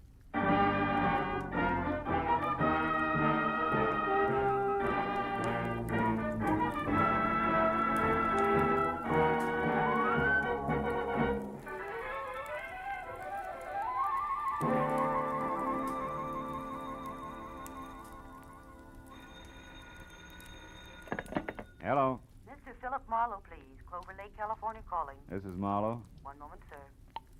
Go ahead on your call to Los Angeles, please. Hello, Marlowe. Babe Durney. Remember me, light heavy contender in 39? Oh, yeah, sure. I remember you. Good. You still have that bar in Southgate? No, I'm back in the game. Ah. Trainer this time for a welterweight that's good. His name's Danny Eagle, and he's another Barney Russ, believe me. No kidding. Yeah, but he's in trouble. Come on out, will you, Phil? Clover Lake's only 20 miles. You can be here by 6. It's just outside of Malibu, up on the hill. Well, what's your boy's trouble, babe?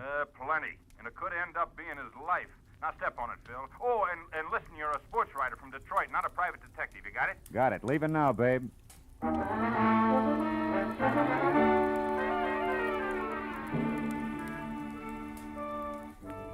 It was an hour's drive to Malibu Beach in a film colony where the convertibles outnumbered the hardtops 5-1.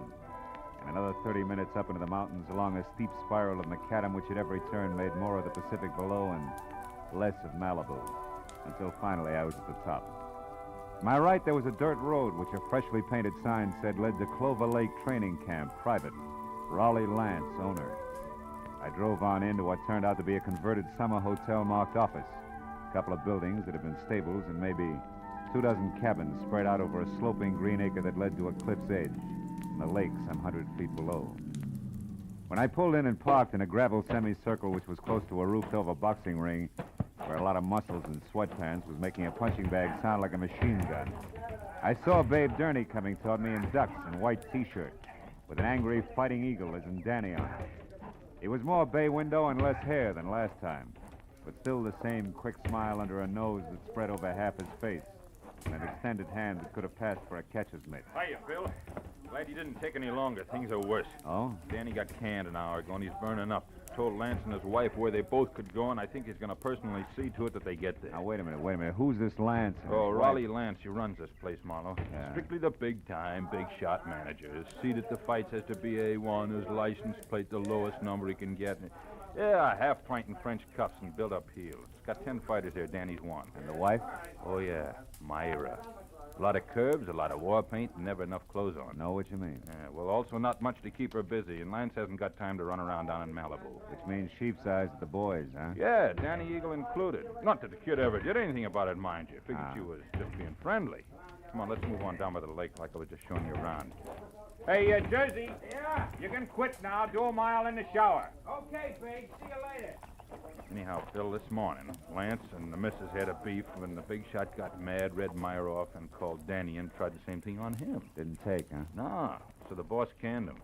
Kid went back to his cabin and started kicking the fixtures around. That's when I called you. He's got a lot of temper, Phil. Yeah, but what do you want me to do? Help me get him out of here before he tangles with Lance. He said he wasn't going to get off the ground till things were squared away, and he... Oh, hold it. What now? Over there near the edge of the cliff.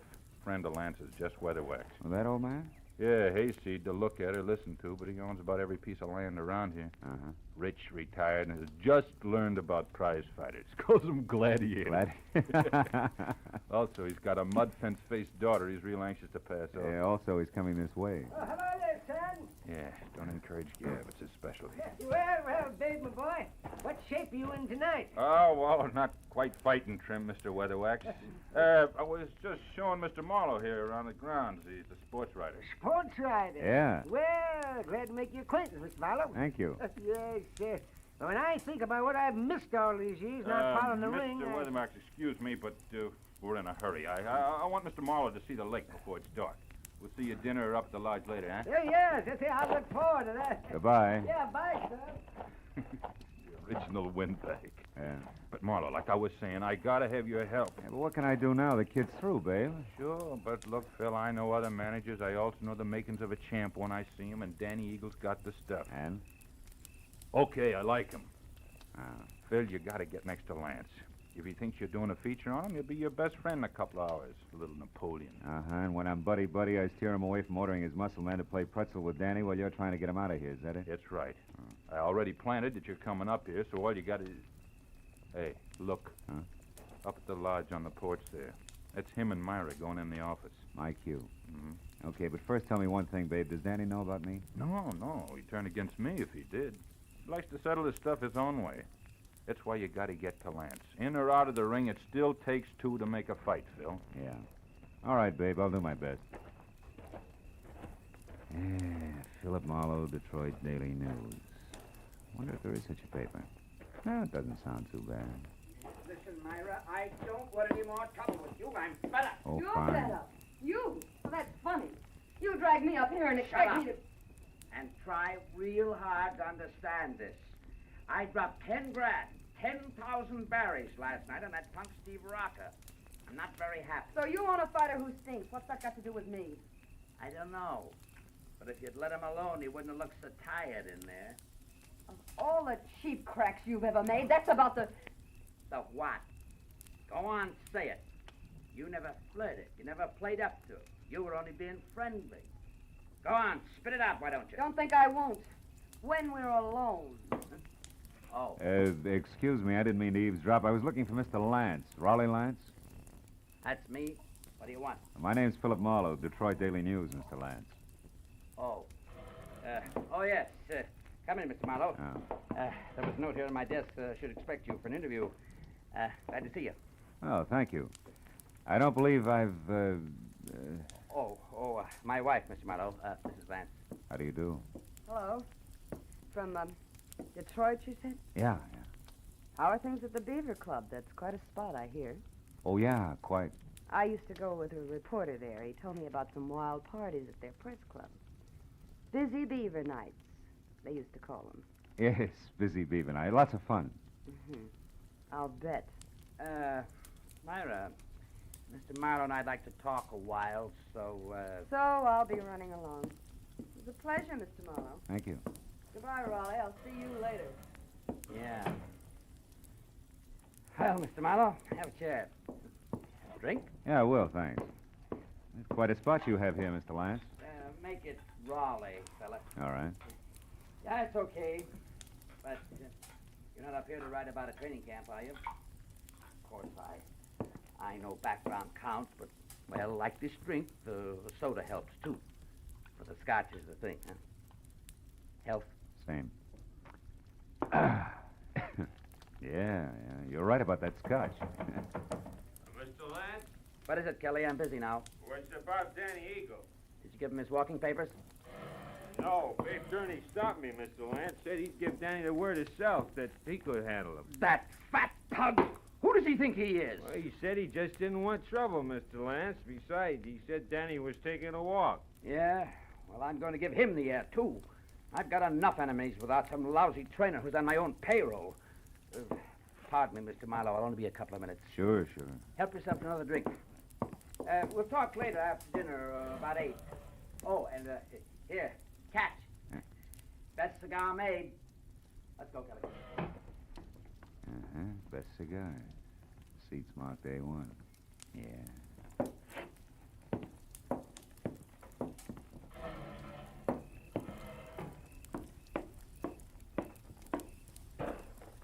Hey. Huh? Don't go away mad. My hubby always runs out on people, even private detectives. Slips, huh? Busy beaver night indeed. I made it up. I never even heard of Detroit. Why'd you bait the trap? Lance, the jealous jerk, has threatened to hire a detective a half a dozen times. Oh. After all this fuss over Danny Eagle, you were about due. Well, shall we walk? It's a nice night. Let's leave it that way, huh? What do you mean? Isn't Danny enough for one day? Listen, mister, you're starting off with 2 left feet. I was friendly with Danny Eagle, period. And Steve Rocker? The same. Only Steve was a little dull. A mind dedicated to comic books. All fighter. Not according to his last bout. Yeah. Rocco moved like he was drugged and collapsed in the third, so it's my fault. Oh, the big shot is quite a loser. And don't bother with your next question. I can feel it coming. Why have I stuck? Yeah, well, it belongs here someplace. Well, I've stuck because... Well, because I thought that each battle was going to be our last. That sooner or later, he'd have time for me. He's a busy guy, Myra. So was King Solomon, but he always had room for his wives. True. I thought this place was going to be our answer. Just the 2 of us, plus the peace and quiet of the country. With Malibu on hand for a change of pace. So what happens? Still busy, huh? Yeah. So busy that he spends 8 hours a day with Jess Weatherwax, a guy he never heard of until he started this camp, but a guy who thrills to hear the lives and loves of Raleigh Lance. And that leaves me with his daughter, Clementine, if I don't talk to the fighters. Clementine, whose shoes are number 9, with an IQ to match. Good night. Wait a minute, Myra. Where you going? Going as far as my cabin and an old-fashioned cry. Or maybe just an old-fashioned, I don't know which. Good night.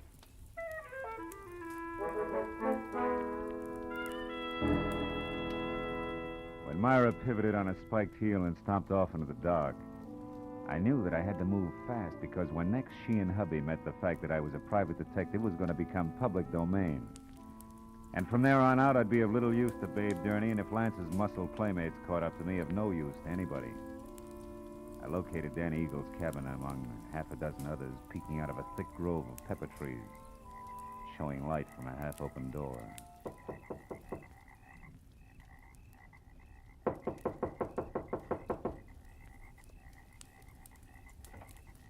Hey, anybody home?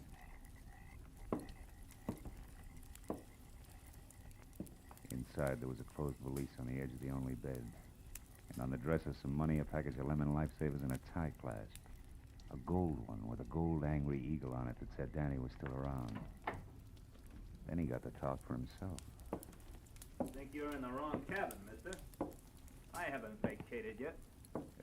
Well, don't you think it'd be easy all the way around if you did, Danny? Right now, I'm not looking for the easy way, mister. I've been walking and thinking about that. That and a pair of people I don't like. A pair I want to square myself with. Mr. and Mrs. Raleigh Lance. Oh!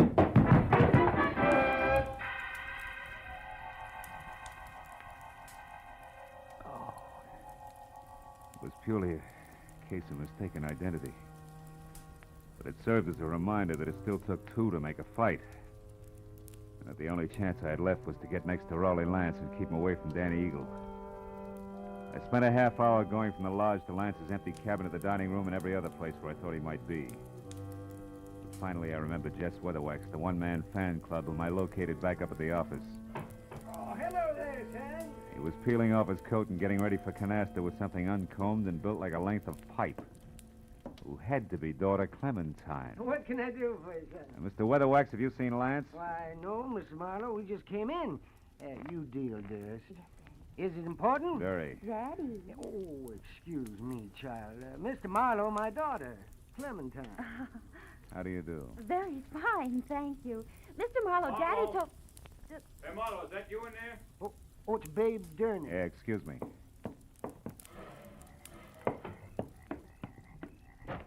Phil, come with me, quick. What's wrong? Lance is dead, Marlowe. What? At the edge of the lake on the rocks. Accident? I don't know. Come on, Phil.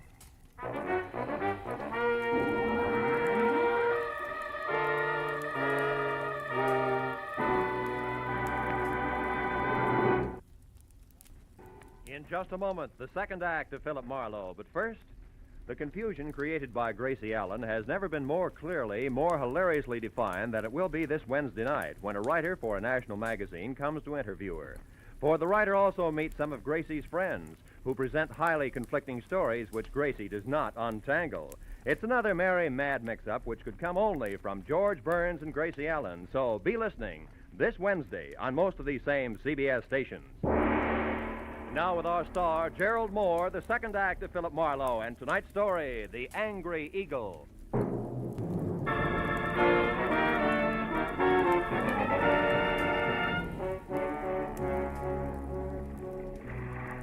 Sharp lakeshore stones, like countless fighters' fists, had hammered all the life out of Raleigh Lance. And as we stared down at him, the circle of light from the electric lantern in Babe Durney's hand began to dance over the corpse. I took the lantern, turned him away from the twisted body at his feet, and sent him back up the path to camp. Find a phone and quietly call the police. After that, I took another quick look at all that was left of the little big shot. I went up the path myself and got as far as the jagged hole in the rail where Lance had gone through. I had just enough time to see a few things before I was met by Myra. Just like she'd been before, except for a handful of nervous fingers that just couldn't leave her neckline alone. I saw Babe. He told me about Raleigh. Is it true? Yeah, it's true, all right. Your husband's dead. Babe just left, so you must have been on your way here when you ran into him. How come? I had a date to meet my husband. For a chat. Why here? He didn't strike me as being the romantic type. He wasn't. Neither was he the type to talk where he could be overheard. Especially when he was cornered. What do you mean? I put Raleigh's back against the wall tonight. I finally got hold of a way to make that inflated ego turn loose, his favorite trinket. Meaning you? Yes. Marlowe, about an hour ago, I found out that Raleigh was crooked. Fixed fights? Yeah. When I left you, I went to our cabin for a drink. But the liquor was all gone. Lance kept spare bottles in the back of his closet, so I went to look. Found what? A briefcase. It wasn't Raleigh's, so I opened it. There was $35,000 in it. And a note congratulating him on his coaching of Steve Rocker. Rocker was drugged in that last fight, Marlowe. Raleigh sold him out, and I can prove it. Oh. That's what you two were going to hash out over here, huh? The price of your silence, which was divorce. And no strings. He told me he wanted to think, then he was going to give me his answer, but now... It's all unnecessary. You're so right. Myra, come here. I want to show you something. See? Here on the ground. What do you... No, I don't see anything. Somebody put up quite an argument right here before Lance went through the railing. Oh, yeah. Yes. And here's something else. What's that, Marlowe? The gold tie clasp, baby, with an eagle on it. Danny? Yeah, Danny Eagle. This changes things plenty, huh? Danny? I can't believe Danny would murder Raleigh. Well, you better start believing it and get back to your cabin and stay there with the doors and windows locked. You think he might go for me You next? were half the beef. Now that he's gone this far, chances are good he's got something nice thought up for you, too. Unless I'm making the king-size mistake and you and Danny turn out to be a team. Are you crazy? It could figure both ways, baby. So I'll keep it in mind until I get something more to do with it. Meanwhile, like I said, take care of yourself. I dropped the tie clasp into my pocket and then started looking for its owner, who could be #1 candidate for a noose. I decided to try Danny's cabin first, but when I got there, it was dark, with everything just as I'd left it. Until I turned to go. Someone was framed in the doorway. It was the gentleman farmer and novice fight fan, Jess Weatherwax. Looking for something special, are you, Mr. Marlowe? Yeah, as a matter of fact, I am. I figured you would be, what with being a reporter, because I know there's been some kind of a ruckus here tonight. How did you know there was trouble here? Well, I happened to be passing by a certain phone a few minutes ago, and I heard that trainer, Babe Durney, calling the police. Oh. Okay, as long as you know that much, you may as well know the rest. Somebody shoved the boss of this place out through a railing into 100 feet of thin air. He's dead. Well, Lance murdered? By one of his own men? Oh, no, I don't believe it. He's a good manager. His boys loved him, every one of them. You should be so loved, especially by a guy like Danny. Danny Eagle? None other. And that's only half of it. Your good manager, Mr. Lance, was a fight fixer. One who'd even drug his own stable to be sure it'd lose. He was as crooked as a hyena's back leg. He prearranged boxing fights? That's putting it mildly. His own wife, Myra, pinned that on him just tonight. She didn't go into detail. She didn't have to. She had enough proof to make it stick because she was getting a divorce on the strength of it. Oh, I find it mighty hard to believe all this, Mr. Marlowe. And here's something else. I'm not a reporter. I'm a private detective. You're a private detective? Yeah, called in by Babe Durney because he was worried. Now I am. Anyway, here's what I'm getting at. If you're really sincere about liking your violence according to Marquis of Queensberry rules, you can do me a big favor. What can I do? Keep an eye on Myra Lance for me. Yes. I left her in the cottage. Dan Eagle may be only half finished with what he started. I'll do my best. You can count on that, sir. Okay, I'm going up to the office at the lodge now and find out if anyone saw Danny leave the grounds. I'll see you.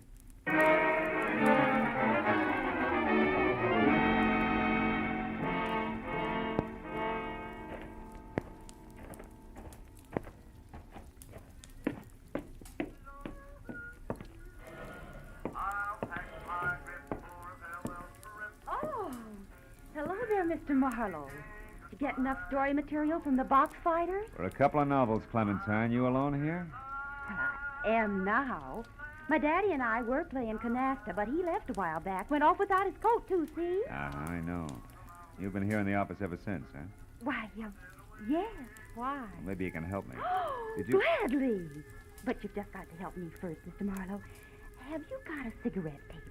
A cigarette paper? You know, the makers. I'm trying to roll me a cigarette, ran out of mine. I found my daddy's tobacco, and then I absolutely emptied his coat pockets here looking for a paper, but there wasn't any. You wouldn't happen to have it. No, I'm afraid not, Clementine. Here, have one of mine. In fact, have two. Now, my question. Did you happen to see Danny Eagle go out the... Go out? Out the what, Mr. Marlowe? Huh? Oh, never mind. Listen, Clementine, did this thing come out of your daddy's coat pocket, too? That old ticket stuff? Yeah. Out of that little pocket in the big one on the right side, it was... Well, Mr. Marlowe, what's wrong? I don't know. But I better find out right now. As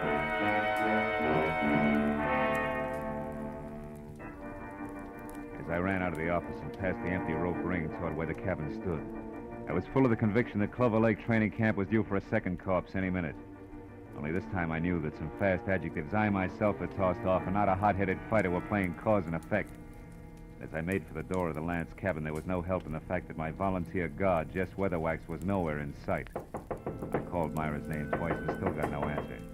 So I stepped back to go to work on the door with my shoulder when the lock turned from inside. What is it, Marlowe? What are you doing here? At the moment, Myra, baby, I'm counting lucky stars, the kind that kept you hale and hearty in spite of me and my big mouth. I'm afraid I don't know what you mean. I mean, I almost spilled all, including the clincher, which was where you could be located. All this, mind you, to the guy who no doubt was in it with Lance right up to his Adam's apple. The fact that you're still breathing means that he must have given up and beat it because as a topper, I sent him here to guard you. Say, what's the matter? Aren't you even curious? Why, yes, sure, of course. So am I, Marlowe. Don't move. Oh, no. You have a talent for stupid audacity, young man. Myra's still breathing because up to the point where you knocked on this door, she still didn't realize my connection. But when you showed up, I couldn't take a chance. I was forced to bring this gun into things and wait behind the door. Now, obviously, you both know. And I was so relieved you still had strength enough to open the door, Myra. I stepped in chin first and was happy about it. Well, I was afraid to warn you. Well, it's your move, Weatherwax. What'll it be? I have no choice. What? You'll have a lot of bodies to crawl out from under, Buster. It won't be too hard. Dan is already framed for Raleigh's murder. Framed by whom? By Raleigh Lance himself. Such a simple little plan. I worked it out as I worked out everything else around here. Just for the record, how is it supposed to go? Once Myra knew about Raleigh, she became dangerous to me. She had to be killed. So I told him how to set up the whole thing. You know, you're really enjoying yourself, aren't you? Frankly, no. Or I just don't intend to take the rap for my late partner's stupid clumsiness. Oh, but this has gone far enough. Oh, no, it ain't. Dave, look out. He's got a gun. Duck, Myra! Boy, Bill, he lost his gun, and I still got a good right hand. My boy ain't gonna be framed for nothing. Babe, stop it. I'm gonna fix this guy good. Lay off, babe, will you? Lay off. Lay off, I tell you. Lay off. Okay. You gotta tell us the rest. Come on, Weatherwax, talk. What actually happened on the path to the lake? Well? Lance set up a frame on Dan Is. I told him to. By planting that eagle tie clasp at the weak spot in the rail. And then he made a lot of marks on the path, like there'd been a fight. Go ahead. And after that, he went over to kick the rail loose. He tripped and he fell.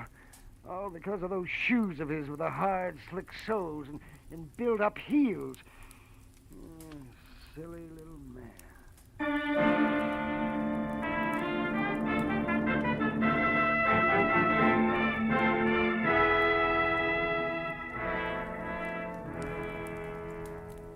Well, it wasn't long until the boys from the sheriff's office arrived with a good doctor, a lot of open notebooks, and an endless supply of questions. But finally, all the pieces were fitted together. Very surprised, Danny Eagle, who had done a lot of thinking, was back from a second long walk. And the whole thing had boiled down to me, alone at the bedside of a heavy-jawed trainer, who had a happy look on his ugly puss for the first time that night. My boy's gonna be champ now, Marlowe. Thanks to you. Oh, thanks to you, babe. We were almost down for the count when you showed up. Hey, how's the shoulder? That's nothing. Hey, look, tell me something. How'd you back old Weatherwax into that corner? Oh, well, I found a ticket stub from his coat pocket with the number A2 on it. Weatherwax claimed that he'd never seen a fight or met Lance until the camp opened up here. But that stub proved that just a month ago, he sat right beside Lance. Yeah, that's right. Yeah. Lance always had seat A1 at the arena. Check. In short, Weatherwax was a liar who dropped his guard. And in this racket, you do that just once and you're out. Yeah. Hey, see that the Eagle keeps his guard up, will you, babe? I'm going to be betting on him from now on. Don't give it another thought. Good night, Phil. And I didn't give it another thought.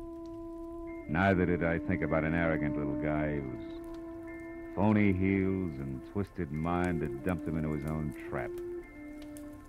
Or about a fat gambler who traded in perverted victories and rotten, hopeless defeats. Instead, I thought about the sun coming up over the hills. And a nice big platter with a ham omelet on it. And then a good, solid 8 hours sleep. Nothing else. You know, sometimes I think I have no soul.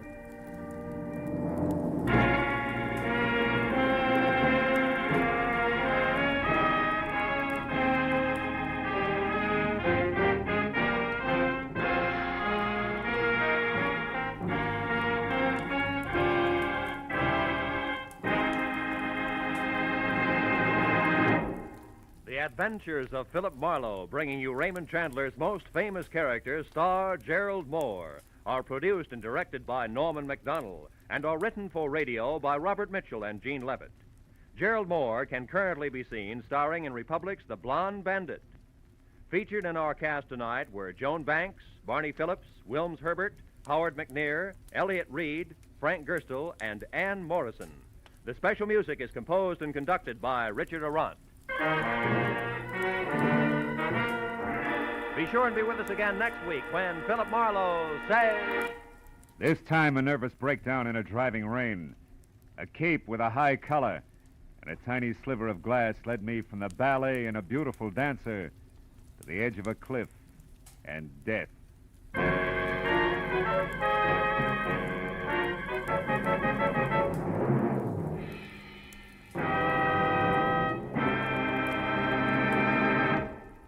A few months ago, our newspapers and magazines were full of articles and pictures showing the progress we've made during the first half of the 20th century.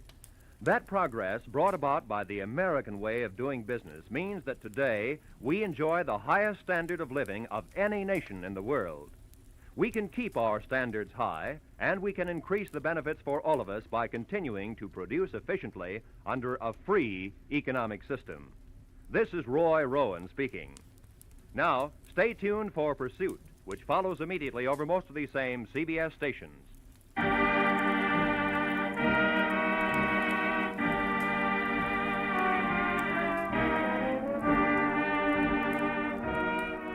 This is CBS, where Burns and Allen are heard every Wednesday night, the Columbia Broadcasting System.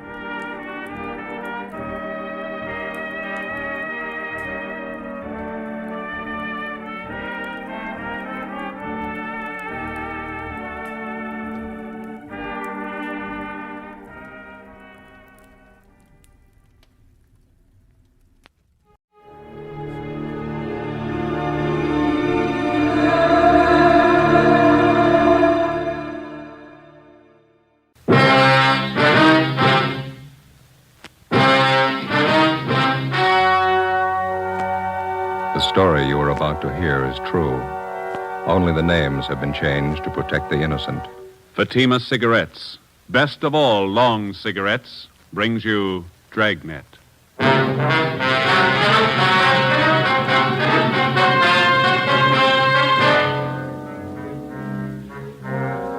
You're a detective sergeant. You're assigned to robbery detail. A store clerk has been murdered, shot to death in a robbery. The hold-up man is described as tall, well-dressed. He escapes in a taxicab. Your job, get him.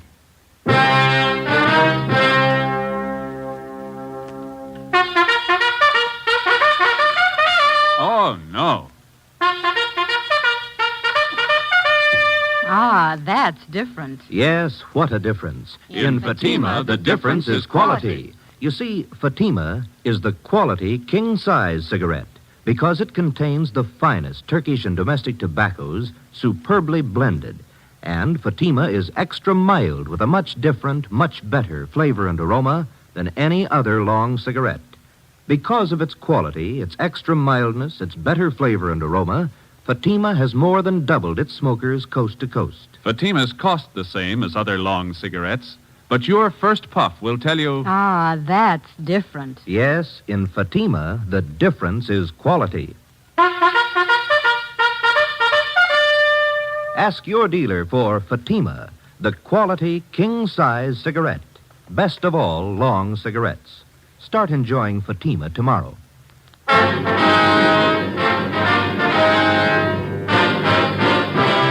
Dragnet, the documented drama of an actual crime.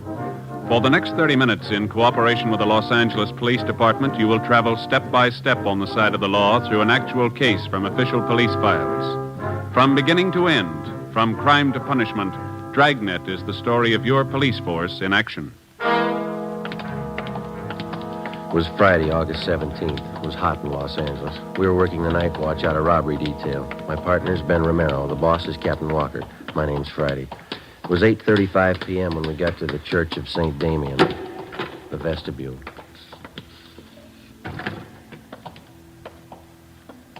That must be her playing the organ. Yeah, I don't see any stairs. I wonder how you get up there to the loft. Looks like that might be the sexton over there. Well, let's ask her. Mm-hmm. Excuse me, sir. Yeah? We're looking for an Ernestine Matthews. Understand she's the organist here at the church. Well, that's her playing up there now, running over a few pieces for Sunday. Could you tell us how to get up to the choir loft, sir? Surely, through that door over there. Follow the stairway straight up. Can't miss. Thank you.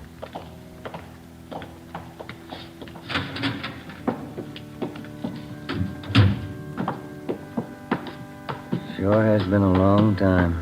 Yeah, what's that? Climbing stairs to a choir loft. sang a lot in church when I was a kid. Boy soprano. All right? They finally threw me out. Voice change. Yes, did you want something? Are you Mrs. Ernestine Matthews? Yes, did you come about the new choir books? No, ma'am. Police officers. Oh, can I help you? It's about your husband, Miss Matthews. Bert, what about him? Has Bert done something? He was hurt, ma'am. Well, I don't understand. Bert's working at the store. What do you mean he was hurt? There was a holdup. Dear God, my husband. Was he hurt bad? Yes, ma'am. Where is he? I've got to go to him. Is he in pain? No, ma'am. What are you trying to say? Dear God, tell me the truth. Which hospital is he in? They took him to Georgia Street. They helped him all they could. You're not trying to tell me Bert's dead? You're not trying to tell me that, are you? I'm sorry, ma'am.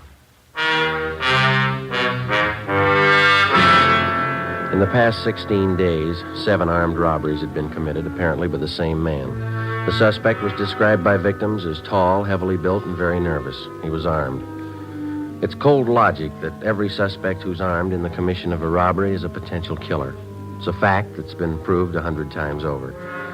The man we were after had proven it again. We'd used every means at our disposal to identify him, through the stats office, the record bureau, latent fingerprints, through informants and witnesses. We'd gotten out an APB on him containing his description and his method of operation. We'd maintained stakeouts. We hadn't reached him in time. Early that evening, a downtown grocery store had been held up. One of the clerks, 31-year-old Bert Matthews, failed to empty the cash register quickly enough, and the bandit shot him 3 times through the chest.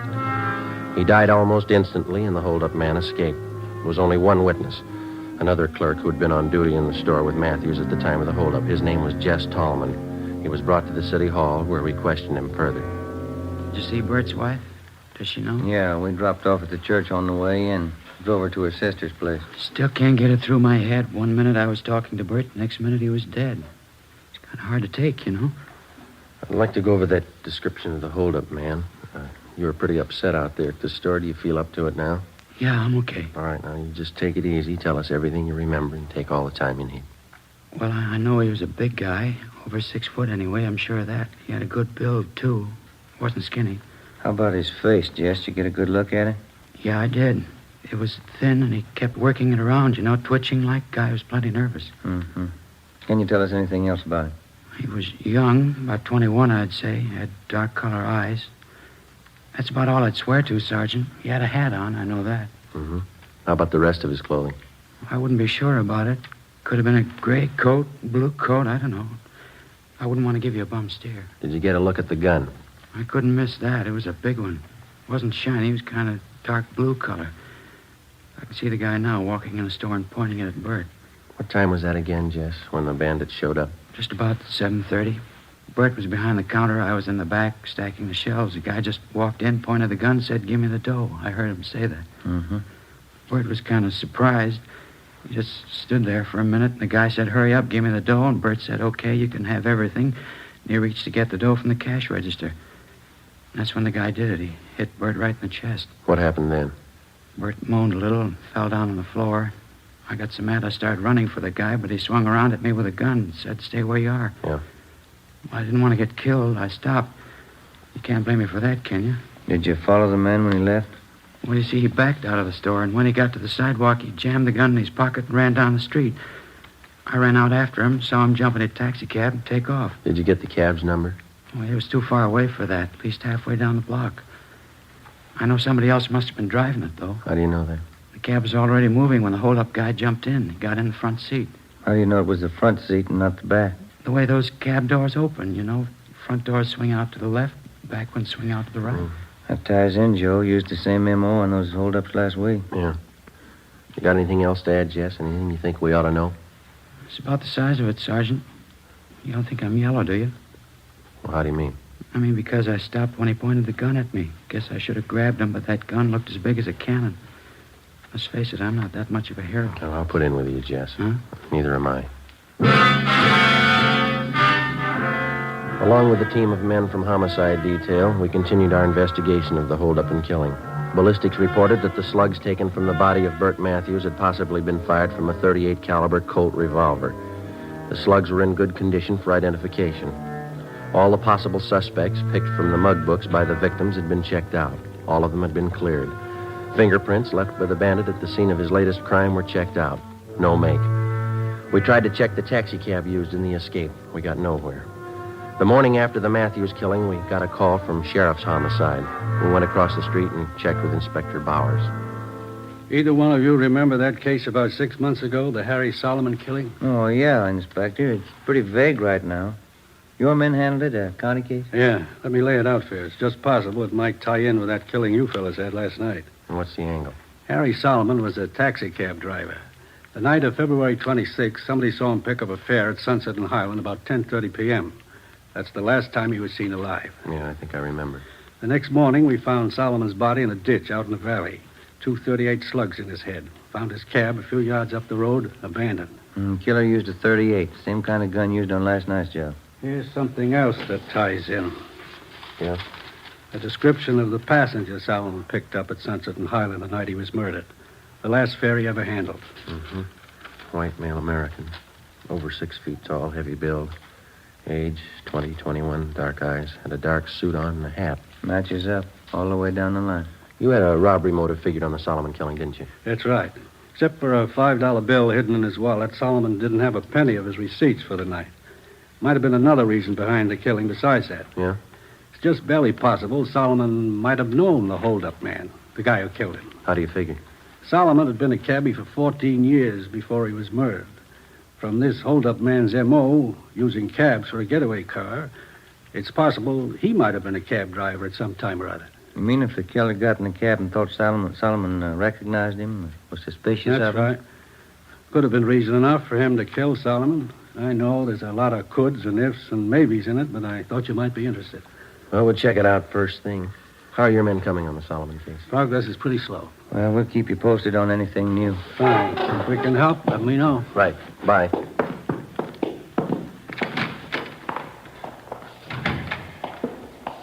Well, 2 sets of 38 slugs. What do you think? Let's ask the crime lab. We put in a request to Russ Camp and Ballistics to check the 38 slugs found in taxi driver Solomon's body against those found in the body of grocery clerk Bert Matthews. Then we contacted the special agent at the taxicab company. We asked him for pictures of all their drivers employed by the company during the past year who were 6 feet in height or over. He told us that they'd have a file ready for us the following morning. We drove back to the office and checked in with Russ Camp at the crime lab. He was examining the 38 slugs under the comparison mic. Just a few more minutes, fellas. Have a chair. Yeah, all right. Not much luck so far. No. No. Yeah. Well, that's it. Yeah? No make. These slugs come from 2 different guns. That night, 2 more armed robberies were committed. One at a liquor store, the other at a cafe. In both cases, the hold-up man escaped in a taxi cab. The description of the man who robbed the liquor store matched that of the bandit who shot and killed Bert Matthews. The big switch came when we checked the cafe hold-up. There, the victims described the suspect as short and fat with dark blonde hair. He had a deep scar on his chin. During the robbery, this suspect had become so nervous that he'd dropped his gun, but he'd succeeded in getting outside and escaping in a taxi cab before he could be apprehended.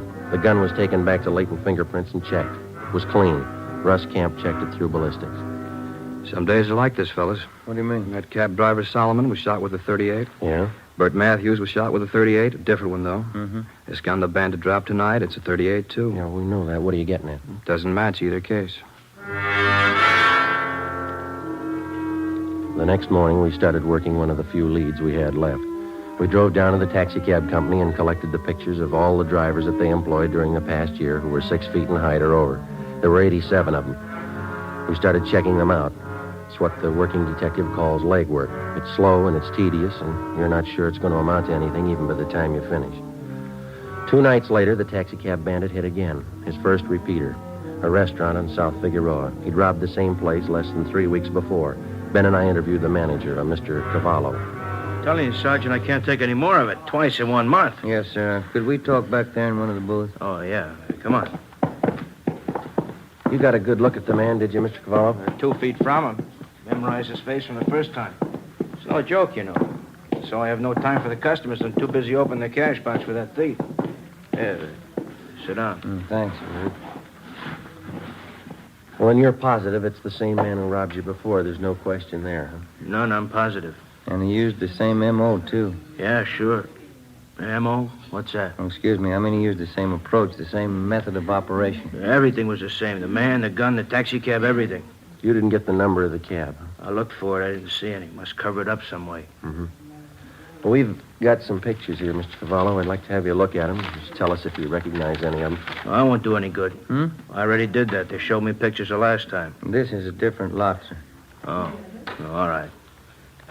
Quite a few of them, huh? I'd like to have you check each one of them carefully, if you would. Just take your time. Yeah, we can't sit here without coffee. Natalie! Well, I wouldn't... Natalie! I don't care for anything. Yeah, don't be silly. You can't work without eating. Natalie! Yeah. Coffee, 3 cups. Okay. And now, where do I start? Well, these right here, if you'd just check these over, please. Uh-huh. No, not him.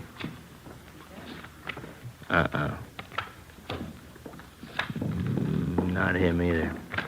Oh, thank you. Thank you. Yeah.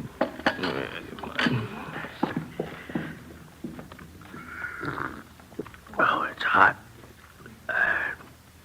No, not that one. No. Is that all? No, I have some more here. Oh. Hey, that's an ugly-looking guy, huh? Look at that scar. They look familiar? No. Better check with the skipper when we're finished here. Yeah, it's been a couple hours, hasn't it? That lousy, no-good thief. Sir? Right here, this one. That's the guy. You sure? I opened my cash box twice for him. I'd know his face in a million. Morris Copley, age 21. Description matches. Let's go, Ben. Thanks, Mr. Cavallo. It's only 40 minutes since the robbery. He's probably not even home yet. What can you do? We'll wait up. 10:30 p.m. We parked down the street from 527 Dayton Avenue, a 2-story white stucco apartment house.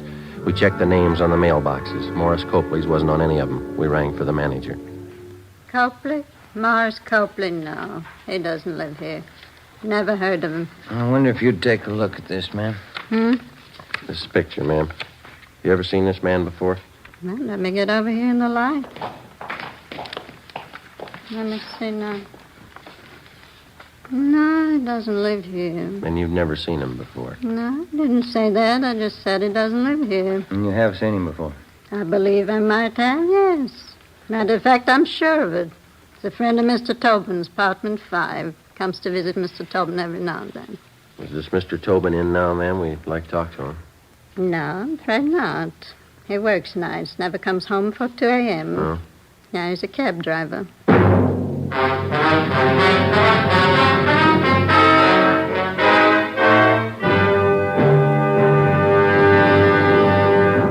You are listening to Dragnet, authentic stories of your police force in action.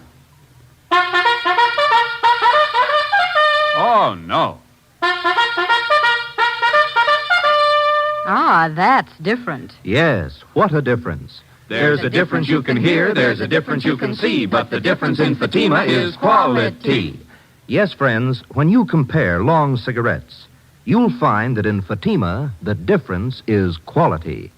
Quality of tobaccos, the finest Turkish and domestic varieties, extra mild and superbly blended to give you a much different, much better flavor and aroma than any other long cigarette. Quality of manufacture. Smooth, plump cigarettes, rolled into the finest paper money can buy. Quality even to the appearance of the bright, clean yellow package, carefully wrapped and sealed to bring you Fatima's rich, fresh, extra mild flavor. Fatimas cost the same as other long cigarettes, but your first puff will tell you... Ah, that's different. Yes, in Fatima, the difference is quality. Ask your dealer for Fatima, the quality king-size cigarette. Best of all, long cigarettes. Start enjoying Fatima tomorrow.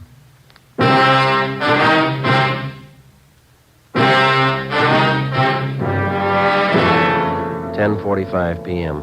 In the presence of the manager, we made a search of the apartment registered in the name of Ralph Tobin, the man who was supposed to be a friend of the suspect, Morris Copley. We found nothing that would tie either of them up with the robberies and the killings. Before the manager returned to her apartment, we instructed her to say nothing about our being there in case Tobin or Copley returned. We called the office and told them we'd received an identification on Morris Copley. They checked them both through R&I. Neither had any criminal record. They got out an APB on Copley. We waited. Midnight came. Nothing happened. 1 a.m. 1:30. Still no sign of either man. 1:45. Somebody's coming around back, Joe. Yeah. Kitchen door.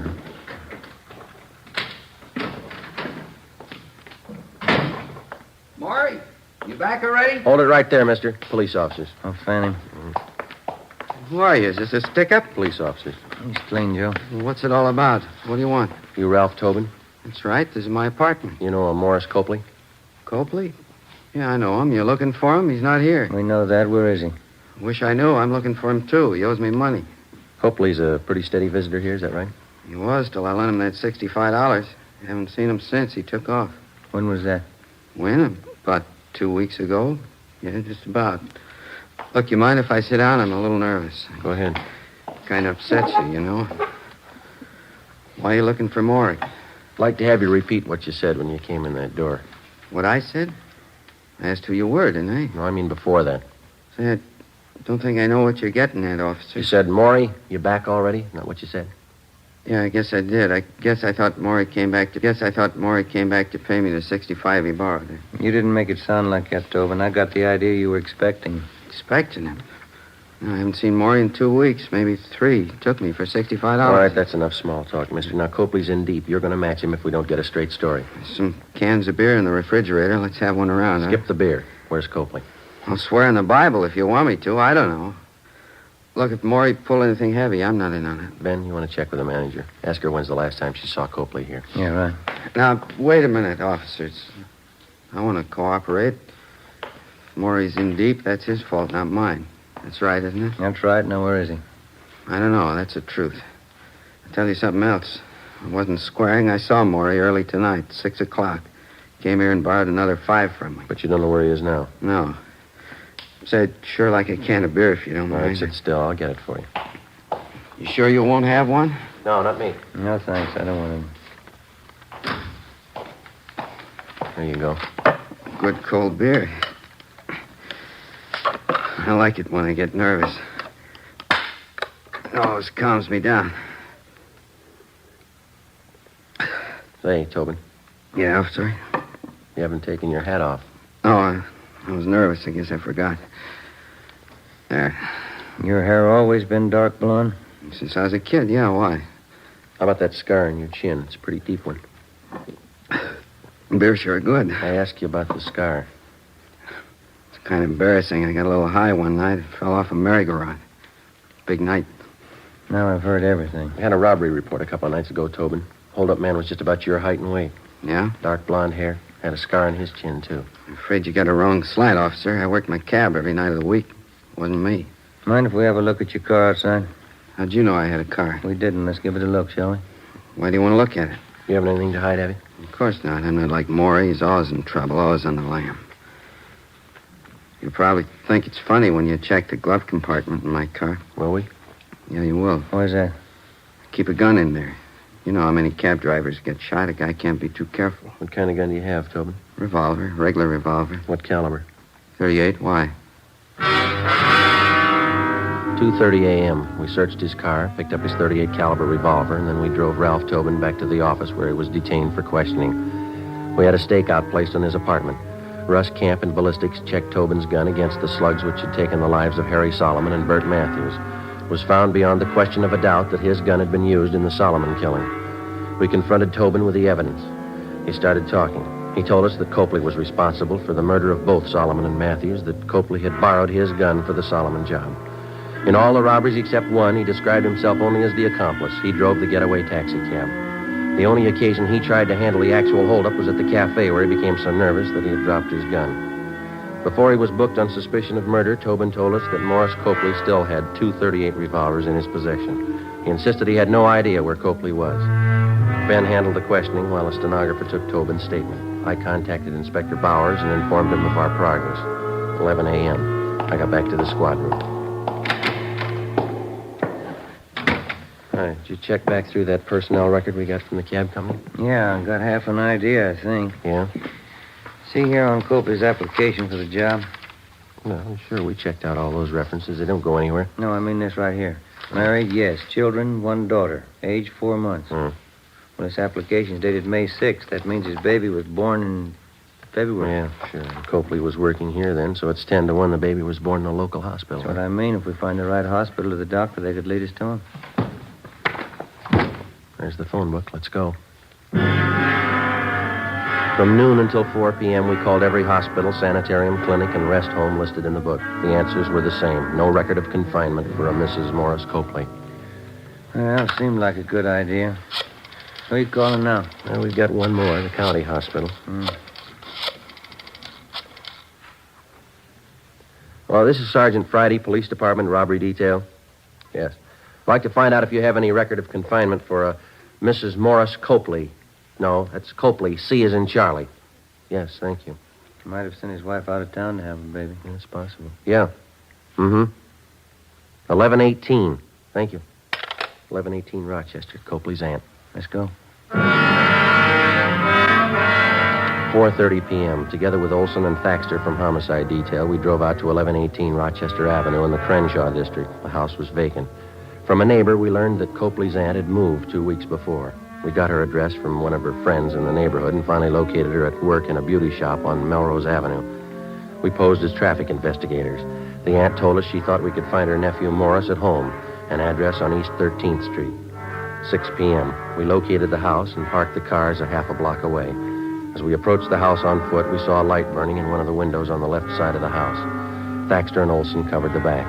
At a given signal, they entered the back door. Ben and I went through the front. It's empty. Yeah. Thaxter!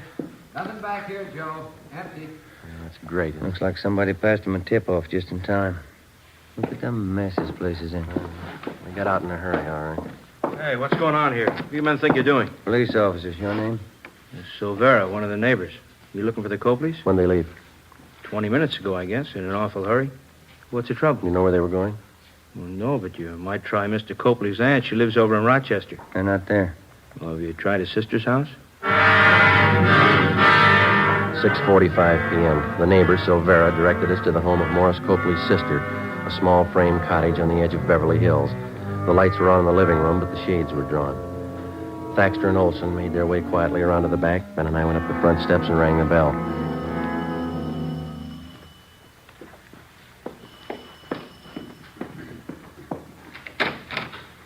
Yes? What do you want? You Miss Copley? Yes? What is it? Police officers, ma'am. I'm sorry. Oh, he isn't here. Maury isn't here. We know he's here. Living room's empty. Must be in the back, Joe. You can't. He's in the bedroom with the baby. He's got a gun. You can't go in there. Where's the bedroom? It's the end of the hall there, that door. He was sleeping. I think he's awake now. The baby close to him? In the same bed. She's propped up on pillows right next to him. He's got that gun with him. Don't go in, please. Where's the bed situated in the room? It's right inside the door to the left. Oh, please don't go in. He won't care what happens to the baby. Ben, I'll open the door. You hit the light switch and cover me. Watch the baby. You better stay here, Miss Copley. Your baby won't get hurt. Let's go.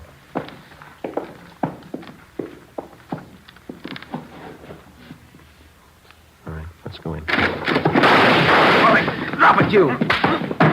Grab the gun, Ben. All right, come on. I got it, Joe. All right, Copley, get him up. Come on up. Joe? Yeah, I got him. Just a little frightened, ma'am. She's all right. I'll kill you, Mary. You tell him where to find us, didn't you? I'll kill you for that. Maury, I swear I didn't. I swear. Lousy dame. Nobody else knows she's the one who told you, isn't she? No. Then who did? Who told you? You're looking at her. What do you mean? Your baby.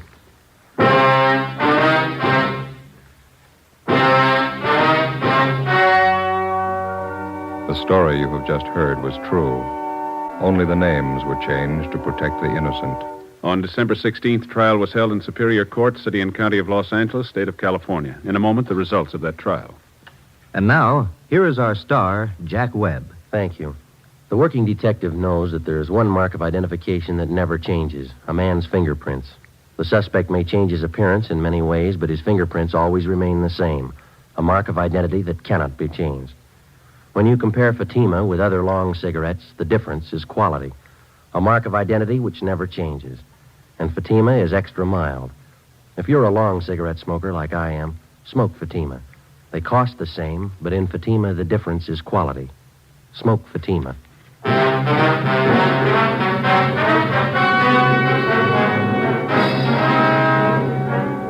Morris John Copley and Ralph Edward Tobin were tried and convicted of murder in the first degree, 2 counts. They were both sentenced to be executed in the lethal gas chamber of the state penitentiary, San Quentin, California.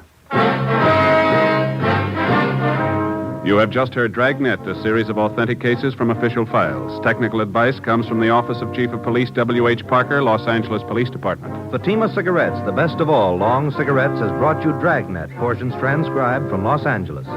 Coming up, We the People. Tomorrow, enjoy The Life of Riley on NBC.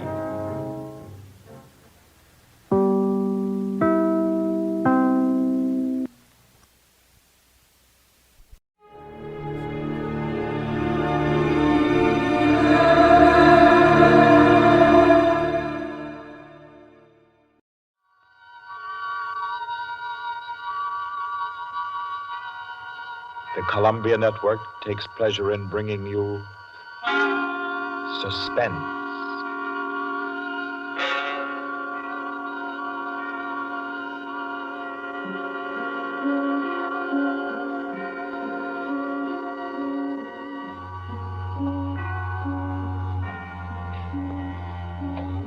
Suspense. Columbia's play theater of outstanding thrillers, produced and directed by William Spear and scored by Bernard Herrmann. The notable melodramas from fiction and stage and screen, from the world's great literature of entertaining excitement, presented each week to bring you to the edge of your chair, to keep you in suspense.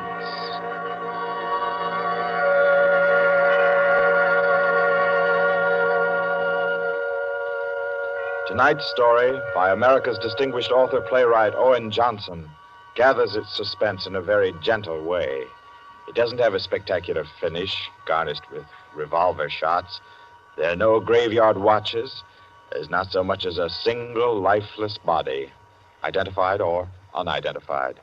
It's a tale told in a club room, the Artists and Writers Club in New York. A tale of high-class robbery and suspicion, and of how some ladies and gentlemen nervously counted 100 in the dark.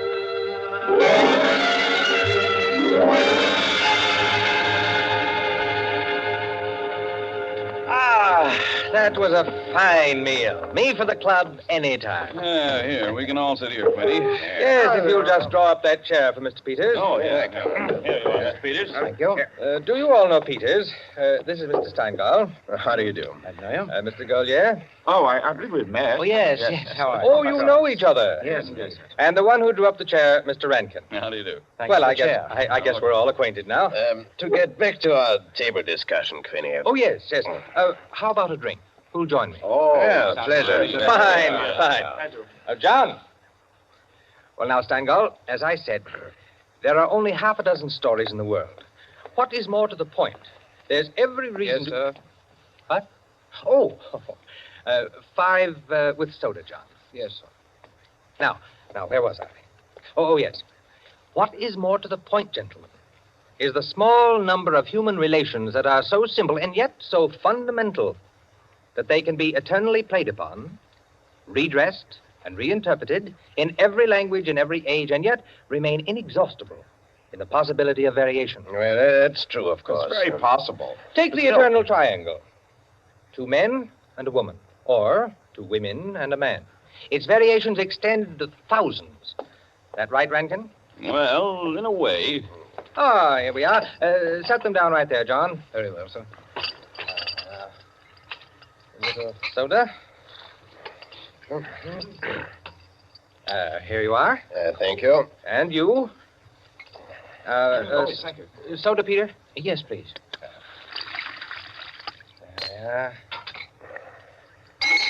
Another one. Here you are. Thanks. And here's yours. Thank you. And now, a little soda in mine. Well, here's to you all. Cheers.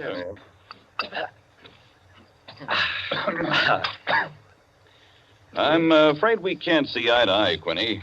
I believe there are situations, original situations, that are independent of your human emotions, that exist just because they are situations, accidental and nothing else. As for instance?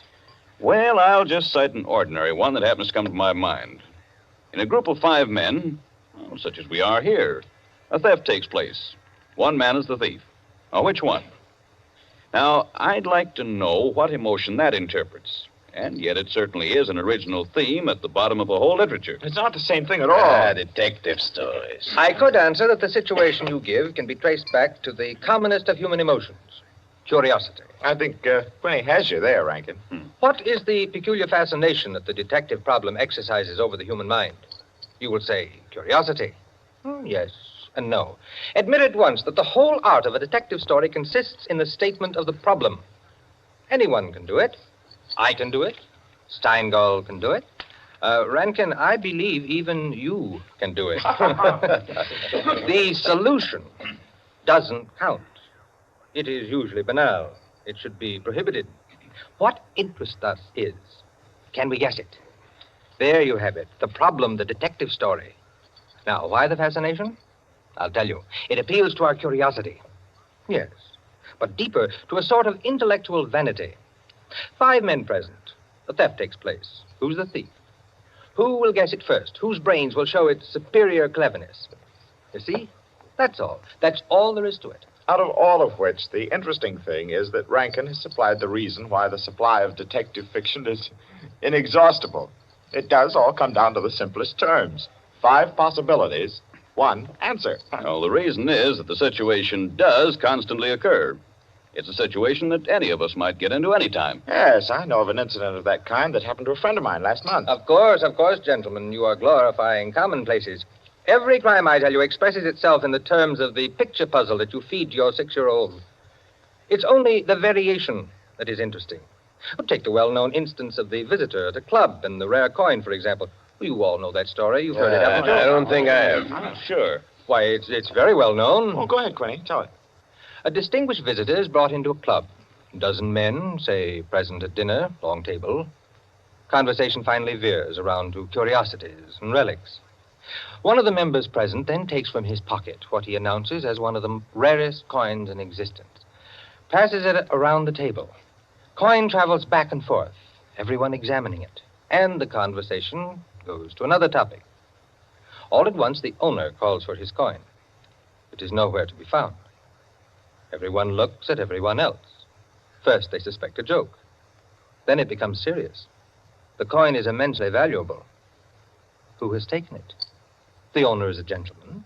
Does the gentlemanly, idiotic thing, of course. Laughs as he knows someone is playing a practical joke on him and that the coin will be returned tomorrow.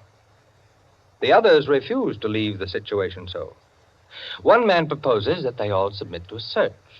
Everyone gives his assent until it comes to the stranger. He refuses, curtly, roughly, without giving any reason.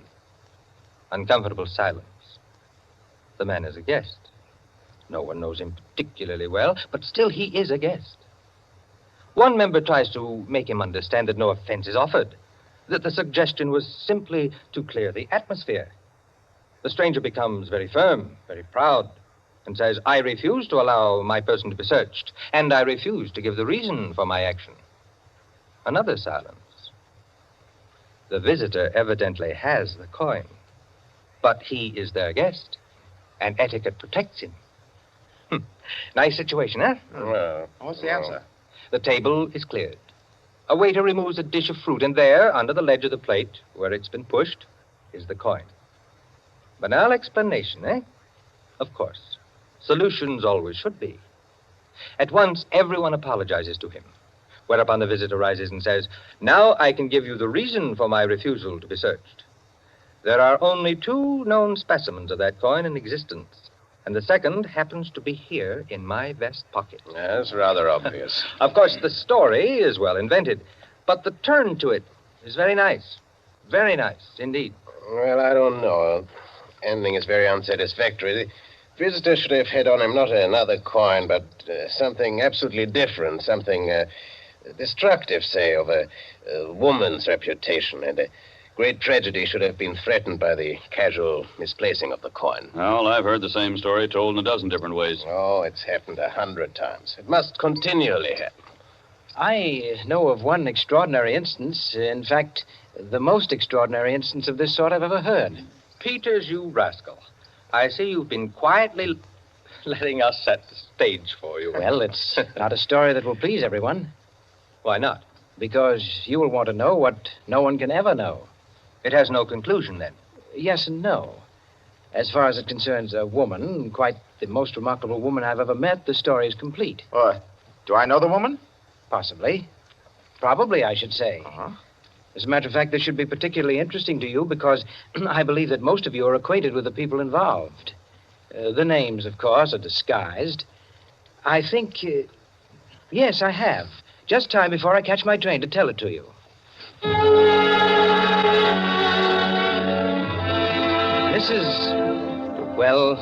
Mrs. Rita Kildare inhabited a charming bachelor girl studio. Very elegant. With a duplex pattern and one of the buildings just off Central Park West. She knew very nearly everyone in that indescribable society in New York that's drawn from all levels and that imposes but one condition for membership, to be amusing. In this mingled society, her invitations were eagerly sought. Her dinners were spontaneous, and the discussions, though gay and usually daring, were invariably under the control of wit and good taste. On the Sunday night of this adventure, she had, according to her custom, sent away her Filipino butler and invited to an informal chafing dish supper 7 of her more unusual friends. At 7 o'clock, having finished dressing, she put in order her bedroom, which formed a sort of free passage between the studio and a small dining room to the kitchen beyond.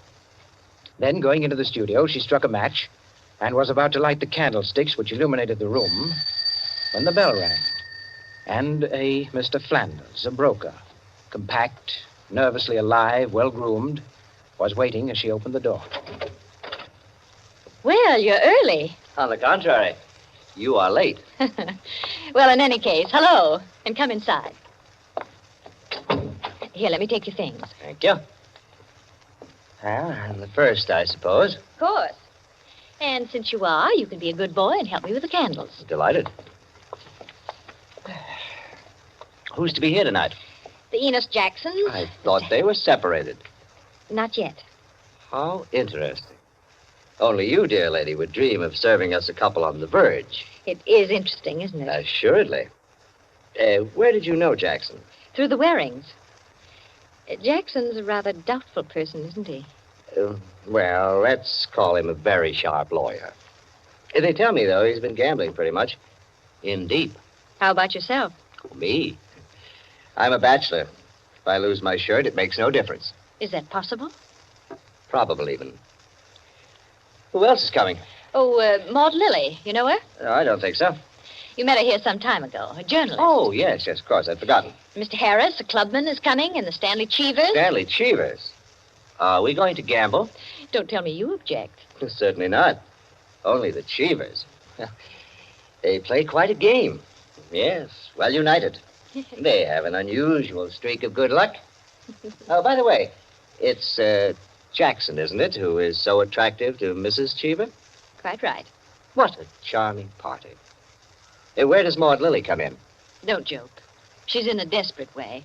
And young Harris? Oh, he's to make the salad and cream the chicken. See the whole party. I, of course, am to add the element of respectability. Of what? Don't play baby with me, my dear Flanders. I apologize. That's better. No one, of course, knows who else is coming. No one, of course.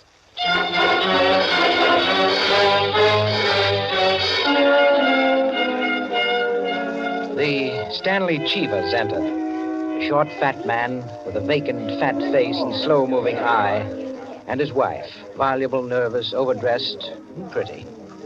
Mr. Harris came in with Maud Lily.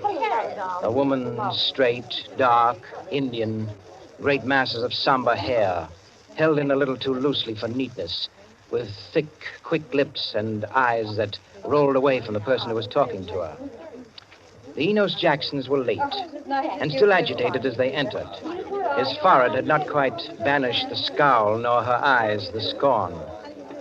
He was of the type that never lost his temper, but caused others to lose theirs.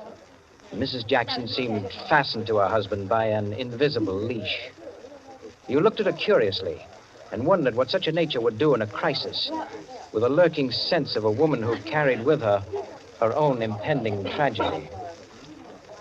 As soon as the company had been completed and the incongruity of the selection had been perceived, a smile of malicious anticipation ran the rounds, which the hostess cut short by saying, Well, now that everyone's here, this is the order for the night. You can quarrel all you want, you can whisper all the gossip you can think of about one another, but everyone is to be amusing. Also, everyone is to help with dinner. And nothing formal, nothing serious. We may all be bankrupt, divorced, or dead tomorrow, but tonight we'll be gay. That's the invariable rule of the house. For she's a jolly good fellow, for she's a jolly good fellow, for she's a jolly good fellow, which nobody can deny. Oh, thanks, everyone. Now, if you'll excuse me, I'll get on with the cooking. Harris, I'll need you. Right with you. May I be of any help? Thank you, Ma, dear. Oh, Mrs. Cheever, you might come along, too. All right.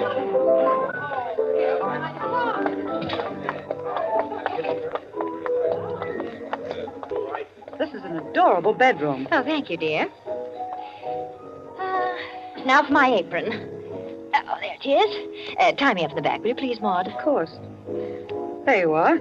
Fine, thanks. Now just let me get my rings off, and I'll be all ready to go to work.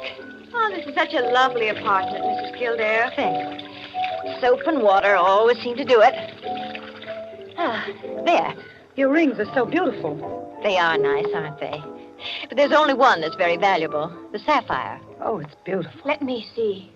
Oh, it must be very valuable. It cost $10,000 6 years ago. It's been my talisman ever since. For the moment, however, I'm a cook. You're not going to leave the rings there. Why, of course. Now, I'm the cook. Maud Lily, you're the scullery maid. Harris is the chef, and we're all under his orders. Mrs. Cheever, did you ever peel onions? Oh, good heavens, no. Well, there are no onions to peel. All you have to do is help set the table.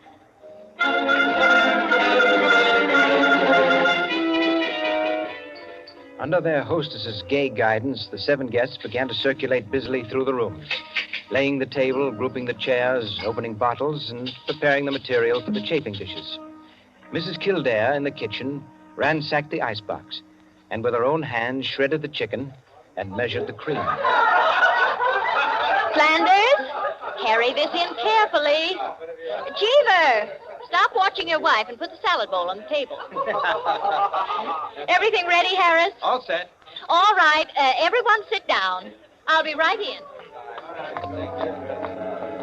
She went into her bedroom, took off her apron, and hung it in the closet. Then, going to her dressing table, she drew the hat pin around which were her rings from the pincushion and carelessly slipped them on her fingers. But all at once, she frowned and looked quickly at her hand. Only 2 rings were there. The 3rd ring, the sapphire, was missing. Stupid, she said to herself, and returned to her dressing table. Immediately, she stopped. She remembered quite clearly putting the hat pin through the 3 rings. She made no attempt to search further, but remained without moving, her fingers slowly drumming on the table. Who had taken the ring? Each of her guests had had a dozen opportunities in the course of the time she'd been busy in the kitchen. She ran over their characters and their situations as she knew them. Strangely enough, at each, her mind stopped upon some reason that might explain a sudden temptation. Find out nothing this way. That's not the important thing to me just now. The important thing is to get the ring back. And slowly, deliberately, she began to walk back and forth, her clenched hand beating the deliberate, rhythmic measure of her journey. 5 minutes later, As Harris, installed as chef over the chafing dish, was giving directions, spoon in the air, Mrs. Kildare came into the room like a lengthening shadow. Her entrance had been made with scarcely a perceptible sound, and yet each guest was aware of it at the same moment, with a little nervous start. Heavens, heavens, dear lady. You've come in on us like a Greek tragedy. What is it you have for us? A surprise? I have something to say to you. Mr. Enos Jackson, Yes, Miss Kildare? kindly do as I ask you. Certainly. Go to the door, Go to the door. please. Yes? Lock it and bring me the key.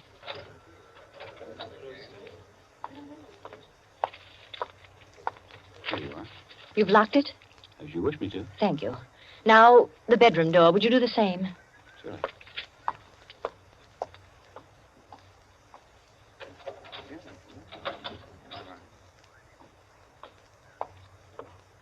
Thank you, Mr. Jackson. Mr. Cheever, Yeah? would you blow out all the candles? Yeah? Would you blow out all the candles except the candelabra on the table? Blow out all the candles. Except the candelabra. All right. For goodness sake, Mrs. Kildare. What is it? I am getting terribly worked up. My nerves are all sorry, a Mrs. Jackson. That's the last candle. All right. Now listen. My sapphire ring has just been stolen. You don't mean it. The ring's been taken within the last 20 minutes. I'm not going to mince words. The ring has been taken, and the thief is among you. Well, but Mrs. Kildare, is it possible? Yes, Mrs. Cheever. There's not the slightest doubt. 3 of you were in the bedroom when I placed my rings on the pincushion. Quite true. I was in the room when she took them off. The sapphire ring was on top. Each of you has passed through there a dozen times since. My sapphire ring is gone, and one of you has taken it. For heaven's sake. Now listen. I'm not going to mince words. I'm not going to stand on ceremony. But I'm going to have my ring back. Listen to me carefully. I'm going to have that ring back. And until I do, not a soul shall leave this room. I don't care who's taken it. All I want is my ring. Now, I'm going to make it possible for whoever took it to restore it without possibility of detection. The doors are locked and will stay locked. I'm going to blow out the remaining candles in the candelabra, and I'm going to count 100 slowly. There'll be an absolute darkness. No one will know or see what's done. But if, at the end of that time, the ring is not here on the table, I shall telephone the police and have everyone in this room searched. Am I quite clear? Everyone take his place about the table and remain standing, please. That's it. That'll do. Now, I'll blow out the candles and count 100. No more, no less. Remember, either I get that ring, or everyone in this room will be searched.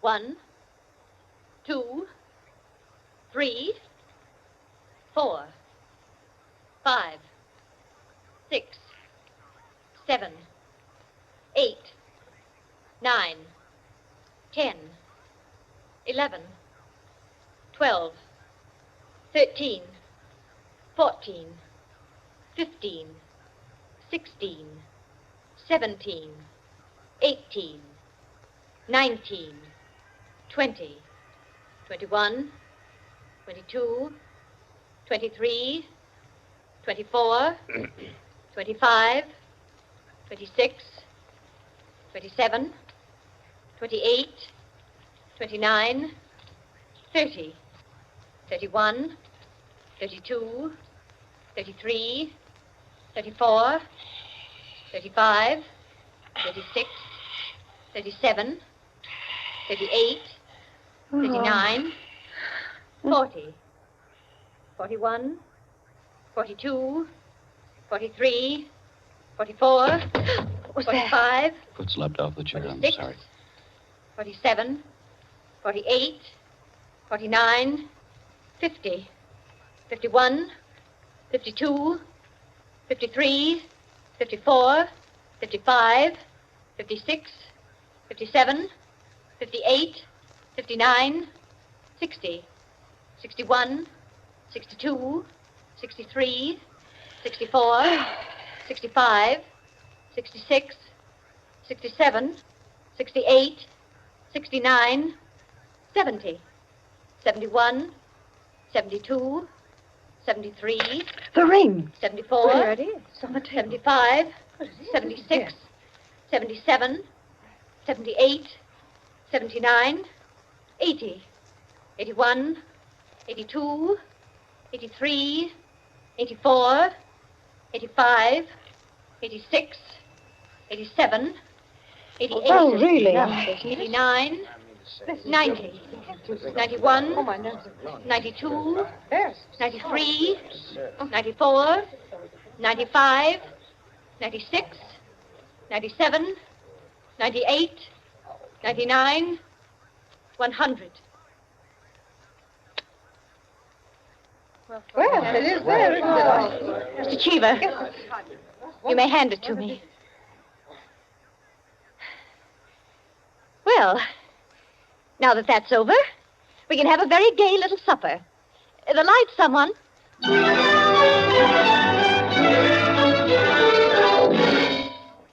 And there you are, gentlemen. Oh, I say, Peters, that's not all. Absolutely. The story ends there? Story ends there. But who took the ring? What? You mean it's never found out? Never. No clue? None. I'm not sure I like the story. It's no story at all. Permit me, it is a story. And it is complete.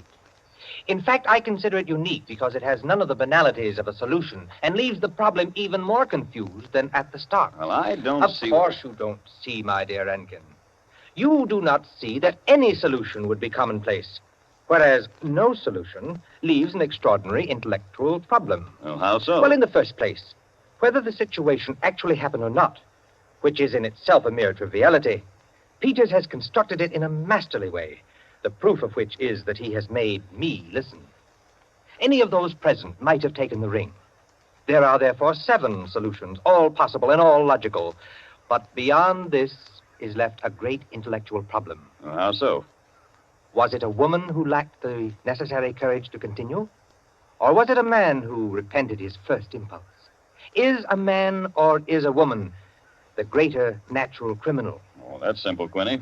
A woman took it, of course. On the contrary, it was a man, for the second action was more difficult than the first. A man, certainly. The restoration of the ring was a logical decision. You see? Personally, I incline to a woman, for the reason that a weaker feminine nature is strangely susceptible to the domination of her own sex. There you are. We could meet and debate the subject year in and year out and never agree. I recognize most of the characters, Peters. Mrs. Kildare, of course, is all you say of her.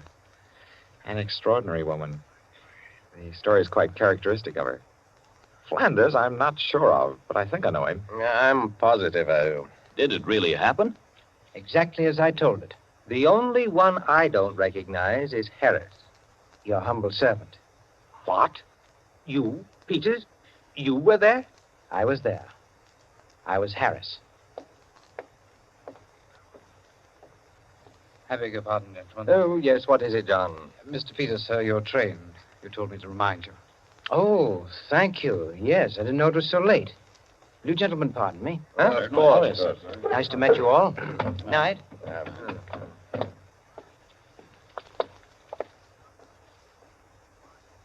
Curious chap. Extraordinary. Well, now, I wonder. I wonder if we're wondering the same thing, gentlemen.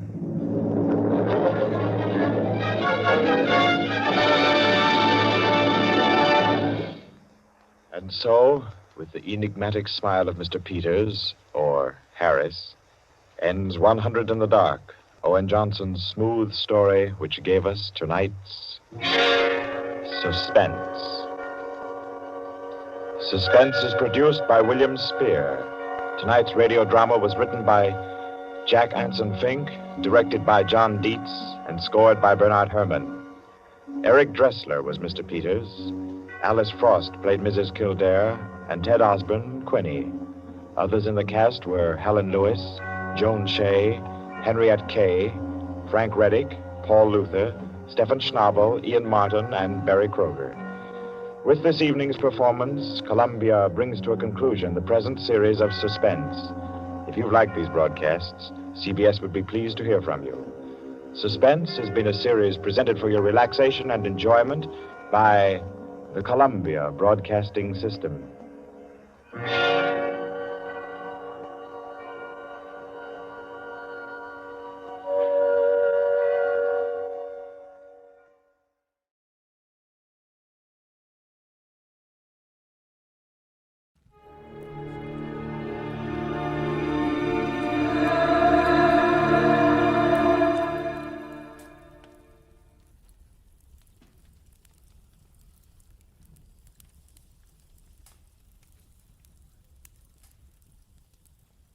Somewhere in the cold, persistent rain that made the city itself seem a thing of evil, a girl had disappeared, and it was my job to find her.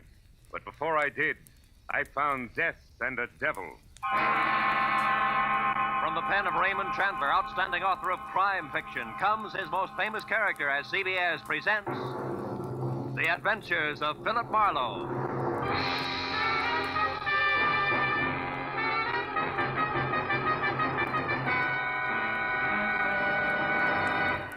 And now, with Gerald Moore, starred as Philip Marlowe, we bring you tonight's exciting story, The Black Halo.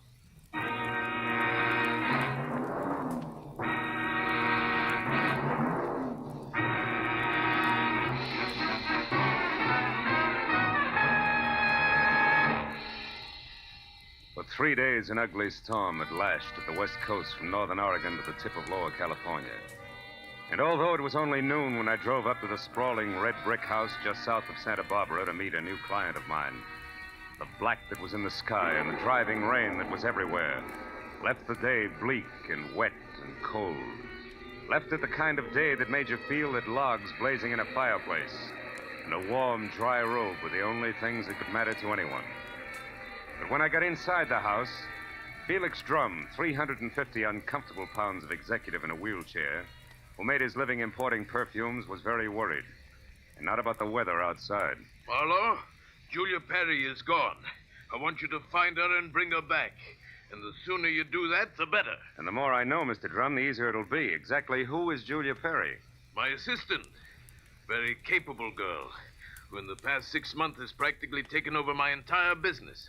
She handles most of the work from her cottage here on the grounds where she lives. Mm-hmm. She also has some little cubbyhole in Los Angeles where she keeps her files and some sample stock. Do you have the address of that cubbyhole? If I knew the answer to everything, I wouldn't have hired you. And anyway, it isn't important. Hand me that little bottle. This there, one? please. Yes. No. Here. Thank you.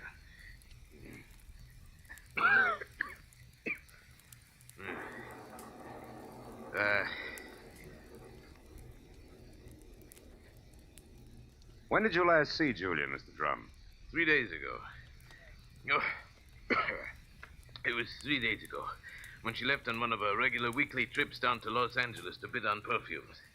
Usually she stayed away overnight, but the Beechwood Plaza Hotel most of the time, and she was back here by noon the next day. I suppose you've already checked the Beechwood Plaza, huh? Yes, of course. My man Ruby, the one who showed you in, has called the place a dozen times.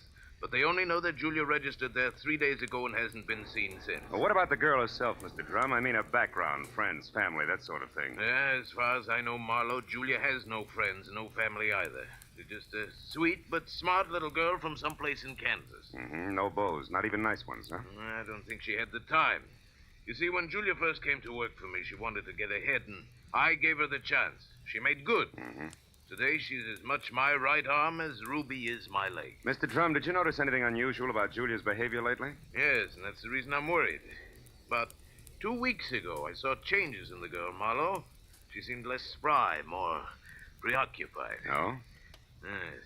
I figured it was overwork myself, since the end of the year always means detailed annual reports, so I made no comment at the time. I see. Tell me, Mr. Drum, what does she look like? Well, I have no pictures, but she's a blonde of medium height and was wearing a plaid raincoat and a little circle of a hat when she left. Uh-huh. Altogether, she's sweet and simple, if that's what you mean. Yeah. Do you mind if I stop into the cottage on my way out? Marlowe, you turn the place inside out if it'll help any. Only since I'm certain that Julia's in some kind of bad trouble, you be quick and find her.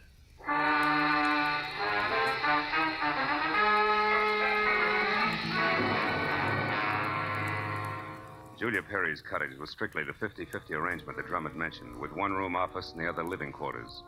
In the office, I found everything in its proper place, so I moved to the other room. The moment I stepped over the threshold, the white fluff that trimmed the quilted bedspread and the splash of color in the drapes said that Julia Perry had to be something soft and warm. And the half a dozen quietly tailored suits that were lined up in the closet like a squad of soldiers facing right told me that she was also simple and neat. I ran through the pockets of her clothes and all the drawers and closets in the room, trying to find something that would give me a lead that I was sure I had to have. After 20 minutes, I'd found only a leather cigarette case, a package of peppermint lifesavers, and a maroon and gold monogram book of matches, the cover of which was half torn off so that I could only be certain that the middle initial was a V and that an E or an F were on either end. But since the name and address of an L.A. novelty company was on the inside, I bought the matches as a starting point, dropped them into my pocket, and headed for the door. When I opened it, I was surprised to find Ruby, Drum's right-hand man, purple scar and all, standing in the rain, and staring at me like my ears were spinning. You seem to be a very thorough man, Mr. Private Detective. And you seem to be a very nosy one. What do you want? To help Julia, nothing else. Here's a postcard that came for her this morning. It was mailed in L.A. yesterday. Yeah? Dear Julia, tried to reach you at Santa Barbara 1181, both yesterday and today, but got no answer. I'm leaving. I'm leaving town tomorrow. As one little girl who fled life in Haven, Kansas to another, I would have enjoyed seeing you again. For a bit before I moved on to who knows where. And Santa Barbara 1181, that the number here? Yeah. It's Julia's private business phone. Well, what do you think? The postcard any help? Possibly. Tell me, Ruby, why didn't you show this to Mr. Drum? I forgot about it until just now. You're a liar. Well, it's on account of the postcard was delivered here to the cottage. Which is no man's land for you? Yeah, sort of. Mr. Drum doesn't like people who work for him mixing socially with each other. Well, maybe a sweet kid like Julia hasn't got any use for the passes you've been making at her, huh? Hold it. I like Julia, and even if she don't go for me, anything I can do to help her, I still do, understand? Yeah, I understand. I'm not so sure I believe. Goodbye, Ruby.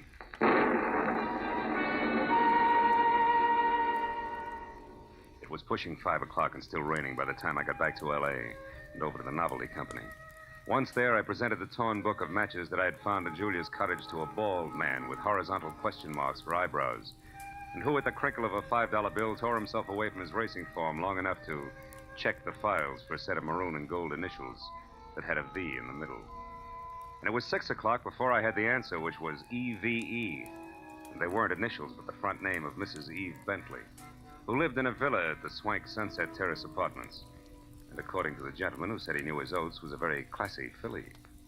An hour later, I was at Mrs. Bentley's front door, and while I made with the chimes and waited, I wondered just how much a guy who loves the ponies could know about women.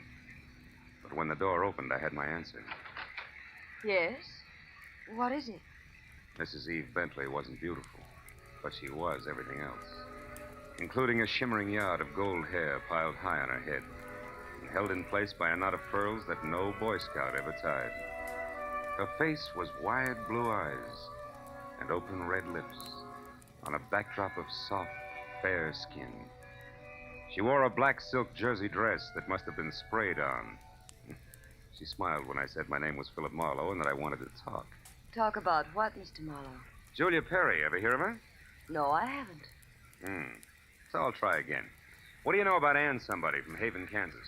Absolutely nothing. This torn book of matches says otherwise.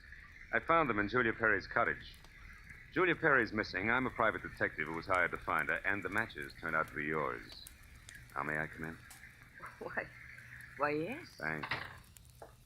Now, Mrs. Bentley, maybe we ought to start all over. No, wait just a minute, Mr. Marlowe. Hmm? I may be able to help you. Did this Julia Perry deal in perfumes? That's right. Now, how did you know that? Because I just remembered something. And now I'm sure I can explain why my matches showed up where Just they a did. minute. You know, whenever I'm talking to a beautiful woman, somebody's always creeping around in the kitchen. Who is it this time? Oh, really, Mr. Marlowe? There's a storm outside, and there are windows and trees. If you put those three things together, that noise could have been a branch scratching on a glass pane. Or somebody with squeaky shoes and a lot of curiosity. Somebody like Mr. Bentley, for instance. Huh? Oh, I doubt that, Mr. Marlowe. You see, Mr. Bentley's been dead now for 3 long years. Oh. Yes. Well, you were saying something about the matches. Oh, yes. This, Julia Perry must somehow or other gotten hold of him through my fiancé, Marvin Whitaker. How does that figure? Like 2 and 2. Marvin is in the perfume business. Ditto Julia. Also, I think he mentioned her name once. Said she was very clever for a girl who looked like somebody's kid sister. That fits all right. Where will I find said fiancé? At his favorite bar and grill. But won't you have a drink first, Mr. Marlowe? No, thanks, Eve. There isn't time. Now the bar and grill. The Blue Boar. Blue which? Boar, Mr. Marlowe. Yeah. It's a very English spot over on Wilshire, opposite Arthur Murray's studio. But before you dash, do you at least have a match? Yeah. Whole book of them, honey. Torn cover and all. And I want you to keep them. After all, they brought us together, didn't they?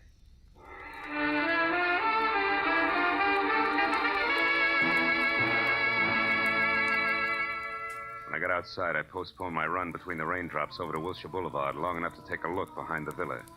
And there, in a newly planted strip of clover lawn below Mrs. Bentley's kitchen window, I found something which was no surprise.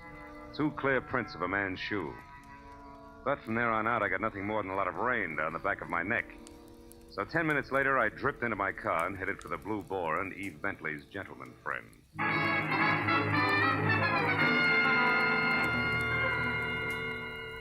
I located Marvin Whitaker, a handsome, hale fellow well met, in a white turtleneck sweater and riding breeches, behind a hot rum toddy in a corner booth that was pictures of steeplechase mounts against newly antique mahogany. And when I told him that I was looking for Julia Perry, he flashed a lot of glistening teeth at me, insisted that I join him in a warming glass of spirits, and started to talk, gesturing all the time with a riding crop. Why, yes, old man, I know Julia Perry. In fact, almost did some business with her today. You mean you were supposed to meet Julia someplace? That's right. At 1881 Selma Avenue, to be precise. But she called me this morning and postponed the whole transaction indefinitely. Could you stop projecting long enough to tell me why? She didn't say. Of course, it's of no bother to me on a day like this. No sane man should be any farther away from a toddy than we are right now. So drink up, old boy. It'll do you a world of good. Yeah, I bet it will. Look, Mr. Whitaker, one more question. Did Julia ever speak of a girlfriend named Anne? Someone she knew years ago in Kansas? No, I don't believe she did, Marlowe. Matter of fact, Julia never talked of anything but perfumes. Now drink your drink, fellow, before it's chilled through. Thanks, but no thanks, old bean. I do have to run, really. It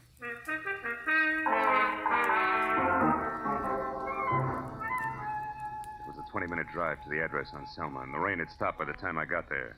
The place was one of those once-upon-a-time rooming houses that had been partitioned off into a couple of dozen 2x4 cubbyholes, just big enough for the very small businessman to fill his fountain pen in.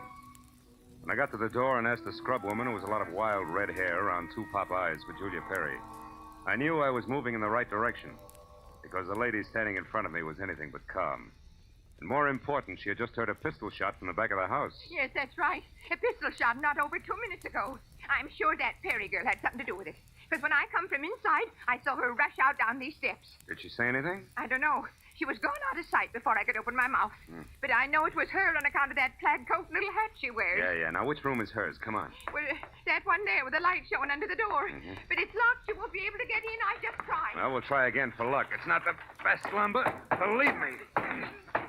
This is terrible. Nothing like this has ever happened to me before. It's a man. Yeah. A dead one at that, Granny. You know who it is? Uh-huh. From the mud and clover grass on the bottom of his shoes, I'd tag him as a guy who was looking in a lady's kitchen window about an hour ago. But from that purple scar on his chin, I can do even better than that. The name Granny is Ruby, a guy I thought was still in Santa Barbara.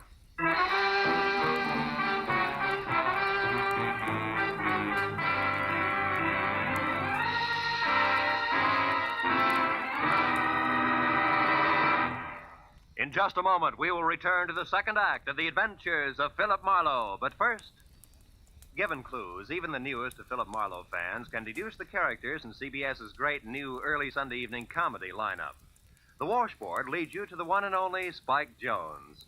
The bumblebee? Well, of course, that's for America's most famous non-virtuoso violinist, Jack Benny, who follows Spike Jones on CBS. The two A's, Amos and Andy, who are heard on CBS immediately following Jack Benny. So it's really no mystery at all why millions of Americans now stay tuned to CBS on Sunday nights for these three superb comedy shows in succession. Spike Jones and Amos and Andy over most of these same CBS stations, and Jack Benny over them all. And now, with our star, Gerald Moore, we return to the second act of Philip Marlowe and tonight's story, The Black Halo.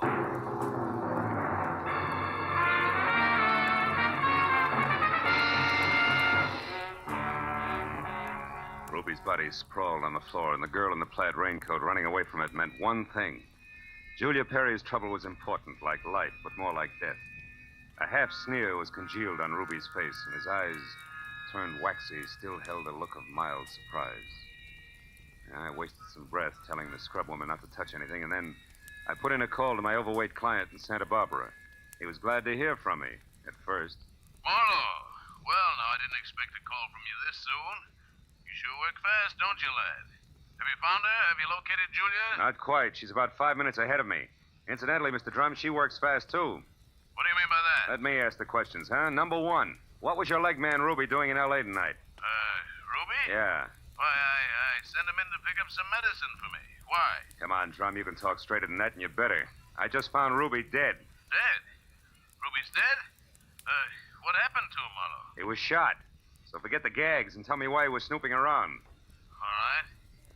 I didn't trust you. No. It's my policy to trust nobody until he proves himself. I sent Ruby in to follow you and check on your progress. That was brilliant. You only made 3 mistakes. First, I don't need to be checked on. Second, you got your man killed. And third, you forced Julia's hand. Because it was Miss Perry herself who pulled the trigger on Ruby. Julia?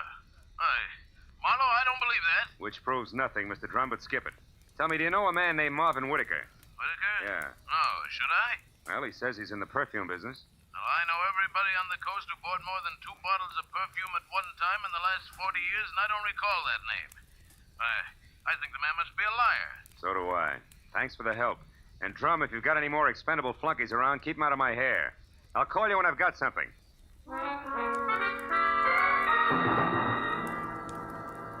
I called Homicide next and told Detective Lieutenant Ibarra where to find the body and who was responsible for it being in that dead condition. When the question of why came up, I admitted I was still shooting blanks. Oh, I told him about the razzle-dazzle Whitaker had handed me and named the Blue Boar on Wilshire as my next stop. Ibarra said he'd call me there, and when I got to the entrance of the place, I saw Whitaker, draped in a trench coat that involved enough cloth to rig a 4-masted schooner, standing in the anteroom, impatiently smacking his leg with that riding crop. He looked positively dashing. Question was, which way? Hiya there, Marlowe. Hey, old boy, you look upset. Anything wrong? I may be upset, Whitaker, but you're the one that's going to spill. First, are you leaving or coming back? I'm just leaving. Been here all the time since I talked to you? That's right, you see. My coat is perfectly dry. Stopped raining half an hour ago. Well, you see, if I'd been outside, I would have known that. But why this 3rd degree, Marlowe? What's up? It's a long story. Maybe we better sit down and talk it all over from the beginning. Oh, I'm afraid I can't. Not just now. I've got a date. She'll keep. Not this one. It's something rather special. Special, huh? Like Eve Bentley? Now, look here, old boy. You're prying into my personal affairs. Whitaker, I'll rip the lid clear off your personal affairs if necessary to get a clean answer out of you. Now, what do you really know about Julia Perry? I told you once. Are you implying that I'm a liar? At least that. For instance, who puts out a mirror? Come on, Whitaker. It's a well-known fragrance. Why, I don't recall offhand. That's strange, because any woman knows Amir's a Dana perfume. Just what are you trying to prove by all this? That it's a perfume dealer you stink. And try this for size. When I got to that address you gave me, I found a fresh corpse there with a bullet hole in it. A murder? Yeah, and your routine was pat, brother, so before homicide starts combing out the snags in your story, you better untangle it yourself right now. You lied to me. Now, why'd you do it, Whittaker? Why the double talk? All right, Marlowe, I'll tell you. I'll tell you this! Oh! He was as quick as a wounded cat. The riding crop slashed across my face even before I'd realized he'd moved. And by the time the red light stopped dancing in my eyes, Marvin Whittaker was gone. I turned as the head waiter walked up to me. He studied the hot red welt rising on my face for a moment and then murmured discreetly that if my name was Marlowe, I was wanted on the phone. It was Lieutenant Ibarra. Marlowe, you can stop beating the brush for Julia Perry. We found her. You did? Where is she, Ibarra? She's out in the alley here, behind the Beechwood Plaza Hotel, Marlowe. Exactly 8 floors down from the window. 8 floors down from the window of her room. She fell through the glass roof above the rear entrance. Oh. It's not pretty. She explained the whole thing, including that Ruby guy's murder, in a note we found in her room. I'll be right over, Ibarra. Okay, don't hurry.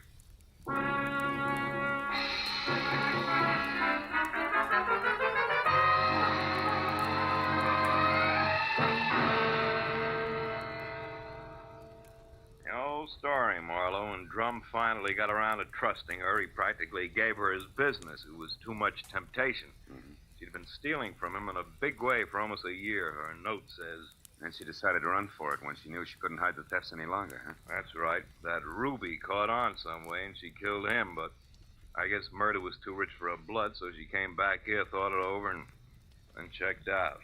Yeah. All she left behind was a little plaid raincoat and a purse over there. Hey, she was wearing a dinky hat, too, Ibarra. Did you find that? Mm-hmm. Come over here to the window, Phil.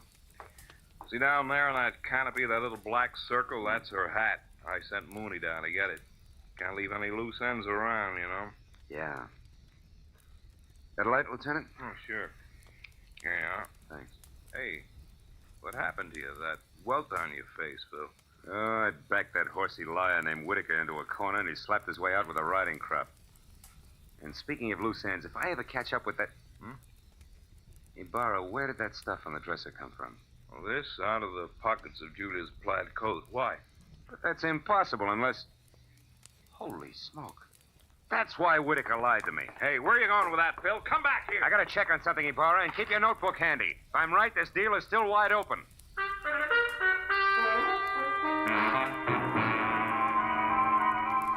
All the way from the suicide's room in the Beechwood Plaza out to the widow's villa in the Sunset Terrace, my mind juggled a jumble of facts trying to beat them into a brand new pattern. A pattern that had to include an object Ibarra had found in the pocket of that plaid raincoat. It almost made sense. I needed just a little more. Well, when I turned into the parking lot at the Sunset Terrace, rain began to fall again. Thin, cold rain. I walked to Eve Bentley's door and pressed the bell. Just as I expected, it was Marvin Whittaker, unsmiling and nervous, who answered the door. I didn't give him a chance to think. I just swung hard. Okay, horseman, that squares us up. Come on, Heavy, roll over. Let's see if you're carrying a gun. Okay, no gun. Now, be a good boy, Whittaker, and you'll make out all right, but one funny wiggle out of you and I'll crack your skull. It's a promise. Do you hear me? Yeah, I heard you. All right. Now, where's Eve? Is she here? Find out for yourself, Marlowe. I'm through. Fair enough. Just so I'm not talking through my hat, I'll take a look in her closet first. She won't be in there, I guarantee. No, but her future might be. Now, let's see. It's got to be in here someplace. Oh, yeah. This is probably it. Brown cloth coat, as chic as a pair of hobnail boots, and still damp. And the label says the BH Company, Haven, Kansas. That does it. I've got it all now, and my chivalry just died. Where is she, Whittaker? Where's Eve? Right here, Marlowe. Uh-oh, don't try that. I guess you really do have it figured out, haven't you? Yes, Eve, I have. Sorry it turned out this way, because you had your points as Eve and as Julia. Don't put it in the past tense, Marlowe. As Eve Bentley, my life is just beginning, and now I've got everything I ever wanted as Julia Perry. Then you're Julia Perry. I was, Marvin. She still is, Whittaker. At least that's what the bailiff will call it in court. There won't be any court, Marlowe. Oh, I'm afraid there will, baby. You're twice a killer now, and both for the same reason, remember? First Ruby, because he saw you as Eve. And the girl you pushed out of the hotel window, who was no doubt Anne, your old chum from the hometown. She must have seen you posing as Eve, too. All right, Marlowe. Anne ran into me by accident and ruined everything. I had no choice.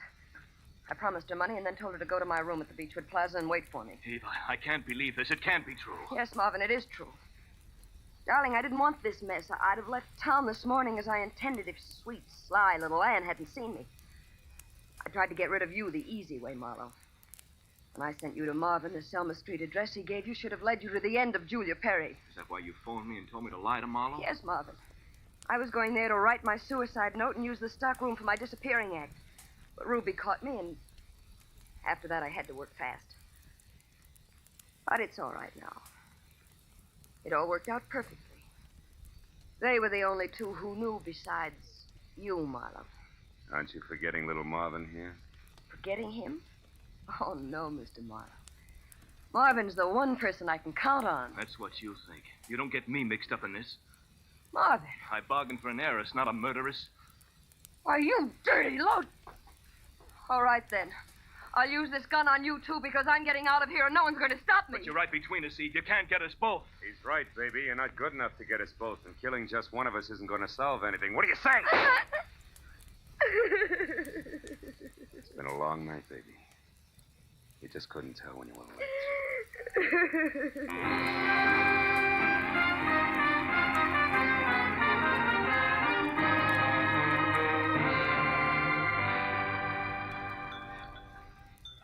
You want any more of this coffee, Marlowe? No, it's sludge, Lieutenant.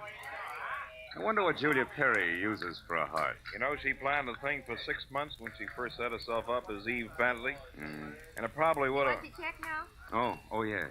Probably would have worked if everything hadn't closed in on her. Yeah, her friend Ann from Kansas, Ruby the leg man. And you with that torn book of matches. Incidentally, that was pretty fast figuring up in the hotel room there, Marlowe. Oh, not so fast, Ibarra. I knew Eve had those matches because I left them with her. So when you found the same matches in the pocket of Julia's plaid coat, it figured. Julia almost had to be Eve. And that left Ann to furnish the body for the suicide. Yeah. You know, I wasn't so sure about that until I found the brown coat with the Haven, Kansas label in Eve's apartment. Yeah. Well, I'd better wait on back to the office, Phil. Look at that rain come down. Think it'll ever stop? I don't know. I doubt it. Oh, by the way, here, it's her hat. Mooney finally got it down off that hotel canopy. Maybe you'd like it for a souvenir. Yeah. The millinery people call it a halo hat. Good night, Marlowe.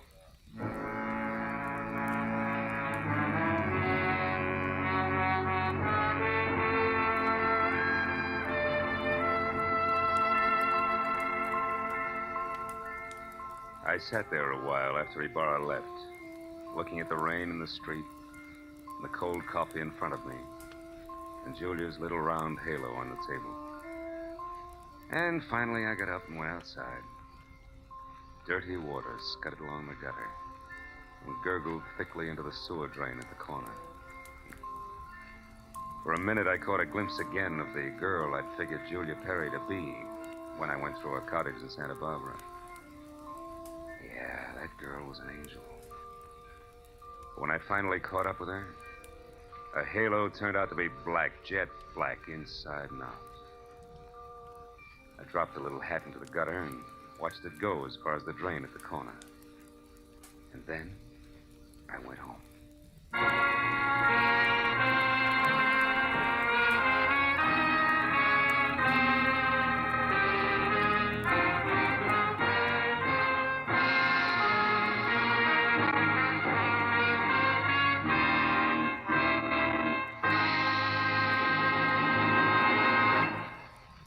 The Adventures of Philip Marlowe, created by Raymond Chandler, stars Gerald Moore, and is produced and directed by Norman McDonald. Script is by Mel Donnelly, Robert Mitchell, and Gene Levitt. Featured in the cast were Joan Banks, Paul Frees, Peter Leeds, Jack Crucian, and Lois Corbett. Lieutenant Detective Ibarra is played by Jeff Corey. The special music was by Richard O'Run. Be sure and be with us again next week when Philip Marlowe says... A startled corpse, a blue-eyed woman, and a cryptic message, scrawled by a dingy man with the pieces of a Chinese puzzle that wouldn't fit together. Until I found out what was deadly about the orange dog.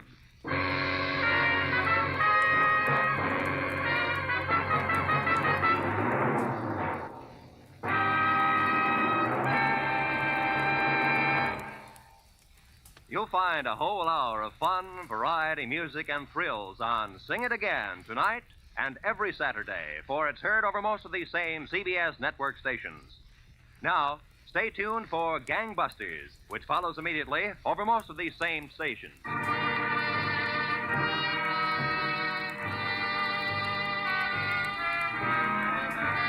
This is Roy Rowan speaking for CBS, the Columbia Broadcasting System.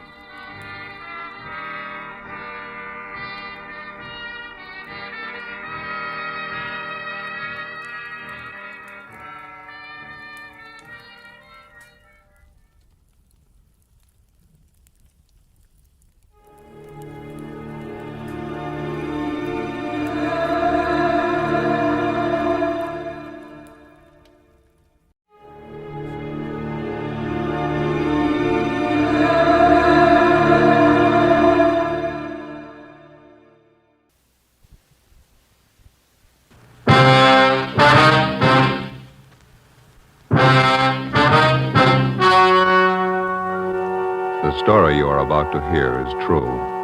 Only the names have been changed to protect the innocent. Fatima Cigarettes, best of all long cigarettes, brings you Dragnet.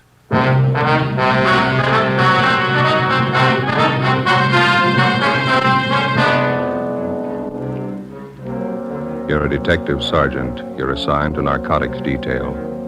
A large hospital in your city is held up. $10,000 in high-grade narcotics is stolen. The bandits escape. Your job, get them. If you want a long cigarette, smoke the best of all long cigarettes. Smoke extra mild Fatima. Yes, Fatima is the king-size cigarette which contains the finest Turkish and domestic tobaccos superbly blended to make it extra mild, to give Fatima a much different, much better flavor and aroma than any other long cigarette. That's why Fatima has more than doubled its smokers coast to coast. Enjoy extra mild Fatima yourself. Best of all, long cigarettes. It's wise to smoke extra mild Fatima. It's wise to smoke extra mild Fatima.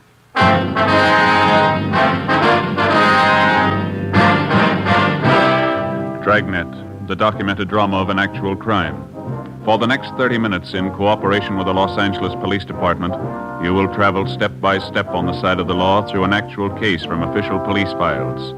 From beginning to end, from crime to punishment, Dragnet is the story of your police force in action.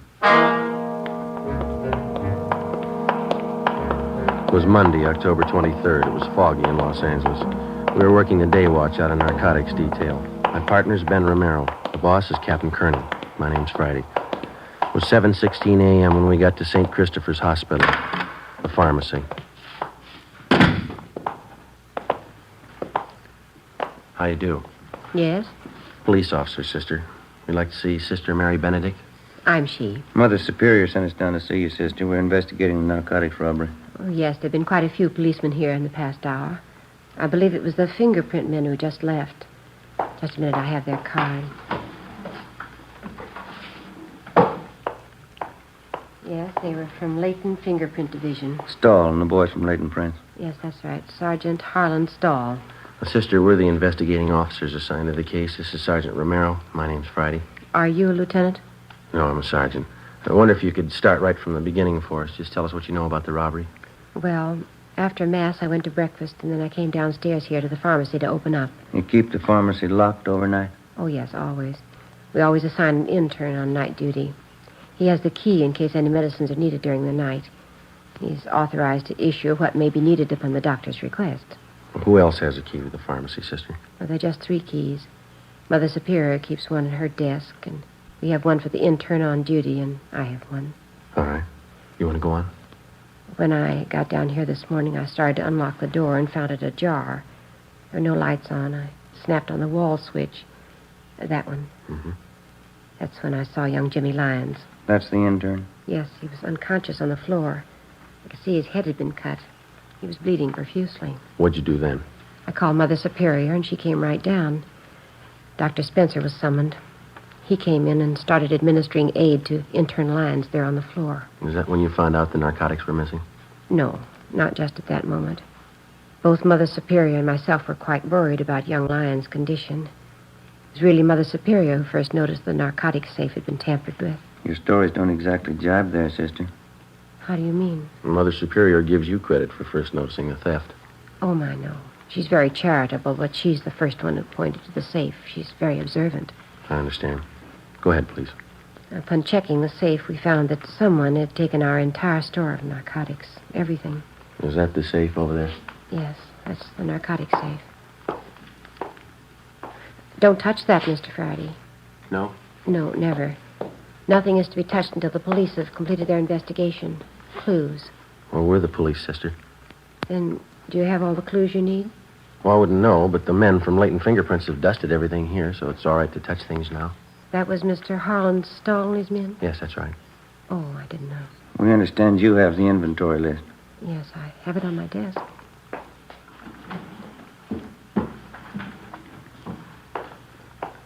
Here.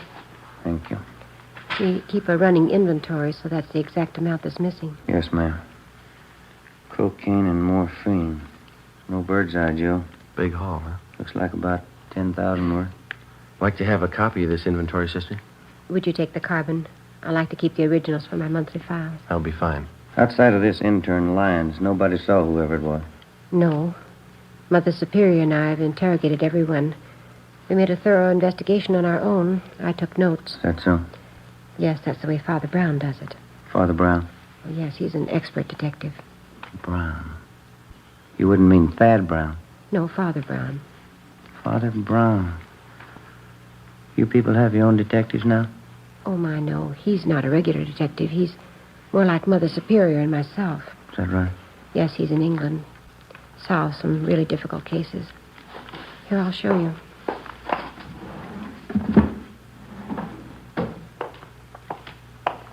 See right here? The Triple Cross, another exciting Father Brown mystery by G.K. Chesterton. Oh. Yes, I've all but one of the Father Brown books. Mother Superior has it. I get it after she finishes. Mm-hmm.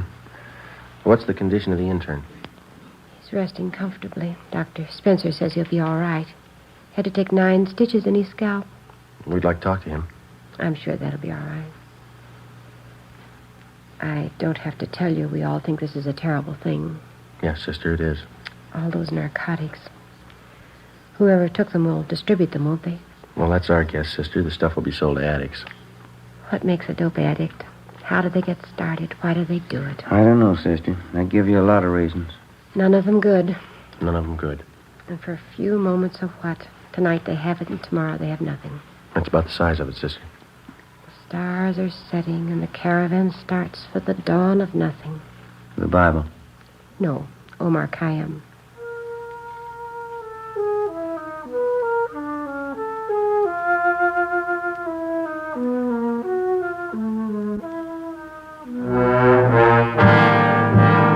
Before we left St. Christopher's Hospital, we talked with intern James Lyons. Since he was slugged from behind, he failed to see his assailant. He could tell us nothing.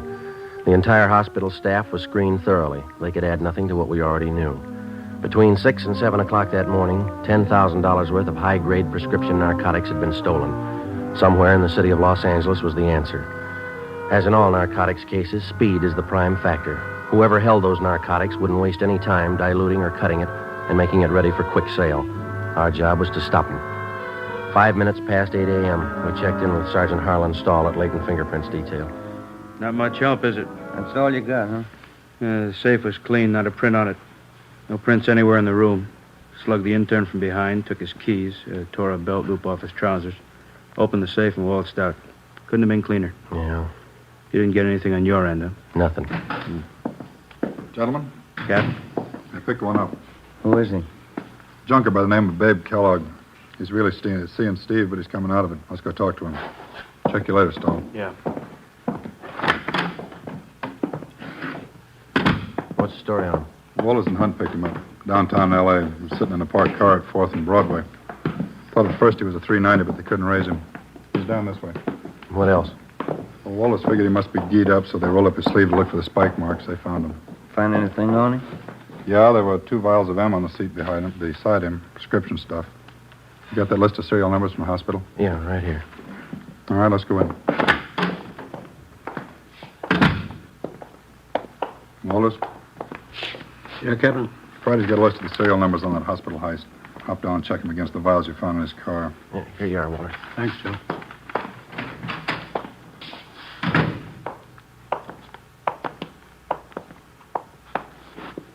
How you feeling, babe? All right. Kellogg, this is Friday and Romero, Central Division. I see him. You want to tell us about it? Nothing to tell. Living high, aren't you? I'm unusual. It's not the way I get it. You're scoring good. Prescription stuff. Birthday present from a friend. Who is it? I want to keep his friendship. Who's your connection, babe? I don't know. You know that morphine we picked out of your car is hot. Isn't all of it? Hospital pharmacy was knocked over this morning. If the numbers on those vials of yours match up, you're in a real jam. No numbers on them. You might as well tell us where you got it. I'm not going to be a Fagin for you. Nobody's asking to be a Fagin, Kellogg. That's high-powered stuff. If we don't get anybody else, it can go hard for you. I'm not going to bite the hand that feeds me. You want to stand it alone on this one, not the idea? I didn't say that. Well, one of us isn't going to go along and hold your hand. How about it? Who's your connection? All right, it isn't going to be a long wait, Kellogg. As soon as Walters gets back with those serial numbers, you can play hero all afternoon. That'll be on the 12th floor of the county jail, babe. You won't have to wait long there either. The minute you put one foot in that courtroom, the judge will throw everything he's got at you. 2 bottles of drugstore stuff? Robbery, Kellogg. $10,000. Well, this is good, but 2 bottles ain't worth that much. Well, you only show a part of it. Maybe you got the rest of it at your plant. You got my plant. 1931 Essex. 4-wheel brakes. Your car's being checked out. Didn't find any more, did you? No, I couldn't be that lucky. You feel pretty good now, but you'll get a yen on. You won't help me, you never do. When's the last time you helped us? Your memory's worse than mine. I helped you. I helped you guys a lot. Don't you remember the Frank Smith plant? No. 1933, Friday night last. I led you right to Smitty's plant. Smitty didn't have no geezer like he found on me. He was a big man. We turned up 4 kites on him. Not for us, you didn't. Sure I did. Right here in Kansas City. I done you a big favor that night. Friday night last. A different town and a different night, babe. You're kidding. In the St. Louis? Seeing Steve. Yeah. Don't kid me along. This is Kansas City. Where is the St. Louis? You're in Los Angeles, babe. Los Angeles, California. You're kidding. Clenard wouldn't do that to me. Who's Clenard? 11th and Baltimore. Hangs out down at the Continental Hotel. That's in Kansas City? Yeah, Marty Clenard. Tough cop. He said to make a hot for me. He didn't want me in KC. Gave me a floater out of town. That's why I came here to St. Louis. You're in Los Angeles, babe. You got it? Los Angeles. Oh, yeah. You told me. Want to step outside a minute? Yeah. Stay with him, Romero. Right. That's it. Checks out, huh? Somebody cut through the serial number stamps on the vials, but you can still make them out. The 2 vials of morphine we found in Kellogg's car were from the hospital pharmacy. Thanks, Wallace. Let's try it again, Friday. Right.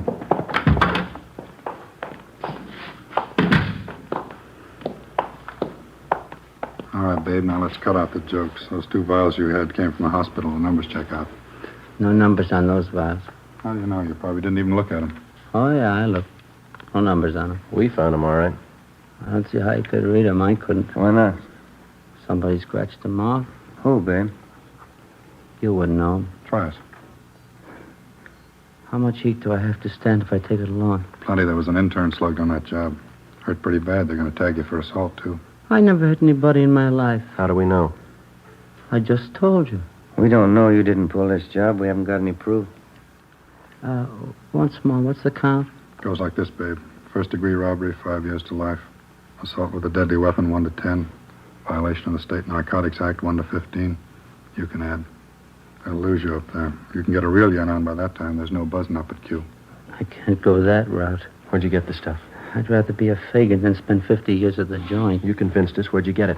Anybody turned Fagin before they spend 50 years at Q. No, I can't go that route. Where'd you get it, babe? From some joy popper. Who? I gave him $700. Clean me. Who? Come to me, passing himself off as a croaker. I can spot a guy's been hitting speedballs a mile away. I knew he wasn't any croaker. What was his name? He was scoring good somewhere. Oh, that's Cecil and Mary. Now I know where he got it. Give us his name, babe. He's a bit player in pictures, Leonard Castle. Where is he? Yuma, Arizona. On location. How could he be on location when you bought that stuff from him this morning? Hopped the plane this morning. He was on his way. Leonard Castle. Picture actor, that right? You got it. Run it down. 10 a.m. We checked the name Leonard Castle through R&I. We found nothing. We looked in the phone book and got the number. Garfield 3711, Central Casting. Central Casting? Los Angeles Police Department calling. Yes, sir. Do you have a Leonard Castle registered with you? One moment. Yes, we do. Wonder if you could tell me if he's working. Oh, just a minute. I have his card right here. Yes, he's working. He's doing crime report for Schumann and Kester, independent production. They're shooting over at Sound Stages Incorporated. You're working today? Yes, he is. You're sure that company's not on location? No, we have no location showing for that picture. Could you give me his call, please? Surely. He had a 9 o'clock call today, stage 3. Did you wish to see Mr. Castle? Yeah, You shouldn't have any trouble locating him over there. we'll find him.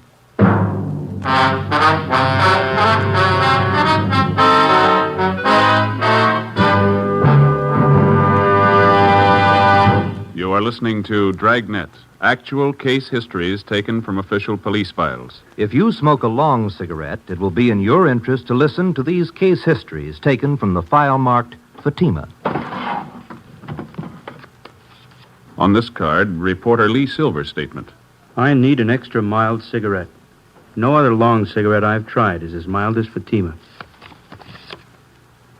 Here is Nurse Shirley Gilman's statement. When I go off duty, I appreciate a mild cigarette. Fatimas are extra mild. I can enjoy them more. On this card, the statement by drama critic Richard Watts, Jr. Anyone can tell Fatima contains the finest tobaccos. It's extra mild and has a much better flavor. All agree it's wise to smoke extra mild Fatima. And that's what more and more smokers are discovering every day. Yes, actual figures show extra mild Fatima has more than doubled its smokers coast to coast. So enjoy extra mild Fatima yourself. You'll agree. It's wise to smoke extra mild Fatima. It's wise to smoke extra mild Fatima. Best of all, long cigarettes.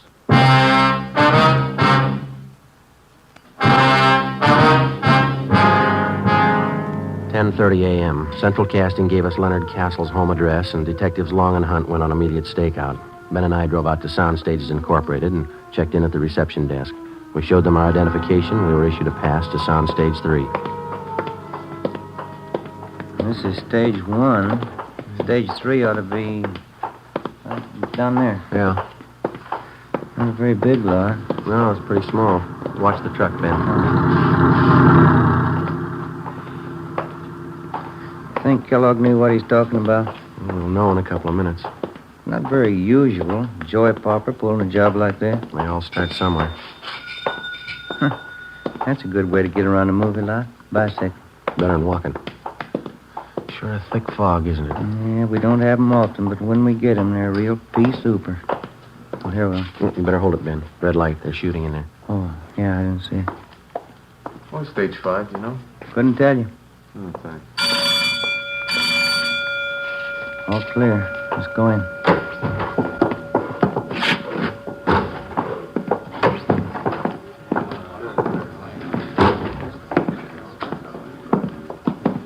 Hey, fella. Yeah. Wonder if you can tell us where we could find Leonard Castle? Sure. Rosie, call Leonard Castle, will you? This fellow's want to see him. Okay. Leonard Castle. Leonard Castle. Guess we can wait over here by the phone, huh? He'll be right here. Yeah, thank you. Thank you. Rosie, you call me? These gentlemen want to see you. Thanks, Willie. You want to see me? Your name, Leonard Castle? Yeah, that's right. Police officers. Yeah? There's someplace where we can talk. Well, is this all right? I got to stick close. I might be in the next shot. All right. You know a fellow by the name of Babe Kellogg? No? He says he knows you. No, I never heard of him. You sure? Put us on a bell, George. Hold the work. Quiet down, quiet. Have to hold it a minute. They're lining up a shot. Lefty, move that fruit about 1.5 feet to your right. That's it. Hold it right there. Make it a little hotter. Couple of turns.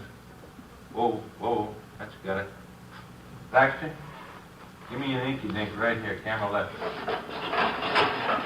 Harry. No. When Fred Conrad crosses over at the table, can you help me out a little? Can you bring this one down about 2 points on the dimmer? It's done. Don, you get that? All ready, Miller. Conrad, Yes, sir? take it real easy. Remember, you don't know your sergeant's got a clue until he comes to you with it. All right. You're anticipating a little bit, okay? Mm-hmm. Let's try it. Bob, watch that mic shadow. We're getting it on that wall. Am I out now? No, too much. You come in a little. No, that's fine. You're clear. All ready? All right, we can try one.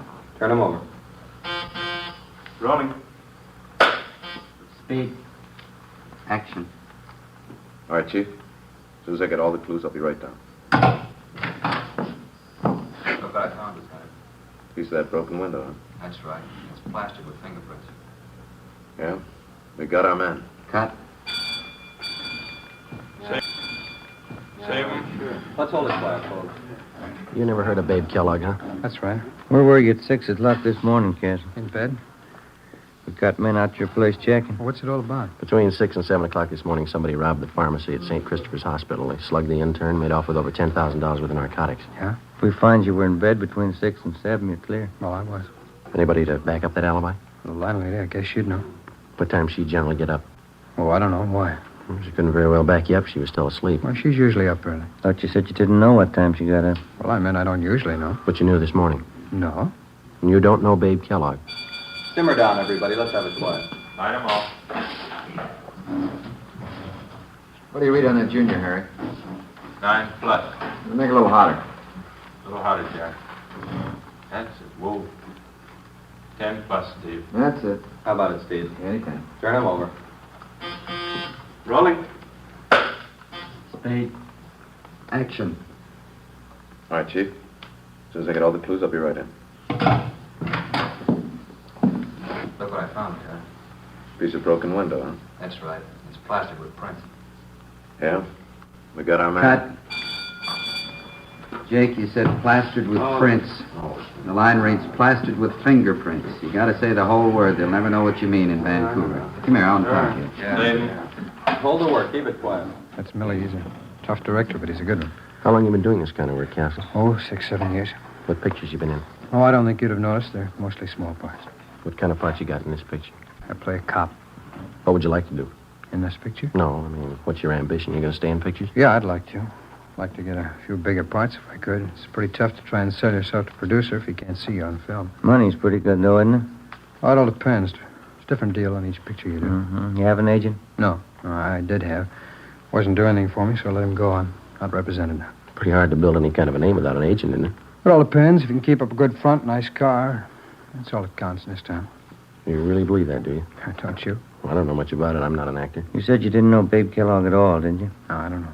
You said you saw your landlady at 6 o'clock this morning. No, I didn't say that. Well, there's Theodore Milton, the director. Would you like to meet him? What time did you see your landlady this Oh, morning? Mr. Milton. Yeah, Castle? When are you going to get to me, Millie? You need me in the shop? No, still on the same thing. We'll get to you till after lunch. You can stay with your friends. Okay. What time do they break for lunch, Castle? Well, this company usually breaks around 12:30. It's only 11:15. Maybe we can go outside and talk. The director said he didn't need you. Well, you never want to believe the director. It's always the first assistant. We could check with him, couldn't we? Oh, I don't like to do that. I hate to ask any favors. Said he wasn't going to use you till after lunch. Well, it isn't a good policy to bother the first assistant. Well, it's probably better in here anyway. I didn't see any place to sit down outside. Unless you have a car in the lot. Do you have a car? No, I don't. But you told us you had a car. No, I didn't tell you that, did I? Well, you said something about keeping up a good front, nice car. Isn't that what you said? Oh, sure, I have a car. I don't know what I was thinking about. Yeah, I have a car. Mm-hmm. I thought you said you had a car.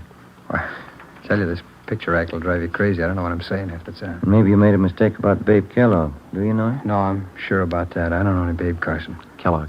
You're Kellogg, you know. I don't know him. Would you mind showing us your wallet? Well, what for? You want to see my identification? Can we see the wallet, please? All right. Here you go. No, you hold it. Would you open it up? Okay. Quiet, please. All right, Steve. Yeah, okay. Turn him. Rolling. Spade. All right. Nice and easy now. Fingerprints, Jake. Right. Action. All right, Chief. As soon as I get all the clues, I'll be right in. Look what I found, Frank. Piece of broken window, huh? That's right. It's plastered with fingerprints. Yeah? We got our man. Cut. Same. No talking. Let's see how much money you got in your wallet, Castle. No, you hold it. Just count it for us. Oh, there it is. What about the rest of it in there? All right, I didn't see it. All right, count it. Just a few hundred here. Count it.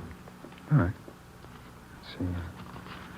Well, I can see 450s right there on top. That's 200, isn't it? Yeah. It's 300. 400. 450. Yeah, go on. I didn't know I had this much. That's 250 more. That makes 700, doesn't it? It's more than I thought I had. There's 2 more 10s and a 5 there. That's $725, Castle. Yeah. Doing pretty well on this picture, aren't you? It's not all picture money. All right, you can put your wallet away. Thanks. If you didn't make this money on the picture, where'd you get it? Played little cards last night. Play pretty late? Yeah, pretty late. Weren't you tired this morning? No. Not even when you got up at 6? Did I say I got up at 6? Now, listen, Castle. You don't know what you said, but one thing's sure, you're lying to us. You know Babe Kellogg, and you know him well enough to sell him 2 vials of high-grade morphine. Oh, you're wrong about that. All right, then you set us straight. Kellogg says he paid you $700 for this stuff. You got over $700 in your wallet. That's more than you need for lunch money. Now, this could be a coincidence. You set us straight. Well, you're wrong. Where'd you get the money? Turn him. Rolling? Spade. Action. All right, Chief. As soon as I get all the clues, I'll be right in. Look what I found. Piece of broken window, huh? That's right. It's plastered with fingerprints. Yeah? We got our man. Cut. All right, once more. Where'd you get the money, Castle? I told you I played cards. It won't do. Got the keys to your car? I can't leave. We'll get you excused. We want to look at your car. No, don't do that. All right, then. Do you know Babe Kellogg? I don't know. Turn him. Rolling? Spade. Action. All right, Chief. As soon as I get all the clues, I'll be right in. Look what I found. Piece of broken window, huh? That's right. It's plastered with fingerprints. Yeah? We got our man. Cut. Print it. Hold it for Lily. Do you know Babe Kellogg? Yes. Yes, I know him. I know it. You robbed that hospital this morning. I needed it. I needed the money. I had to have it. I owed money. They were going to take my car. I was broke. What else could I do? I was sick once. I stayed at St. Christopher's. I knew where they kept the drugs. I knew if I could get them, I could make some fast money. I didn't mean to hit the kid. I couldn't let him see me. He didn't have to be there, did he? He didn't have to be there. I sold old Babe the stuff, and the rest is in the car under the seat. I needed the money. I was broke. I was broke. Better get him out of here, Ben. Mm-hmm. Come on, Castle. That was a great reading. My name's Milton. I'm directing this picture. You the boy's agent? No, sir. Never heard him read better. Funny thing, no? Yeah? In front of the camera, he goes to the dogs.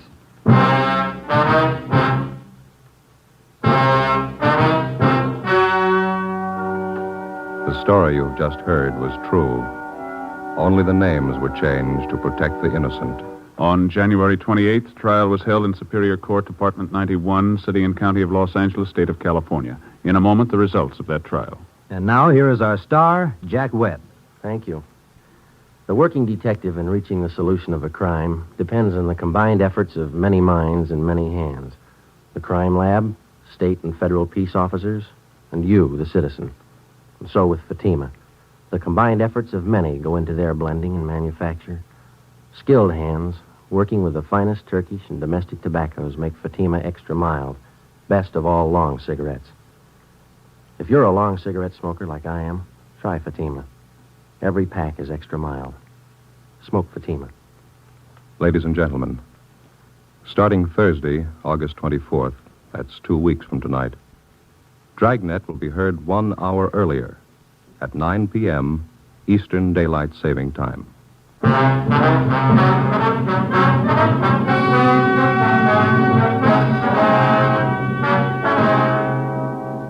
Leonard Francis Castle was tried and convicted of first-degree robbery and violating the State Narcotics Act. He received sentences as prescribed by law. Alfred Babe Kellogg was convicted of violating the State Narcotics Act. Both men are now serving their terms in the state penitentiary. You have just heard Dragnet, a series of authentic cases from official files. Technical advice comes from the Office of Chief of Police W.H. Parker, Los Angeles Police Department. Fatima Cigarettes, the best of all long cigarettes, has brought you Dragnet from Los Angeles.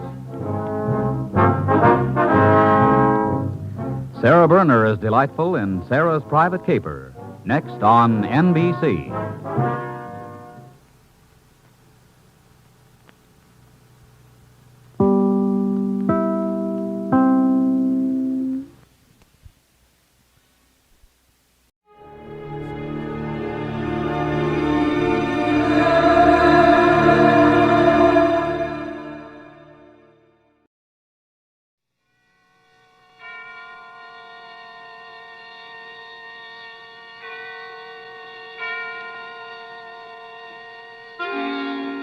Suspense.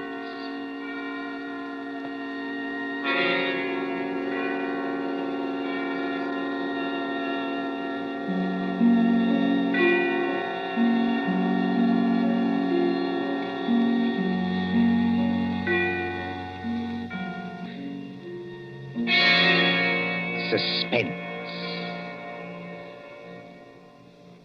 For Suspense, tonight we present Menace in Wax by John Dixon Carr.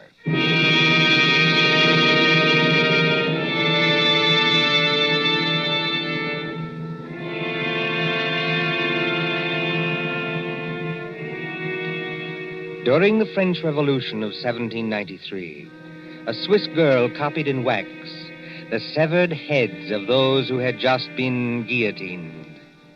She married a Frenchman named Tussaud and came to London, and she founded Madame Tussaud's Waxworks.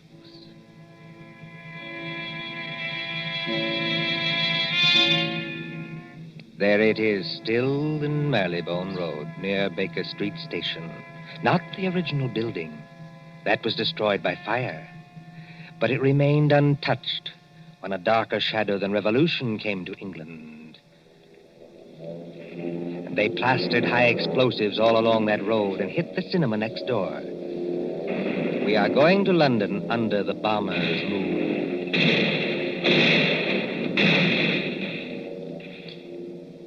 Late one night in March of 1941, a young man hurried up to the great glass doors of Madame Tussaud. Hey, open up here. Isn't there a night watchman around this place?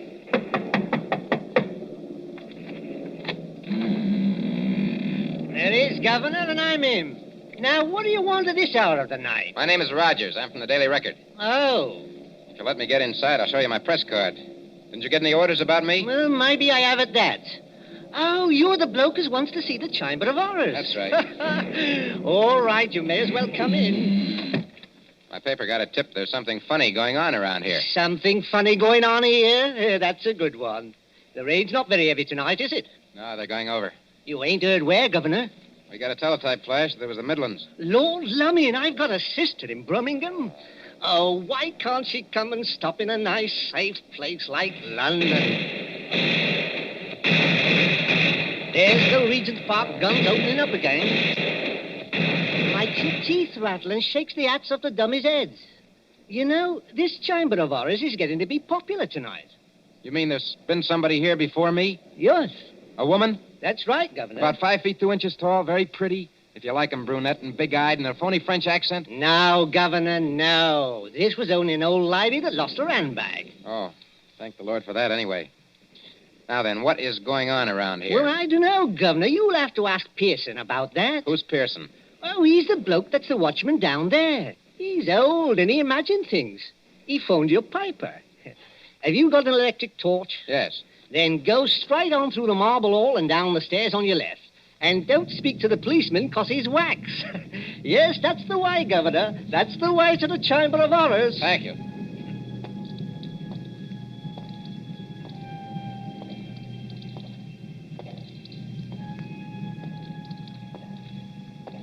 Pearson. Hello, Pearson. Pearson! Yes, sir. Huh? You're looking for me. Oh, gee, I didn't see you there. I must have thought you were one of these wax dummies. Ugly dim light, isn't it? Yes. Rogers is my name. I'm from the Daily Record. Oh, yes. I'm glad you came over. I phoned your paper myself. Maybe I'm just imagining things, but... Oh, I don't blame you. This place would make anybody nervous, especially during an air raid.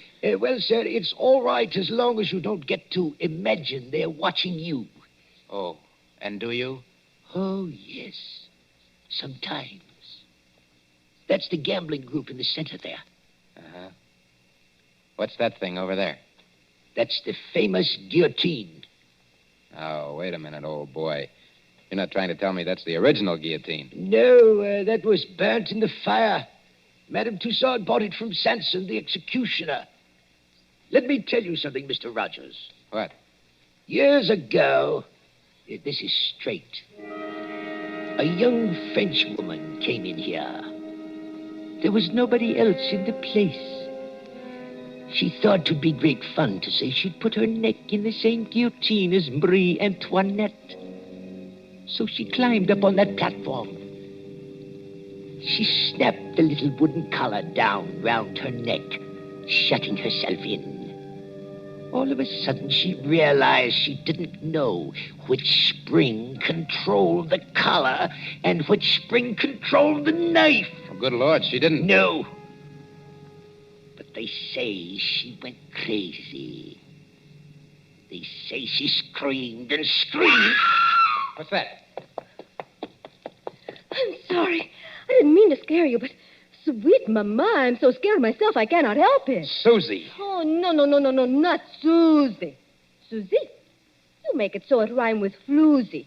That is not nice. Why, you little devil. I ought to turn you across my knee. What are you doing here? And will you forget that French accent? You're driving me crazy. You know this young lady, sir? Do I? She works for my paper. She's haunting me. Oh, Bert, that's not nice. I like the way I talk. I only try to give you ideas. That's just what I mean. Now take your arms from around my neck. She's French, sir. Her mother came from New York, like I did. She's got some funny ideas, accents, and disguises. So I dress up as an old lady, and I come along, too. That is clever, no? Definitely no. But I go into what I think is the ladies' room, and there is Jack the Ripper. I'm so scared I almost kick the ghost. Whatever else you do, miss, for the love of heaven, put out that cigarette. It is not permitted? It is what they are most afraid of in this place. Fire. If you vouch for this young lady, Mr. Rogers... I don't vouch for anybody. But go on now. What's all the mystery here at Madame Tussaud's? You see the group over there? It's called the Gamblers. That 3 men and a woman in 18th century costume sitting around a table playing cards? Yes. And about once a week, when the lights are out... Yes? Those dummies do play cards. Is this a publicity trick of some kind? Oh, no, sir. Then what's the game? I'm not crazy. I know they don't actually do it, sir. What I want to know is who changes the cards round in their hands and why. Well, could anybody? Anybody from the outside, I mean, get in to change the cards? Oh, yes. There's a back door. But why would anyone want to break in here just to change those cards around? Mon cher Bert, écoutez. Listen. I have made a discovery. Listen, if you're going to talk, speak English. Or better yet, just keep still. But I have made a discovery. This card game. What about it? It is crooked. Here is a man which has 2 deuces of hearts in the same hand. Listen, Susie, I don't give a... Wait a minute.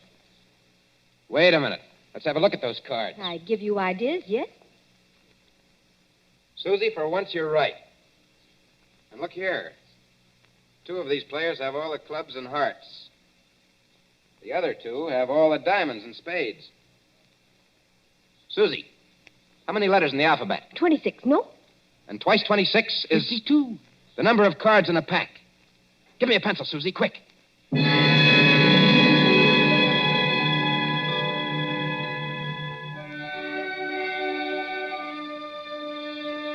War Office, Whitehall. MI5, headquarters of military intelligence. There next morning in the map room used as an office by Colonel Warrender. Mr. Rogers, I'm a busy man. I appreciate that, Colonel Warrender. Anyhow, sit down. Thank you, sir. Now, what's all this? These cards you claim form a code, is that it? Yes, sir. Now, look, sir.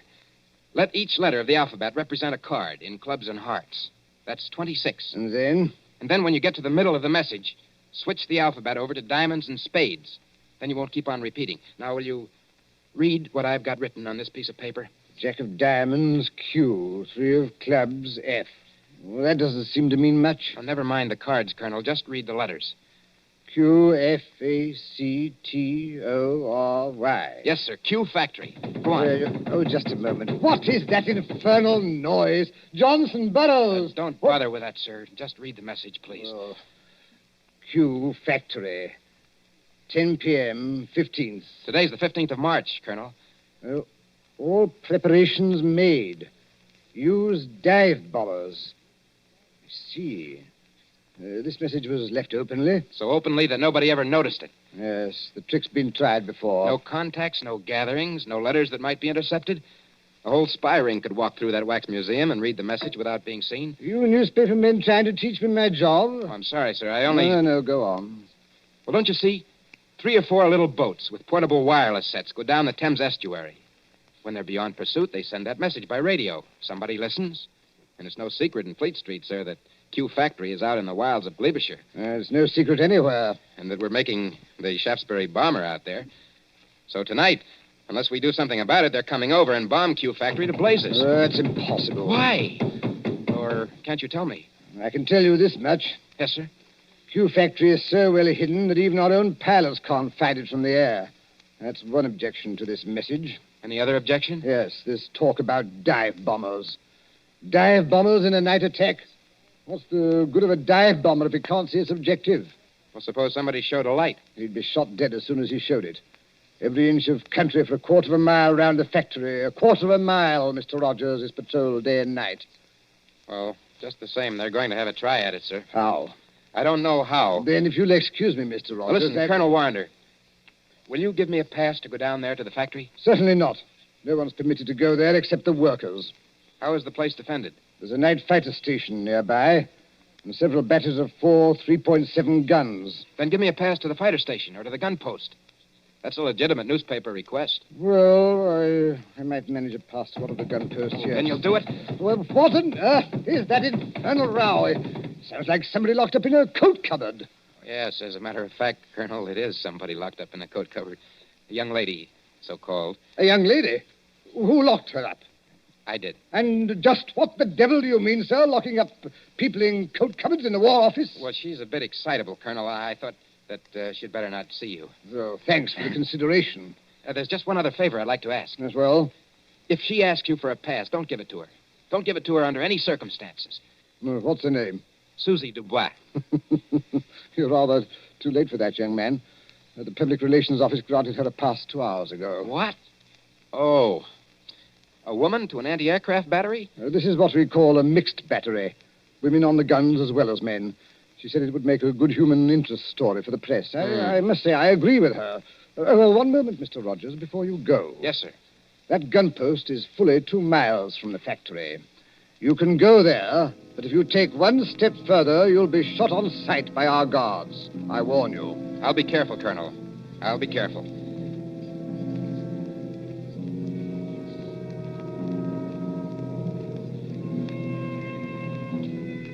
Somewhere in the West Country, a yellow moon shines over bare trees. A white mist, moving, clings to the ground.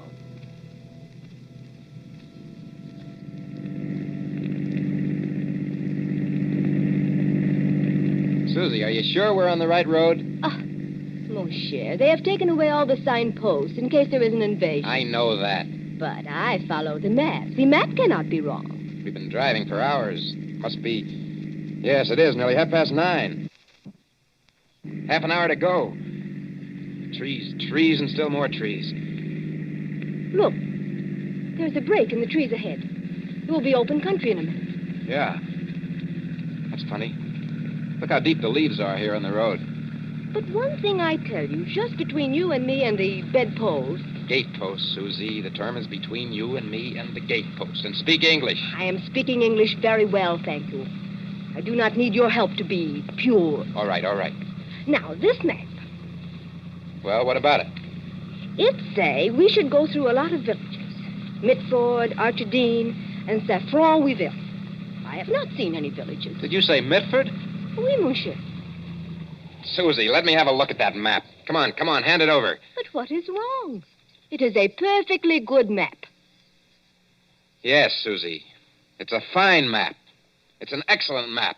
Only it's a map of the wrong county. I have made a mistake? No? I don't even believe you can read. This is a map of Barsetshire. We should be somewhere in Glebeshire. Now, where in the devil are we? With the entrance to some kind of clearing with leaves on Oh. it. What was that? Somebody calling us. And if we're in forbidden area... I see him now. Where? Behind us. He came out of a white cottage back there. He's a big, heavy man.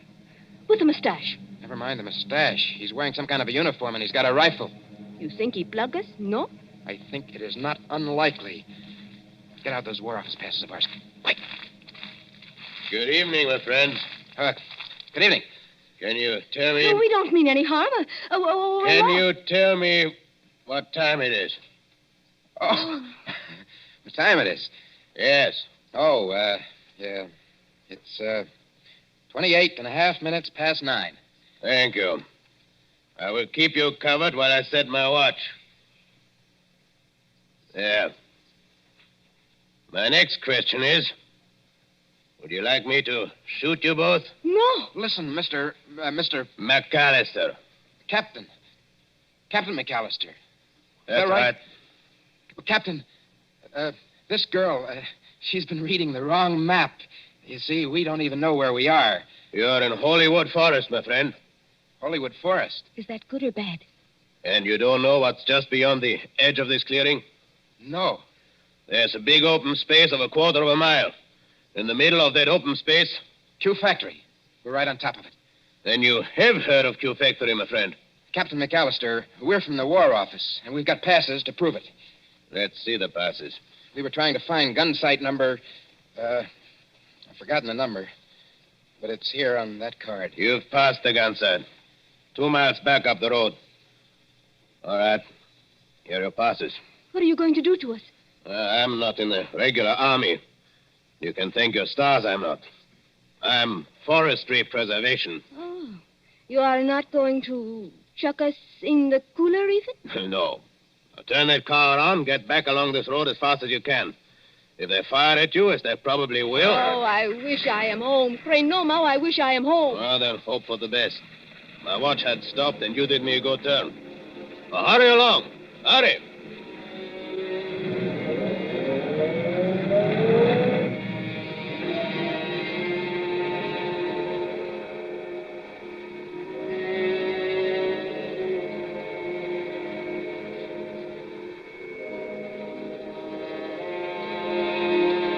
Gun sight of heavy attack battery. 4 3.7 guns against a moon growing clear white. White as the concrete emplacements, sealed against light where the crews, men and women, sitting, waiting. Well, sir, glad to have you both here. But this idea of yours about dive bombers attacking a blacked-out factory in the middle of a forest is rather fantastic, don't you think? Well, I admit it doesn't make much sense, Captain Bronson, but I have a hunch that I'm right. Well, glad you and Miss Susie drove out. Don't see many strangers. Frightfully boring. Nice country, of course, good air and everything, but dull. Dull as ditch water. What's that? Only some of the lads and lasses inside. Like to walk along the emplacement here? Oh, is that allowed? Oh, certainly, old boy. Why not?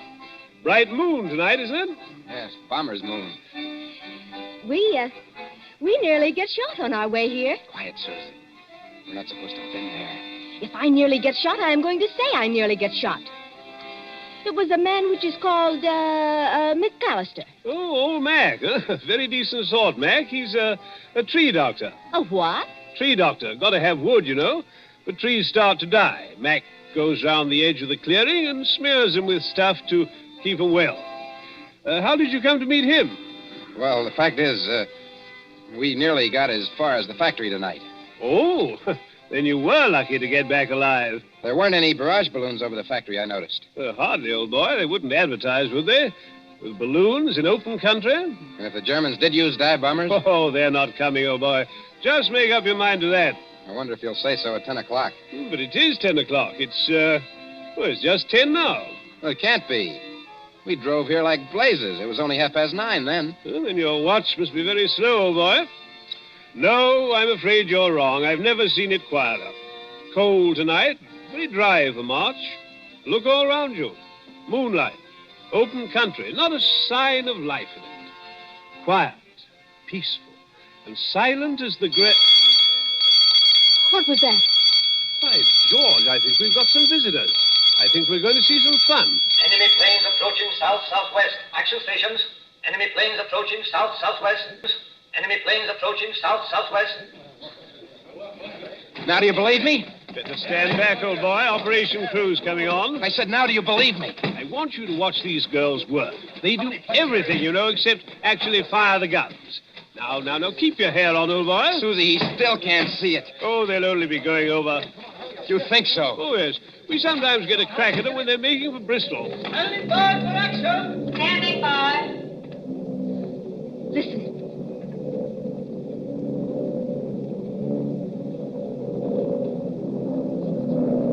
I have heard that noise 1,000 times, but every time I hear it, I get sick. Well, they're flying ruddy low, you know. Just what I was thinking.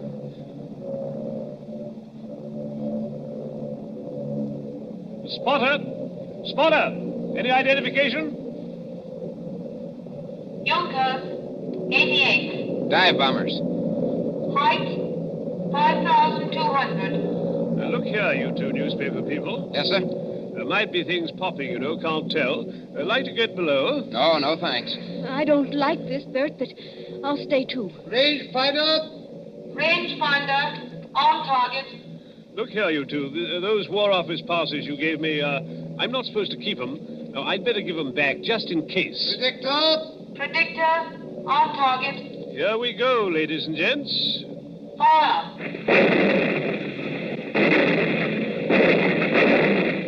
Stand by. Predictor on target. Fire. Stand by. Predictor on target. Headquarters message, sir. Fire. Yes, Corporal? Hold the fire. Night fighters taking off. Hold fire. Night fighters taking off. Hold fire. Message understood. What is the matter with them? With who? Those Boche planes. They're still a good way off, but they don't come any closer. Must be going over after all. They're circling. I think they're waiting for a signal. Anyhow, here are your War Office passes. You seem to have got them all smeared with oil. Oil? That is all right, mon cher. When we get them back from Captain McAllister, they have oil on them. I think maybe he dropped them on the leaves because there's oil on the tires of the car, too. Then I think how always in this we meet things that burn. At Madame Tussauds last night, they would not let me smoke a cigarette in case of fire. Fire. That's it, fire. What's the matter with you, old boy? Why did that fella, way out at the end of nowhere, want to know what time it was? Are you scatty? McAllister, you told me so yourself. He goes around the edges of the clearing and smears the trees with stuff to keep them well. Well, what about it? Suppose it was crude oil. Suppose between each tree he laid an invisible fuse of dead leaves soaked in oil. I don't understand. In 30 seconds, a complete square of fire runs around the limits of the factory grounds. That draws the bombers in. Then as the flames blaze higher, they've got enough light to dive on their target. There. Our night fighters are letting loose. Brunson, I see it all now. Come on. We've got to get to that tree, Dr. McAllister. It's a matter of minutes.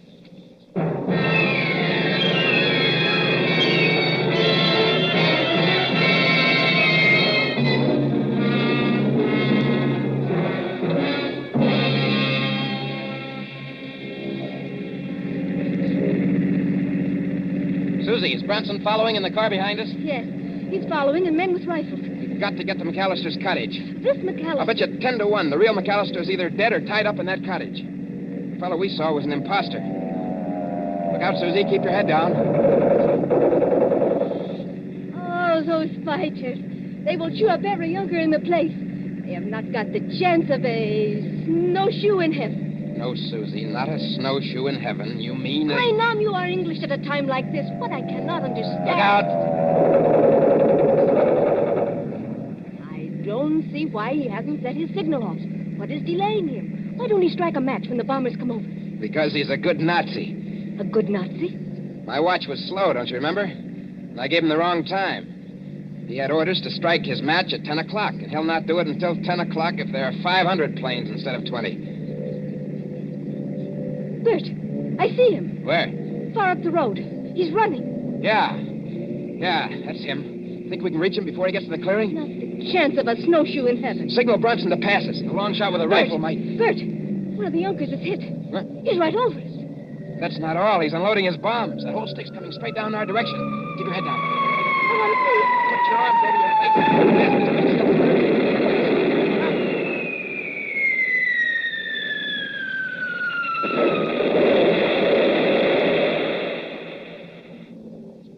Are you all right? I don't feel her. This is a dirt road. The bomb sank too deeply before it exploded. We didn't catch the blast. Come on, Susie. McAllister was just ahead of us. Come on, let's get out. We can't drive any farther. This road is full of bomb craters. Wait a minute, Susie. There's McAllister. He is dead. Yes, Susie. Killed by a Nazi bomb. Look, on the ground. What are those two white cars? Oh. They're all smeared with oil. They must have fallen out of McAllister's pocket just before he got hit. Let's see. What do you know? What are the cards, Bert? 2 tickets for Madame Tussaud's Waxworks. I'm afraid our friend's never going to get to use them. Not the chance of a snowshoe in heaven.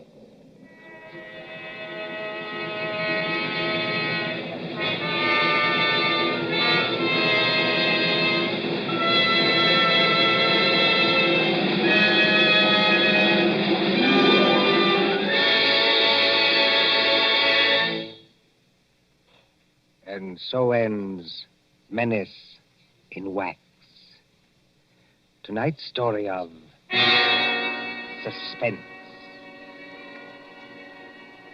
Columbia presents these stories of mystery and intrigue and dangerous adventure for your relaxation and enjoyment. Next Tuesday, there'll be another in this series. Same hour, 9:30 Eastern Wartime. William Spear, the producer. John Dietz, the director. Bernard Herrmann, the composer-conductor. John Dixon Carr, the author. Our collaborators on Suspense.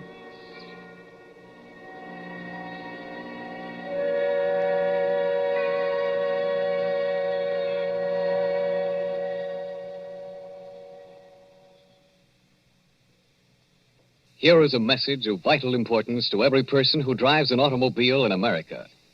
There is wide misunderstanding about gasoline and rubber, and the government wants the following facts brought to everyone's attention. Actually, there is no scarcity of gasoline except in some parts of the East. But nowhere in the country is there enough rubber for military and civilian use. Starting 2 weeks from today, December 1st, mileage rationing goes into effect. This means that no car owner anywhere in the United States will be able to buy gasoline without a mileage rationing book. The purpose is to conserve the rubber we have by eliminating all unnecessary driving. When we think of the tremendous distances our mechanized army is traveling in North Africa and the long road to victory that still lies ahead, this extra effort on our part is slight indeed. Remember, everybody is going to have mileage rationing, so why not be prepared? The best way each of us can save rubber is by sharing our car with others. Let one car do the work for 2 or 3. So why not arrange with the neighbors tonight and start sharing the car tomorrow? It's the one real, important contribution that every automobile driver can make. Don't be a lone rider. Share your car and do your share for victory. This is the Columbia Broadcasting System.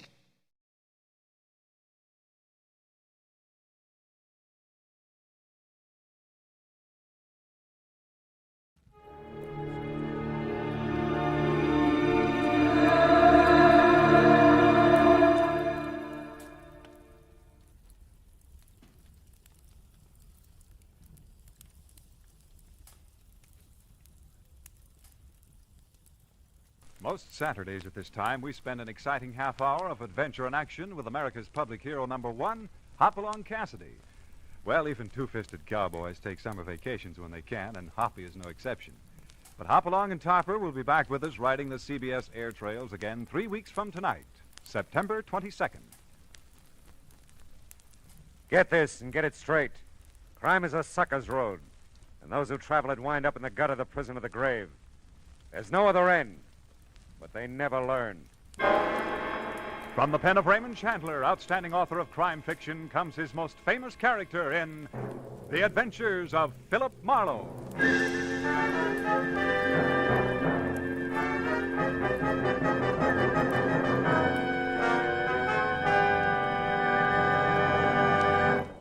Now, with Gerald Moore starred as Philip Marlowe, we bring you tonight's transcribed story, Netherland.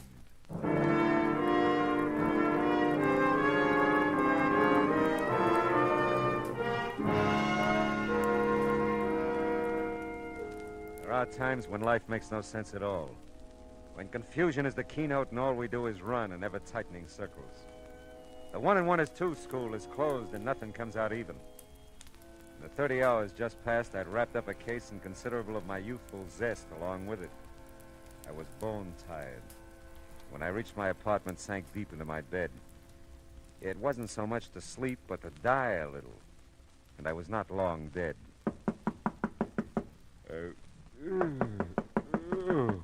Oh, okay. Where are those slippers? Okay. Who needs more than 15 minutes sleep? Yeah. Yeah. Mr. Marlowe, I've got to see you. It's very important. Yeah, it better be. It's awfully late, I know. You're nice to let me in. Did I let you in? Yes. Just now.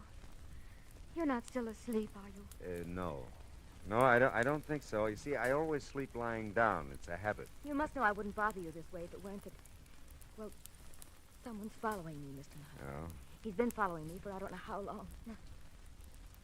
I'm so frightened. Oh, come on. How about a cup of coffee, huh? Oh, really, Mr. Marlowe, I don't think you're listening to me. I can make it worth your while. I wish you'd wake up. Yeah, well, that's what coffee's for. Come on. You can talk to me while I make it, Now, you were saying someone's following you. A man. Naturally. Who is it? I don't know. Uh-huh. Well, sit down over there at the kitchen table. This won't take long. Thank you. Now, why would anybody be following you? That's the silliest question I've asked in days. But it isn't silly. I've tried to figure it out myself. I haven't done anything. I don't have anything. Yes.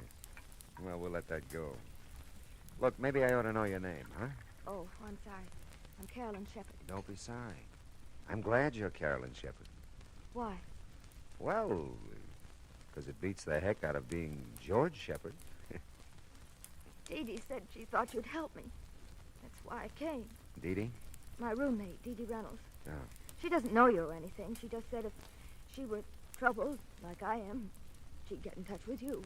Yeah, well, that's nice of Dee Dee. Does she know somebody's been following you? No, I haven't told anyone. Oh.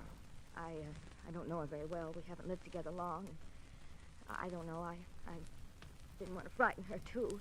Mm-hmm. So I just told her something that sounded all right. And she said she'd heard about you. Oh, your water's boiling. Hmm? Oh, thanks. Does he ever call you? No, we don't have a phone. Oh. The landlady lives right next to us, the next apartment. We use hers. But he never tries to call me, as far as I know. Well, does he ever come to your door or approach you in any way? Sometimes he gets very close. That is, almost before I know it, there he is. But then I run, and he's never caught up with me yet. Well, he could just be watching you then, huh? Yes, I guess so. But why? I don't know. Maybe we can find out. Did you see him tonight? Yes. He was out in front of the apartment house for a while. I don't think he followed me over here, but he may have. Can you see the street from those windows? Mm-hmm. See anything? No, nothing. Oh, Mr. Marlowe, what will I do? Well, right now, honey, you'll have a cup of coffee. I'll take a quick shower and a shave, and then we'll... He might come. Oh, the doors are locked. If you hear anything, just bang on the bathroom door. You won't be long. No. Sure not. Be back before you know it.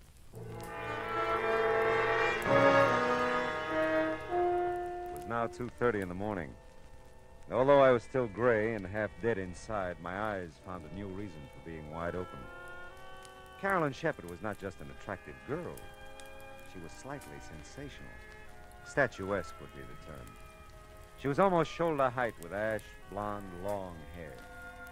Her smoky blue eyes were half wild with fear and searching. But there were promises in them. And her figure was the kind that you didn't mention in polite society. How's the coffee coming, Carolyn? Carolyn? Hey, where'd you go? Oh, come on, the coffee couldn't be that bad. Carolyn! The craziest thing I ever heard of. The door was locked, all right. It's funny, she's gone. Carolyn! Hello. Oh, hi, Simon. You lose something, Stratum? Something named Carolyn? Yeah, it looks like it.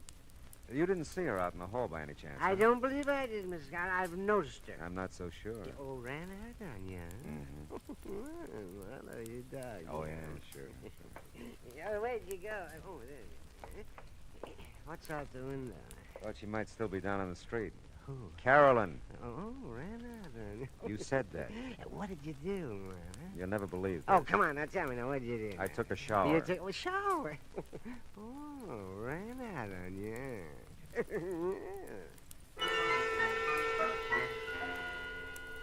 Simon was listening badly, but enjoying a good laugh when I left him. Back inside the apartment, I reached for a cigarette and a few conclusions. Her name was Carolyn Shepard. Someone was following her. She'd been here, and she was gone. That's all I knew. I looked at the clock, 2:45.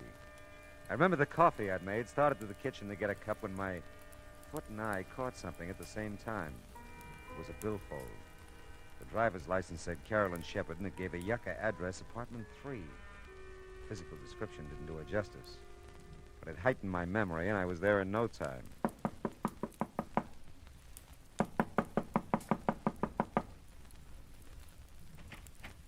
Yes, what is it? I'm looking for Carolyn Shepard. Oh, you were?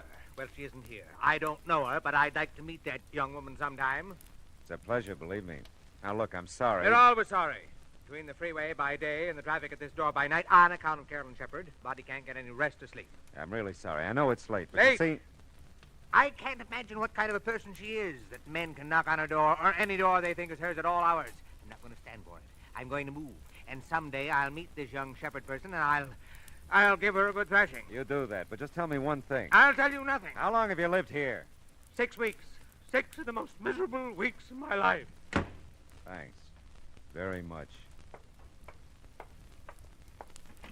My goodness, what's going on out here? I guess I have the wrong address. I didn't mean to wake everybody up. Why, you didn't wake me up. Just Mr. Norton, I guess. Well, I guess it's insomnia. I just practically never sleep nights. You ought to get together with Mr. Norton. He tells me he has the same kind of trouble. He isn't a very pleasant old gentleman, is he? No. Oh, my. I guess I should introduce myself. I'm Hester Hutchison. I'm the manager of the building. Oh, well, maybe you can help me then. I'm trying to locate Carolyn Shepard. This is the only address I've got for her. Oh, I'm sorry. You're sorry? Carolyn did live here, but she moved about 6 weeks ago. And for some reason or other, I never understood really, she didn't want to leave any forwarding address. I see.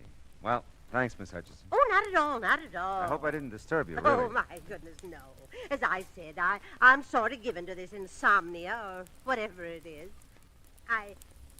Well, as a matter of fact, I just baked a coffee cake. Sounds silly, I know. But I get some of my best ideas at night. And tonight it was coffee cake. Coffee cake, huh?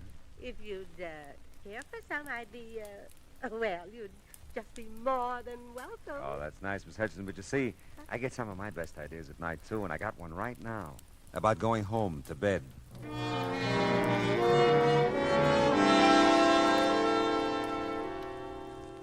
I could sleep. I knew I could. I could have been sleeping at least an hour if Carolyn Shepard hadn't decided to come into my life and go out again. Well, I didn't know where else to look for her, so I decided to give my little trundle bed another whirl. I'd gotten about 10 out of the usual 40 winks.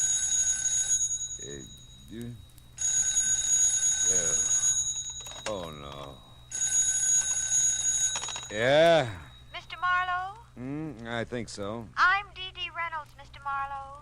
Well, that's swell. That's I swell. guess she isn't, but is Carolyn Shepard still there? No, she is... Who'd you say this was? I'm her roommate, Dee Dee Reynolds. She hasn't come home, Mr. Marlowe. I'm so worried. I came next door to phone. Has she been gone long? Yes, she has. Now, look, Dee Dee... Oh, I was afraid of that. Oh, Mr. Marlowe, something's happened. Wait a minute. What's happened? Well, I just know she's been killed. Easy. Listen to me, will you? Poor Carol. Dee Dee.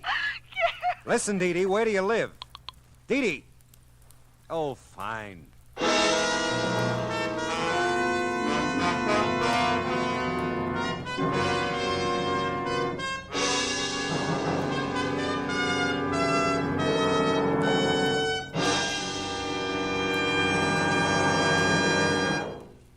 In just a moment, we'll return to the second act of Philip Marlowe. But first, James Fassett brings you the second part of his two-program series of Holland Music Festival selections, along with a few colorful words about the music, customs, and people of Holland as he observed them. That's on your invitation to music tomorrow afternoon on most of these same CBS radio stations. Listen to tomorrow for your string serenade featuring Jerry Windsor with his singing strings in Music All America Loves. Now with our star, Gerald Moore, the second act of Philip Marlowe, and tonight's story, Netherland.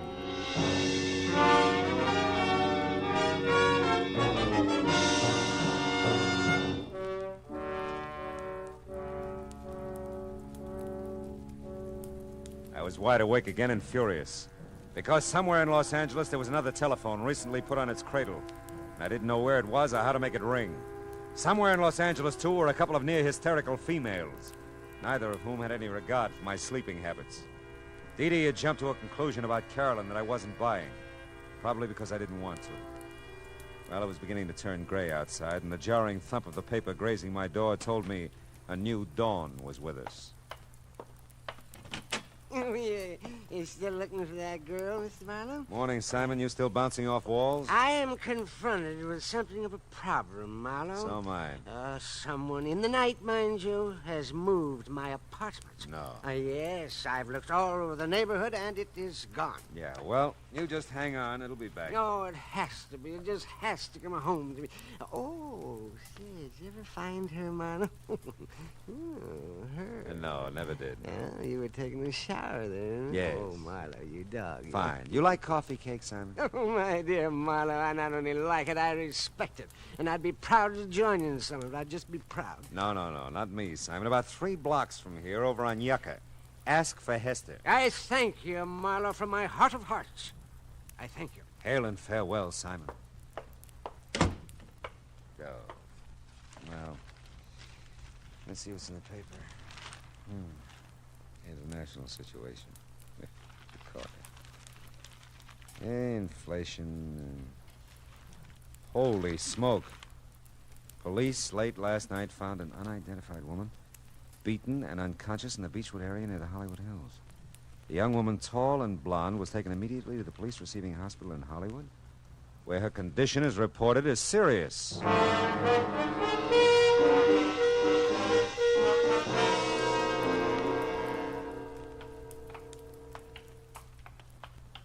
She fits the description of that Shepherd girl's driver's license all right, Mr. Marlowe. She's pretty banged up, though. Might be tough to identify her. Yeah, what time did they find her? About 3 o'clock this morning, I think. We were figuring robbery, since her wallet and most of the stuff in her purse is missing. Oh, here we are. Oh. Yeah, she's still out. Pretty doped up, I guess, huh? Yeah. She the one? No, she isn't. You sure? Yeah, hair is too blonde. Well, maybe she's had a quick dye job since you saw her last, huh? Very funny. Well, we'd like to wrap this thing up, you know. If you could identify her, we'd be part out of the woods. I'd like to help you out, but she's not Carolyn Shepard. How about it? Will she live? This one? This one. No, hasn't got a chance. You get that way, I guess, watching the inhuman parade of human stretcher cases into a police hospital. I wouldn't have his job. The sunlight was fresh and warm outside, and the coffee I got at the three-stool joint next door was neither. The now you're sleeping, now you're not routine of the night before hadn't exactly made me razor sharp. But by now I was alert enough to study Carolyn's wallet a little more intently. There was $12 in it, and stashed in with the bills a book of check stubs on a Hollywood bank. Don't let anyone tell you that banks don't open till 10 o'clock. If you make like breaking down a glass door, they'll let you in. And if you cause them that much trouble, they'll give you the address you ask for and send you on your way in a hurry. I felt better about this address for Carolyn. Dee Dee Reynolds was listed on the card in the mailbox, too. Yes? You must be Dee Dee, and I must be Philip Marlowe. Oh, yes, Mr. Marlowe. Come in. Thanks. I'm just supposing that Carolyn made it home all right. You seem to have a better grip on things than you did a few hours ago. Oh, I have. I don't usually go to pieces that way, but I was terrified, really terrified. She came home shortly after I called you. Sleeping now? No. As a matter of fact, she just stepped next door to use Mrs. Landsberg's phone. She'll be right back, I know. Sit down, won't you? Oh, thanks, I will. I had 3 chairs in my house. 1 for solitude, 2 for friendship, 3 for society. Is that so? Which one am I sitting on now? Oh, you don't know the quote. It's Thoreau. Oh, well, I'm impressed. Yeah. I shouldn't flaunt my knowledge that way. It's just that I've been nervous lately. I always read Thoreau when I'm nervous. Well, aside from Thoreau, how much do you know about Carolyn? Not very much. She doesn't let anyone know very much. Oh. I know she's worried. She watches at the window, and she jumps when there's a knock at the door. She acts like someone's after her all the time. I told her to see you. That's nice. Society is commonly too cheap. We meet at very short intervals, not having had time to acquire any new value for each other. You quote a good deal, don't you? Thoreau reaches me. How about Frank Laszlo? Frank Laszlo? Yeah. No, I don't think so. Is he a well-known writer? I wouldn't know. I thought Carolyn might have mentioned him. No, not that I know of.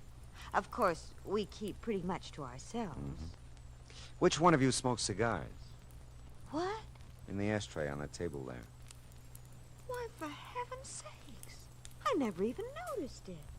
That's odd. Of course, I was gone early last evening. Went to the library. Oh.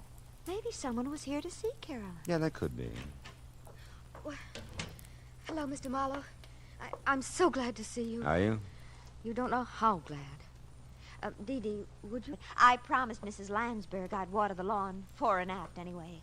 It's the nearest thing I can get to Thoreau's Life in the Woods. I love a broad margin to my life. The swiftest traveler is he that goes afoot. Mr. Marlowe, you do know Thoreau. See you later, Dee Dee. Oh, it's been a pleasure. A real pleasure. She's an amazing girl, isn't she? So are you. You did a great disappearing act last night. I know. I felt so strange there. I knew he was around somewhere, and then I saw him down the street in front of your apartment. I had to run. I went out the back, down the fire escape. But you didn't come home for quite a while. Well, there's an all-night diner over on Franklin. I stayed there a long time. I was so frightened. I still am. It's got to stop, Mr. Marlowe. Whoever he is, he has to leave me alone. Who's Frank Laszlo, Carolyn? Why do you ask? Well, I looked through the check stubs in your wallet. You made weekly payments of $50 to Frank Laszlo for several months, up until 2 weeks ago. Well, he's just a family friend, Mr. Marlowe. He loaned me some money, and I've been paying him back. Yeah, but $50 a week is pretty much and pretty often. Well, I wanted to clear up the debt as soon as I could. I thought you had no family. I haven't. But we've known Mr. Laszlo for years. You see, I inherited a small amount when my father died, just last year. It was tied up for a while, and Mr. Laszlo just helped me over the breach, that's all. Does he live in town? No, he doesn't. If you're thinking he has anything to do with my trouble, Mr. Marlowe, you're very wrong. I wouldn't want him to know about it at all. You know, Carolyn, you never described this guy who's been following you. You know, I wouldn't even know what kind of a fellow to look for. Well, he's short for a man, not quite as tall as I am. And he's muscular looking. I think he's dark, too, although he usually wears a hat and a gray suit. Does he smoke cigars?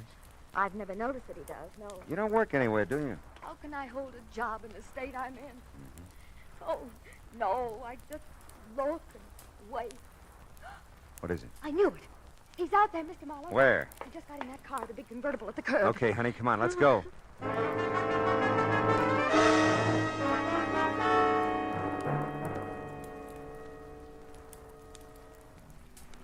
He must know we're following him, the way he's driving. Yeah, you can lose us with that job, too. Those babies can really take off. Look, he's moving over into the right lane. Probably going to turn. Well, we're going with him. Hang on, honey. We can't lose him. We can't. We won't.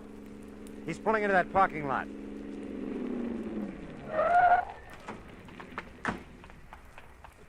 Well, sir, we made quite a chase of it, didn't we? Yeah, we did. Get out of that car. I was just about to... You know, you really shouldn't try to keep up with a car like mine. I was just toying with you that time. Now, if you want to make a real race of it... Now, wait a minute. How tall are you? Oh, I'm quite tall, really. 6'7" in my stocking feet. How tall are you? It doesn't matter. Why, what's the matter, young lady? She'll be all right. She's just a little disappointed. Come on. No. You mustn't take it so seriously, young lady. Your companion here made a good race of it, considering he was up against great odds. Yeah, thanks. Mr. Oldfield. Pius Oldfield. Yeah, well, thanks.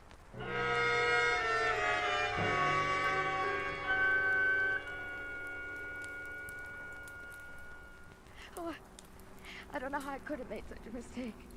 But he did look like him, Mr. Marlowe. Until he stood up, I really thought... All right, honey, forget it.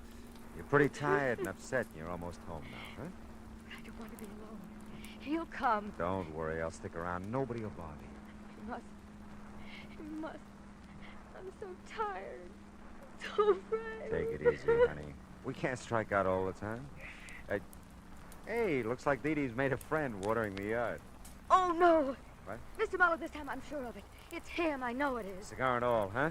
Okay, baby, we'll see. Come on. No, I can't. Come on, Carolyn. You gotta get with it, girl.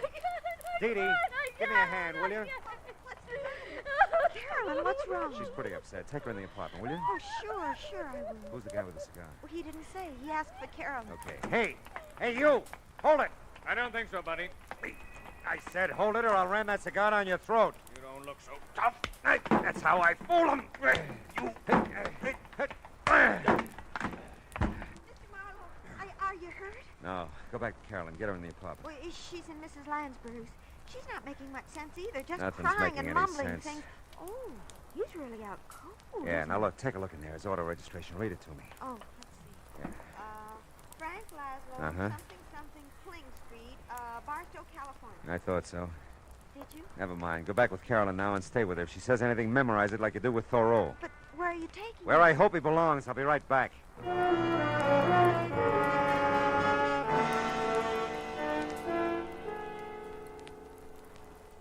you keep dropping in like this, and we'll be old friends, Mr. Marlowe. Never mind that. What shape's he in? Looks like a minor concussion.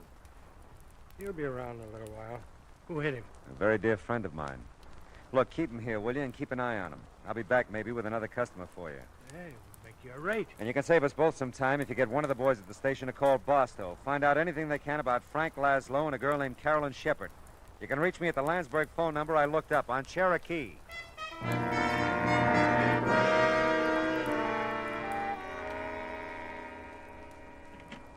Oh, Mr. Marlowe, gee, I'm glad you're back. How's Carolyn?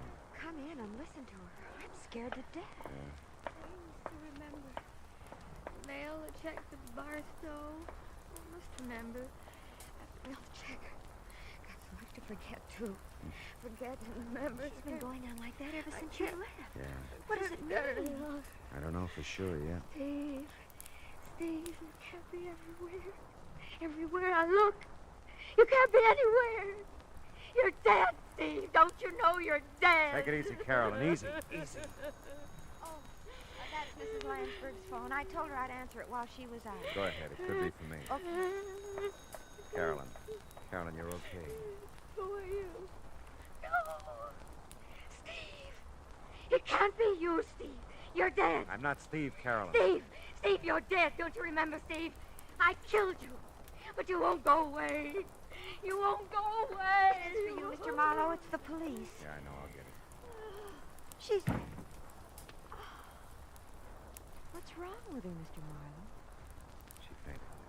She'll be okay. Yeah. leave Mrs. Landsberg's door open? Oh, sure. Phone's right there in her living room. Thanks.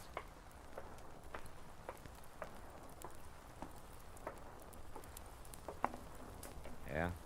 Hey, Marlowe, that Barstow call was a rule. Really? That dame you mentioned, Shepard, she's wanted for murder. Who'd she kill? Her husband, Stephen Shepard, last March. What about Laszlo? Well, they're not sure out there. He was questioned at the time, but they couldn't get anything on him. The dame apparently just vanished until now. Last time they had Laszlo in for questioning a couple of weeks back, he said he didn't know where she was. Must have a real bad memory, huh? You bringing the dame in? Yeah. I'll bring her in. She all beat up, too? I can send the wagon. No. I'll bring her. Just keep a straitjacket handy.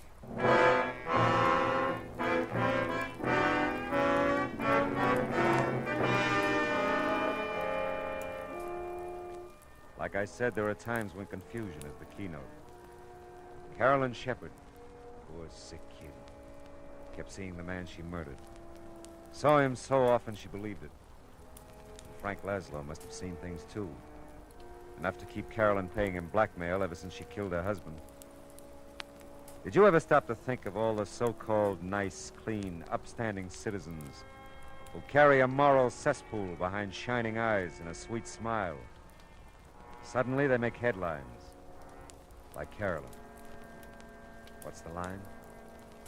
For murder, though it hath no tongue, will speak with most miraculous organ.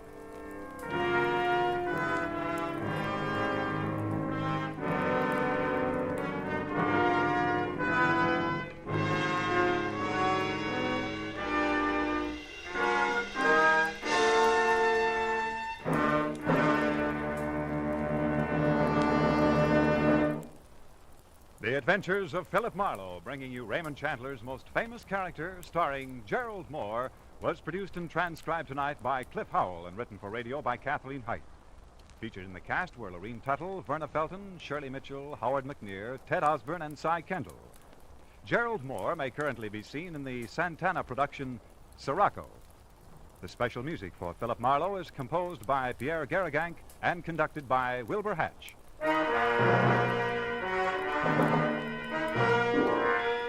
Be sure to listen next week at the same time when Philip Marlowe says...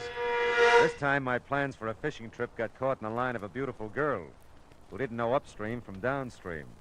I was in deep water for a while, but I finally caught my limit by using a special kind of bait.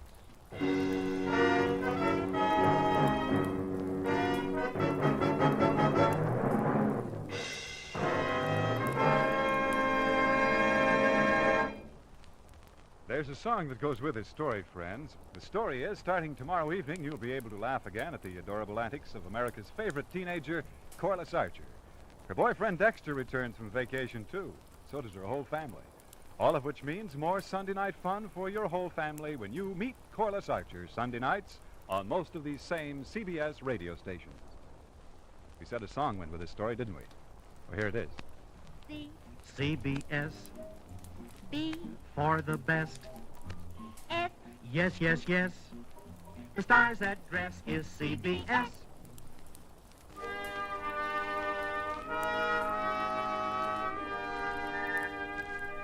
This is Clarence Cassell saying, remember, for the sweetest music this side of heaven, it's Guy Lombardo time, Sunday evenings on the CBS Radio Network.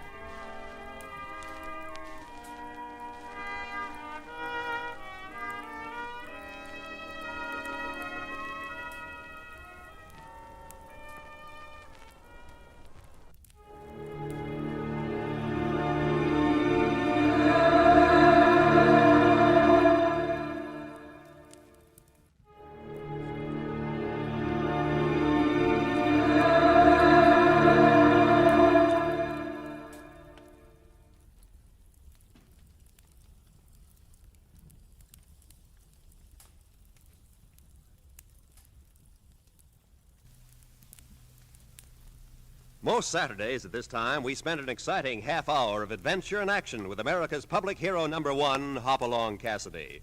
Well, even two-fisted cowboys take summer vacations when they can, and Hoppy is no exception. Hopalong and Topper will be back with us riding the CBS air trails again 10 weeks from tonight, September 22nd. Get this and get it straight. Crime is a sucker's road, and those who travel it wind up in the gut of the prison of the grave. There's no other end, but they never learn. From the pen of Raymond Chandler, outstanding author of crime fiction, comes his most famous character in The Adventures of Philip Marlowe.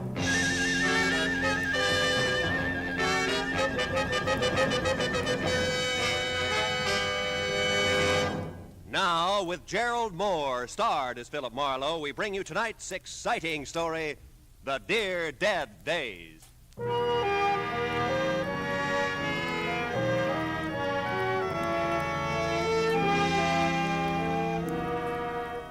I stood at the window and looked down at the Saturday morning traffic. 1,000 inchworms playing follow the leader to the beach, to the mountains, to Aunt Millie's, to any place. I had time, a book. There was food in the refrigerator and a coffee cup in my hand. Across the room, there was an easy chair, and cigarettes on the table beside it. The clock said it was 9:15. I hadn't shaved, and I wasn't going to. It was Saturday all day, and it was mine.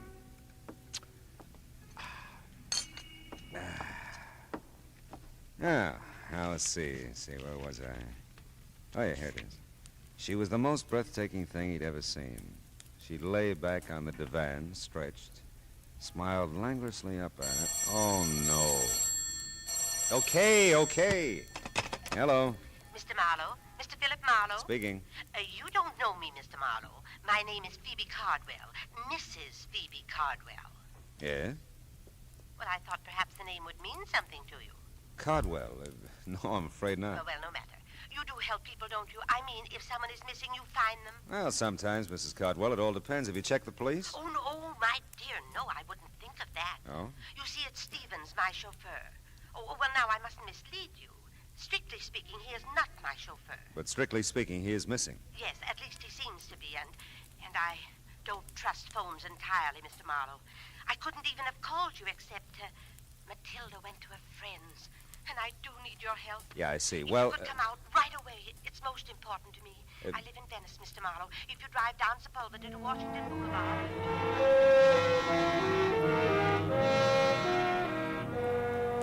Well, what do you do? Maybe I thought about my grandmother. Maybe I thought of $25 a day. I don't know. Whatever it was, I joined the inchworm anonymity that was the traffic line of the beach cities.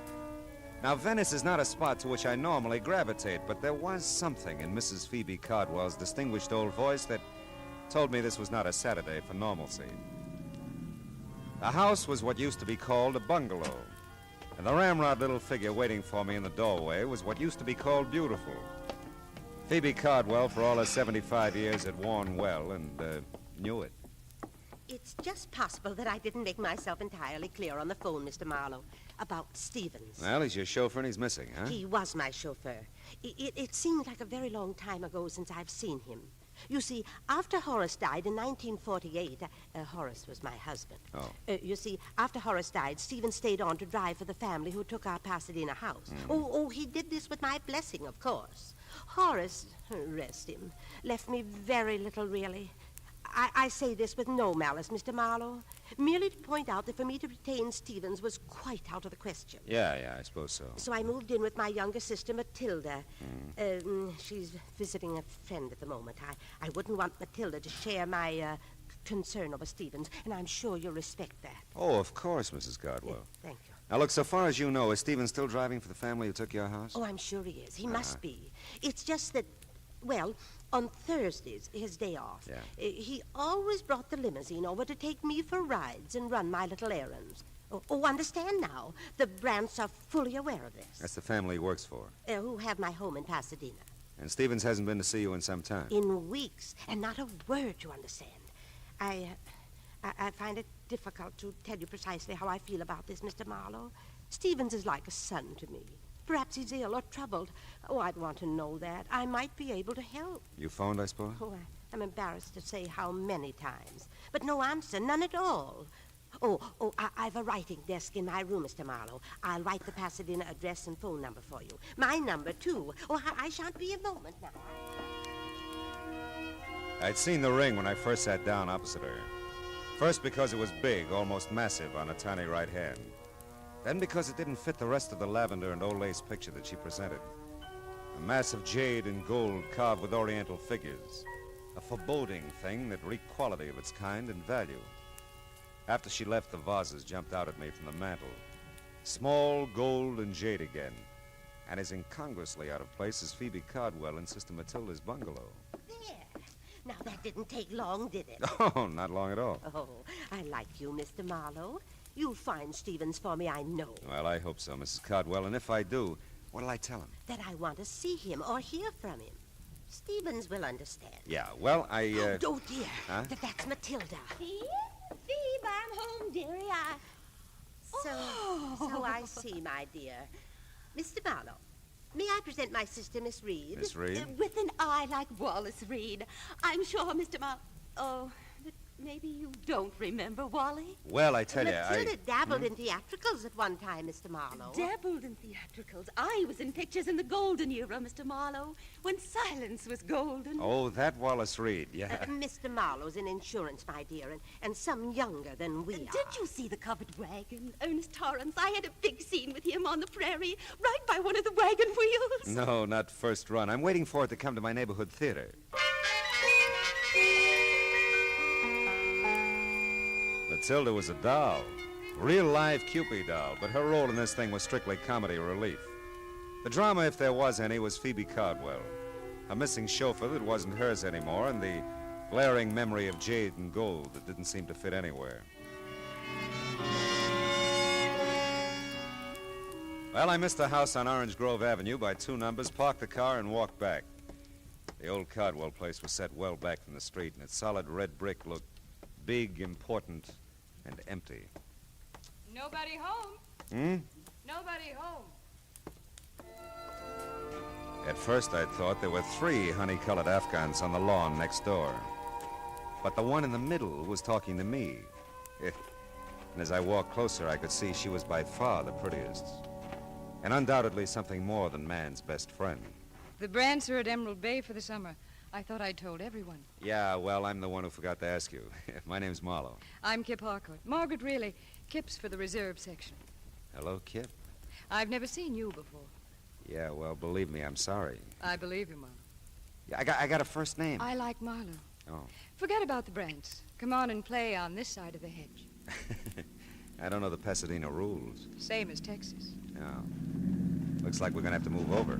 I'll give Stevens a raise for this. Thought you said nobody was home. Stevens doesn't count. He does with me. Don't move. I want to remember you like this always. You'll be back, Marlowe?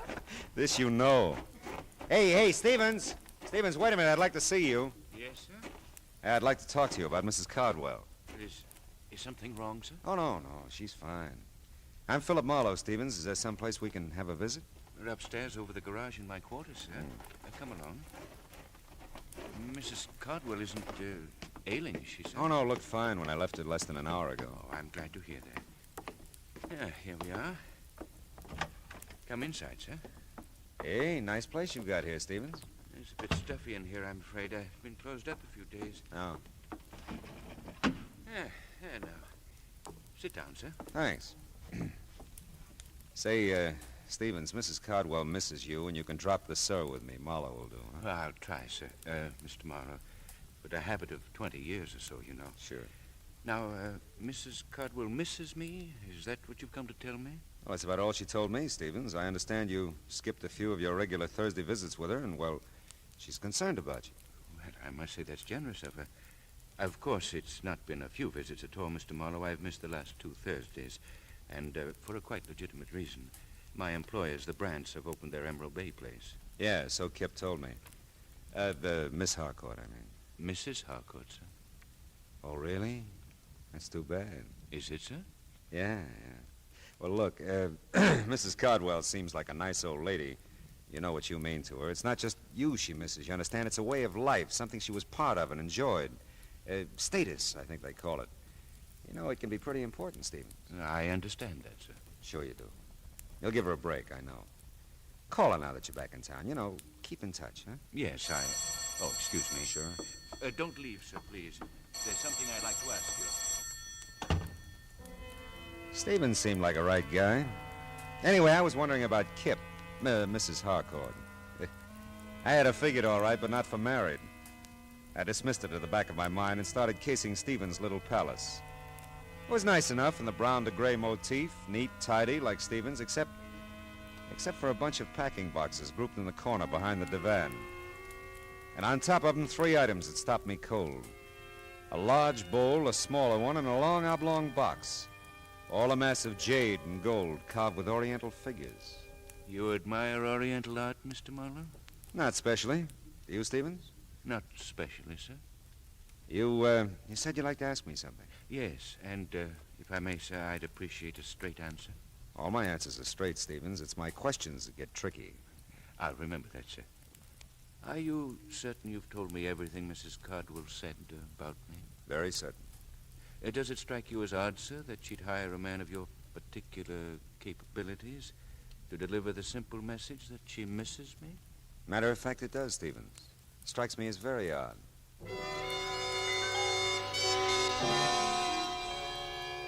I couldn't tell Stevens anymore because I didn't know anymore. It was my turn to ask questions, but I didn't have any yet. I was closing in on a pretty good one as I started down the drive again, but it got lost in the shuffle. I knew you'd be back, Marlowe. You always arrive unannounced, don't you, Mrs. Harcourt? Henry's in Balboa. You're here. Henry's out of his mind. Don't you want a drink or something? Yes, Kip. There is something I want. Well, come on. At the moment, a telephone. Come on anyway. You know, Marlowe, you're an odd one. Yeah, everybody says so, yeah. You're really coming into the house to use the phone, aren't you? Well, like I said, I'm an odd one, yeah. Where is it? To the right in the library. Thanks. Are you a friend of Stephen's? Why? Because you're not a friend of the Brants. Yeah, well, I'm really a friend of Mrs. Cardwell's. Phoebe's? Why didn't you say so? Would it have mattered? Well, little. I lived next door to Phoebe and Horace for years. Here? Here. It's my house. Henry married my money. Poor Phoebe. Horace didn't leave her a thing. No one understood it. Liens against the estate as big as a house. Big as the Cardwell house? That's how the Brants got it. Is she still interested in art, or do you know? Oh, I think so, only on maybe not such big scale. Beautiful wings she donated to the museum. I guess she never gets over here anymore. No, not much. Say, you know, I forgot the name of that museum. She mentioned it. Live Oak Museum on California Street. Oh, yeah. I liked Phoebe. Tell her Kip says hi when you see her. Yeah, I will. You still want to use the phone, Marlowe?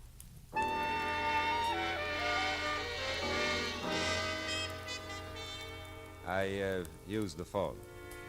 I called Phoebe Cardwell, explained Stephen's absence, and gave her Kip's best. And the case was closed. All I had to do was wait for a check. But all of a sudden, I didn't feel very good about any of it. It was like a hangover. You know, I felt something should make sense, but nothing did. The jade and gold at Phoebe's, the stuff in Stephen's quarters that looked just like it. Was it hers? Did she give it to him? Did he take it? Questions I had, but no answers. I stood there at the window in Kip's library and watched the car pull to a stop in front of the old Cardwell place. Watched the thick little man get out and start to walk up the gravel driveway. I wasn't sure until he walked right past the library window. Then I knew I had the beginnings of all the answers. The thick little man was Fritzy Ott, one of the better fencers around town. And he was on his way to see Stevens. A minute later, Kip told me of empty servants' quarters over her garage. Another minute later, and I was there. The two garages weren't 6 feet apart. And there was lots to hear if you listened. I listened. But look, Stevie boy, you don't have it all. That's not quite the point now. Can you dispose of it? I don't know. 2 things, Stevie boy. 1, collection's a tough defense. Real tough. 2, this isn't the whole deal. But I don't understand. This isn't the whole deal. Some pieces missing. I've seen pictures of the Cinco collection. Some pieces are missing here. 2 vases and a ring, to be exact. Yeah, you're right. You got them? Well, not exactly. I might be able to get them. Look, I'm trying to tell you, Stevie boy. 1, I'm not even sure I can fence the whole collection. But 2, I ain't got a prayer of doing it if it's incomplete. Are you with me there? Do you understand that? Yes, I understand it. It might take time to obtain the other pieces. Then you better spend some time, Stevie boy, or we got no arrangement whatsoever. I tell you, I'll nose around, see what's the best deal I can get, providing you deliver the full treatment. You see what you can do about getting it, and we'll meet here tomorrow at noon. But I really don't think it. Oh, never mind. I've got to have the money. All right, tomorrow at noon. You didn't have to hang any signs on it. It was all there, or most of it was. The Cynical collection meant very little to me, but it meant money to Stevens and Fritzy Ott. I had an idea it meant something else again to Phoebe Caldwell. And I had another idea. The Live Oak Museum on California Street and the wing that Phoebe had donated to it. I couldn't risk the delay of a Texas rules bout with Kip, so I skirted the house and ran through the dusk to my car.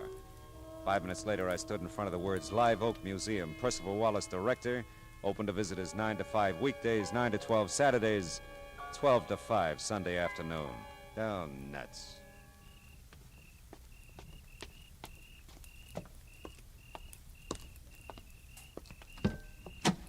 Not interested in art, eh, Mr. Marlowe? We've done that bit, Stevens. My answer was not specially. I dislike dissuading you in this manner, sir, but I'm a quite accurate shot. You know, I believe that, Stevens?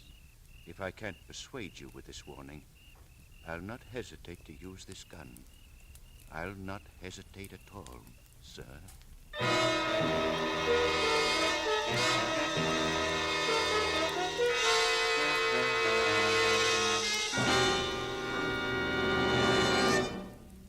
In just a moment, we will return to the second act of Philip Marlowe. But first, now that vacation time is here, our streets and highways are more crowded than ever. Don't take chances. Obey the traffic rules and drive carefully. The life you save may be your own. And now with our star, Gerald Moore, the second act of Philip Marlowe, and tonight's story, The Dear Dead Days.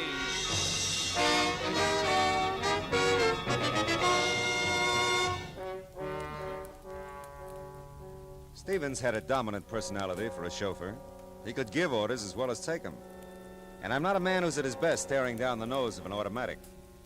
Well, we told each other a very proper good evening, and he left me with my thoughts, which were several and urgent. I bundled them together and headed for the Times office in downtown L.A. Note, there's just one thing mustier than an old newspaper file. It's the man who files it. 1948 was a big year, news-wise, Philip. The files are heavy. Well, how was it obituary-wise, Belden? That should lighten it. Local, national, or international? Local, Pasadena. Name, address? Horace Cardwell, Orange Grove Avenue. Cardwell, Horace. That's it. January 30, 1948. Page 1, part 2.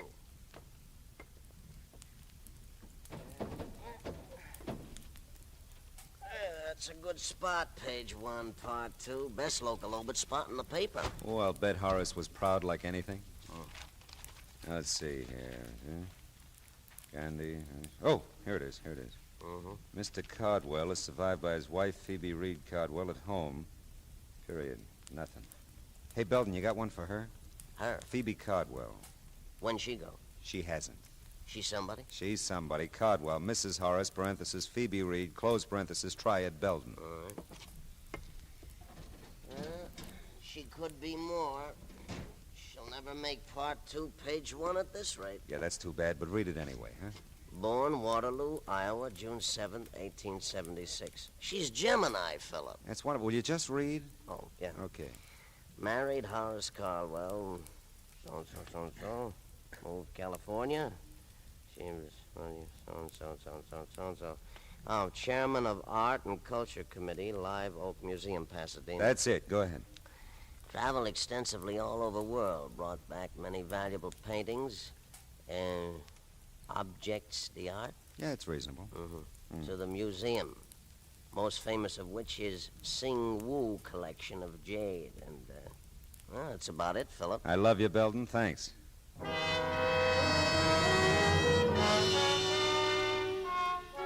So Phoebe had brought the Sing Woo jade collection to Live Oak Museum in the first place. Now she had some of it, Stevens had more. And Fritzy Ott was even now nosing around for a taker. Where did that leave the museum? Nowhere, so far as I knew. Except closed till noon tomorrow, Sunday. And noon tomorrow, Sunday, would be too late. Fritzy and Stevens would be together by that time. Note, Percival Wallace is a quiet little man who doesn't like to talk to private eyes about museum business at home or anywhere. The museum has operated for 30 years, Mr. Marlowe, and not one shred of notoriety. Not one shred. Well, I think we can keep the record clean, Mr. Wallace. All I want to know is when the Sing Woo collection was stolen from the museum. I didn't say it was stolen. I said we no longer had it. Okay, you no longer have it. How long have you no longer had it? And it was since Christmas week, 1947. Would you notify the police? Certainly not. Why? Mr. Marlowe, I tried to tell you, not one shred of notoriety in 30 years. Yeah, but it's a valuable collection and it's missing. The board of directors did subscribe to a reward, Mr. Marlowe. Only a fraction of the Sing Woo's real worth, of course. A mere $20,000. But, of course, this was done very quietly. Very quietly. So quietly, nobody knows about it. All right, tell me, did Mrs. Cardwell contribute to the reward? I don't recall. And you wouldn't say if she did. Thanks, Mr. Wallace. You're just downright bully.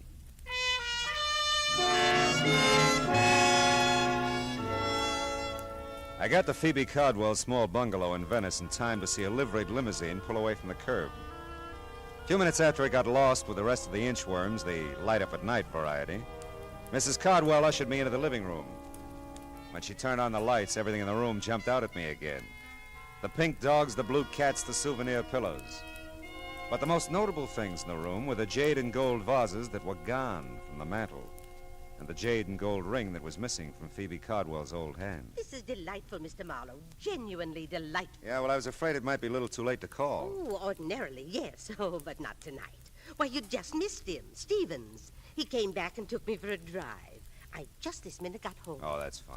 Oh, thanks to you, Mr. Marlowe. I'm so grateful. He hadn't forgotten about me, you know. No, he'd been busy. Oh, sure, yeah. I bet he has. I'm embarrassed not to have mentioned it sooner, but I have your money for you. Your fee. Oh, there's no hurry, honey. In fact, I've done so little that I... No, I won't hear that. I'll pay you in full, of course. All right. Say, this morning I was admiring your ring and the vases on the mantel. Were you indeed? Yeah. Well, I'm glad. They're quite nice, you know. Yes, they were. Did you give them to Stevens, Mrs. Cardwell? I beg your pardon? Did you give them to Stevens? Why, really, Mr. Marlowe, you surprise me. That is none of your affair, you know. Well, I'm a curious fellow. I secured your services to perform a specific task. You've done that. I certainly do not intend to discuss Stevens or anything pertaining to him with you, Mr. Marlowe. All right. We'll leave it that way, huh?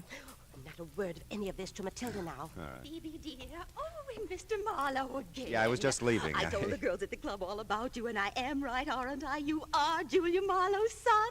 Julia Marlowe, The actress, she played Barbara Fritchie for years. She did. Well, I'm sorry, but there are no Fritchies in our families for years, either side.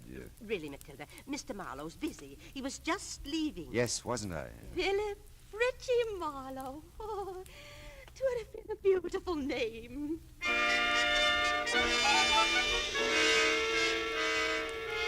The lights in Kip Harcourt's house were off when I got back to Pasadena. Those in Stevens' quarters above the garage were still on. It was better that way. I wasn't worried about Stevens' automatic anymore. There was a very good chance he wouldn't use it. Hey, Stevens, it's Marlowe. Open up. Apparently, I didn't make myself clear, Mr. Marlowe, sir. If you still want to try your aim when I finish talking, I'll be a willing target. Come in, sir. It's almost midnight. You're meeting Fritzy at noon tomorrow. We're going to have to work fast. I warned you to stay out of it, Mr. Marlowe. Now, listen, Stevens, hear this. I know about a lot of it, and I got some good guesses on the rest. Let's make a deal. I'll tell you what I know and what I guess. If I'm right, you can get in touch with Fritzy tonight. And if you're wrong? Well, if I'm wrong, one of us deserves to be killed. Go ahead, sir. Okay. Horace Cardwell was a wealthy man, a very wealthy man. He was a good businessman, and he loved his wife very much. That's right, sir. When he died, there was almost no money. A small amount, maybe, for Phoebe, but the house, everything in it, the cars, everything, went to pay off debts, liens against the estate. What else do you know? That Phoebe Cardwell contributed a wing to the Live Oak Museum. That she brought art treasures from all over the world to put in it, including the Sing Woo Jade collection. That the collection's been missing from the Cardwell wing since Christmas 1947. Horace died of a cerebral hemorrhage in January 1948. And nobody wants to talk about who took the collection. Least of all, the people at the Live Oak Museum. And, what do you guess from all this, sir? That a man, even a very wealthy man, can run out of money. Especially if he has a wife who's a wonderful woman, but with an eye and a hand for expensive art treasures. Phoebe's sick, Stevens. Kleptomania is an illness. I know, sir. It's been such a well-guarded secret. It took all Mr. Horace had to pay for the things she took. People to watch her, keep track of her. You know her, sir. He couldn't bear to get help for her, psychiatric help. Now, she needs money, just to live on. She has so little, and... You love her very much, don't you? Yes. Yes, I do. Well, she can't have too many more years, Stevens, and $20,000 is a lot of money. $20,000, Mr. Marlowe? Now, look, Stevens. You've called it a well-guarded secret. Believe me, it was, and it is. Even those of you who've been protecting Phoebe all these years haven't leveled with each other. How she moved the collection out of there, I'll never know, but the museum's had a $20,000 reward for its return for several years. Well, I didn't know that, sir. I know you didn't. And it suddenly dawns on me that Phoebe's been handing you the Singwu collection bit by bit ever since she, came by it. Maybe an appreciation for your years of faithful service, huh? Well, she said it might come in handy, sir, if I ever needed money. If I needed money, Mr. Marlowe. Yeah, I know, Stevens. Hey, you got a conflict tomorrow. You can't be here meeting Fritzy and be at the Live Oak Museum when it opens at noon, too. Well, I'll call Fritzy. Tell him our arrangement is off. And Stevens, can't you just see Percival Wallace's face tomorrow when he eyes the Singwu collection again?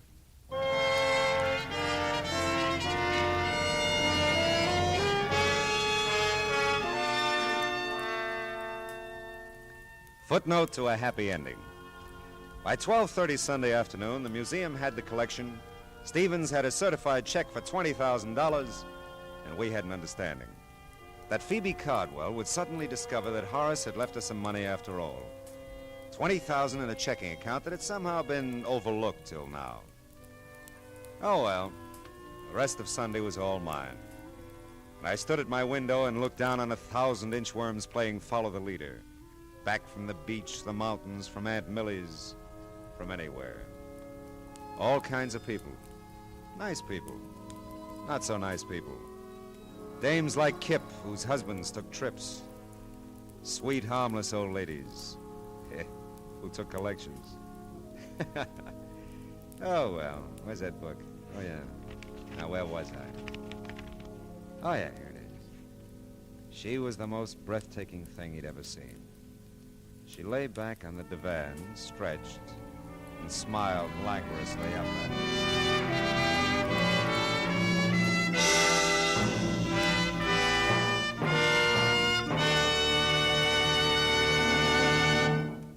The Adventures of Philip Marlowe, bringing you Raymond Chandler's most famous character, star Gerald Moore, are produced and directed by Norman MacDonald, and was written for radio tonight by Kathleen Height and Adrian Jondot. Featured in the cast were Verna Felton, Bill Johnstone, and Lynn Allen, with Ann Morrison, Ralph Moody, Jerry Hausner, and Sidney Miller. Gerald Moore may soon be seen in the Santana production, Sirocco. The special music is composed by Pierre Garrigank and conducted by Wilbur Hatch. Be sure and listen again next week at the same time when Philip Marlowe says... This time a pair of green eyes held a promise. A house on Bedford Drive held a murder. A Malibu motel held a secret. And I almost held the sack.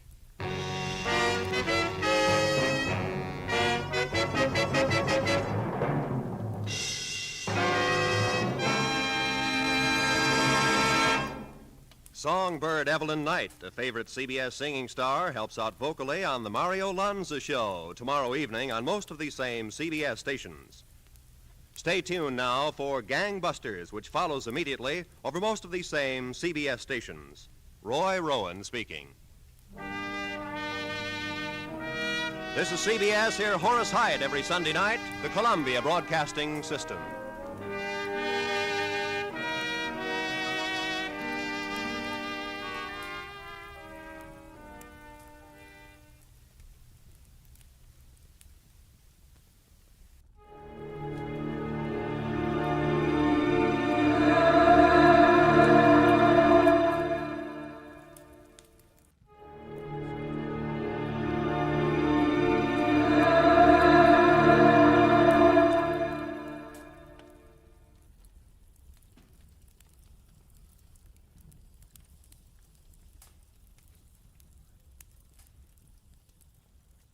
Get this and get it straight. Crime is a sucker's road, and those who travel it wind up in the gutter, the prison, or the grave. The trail started in Montana with a bum with two names rushing away from his lady love, and led fast into L.A., past a southerner from Canada, a worried wool dealer, and a chorus girl with a .45. When it finally stopped at murder in the park, The tramp was still in a hurry. From the pen of Raymond Chandler, outstanding author of crime fiction, comes his most famous character in The Adventures of Philip Marlowe.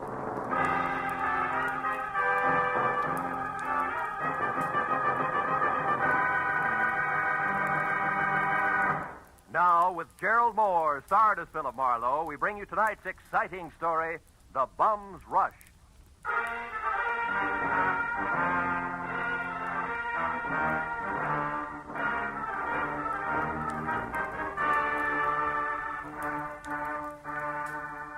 You know, there comes a time in everyone's life when a relative wants a favor. But this was a particularly nice relative. In fact, a great old gal.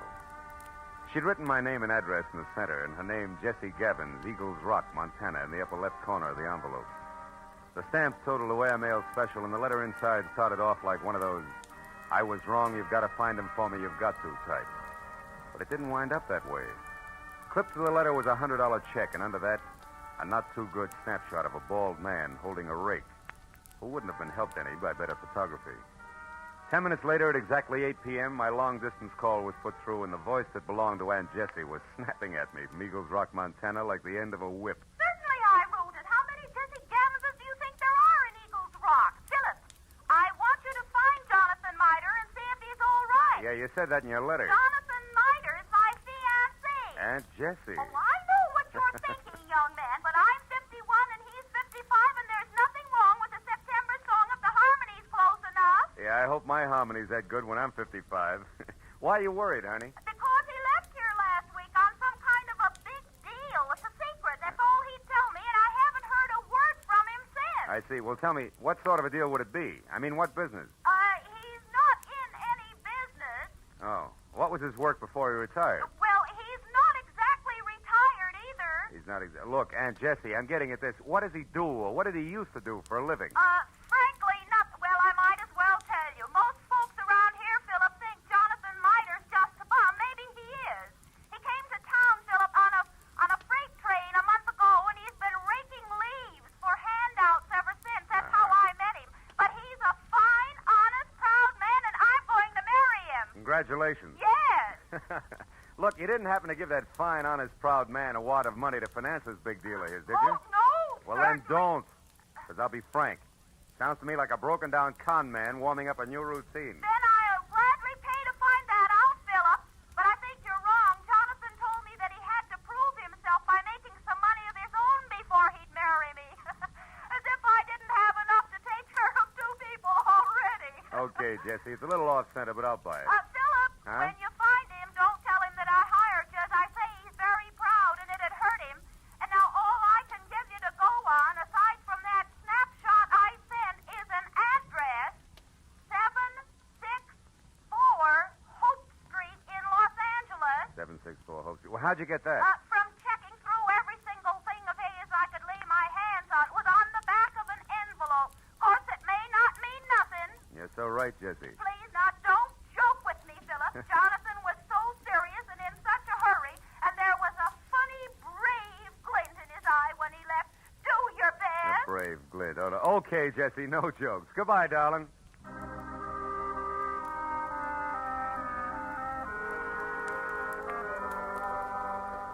I felt a little sorry for my Aunt Jessie Gavins because the concept of a knight of the road rushing off on a secret quest to prove himself worthy of marriage held up like a celluloid shovel. And it got no help when I pulled to a stop in front of 764 Hope Street. It was a cramped combination warehouse and office of corrugated iron and glass brick, respectively, with a shy red and black sign reading Hirsch Woolens over a door that looked like... Well, it looked like it handled about as much business recently as a repair shop for spinning wheels. It was half open, however, so I went in just in time to catch the last round of what must have been a healthy spat going on behind a frosted glass door marked private. Well, I'll tell you something, Mr. Eldenhurst. Keep your eyes more on wool and less on nylon, and you'll be better off. All right, all right. Heaven's sake, Martha, this is no time to quibble. We've got more important things to do. Unless, of course, you want to keep that chorus job at the Plumes forever. Well? Okay. You just watch your step. Goodbye, Eldon. Stand aside, stupid. This is a hallway, not an art gallery. Yeah, there's a petty girl if ever I've seen one. Well, what do you want? Mr. Hirsch. Yes? Yeah, well, I'm Ned Johnson. I'm looking for a job. What kind? Oh, salesman. Wool's my line. I see. And how long have you been waiting out here? Oh, I just stepped in. Come inside. Thanks. Sit down. Now, what is your specialty? Woolens, worsteds, or felts? Well, I've handled them all. We confine ourselves largely to a very high-grade merino woolen, Mr. Johnson, Ned Johnson. I've worked with merino. Well, and what about the others? Lester, perhaps? Lincoln? Oh, sure. Lester, Lincoln. Certainly, I find it all a fascinating business. So do I. A very romantic background. Yeah. By the way, what do you think of Lanatal as against merino? Lanatal. Well, not good. No, you see, I've watched the Lanatals from the range right through shearing and on up to weaving. It just doesn't compare with... what's the matter? What are you really after? I slipped, huh? You fell on your face. Lanatal is synthetic wool made from milk. Now, who are you? Okay. I'm from the Sequoia Credit Association. We're investigating you. Just a periodic routine thing. It's strictly confidential. Get out of here and stay out if I ever catch you. All right, take it easy. I was clumsy, that's all. Don't start a riot about it. Look, you pry into my That's affairs quite again. a temper you got there. Better watch it, Hirsch. It'll get you in trouble. So long.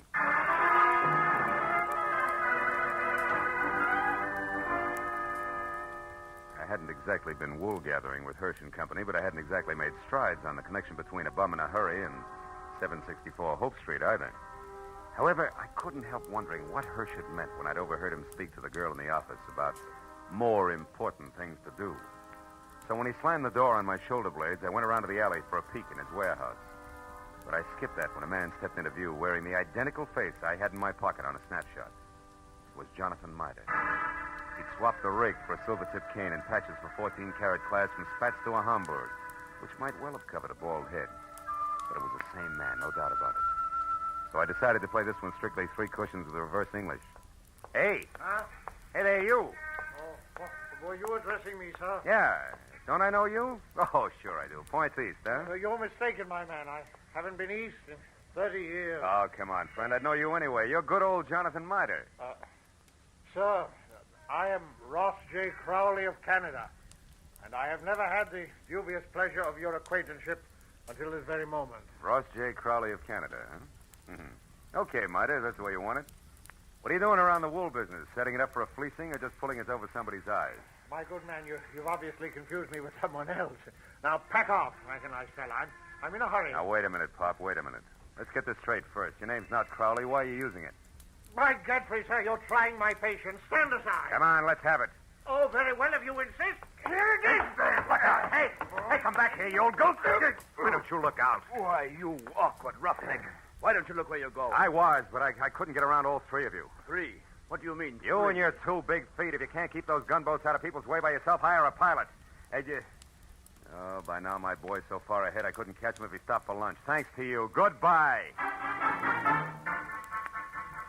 Went as far as the corner anyway, but I'd been right the first time. Jonathan Miter, alias Ross J. Crowley of Canada, was long gone, and I had no idea where. This left me with one slim, lovely lead, a lady named Marcia. If I'd eavesdropped correctly, she would shortly be making with the legs in the chorus of the Plume Theater restaurant. It was 7:30 when I entered the platinum-plated tourist trap on Hollywood Boulevard that featured small portions of bad food under glass and large helpings of good skin under lights. Cost me $10 and a fast ad-lib backstage, but it would have been worse out front, so when the chorus high kicked its way out into the wings, I nailed Marcia as she went by. She narrowed a half a pound of mascara at me and let a footlight smile drop, which left very little else. Yeah, my name's Marcia. What do you want? Make it snappy. I gotta change. Change what? Your hairdo? This won't take a minute, baby. All I want to know is where Jonathan Miter can be found. How should I know? I never heard of him. You're stalling on your own time, baby. I got all night. Nuts to you, Jack. Blow. Come back here. This is important. Now listen, you. I don't know anybody called Jonathan. What's his name? And put one more fingerprint on my arm, and you'll get bounced out of here on your head. You know, there's just a chance you could be on the level. Look, the guy wants about 55 and spats with a Hamburg over what is no doubt a bald dome. Carries a black can with a silver tip and for some reason answers the name of Crowley. Crowley? Yeah, that's it, Ross J. Getting warmer, huh, kid? And don't bother telling me you never heard of him. So I've heard of him. So what? He's a good pal of mine. Met him a couple of nights ago. He's quite a sport. I'll bet he is. Where can I find him? What do you want him for? I want to talk to him, that's all. Where's he live? Up a tree. Like I said, Buster Blow. And like I said, baby, this is important. So important, I'll have a lopsided line in the next number if you don't talk, because you won't be there. You'll be on your way to the pokey. Now, where does he live? I don't know. He's from Canada. You can come closer than that, sweetheart. Give. All right. He tells me he takes a walk in the park every night. He raves about the gladiolas. Like they grow in Coldwater Canyon Park, maybe? Maybe. Thanks, you're a good kid. Keep your powder dry, baby. I'll see you.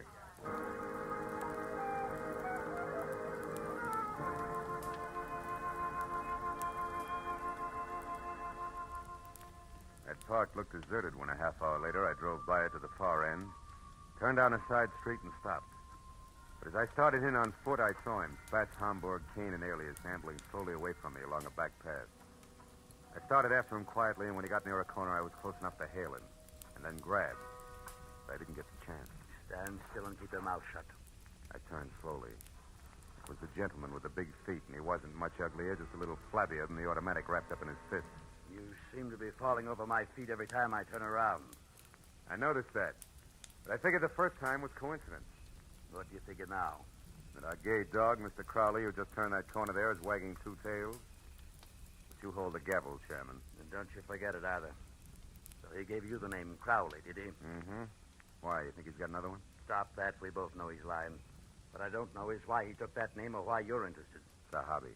I collect old geezers with more than one name. You're going to handle hard, huh? You won't tell me? Well, I don't know your angle either. We might work out a trade, huh? No. I'm not wasting any more time either. You're not going to get away from me again. And that means you'd better stay right here. Oh!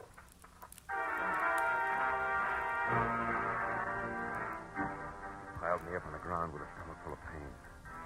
I saw him run down the path. When I got back to my feet, he was taking the corner. I just started after him when it came. I froze and listened. There was nothing more to hear. I walked softly as far as the corner. He was face down, the toes of his oversized shoes digging into the grass, and the gun he hadn't time to use spilled a few inches away from his clenched, dead hand. And across the park and rushing for Coldwater Canyon Road as fast as his feet could go was a bum with two names and a Hamburg hat.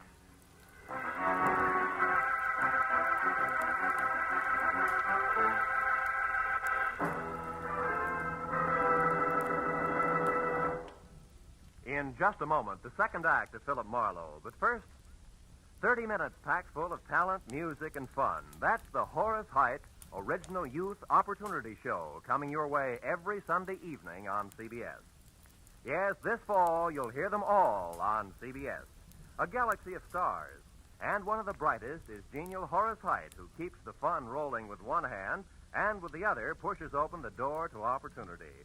Gives a talented youngster his big break toward fame and fortune in show business. Remember, Sunday night, it's Horace Heidt and his original Youth Opportunity Program. Listen every Sunday, starting this Sunday, over most of the same CBS stations. Tune in this fall for the shows that you love best of all. Listen carefully. Here's the address. It's CBS, CBS. Now, with our star, Gerald Moore, we return to the second act of Philip Marlowe and tonight's story, The Bum's Rush.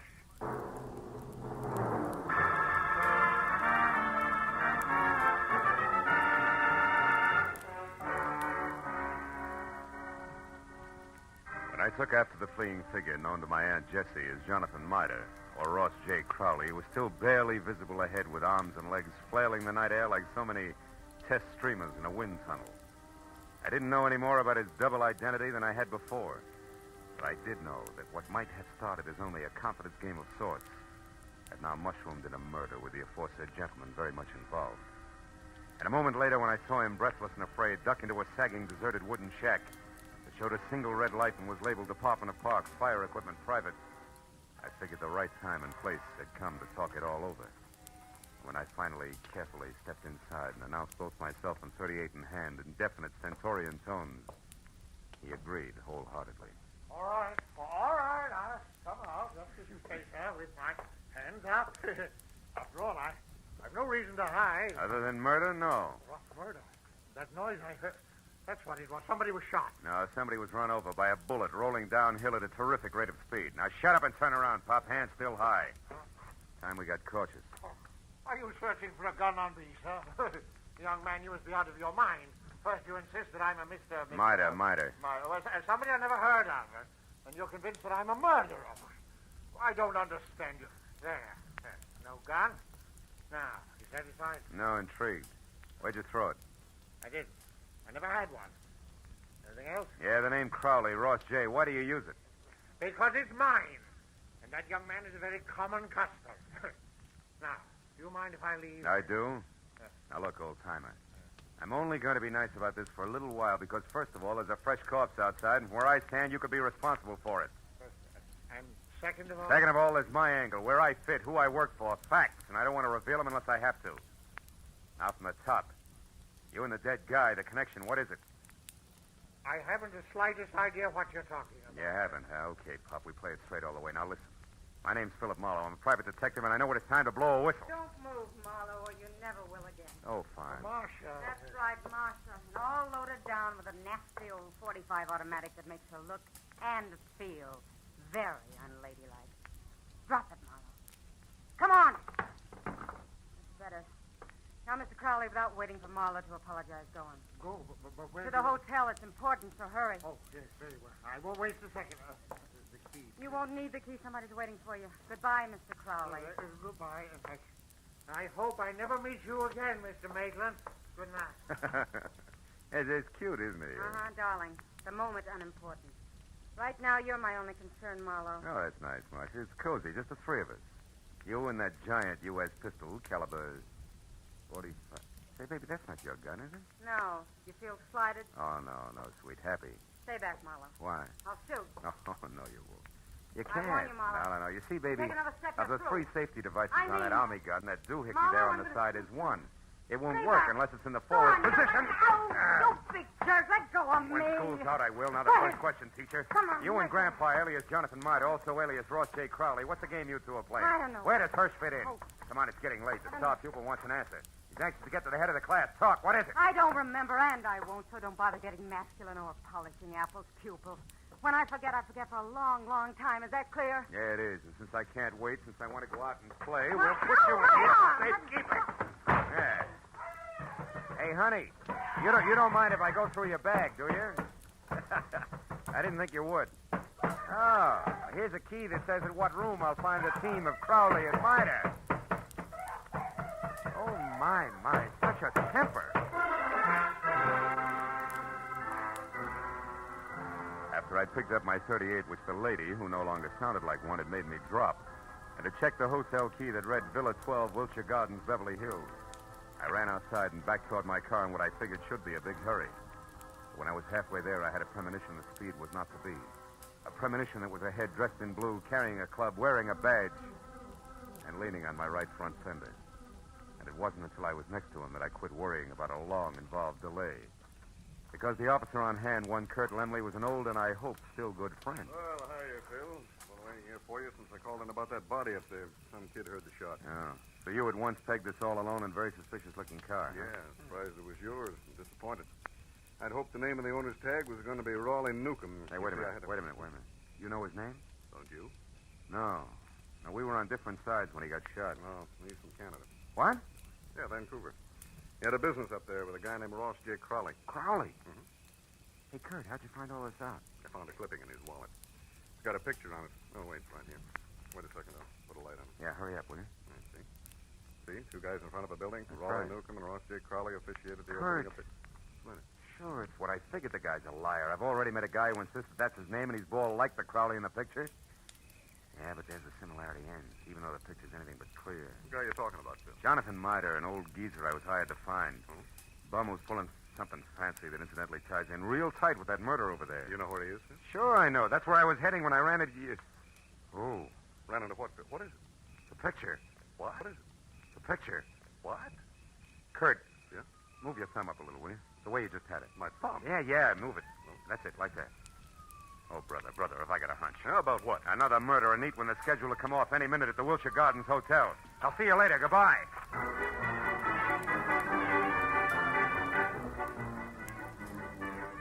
At best, it was 10 screeching stop-and-go minutes from Coldwater Canyon Park across Beverly Hills to the Wilshire Gardens Hotel on the boulevard of the same name.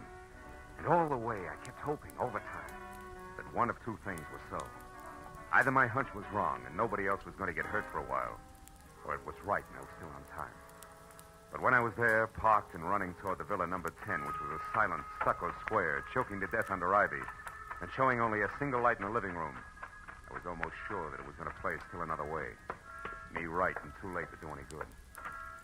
When I tried the door and found it open, and inside saw at once the letter propped up against a lamp on an end table that I'd been afraid I'd find, there was no longer any doubt.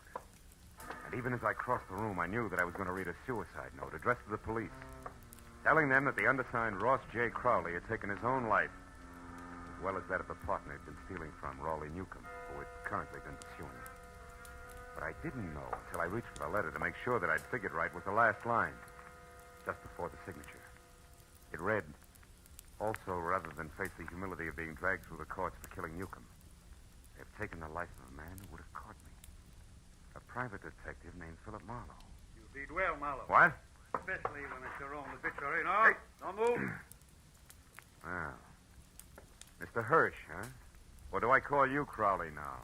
Doesn't matter, Marlowe. Suit yourself. What does matter is that you're not quite the boy genius you think you are. Meaning what? Meaning Marcia. You talk to her at the Plumes, then she talks to me. Between the two of us, we've maneuvered you around just like we wanted to, so we could include you in our plan.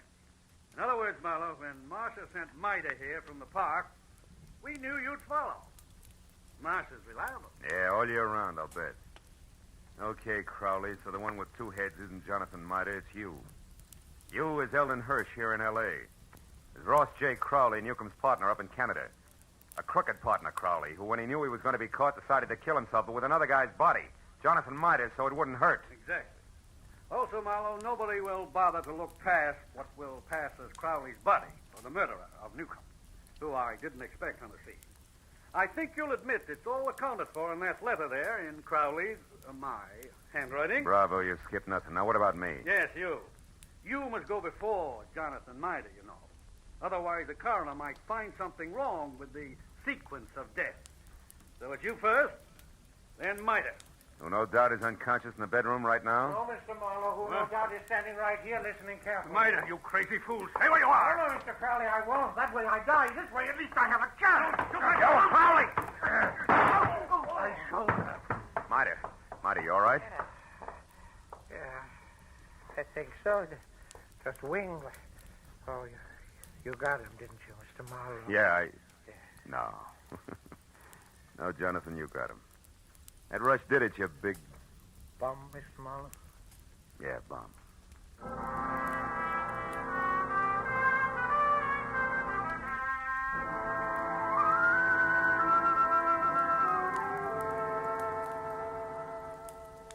It was 2 long hours of first aid for Jonathan. Arrest on the charge of murder for both Crowley and the accomplice before and after the fact, Martha. And questions and answers in triplicate for the police before Mida and I were finally alone and back in my office waiting for a call we put through to, of course, Eagles Rock, Montana.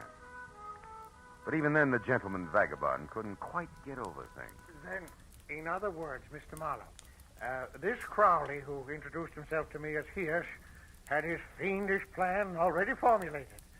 And on one of his trips down from Canada, saw me when his train stopped at Eagles Rock. I was raking leaves around the depot. And he saw me, and he hired me on the spot because he needed someone to fit the part of his corpse. That's it. And you'll admit you were well qualified for the job, alone in the world. Except for Jesse, yes. Which you didn't happen to mention. And the fact that you were bald. That's too true. Don't be sensitive. You see, Crowley, or Hirsch, was also bald. What? All that hair of his a wig? That's right. Toupee, every bit of it. And incidentally, you see, the reason I caught on to things, Johnny, a policeman found a newspaper picture of Newcomb and Crowley in Newcomb's wallet. Which told you that I couldn't be Crowley. That's right. It also told me more. When the policeman accidentally put his thumb over the bald part of Crowley's head, it gave me a different picture. Then I only paid attention to what I could see, features blurred though they were. Which then you were Herschel. Uh-huh. Yeah, wait a minute. I know. Hello. Mr. Philip Marlowe, please. This is Marlowe speaking. On your call to Miss Jessie Gabbins in Eagles Rock, Montana. One moment, please, sir. Here, take it, Jonathan. Me? Yeah, go ahead, speak. All right. Hello, Jessie. Jessica. Yeah, this is Johnny. Yeah, Cuddles. Yeah, it's me, all right. I'm in Los Angeles with Mr. Marlowe. Cuddles, you don't have to shout so loud, Yeah, you but know. she's clean up there, the Eagle. I know, but she can hear you. Just talk. Jessica, you guess what happened now. Now, I'll tell you, yeah. A man hired me to work for him. To pose, impersonate a Mr. Ross J. Crowley, because he said he had to be free to investigate some crooked people who would try and contact me. Yeah. And since he offered good money right on the spot there, Jessica, I took the job. I thought you'd be proud of me making extra money. No, wait a minute, Jessica. Mr. Marlowe, I better cut this short, hadn't I? It's long distance. It's cost money. Don't worry about it, Johnny. There's no hurry. Take your time. Oh, Jessica. Now, what this man really wanted, you there, Jessica? Was to use me as a corpse. That's right, a body. No, his. I feel fine. If he was going to put his rings on me, another identification, to knock me unconscious and get me to the river.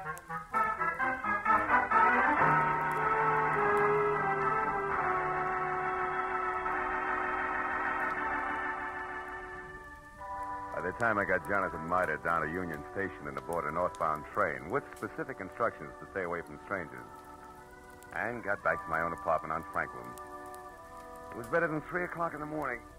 Oh, and I was tired. I emptied out my pockets and started to undress. But I forgot about that when my eye fell on the picture that Jessie Gavins had sent me in her original letter. The picture of Jonathan. Well, now Aunt Jessie was going to be happy. But I wondered for how long. Somehow the portrait of the man with a hoe with the solid look of the ages didn't fit the spare frame of Jessie's night of the road. A lonesome train whistle would blow in the night, and Jonathan Mida would be gone.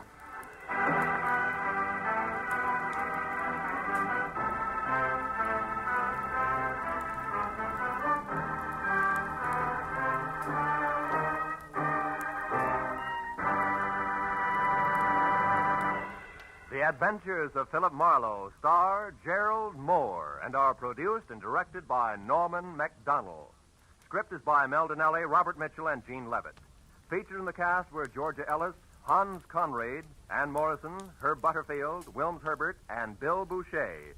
The special music is composed and conducted by Richard Arant. Be sure and be with us again next week when Philip Marlowe says... The lady tourist was a school teacher out after glamour, and she got it. But only after she learned that in Hollywood, the 3 R's could be reading, done in a dark room, writing found in a dead man's pocket, and arithmetic that added up to murder, times 2.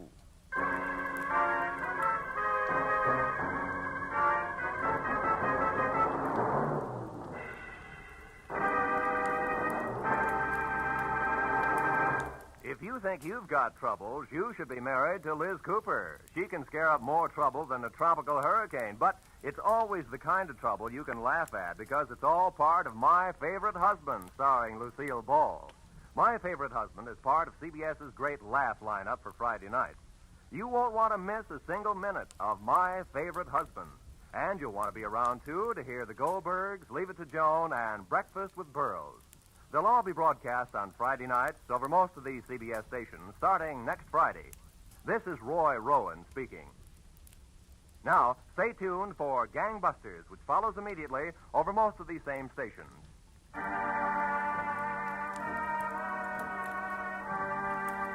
This is CBS, the Columbia Broadcasting System.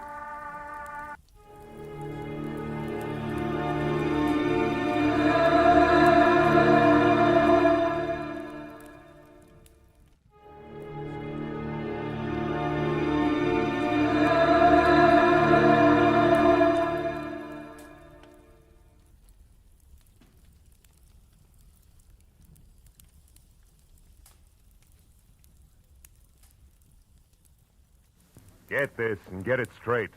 Crime is a sucker's road, and those who travel it wind up in the gut of the prison of the grave. This time each carried a torch and each was burned by it. The heel, the hero worshiper, and the hard-bitten blonde. And all because of a woman already 2 days dead. From the pen of Raymond Chandler, outstanding author of crime fiction, comes his most famous character in The Adventures of Philip Marlowe.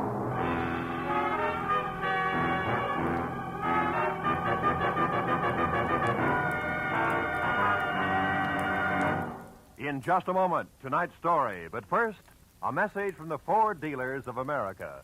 Tonight, more than 110,000 enthusiastic motorists own new 1950 Fords. Here's what Donald L. Gibson, a pilot from Kansas City, says about his 50 Ford. As a pilot, I'm naturally interested in engines, and that's why I bought a 50 Ford. That V8 really ticks along. And ticks is just the right word, because it's as smooth and quiet as the Swiss movement in a good watch. And it's not just the Ford engine that's fine. The ride is just like flying in smooth air, and the car handles like a dream. Anyone who's thinking of buying a new car should certainly take a check ride in the 50 Ford. We Ford dealers are swamped with comments like that. But don't take anyone's word for this new 50 Ford. Prove it for yourself. Look up your nearest Ford dealer in the classified phone directory. Or perhaps you know him personally. He'll arrange a test drive in the 50 Ford. Test drive it for comfort, for power, for safety, and for the quietness, which is its mark of quality. Yes, before you buy any car at any price. Test drive the 50 Ford at your Ford dealers tomorrow. Now, with Gerald Moore, starred as Philip Marlowe, we bring you tonight's exciting story, The Torch Carriers.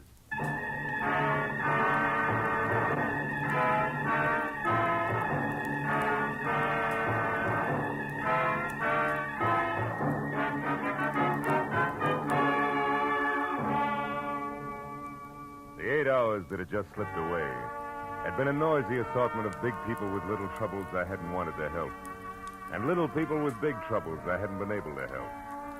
So by the time it was all over and I was heading for home, a cozy, quiet cocktail lounge at the Wilshire Gardens Hotel seemed like a good idea. When I was there, up at the bar with one down and one to go, the strain that had been with me all day began to ease up. But even as I relaxed, the tension between the couple sitting at my left became more and more apparent. I looked down the bar. The girl was young, pretty, and obviously afraid of the little man with her, who had only asthma where a voice should have been. Now, have I made myself clear? I don't know what you're talking about. Now, look, sister, Larry Sola doesn't go for people snooping after him, nothing. And neither do I. It gives me work to do that's sometimes rough on a party. Brave boy. All right, little man, you've had your busy day. Hey, take your hands off. As soon as you relax. Okay, get your mitts on. Now, gentlemen, please, no fighting. I can lose my license for it. Now, you leave at once. Wait a minute, Baldy. You heard him, Buster. Okay. I said what I come to say anyhow. Walter, stop playing. You all right, miss? Yes, thank you. Are you sure? Would you like another drink? No, thanks. I think I'll go back to my villa. Oh, you're staying here at the Wilshire Garden? Yes, Villa 12. It's just around the corner. Maybe I better see you as far as the door. Little pal of yours might still be around. Well, thank you. It's all right. Come on. This is really very nice of you, Mr. Marlowe, Philip Marlowe. What about you? What? Oh, Claire Osborne. Well, now, look, Claire, I'm not trying to pry into your business, but in a way, people like Larry Salter are my business. Larry Salter? How did you know about him? Your little pal in the bar wasn't whispering. Oh. I'm a private detective, Claire, and I see a lot of people get in over their heads. Hate to see it happen to you. You know, these people play rough, usually for keeps. Maybe you better tell me about it, huh? Well, this is my place. Oh. Mr. Marlowe, I'll be frank with you. A month ago, I got into a jam. It was an investment I'd made, some stock, a sure thing, I was told. Yeah, they usually are. Anyhow, the certificates weren't quite gilt-edged, and they took a dive, a deep one. And to protect myself, I needed more money, so I took a bracelet. I had a diamond one and got a loan on it. From Larry Salter? Yes, from Salter. A friend, a person I thought was a friend, recommended him to me. So you cashed your bracelet, covered your investment, got your money back, and now you want the bracelet again, correct? Yes, but Salter isn't around. He's hiding. How do you know? Well, I went to the club he runs up on the strip. I overheard it there. Oh. 2 men spoke of him as being on an extended vacation for his health. But, of course, I didn't believe that, so I went around the back, found the door open, and got into Salter's private office. Baby, that in itself is a wonderful way to get into trouble, deep. Yes, I know, but I just had to find out where Salter could be located so I could pay him and get my bracelet back. Here, look, this paper. Mm-hmm. It was folded under Salter's memo pad. On one side it says, Madge, Gladstone 274. The last number's missing, torn off. And on the back, meet at 1010. Can this help us any? Well, it might. But first, Claire, a couple of questions that might help even more. Who was that ersatz little Caesar who slapped you in there? One of the men I overheard talking at Salter's Club. He must have seen me and then followed me here. That figures. Now, look, honey. You're scrambling awful hard for a $1,000 bracelet. What's the rest of it? The rest of it? Well, you're out of your... Honey, Oh, what's the use? that's better. I might just as well tell you. The bracelet isn't mine, Mr. Marlowe. It belongs to my aunt. I live with her in San Diego. Oh, you borrowed it while she was away, maybe, huh? Yes. Oh, please, I've learned my lesson. I only want to get that bracelet back now, Mr. Marlowe. Please, will you help me? I'll pay you anything. Never mind that now. Oh, please, I must know where Larry Salter is. Okay, Claire, we'll try to find out, but on one condition, huh? Which is what? That you go inside, lock all doors and windows, sit next to the phone, and until you hear from me again, do absolutely nothing on your own. Agreed? Oh, yes. Agreed, Mr. Marlowe. Thank you very much.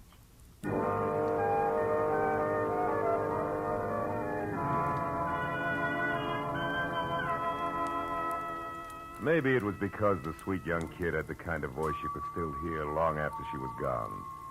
You know, one of those lingering sounds, like the echo of a train whistle hanging on crisp early morning air. But when I was at a payphone, I stopped wondering and started dialing numbers prefixed Gladstone and followed by 274 and then in order 1, 2, 3 and so on until after no answer once, wisecrackers twice, and a babysitter who thought I was a masher from a high school, I finally scored at number 5. The answer took me to a dame named Madge Gilbert at a place called the Beekman Plaza. It wasn't the kind of place you'd go for Mother, and Madge Gilbert wasn't the kind of girl Mother would put up with. However, she must have been nice to look at once. And from the smile, pleasant to know. Okay, Mr. Busy Guy, now that we're together, what is it? Well, for one thing, the name's Kirby, and you can drop the fancy handle. Uh-huh. And for another thing, Kirby? I want to find Larry Salter, but quick. Why? Got a proposition for him. He won't be interested. Sit down. How can you tell? You don't know what it is. No, but I do know what at the moment Larry is. Yeah? And in 3 letters, my friend, the word is sad. He lost his lady love. Drink? No, thanks.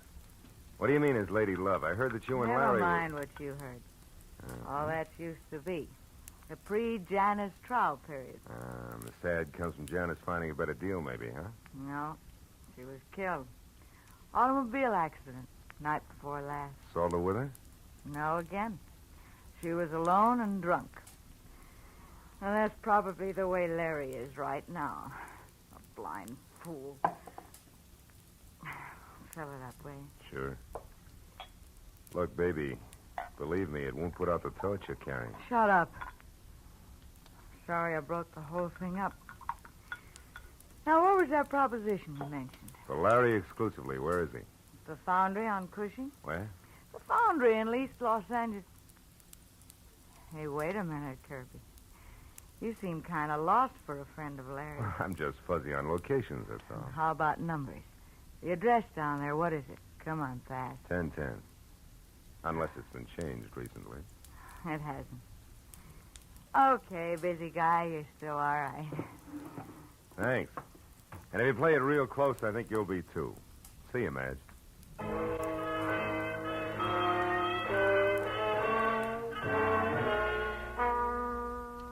Cushing Avenue in East Los Angeles is industrial, literally wrong side of the tracks and about as non-Hollywood as an honest day's work. And all the way there, I kept blessing the dumb luck that had made me answer 1010 for the address before I'd even had time to think. When I pulled up and parked away from the place, I hoped that luck would continue.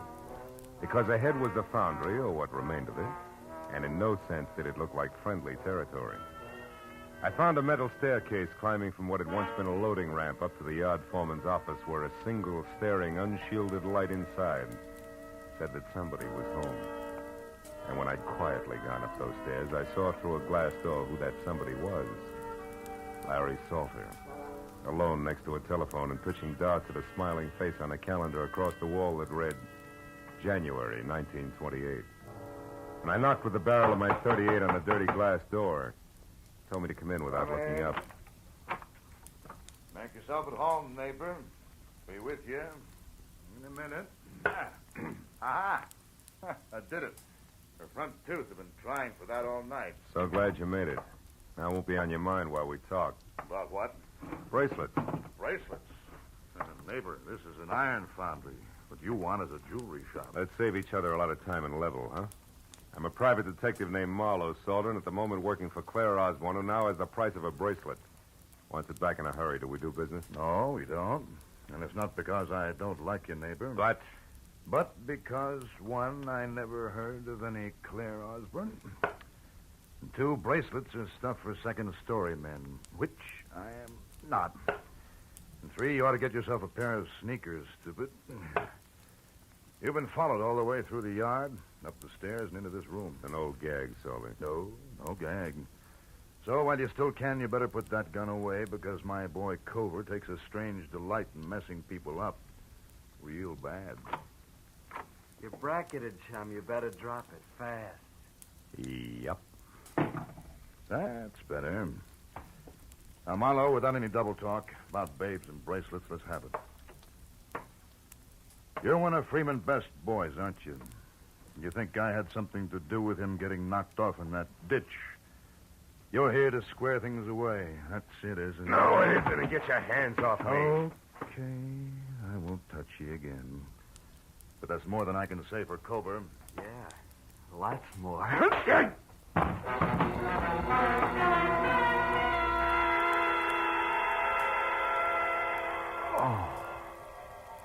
It was a toss-up whether Cover's gun on the side of my head or the side of my head on the floor had done the damage. But either way, it didn't seem to matter. Because I couldn't make it back any further than Larry Salter's voice. It sounded like it was coming from the bottom of the well. Even though I could see him talking into the telephone. Okay, my place later.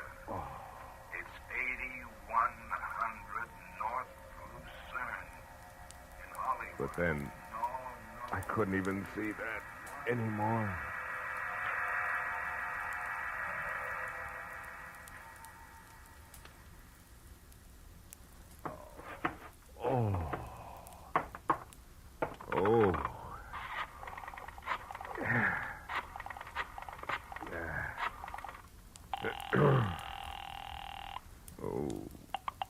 Good evening, Wilshire Gardens Hotel.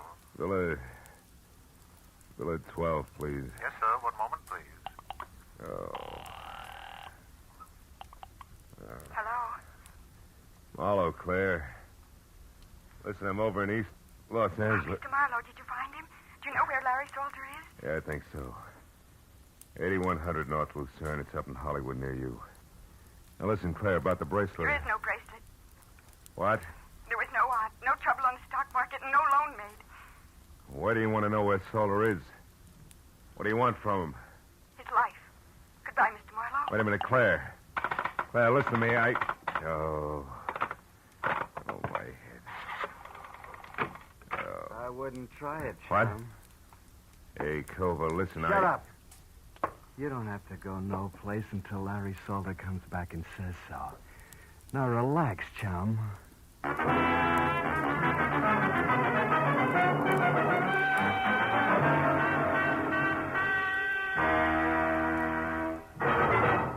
In just a moment, the second act of Philip Marlowe. But first, a brief message from the Ford Dealers of America. Over 100,000 motorists are experiencing the engineering leadership built into the 50 Ford. As owners, they already know that it's the one fine car in the low-priced field, and it's personal experience that counts in buying a car. That's why the Ford Dealers of America are issuing this special invitation to test drive this new 50 Ford for yourself. In the classified phone directory, you'll find the name of your nearest Ford dealer. Perhaps you know him personally. He'll be delighted to arrange a test drive tomorrow.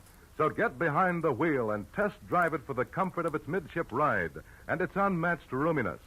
Test drive it for the power and quietness of the only V8 in the low-priced field, the kind of engine found in America's costliest cars, yet priced lower than 10 different six-cylinder cars. Test drive it for the safety of its own king-size brakes, largest in the low-priced field. Before you buy any car at any price, you'll find it to your advantage to test drive the 50 Ford at your Ford dealers tomorrow. Now, with our star, Gerald Moore, we return to the second act of Philip Marlowe and tonight's story, The Torch Carriers.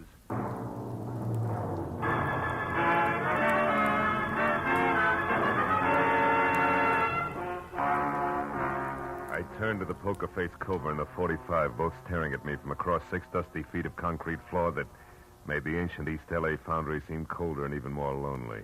You don't stay put so good, do you, sweetheart? You're kind of heavy-handed with that gun, aren't you, Cover? You want to try again, sweetheart? I'll pass. Standing here staring at each other is apt to get dull, don't you think? That's entirely up to you, sweetheart. You bleed pretty. You'd like that, wouldn't you, kid? Look, just so I don't get plugged by mistake. Better let me sit down before I fall down, huh? Help yourself. Over there on that box, so we keep me between you and the door. That's right. You're a good boy. You got no idea. Hey, come on. How long do we play like this? I'll tell you better when Orville the Squeak gets back. What's Orville the Squeak? She runs errands for Larry, like finding out what's phony about a certain young babe and her bracelets that don't exist. So that's where the bird with the whiskey soprano fits. That's the way the punk operates, huh? Well, that way, Cover, we'll both die of old age before... Well, you hear that? Somebody moved downstairs. Maybe this is visitor's night in the old foundry. Don't get your hopes up, sweetheart. Those live here. They're rats. They eat small dogs. And one thing more, Marlowe. What's that for, punk? Dropping your hands out of your lap where I couldn't see them. Don't try it again. I'll put it on your bill. You know, Cover, you're holding me here on Larry Salter's orders, and yet I'm the only one who knows what schedule I happened to him tonight. Maybe you better tell me. Sure. Only first I want to know something. What about the late Mr. Freeman Best? Freeman was scum. Low, stinking scum. Nobody misses him. I mean, nobody. And Larry didn't kill him, that's out. But he was connected, wasn't he? And there was a girl named Janice Trow. How does she figure? You better let that one set, sweetheart, for your own sake. Now, let's have your end and fast. What's supposed to happen? Did you hear it? Yeah, what? Don't tell me a tough boy like you gets jumpy. Skip it. All right, Give. Come on, wise boy. Jabber. Look, Cover, won't do you any good. Anyway, I'm the only one who Shut up. There was something. Maybe your rats are big enough to wear shoes. Huh? Shut up, I said. And sit right there or I'll blow you in two, and I mean it. Orville? Orville? Hey, Squeak. Is that you? Who's out there? Answer me! As Cover edged out of the room, I felt alongside of the box I'd been sitting on for a jagged chunk of metal slag I'd spotted earlier. It was about the size of a baseball and heavy. I picked it up, then moved across to the opposite wall near the door. You, get out of here. The boss is through with you. Now beat it. I stepped out and saw Cover standing at the head of the stairs, his back to me. I threw the lump of iron slag with everything I had. Caught him like a hammer between the shoulder blades. His head flew back, his fingers clawed at the air, and he pitched face first down the stairs. I caught a glimpse of a woman ducking out of sight behind the foundry furnace. It was Madge Gilbert. You killed him, didn't you? Cover's dead? I don't know, and I don't care. What are you doing in this boarded-up rat trap? There's nobody else here? Just us and Cover? Creepy number they call Orville the Squeak is due any minute. That nasty little louse gives me the willies. You made your bed, baby, but let's not get lost. What are you after in here? Oh, I've been thinking plenty about that torch you're talking about. I decided if you carry the same old one long enough, you're bound to get burned. Finally felt the heat, huh? Yeah, plenty. So I came here looking for you. Or Larry. Couldn't make up your mind. Certainly. I wanted to tell Larry I was through with him. He'd have beat you to it, but you found me, so? Okay. But if Larry or the Squeak come back after what I'm going to tell you, you got to help me get out of here. You got to help me get out of here. Larry'd kill me. Okay, kid, let's have it. Well, you wanted to know about Janice Trow. Yeah. Okay, I'll tell you. She was beautiful. I'd be the first to admit it. A brunette like every woman wishes she was. And Larry fell for her. She took him away from me just like I'd been dead 10 years. Only she was rotten. Never once a clean thought in her twisted, dirty little brain. So says the jealous lover. Jealous? sure I was jealous at first. And just hurt and disgusted. She was double-crossing Larry every time he turned around, but there was nothing I could do. I tried to tell him... So far, it's strictly stock, Madge. Yeah. All but this. One time I made it stick. She borrowed Larry's car to take that slimy Freeman Best out for a ride in it, with extra laughs because it was Larry's car, mind you. And Freeman Best, in case you haven't heard... I've heard. Well, I got a lead that they were going to wind up at the Bridge Cafe. I made Larry take me out there to prove what I'd been telling him about Janice was true. You proved it? Sure. We waited for him at the bridge. They showed up all right, doing 90. She couldn't make the curve, and they hit the bridge railing. He killed them both. Wait a minute. You're stretching, baby. Freeman Best's body was found 30 miles south. Sure it was, because Larry couldn't bear the idea of Janice Trow being found with Freeman Best. He tried to protect her and keep everybody from finding out what a tramp she really was. He pulled Freeman's body out of the wreck and hauled it clear down to Long Beach and dumped it. I watched him do it. And all this business is just to keep that secret about Janice Trow, huh? Sure. Gee, can you imagine a love like that going to waste, huh? Why, even with her dead, even now, he won't as much as speak to me. I'm not so bad. I've tried and I've waited. But he won't drop it. So it's all yours, Kirby, and take it. I hope you put it right where it hurts him the most. No dice, baby. Kirby was a stall. I'm Marlowe, private detective. What? Gee, how cheap did I sell out anyway? That depends. The only axe I'm grinding is for a girl named Claire Osborne. Ever hear of her? No. That's funny. For some reason, she hates Salter even more than you. It's horrible. It's horrible. You stay where you are. I'm scared of him, Mom. I'll pull his fangs. Just don't get absent-minded about which side you're on.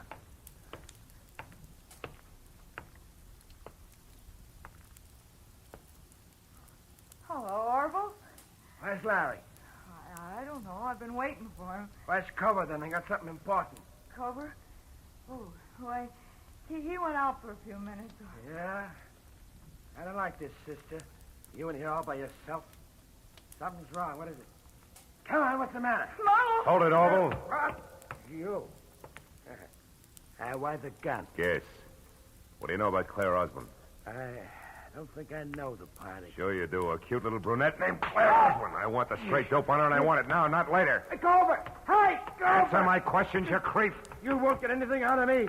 Larry will take care of both. You jerk.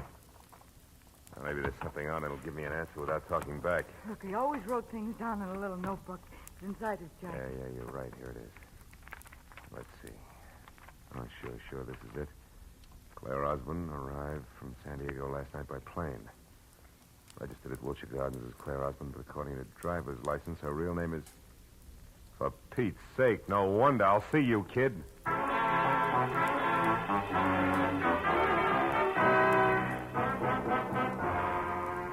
It took me 20 minutes to get from East L.A. over to Lucerne and another 5 to find the bleak white bungalow that belonged to Larry Salter. Its front windows were dark when I drove past it, parked on a side street, and walked back. But in the rear, one window showed a light. The screen door was open, so I eased myself into the service porch where I could see Salter sitting at a kitchen table. A look on his face of hurt defiance, like a small boy accused of something he hadn't done. I couldn't see who was facing him, but there was no mistaking the voice. I love my sister. It was Claire. All my life, Janice was everything to me. And now she's dead, and you killed her. That's true, isn't it? I've already told you once, kid, you're making a mistake. Oh, no, I'm not. You're going to pay for my sister's death. No court will ever call it murder, but that's what it was. You did it just as surely as if you'd strangled her with your own hands. And now I'm going to get even for Janice. Claire. Hey, But, Marlowe, you crazy fool. Why did you come here? Give me that gun, Claire. I know you stay out of this. You can't stop me. Nobody can. Even if you shoot me, Marlowe, I'll kill him Now, listen first. to me. Before you start pulling that trigger, you better know all the facts. Everything Salter here has done since your sister's death has been to shield and protect what little she herself left of a good reputation. She turned bad, Claire. You're lying. No. What reason have I got to lie? I'm telling you this because it's true and I can prove it. I don't believe you. You're trying to trick me. It was your big sister who tricked you years ago. She was no good. She's that double-crossing dirty cheat who wouldn't shoot square for 5 minutes. Stop it. No, there's more. The night she died, she was two-timing Larry. But even in spite of that, he risked his neck to move the body of the other guy just so So she woughouldn't be found with the kind of cheap trash she'd been running around with. And do you know why? Because Larry Salter there loved your sister, loved her every bit as much as you did. Loved her? Yeah. I know. No, this can't be true. Yes, it's true, kid. All of it. I loved her, all right. It's just too bad that Janice went like she did. Oh, Marlowe. Okay, baby. The hard part's over. Come on. Give me the gun. You don't want to shoot anybody. Not now.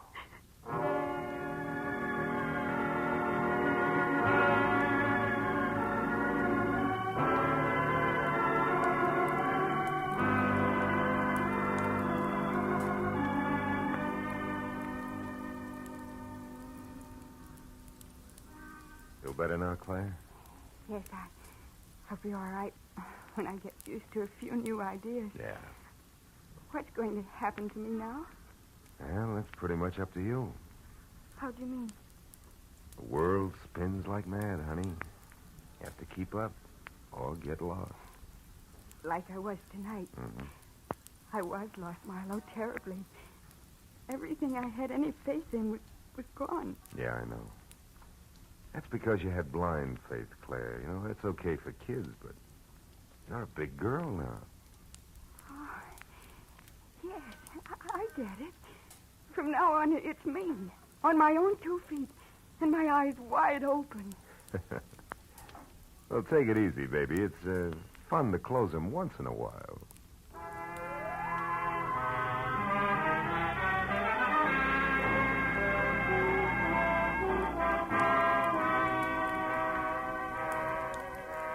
After I dropped Claire off at her hotel, I remembered the drink I'd started out to get and left half finished on the bar.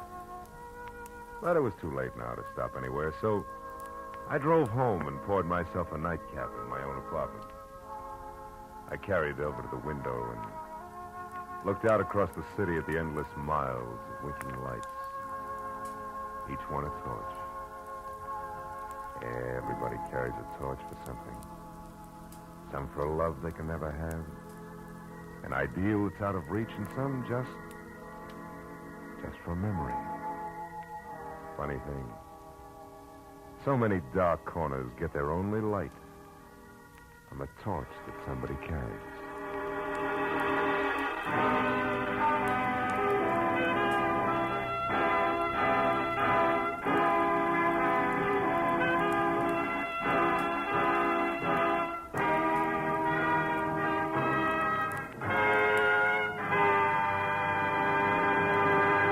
Philip Marlowe will be back in just a moment. But first, here's a message from the Ford dealers of America.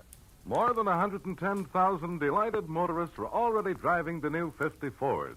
Here's what Jack Farrell, hotel manager, says. I did a lot of shopping around and chose Ford for styling. And I'm certainly glad because I found there's plenty of car beneath its beautiful body. There's plenty of power under the hood, too. And it's as comfortable as a high-priced car. I could go on for hours about the quietness, the economy, and the comfort of my car, but it all adds up to this. The 50 Ford's a mighty fine car to own. We Ford dealers are not surprised that new owners rave about their 50 Fords. We've studied this new Ford from stem to stern. We know every detail of its 50 ways new for 50. But until you get behind the wheel, you won't be able to believe how good it is. That's the reason we want you to test drive the 50 Ford. The classified phone directory will give you the name of the nearest Ford dealer. Or perhaps you know him personally. Why don't you phone him tomorrow? Before you buy any car at any price, you owe it to yourself to test drive the 50 Ford. Be sure and be with us again next week when Philip Marlowe says... This time, everything that happened from the orange-haired man with a map past the oaf with a pitchfork to the body at the covered bridge was wrong. Dead wrong.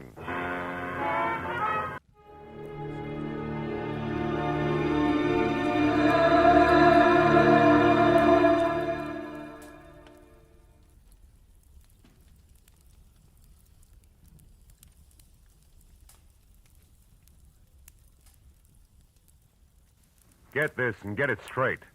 Crime is a sucker's road, and those who travel it wind up in the gut of the prison or the grave. This time, everything that happened from the orange-haired man with a map Passed the oaf with a pitchfork to the body at the covered bridge was wrong. Dead wrong. From the pen of Raymond Chandler, outstanding author of crime fiction, comes his most famous character in The Adventures of Philip Marlowe.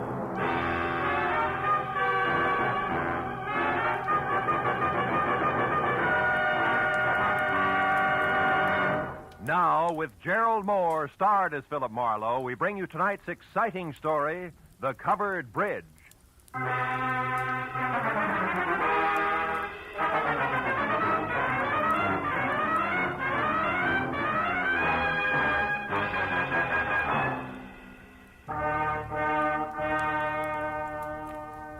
You know, every once in a while, into the life of one Philip Marlowe, a little peace and quiet must fall.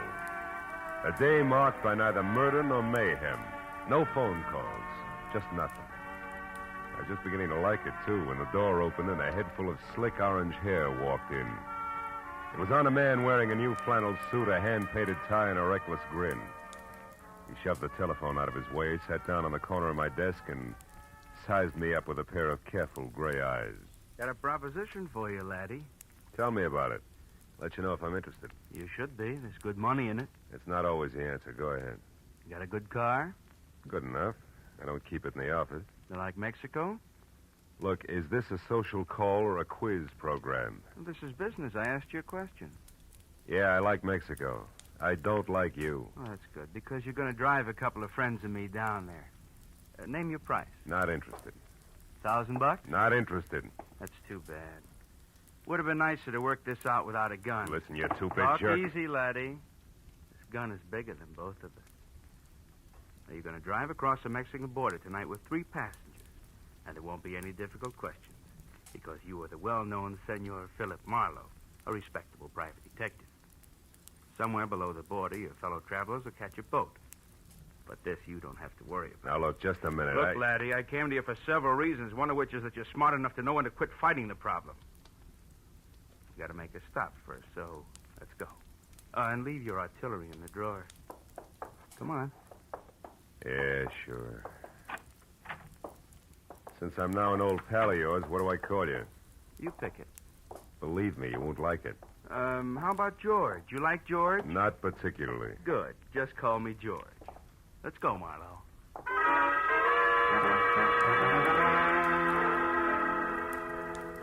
We nodded at the elevator girl, waved goodbye to the kid in the parking lot, and headed south on Highway 101. All with the front of that Mauser nudging my kidney.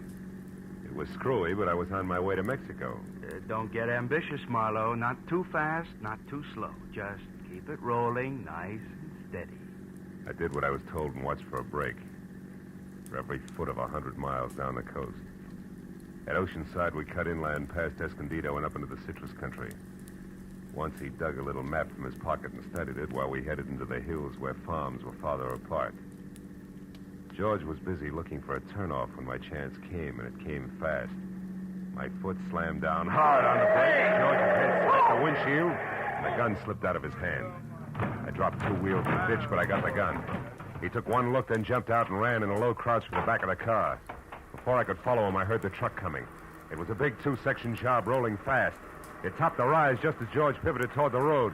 The truck driver must have seen him just as he hit it, because the air brakes locked on all 26 wheels at the same time.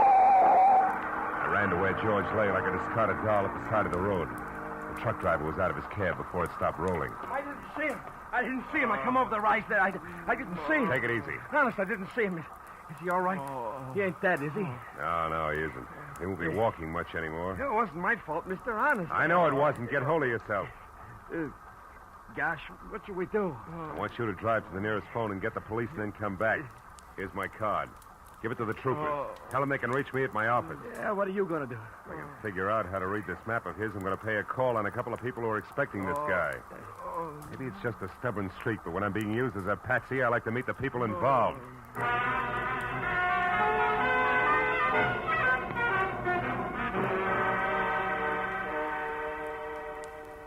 As I drove, I studied the map, and 2 miles down the highway, I found the first landmark, a dead tree.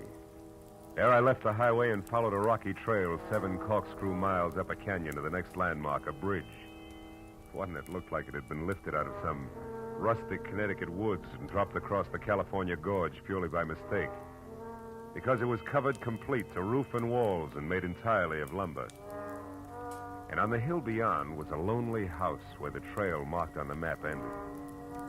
I drove slowly through the sagging wood tunnel and at the other end deliberately killed my motor. Then I got out, raised the hood, and went to work on the distributor. I don't know where he came from, but when I glanced up, he was standing there watching me. A bull in overalls with a pitchfork clenched in a pair of hands as thick as $4 steaks. We didn't like each other's looks. You picked a bad place for trouble, mister. That's so. Why? Nobody almost never comes up this road, especially strangers. How come you took it? Really want to know, or are you just killing time? I wouldn't be too smart if I was you, mister. You live in that house up there? No, not anymore. I got canned for drinking. Why are you so interested in that place? The only farm around here. Maybe they got a mechanic. Yeah, maybe. Where'd you say you were from? L.A. Los Angeles, huh? You real sure you don't know anybody up there on the hill? Like who, for instance? A certain party who took a trip to L.A. not so long ago. And another thing, city boy.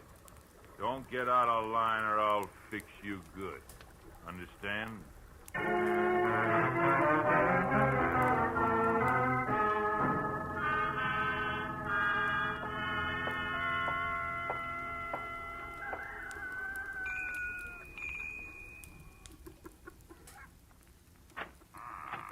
Yes? Oh, yes. Now, I mean, how do you do? You want something? Yes, my car stalled at the bottom of the hill. Dolly, who is it? Who's there? A man, Uncle Walter. He says his car broke down. What's that? Your car broke down, you say? Yeah, I don't know what went wrong, Mr. My name is Brule, Walter Brule. Oh, I'm glad to know you. I'm Philip Marlowe. What are you doing on this road, Mr. Marlowe? I thought it was a shortcut. Did you? Well, you were wrong. It's a dead end. Oh. You come inside. Thanks. Look, Mr. Brule, I'd like to have somebody who knows motors come down and look at my car, huh? Mm-hmm. All right, when Ed comes in, I guess he could go down with you. Oh, That's my new hired hand, Ed Fry. Oh. I don't know, Uncle Walter. It's getting pretty dark. Yeah, I was thinking the same thing myself. As a matter of fact, if you can accommodate me, Mr. Brule, I'd just as soon rest up a while and shove off in the morning. I want to pay you for everything, of course. Stay overnight?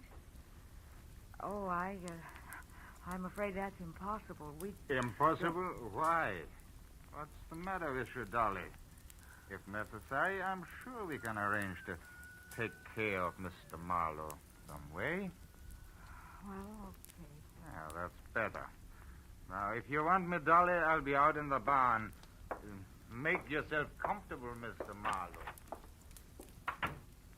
Your uncle, huh? He owns this place? That's right.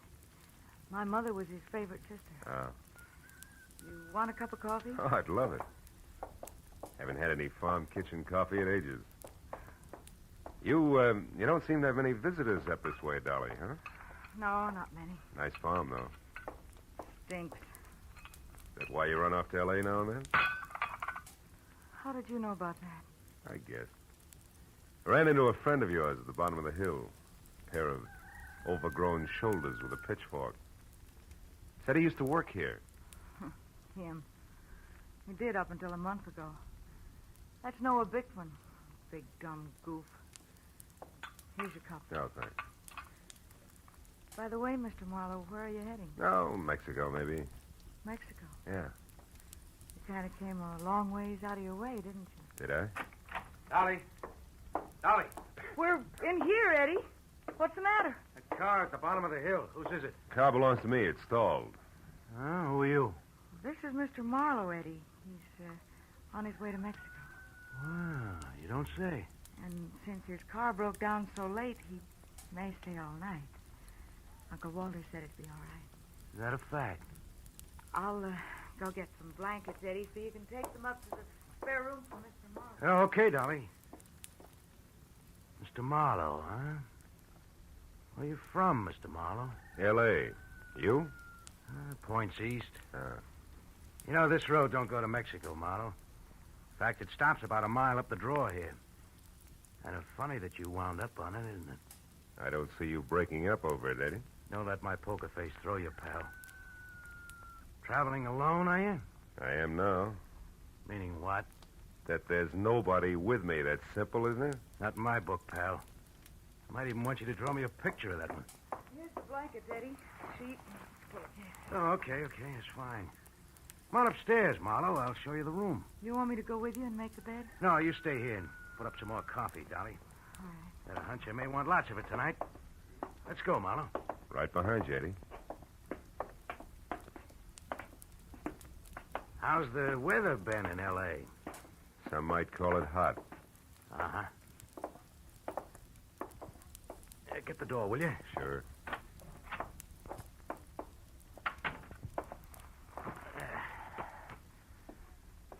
Okay, how come it's you, pal? I got good credentials, a car, and a tight yap. You better be right on all three. How'd you find me? Little map, Eddie. From Escondido to the dead tree to the covered bridge, and then up here at the cinch. Why'd you show alone? Where's Red? Gotta meet us at the border. It's a bum fit, pal. It's not in the book. Why? He had some kind of a last-minute jam with the boat. Oh, that jerk. He's had a month to line this up while I've been holed up out here in the sticks making like a farmhand. Well, better work, that's all. If we're picked up this time, it's curtains. Oh, incidentally, you got a gun, haven't you? Yeah, sure. Let's see it. No dice, Eddie. Red didn't tell me everything, just enough. So? So you'll get your money's worth. I'll do what I'm supposed to do and no questions asked, for my little automatic and I stick together regardless, real close, together. Okay, Marlowe. Suit yourself. I will. And something else. The rest of the company is going along. Is that all set? Well, we'll see about that when the time comes. You're not leaving any loose ends around, are you? It's not your worry, pal. We'll get out of here around 11. Oh, and that routine about your car being stalled, it is a gag, I hope. Oh, sure, it won't start. If anybody tries, within 10 seconds with a screwdriver, I can fix it. You're okay, Marlowe. Just keep playing your game. Yeah, I will. Maybe then I'll find out what the score is after all, huh? You might at that. Come on, let's eat.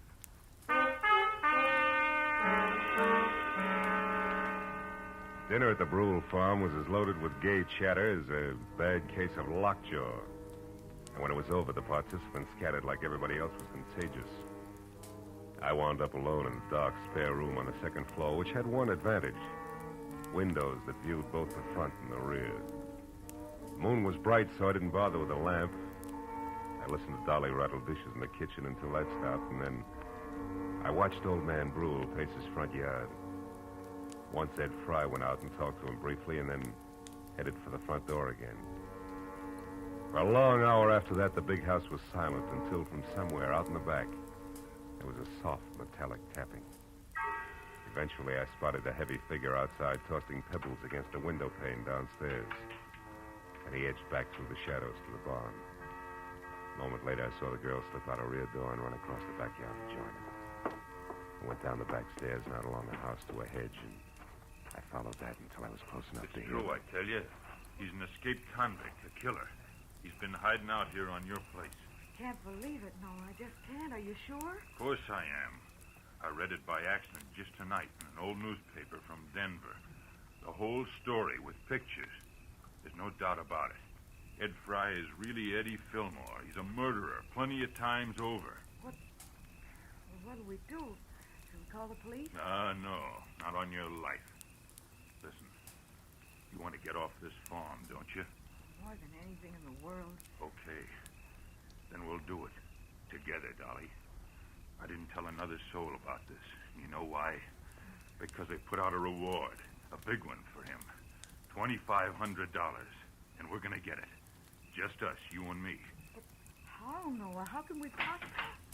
What's that? Did you hear that, Noah? That's nothing. It's one of the cats, maybe. Look. You've been taking walks with him lately, Dolly. Well, yes, I have, Noah, but... Well, never mind that now. Just get him to take another one right away. Get him to walk you down to Pritchard's house. I'll be waiting there, and as soon as you get inside, I'll jump him. You'll never know what hit him. Will you do it? Pritchard's house? Yeah. Well, I'll try. You give me some time to persuade him. Sure. Oh, I knew you'd see things my way, honey. No. Oh, boy, with that reward money, there'll be no stopping us. You better go in now before they miss you. Okay. I'll get him there just as soon as I can. Hey, Bickman. What? Who's there? Marlowe. Listen, I gotta You talk to were you. here listening all the time, weren't you? Yeah, and believe me, you're making a mistake. You're playing with dynamite, Bickman. You two are nuts to tackle that guy alone. He's too tough for you. So you want to help so you can cut yourself in on the reward, that's all. Well, it ain't gonna work. Don't be a sap. He's covered himself. There's somebody else in with him. Somebody around here. He's got an ally. You two try to grab him, and you're gonna be in trouble. You're lying. He's been hiding out all alone, and we're gonna get him, Dolly and me, by ourselves. And if you try to horn in, mister, so help me, I'll beat your brains. Cut it out. Reward or no reward, you gotta listen to me. I got to nothing. No! Maybe that'll teach you not to stick your nose in, city boy.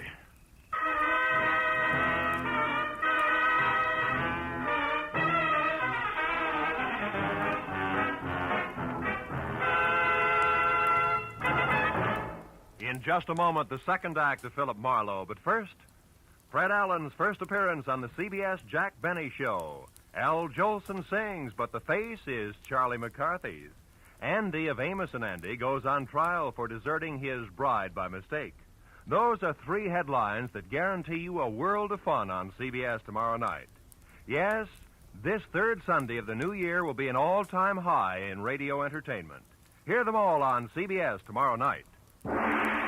Now, with our star, Gerald Moore, we return to the second act of Philip Marlowe and tonight's story, The Covered Bridge.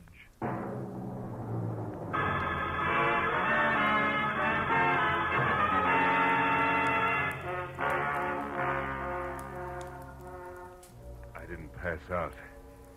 But my jaw hurt and my legs moved like they were rubber. Now I had to find the roving Walter Brule because he should know where Pritchard's house was, where the ambitious team of Dolly and Noah might be biting off a lot more than they could chew, healthy 4-H teeth notwithstanding. Mr. Brule! Mr. Brule! Yeah? Hello? Who is it? Marlowe! Come here a minute, will you? It's important. Yeah, it's important. What is it, Mr. Marlowe? Sure. Hey, what's this? It's your friend Noah. We had a few words. Noah Bickman? He was no friend of mine. Yeah, he's no friend of mine either. Look, Brule, I'm going to have to trust you. I've got no choice. Bickman found out Ed Fry is really an undesirable named Eddie Fillmore is wanted for the police by murder. Murder? And he wants to trap him for a $2,500 reward that's been posted and didn't want me in the way. No. Now, look. I'm not a passing tourist with motor trouble, but a private detective. Tell me, who is Pritchard and where does he live? Pritchard? Where does he live? Mr. Marlowe, somebody has been making a joke on you. Elihu Pritchard died 20 years ago.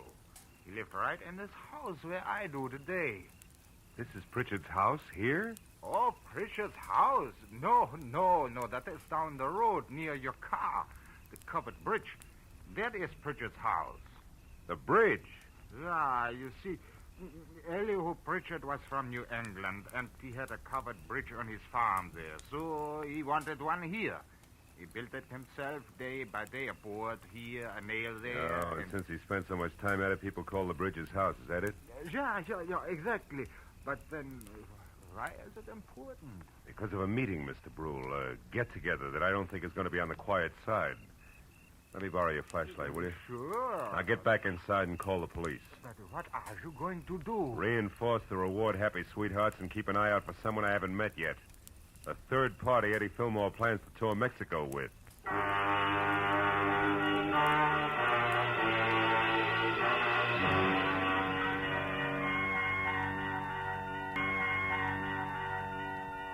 It was a quarter of a mile romp country style back down to the covered bridge. When I was there, the Mauser I'd recovered from George in one hand, flashlight in the other. I found only the moon-washed, gray-covered bridge itself, trying to stand erect like an old soldier who has more pride than posture. But then as I stepped from the chalk road onto the sheltered oil-soaked planking, I found something else. Inside and face down was Noah Bickman, And lying nearby, the red-stained, icy fingers of the pitchfork that had killed him. I started to move closer. But then footsteps from the road behind suggested that I do different, so I moved quickly back to the bridge entrance, flattened myself into a narrow shadow, and waited.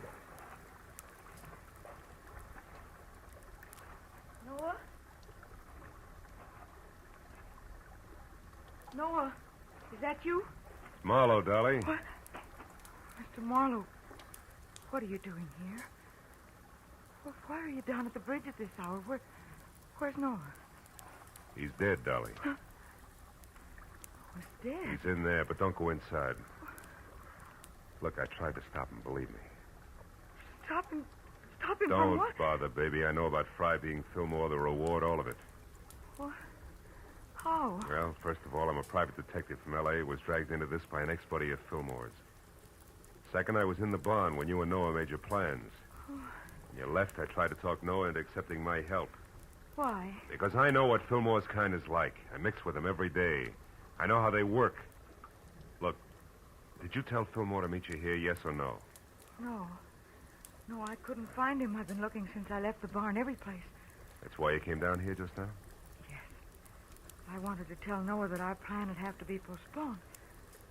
But what difference does all this make? I don't know. Maybe a little, maybe a lot. If Fillmore had known about this rendezvous you two planned, it'd be 20 to 1 that he got here ahead of schedule and took care of Noah. But since he didn't... Well, since he didn't, I'm betting on a third party, someone we haven't met yet. A third party? Yeah, now listen to me and do just as I say. Turn around and walk straight back up to the house, and when you get there, get inside and stay put. But, Marlowe, what if... Go on, fast. All right. But be careful, Marlowe. Whoever killed Noah won't hesitate to kill you, too. When she started back up the road, I turned toward the bridge again. My flashlight following the dusty white footprints on the freshly oiled planking leading to the dead man. I stood over him, the circle of light sweeping the area around him.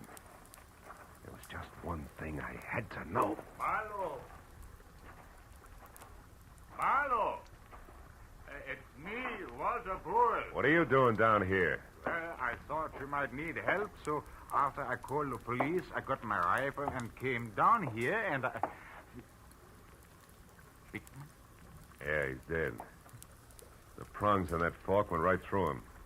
How terrible. Yeah. Look, Brule, was this planking freshly oiled today? Yeah? Why? I just wanted to make sure those chalk footprints were made today. But what do Brule, footprints... you stay here and see that no one enters the bridge. But where are you going? Up to your house in a hurry, because I think I know who the killer and the third party is.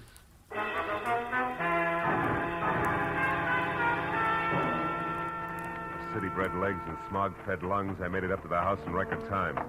But as I reached for the front door, I knew that time hadn't been quite good enough. The shot had come from somewhere in the house, and by the time I reached the living room, I knew I was too late to do any good. In a chair at the far side of the room, Dolly was slouched down, a surprised expression on her face, while her hands tried to hold back a small stain of blood oozing through her blouse. Little frightened words whispered out of her mouth. You shouldn't have done it, Eddie. Stand where you are, Marlowe. She had it coming to her, the two-timing louse. Eddie, I'm trying to tell you. You don't understand. I understand plenty, you no good little... Eddie. I was in the barn, heard the whole thing. You and that Bickman planning a switch with me out. No, you're wrong, Eddie.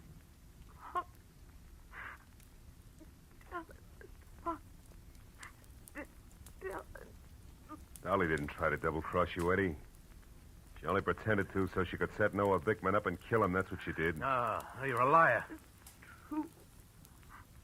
That's what I tried to... Eddie. I don't believe it.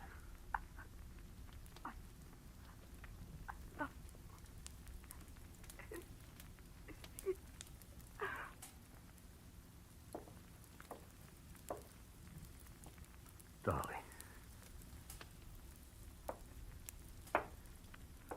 Is that true, Marlowe? She didn't cross me? She was trying to help me? That's right, Fillmore. Bickman found out who you were and wanted the $2,500 you were worth, dead or alive. Dolly had to play him along for your sake. Should have listened to her. I should have listened. How do you know all this, Marlowe? Found Dolly's footprints inside the covered bridge. Proof she'd been there before I found Bickman's body. Yeah. And you knew who I was, so you put it all together. Well, you're holding the gun, kid. What's the next move? Doesn't matter much anymore. I could still am out of here for Mexico. Somehow I don't want to. Not without Dolly. Phone the police, Marlowe. I'm not going anywhere.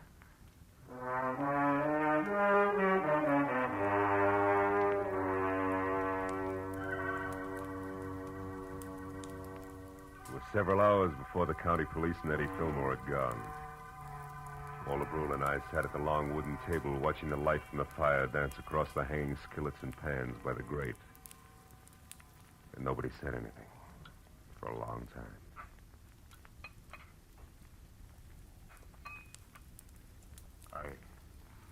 I suppose hot apple pie at 4 in the morning seems odd to a man from the city. Not at all. 4 in the morning, sometimes the middle of the day in the city. Yeah. More coffee, Mr. Marlowe? Yeah, please. Thanks. You know, Dolly wasn't really a bad girl. It was just that sometimes she didn't think, and... A woman who loves like that doesn't think, Mr. Brule. She just feels. Maybe in some way it is my fault, the whole thing. No. It's nobody's fault, Mr. Brule. She was trying to do the right thing for the guy she loved. Yeah. Well, your bed is still ready if you care to stay. Oh, thanks. Sure, I'd like to. If you can find your own way up, I think I'll sit here just a minute longer. Sure. Night. Good night, Mr. Marlowe.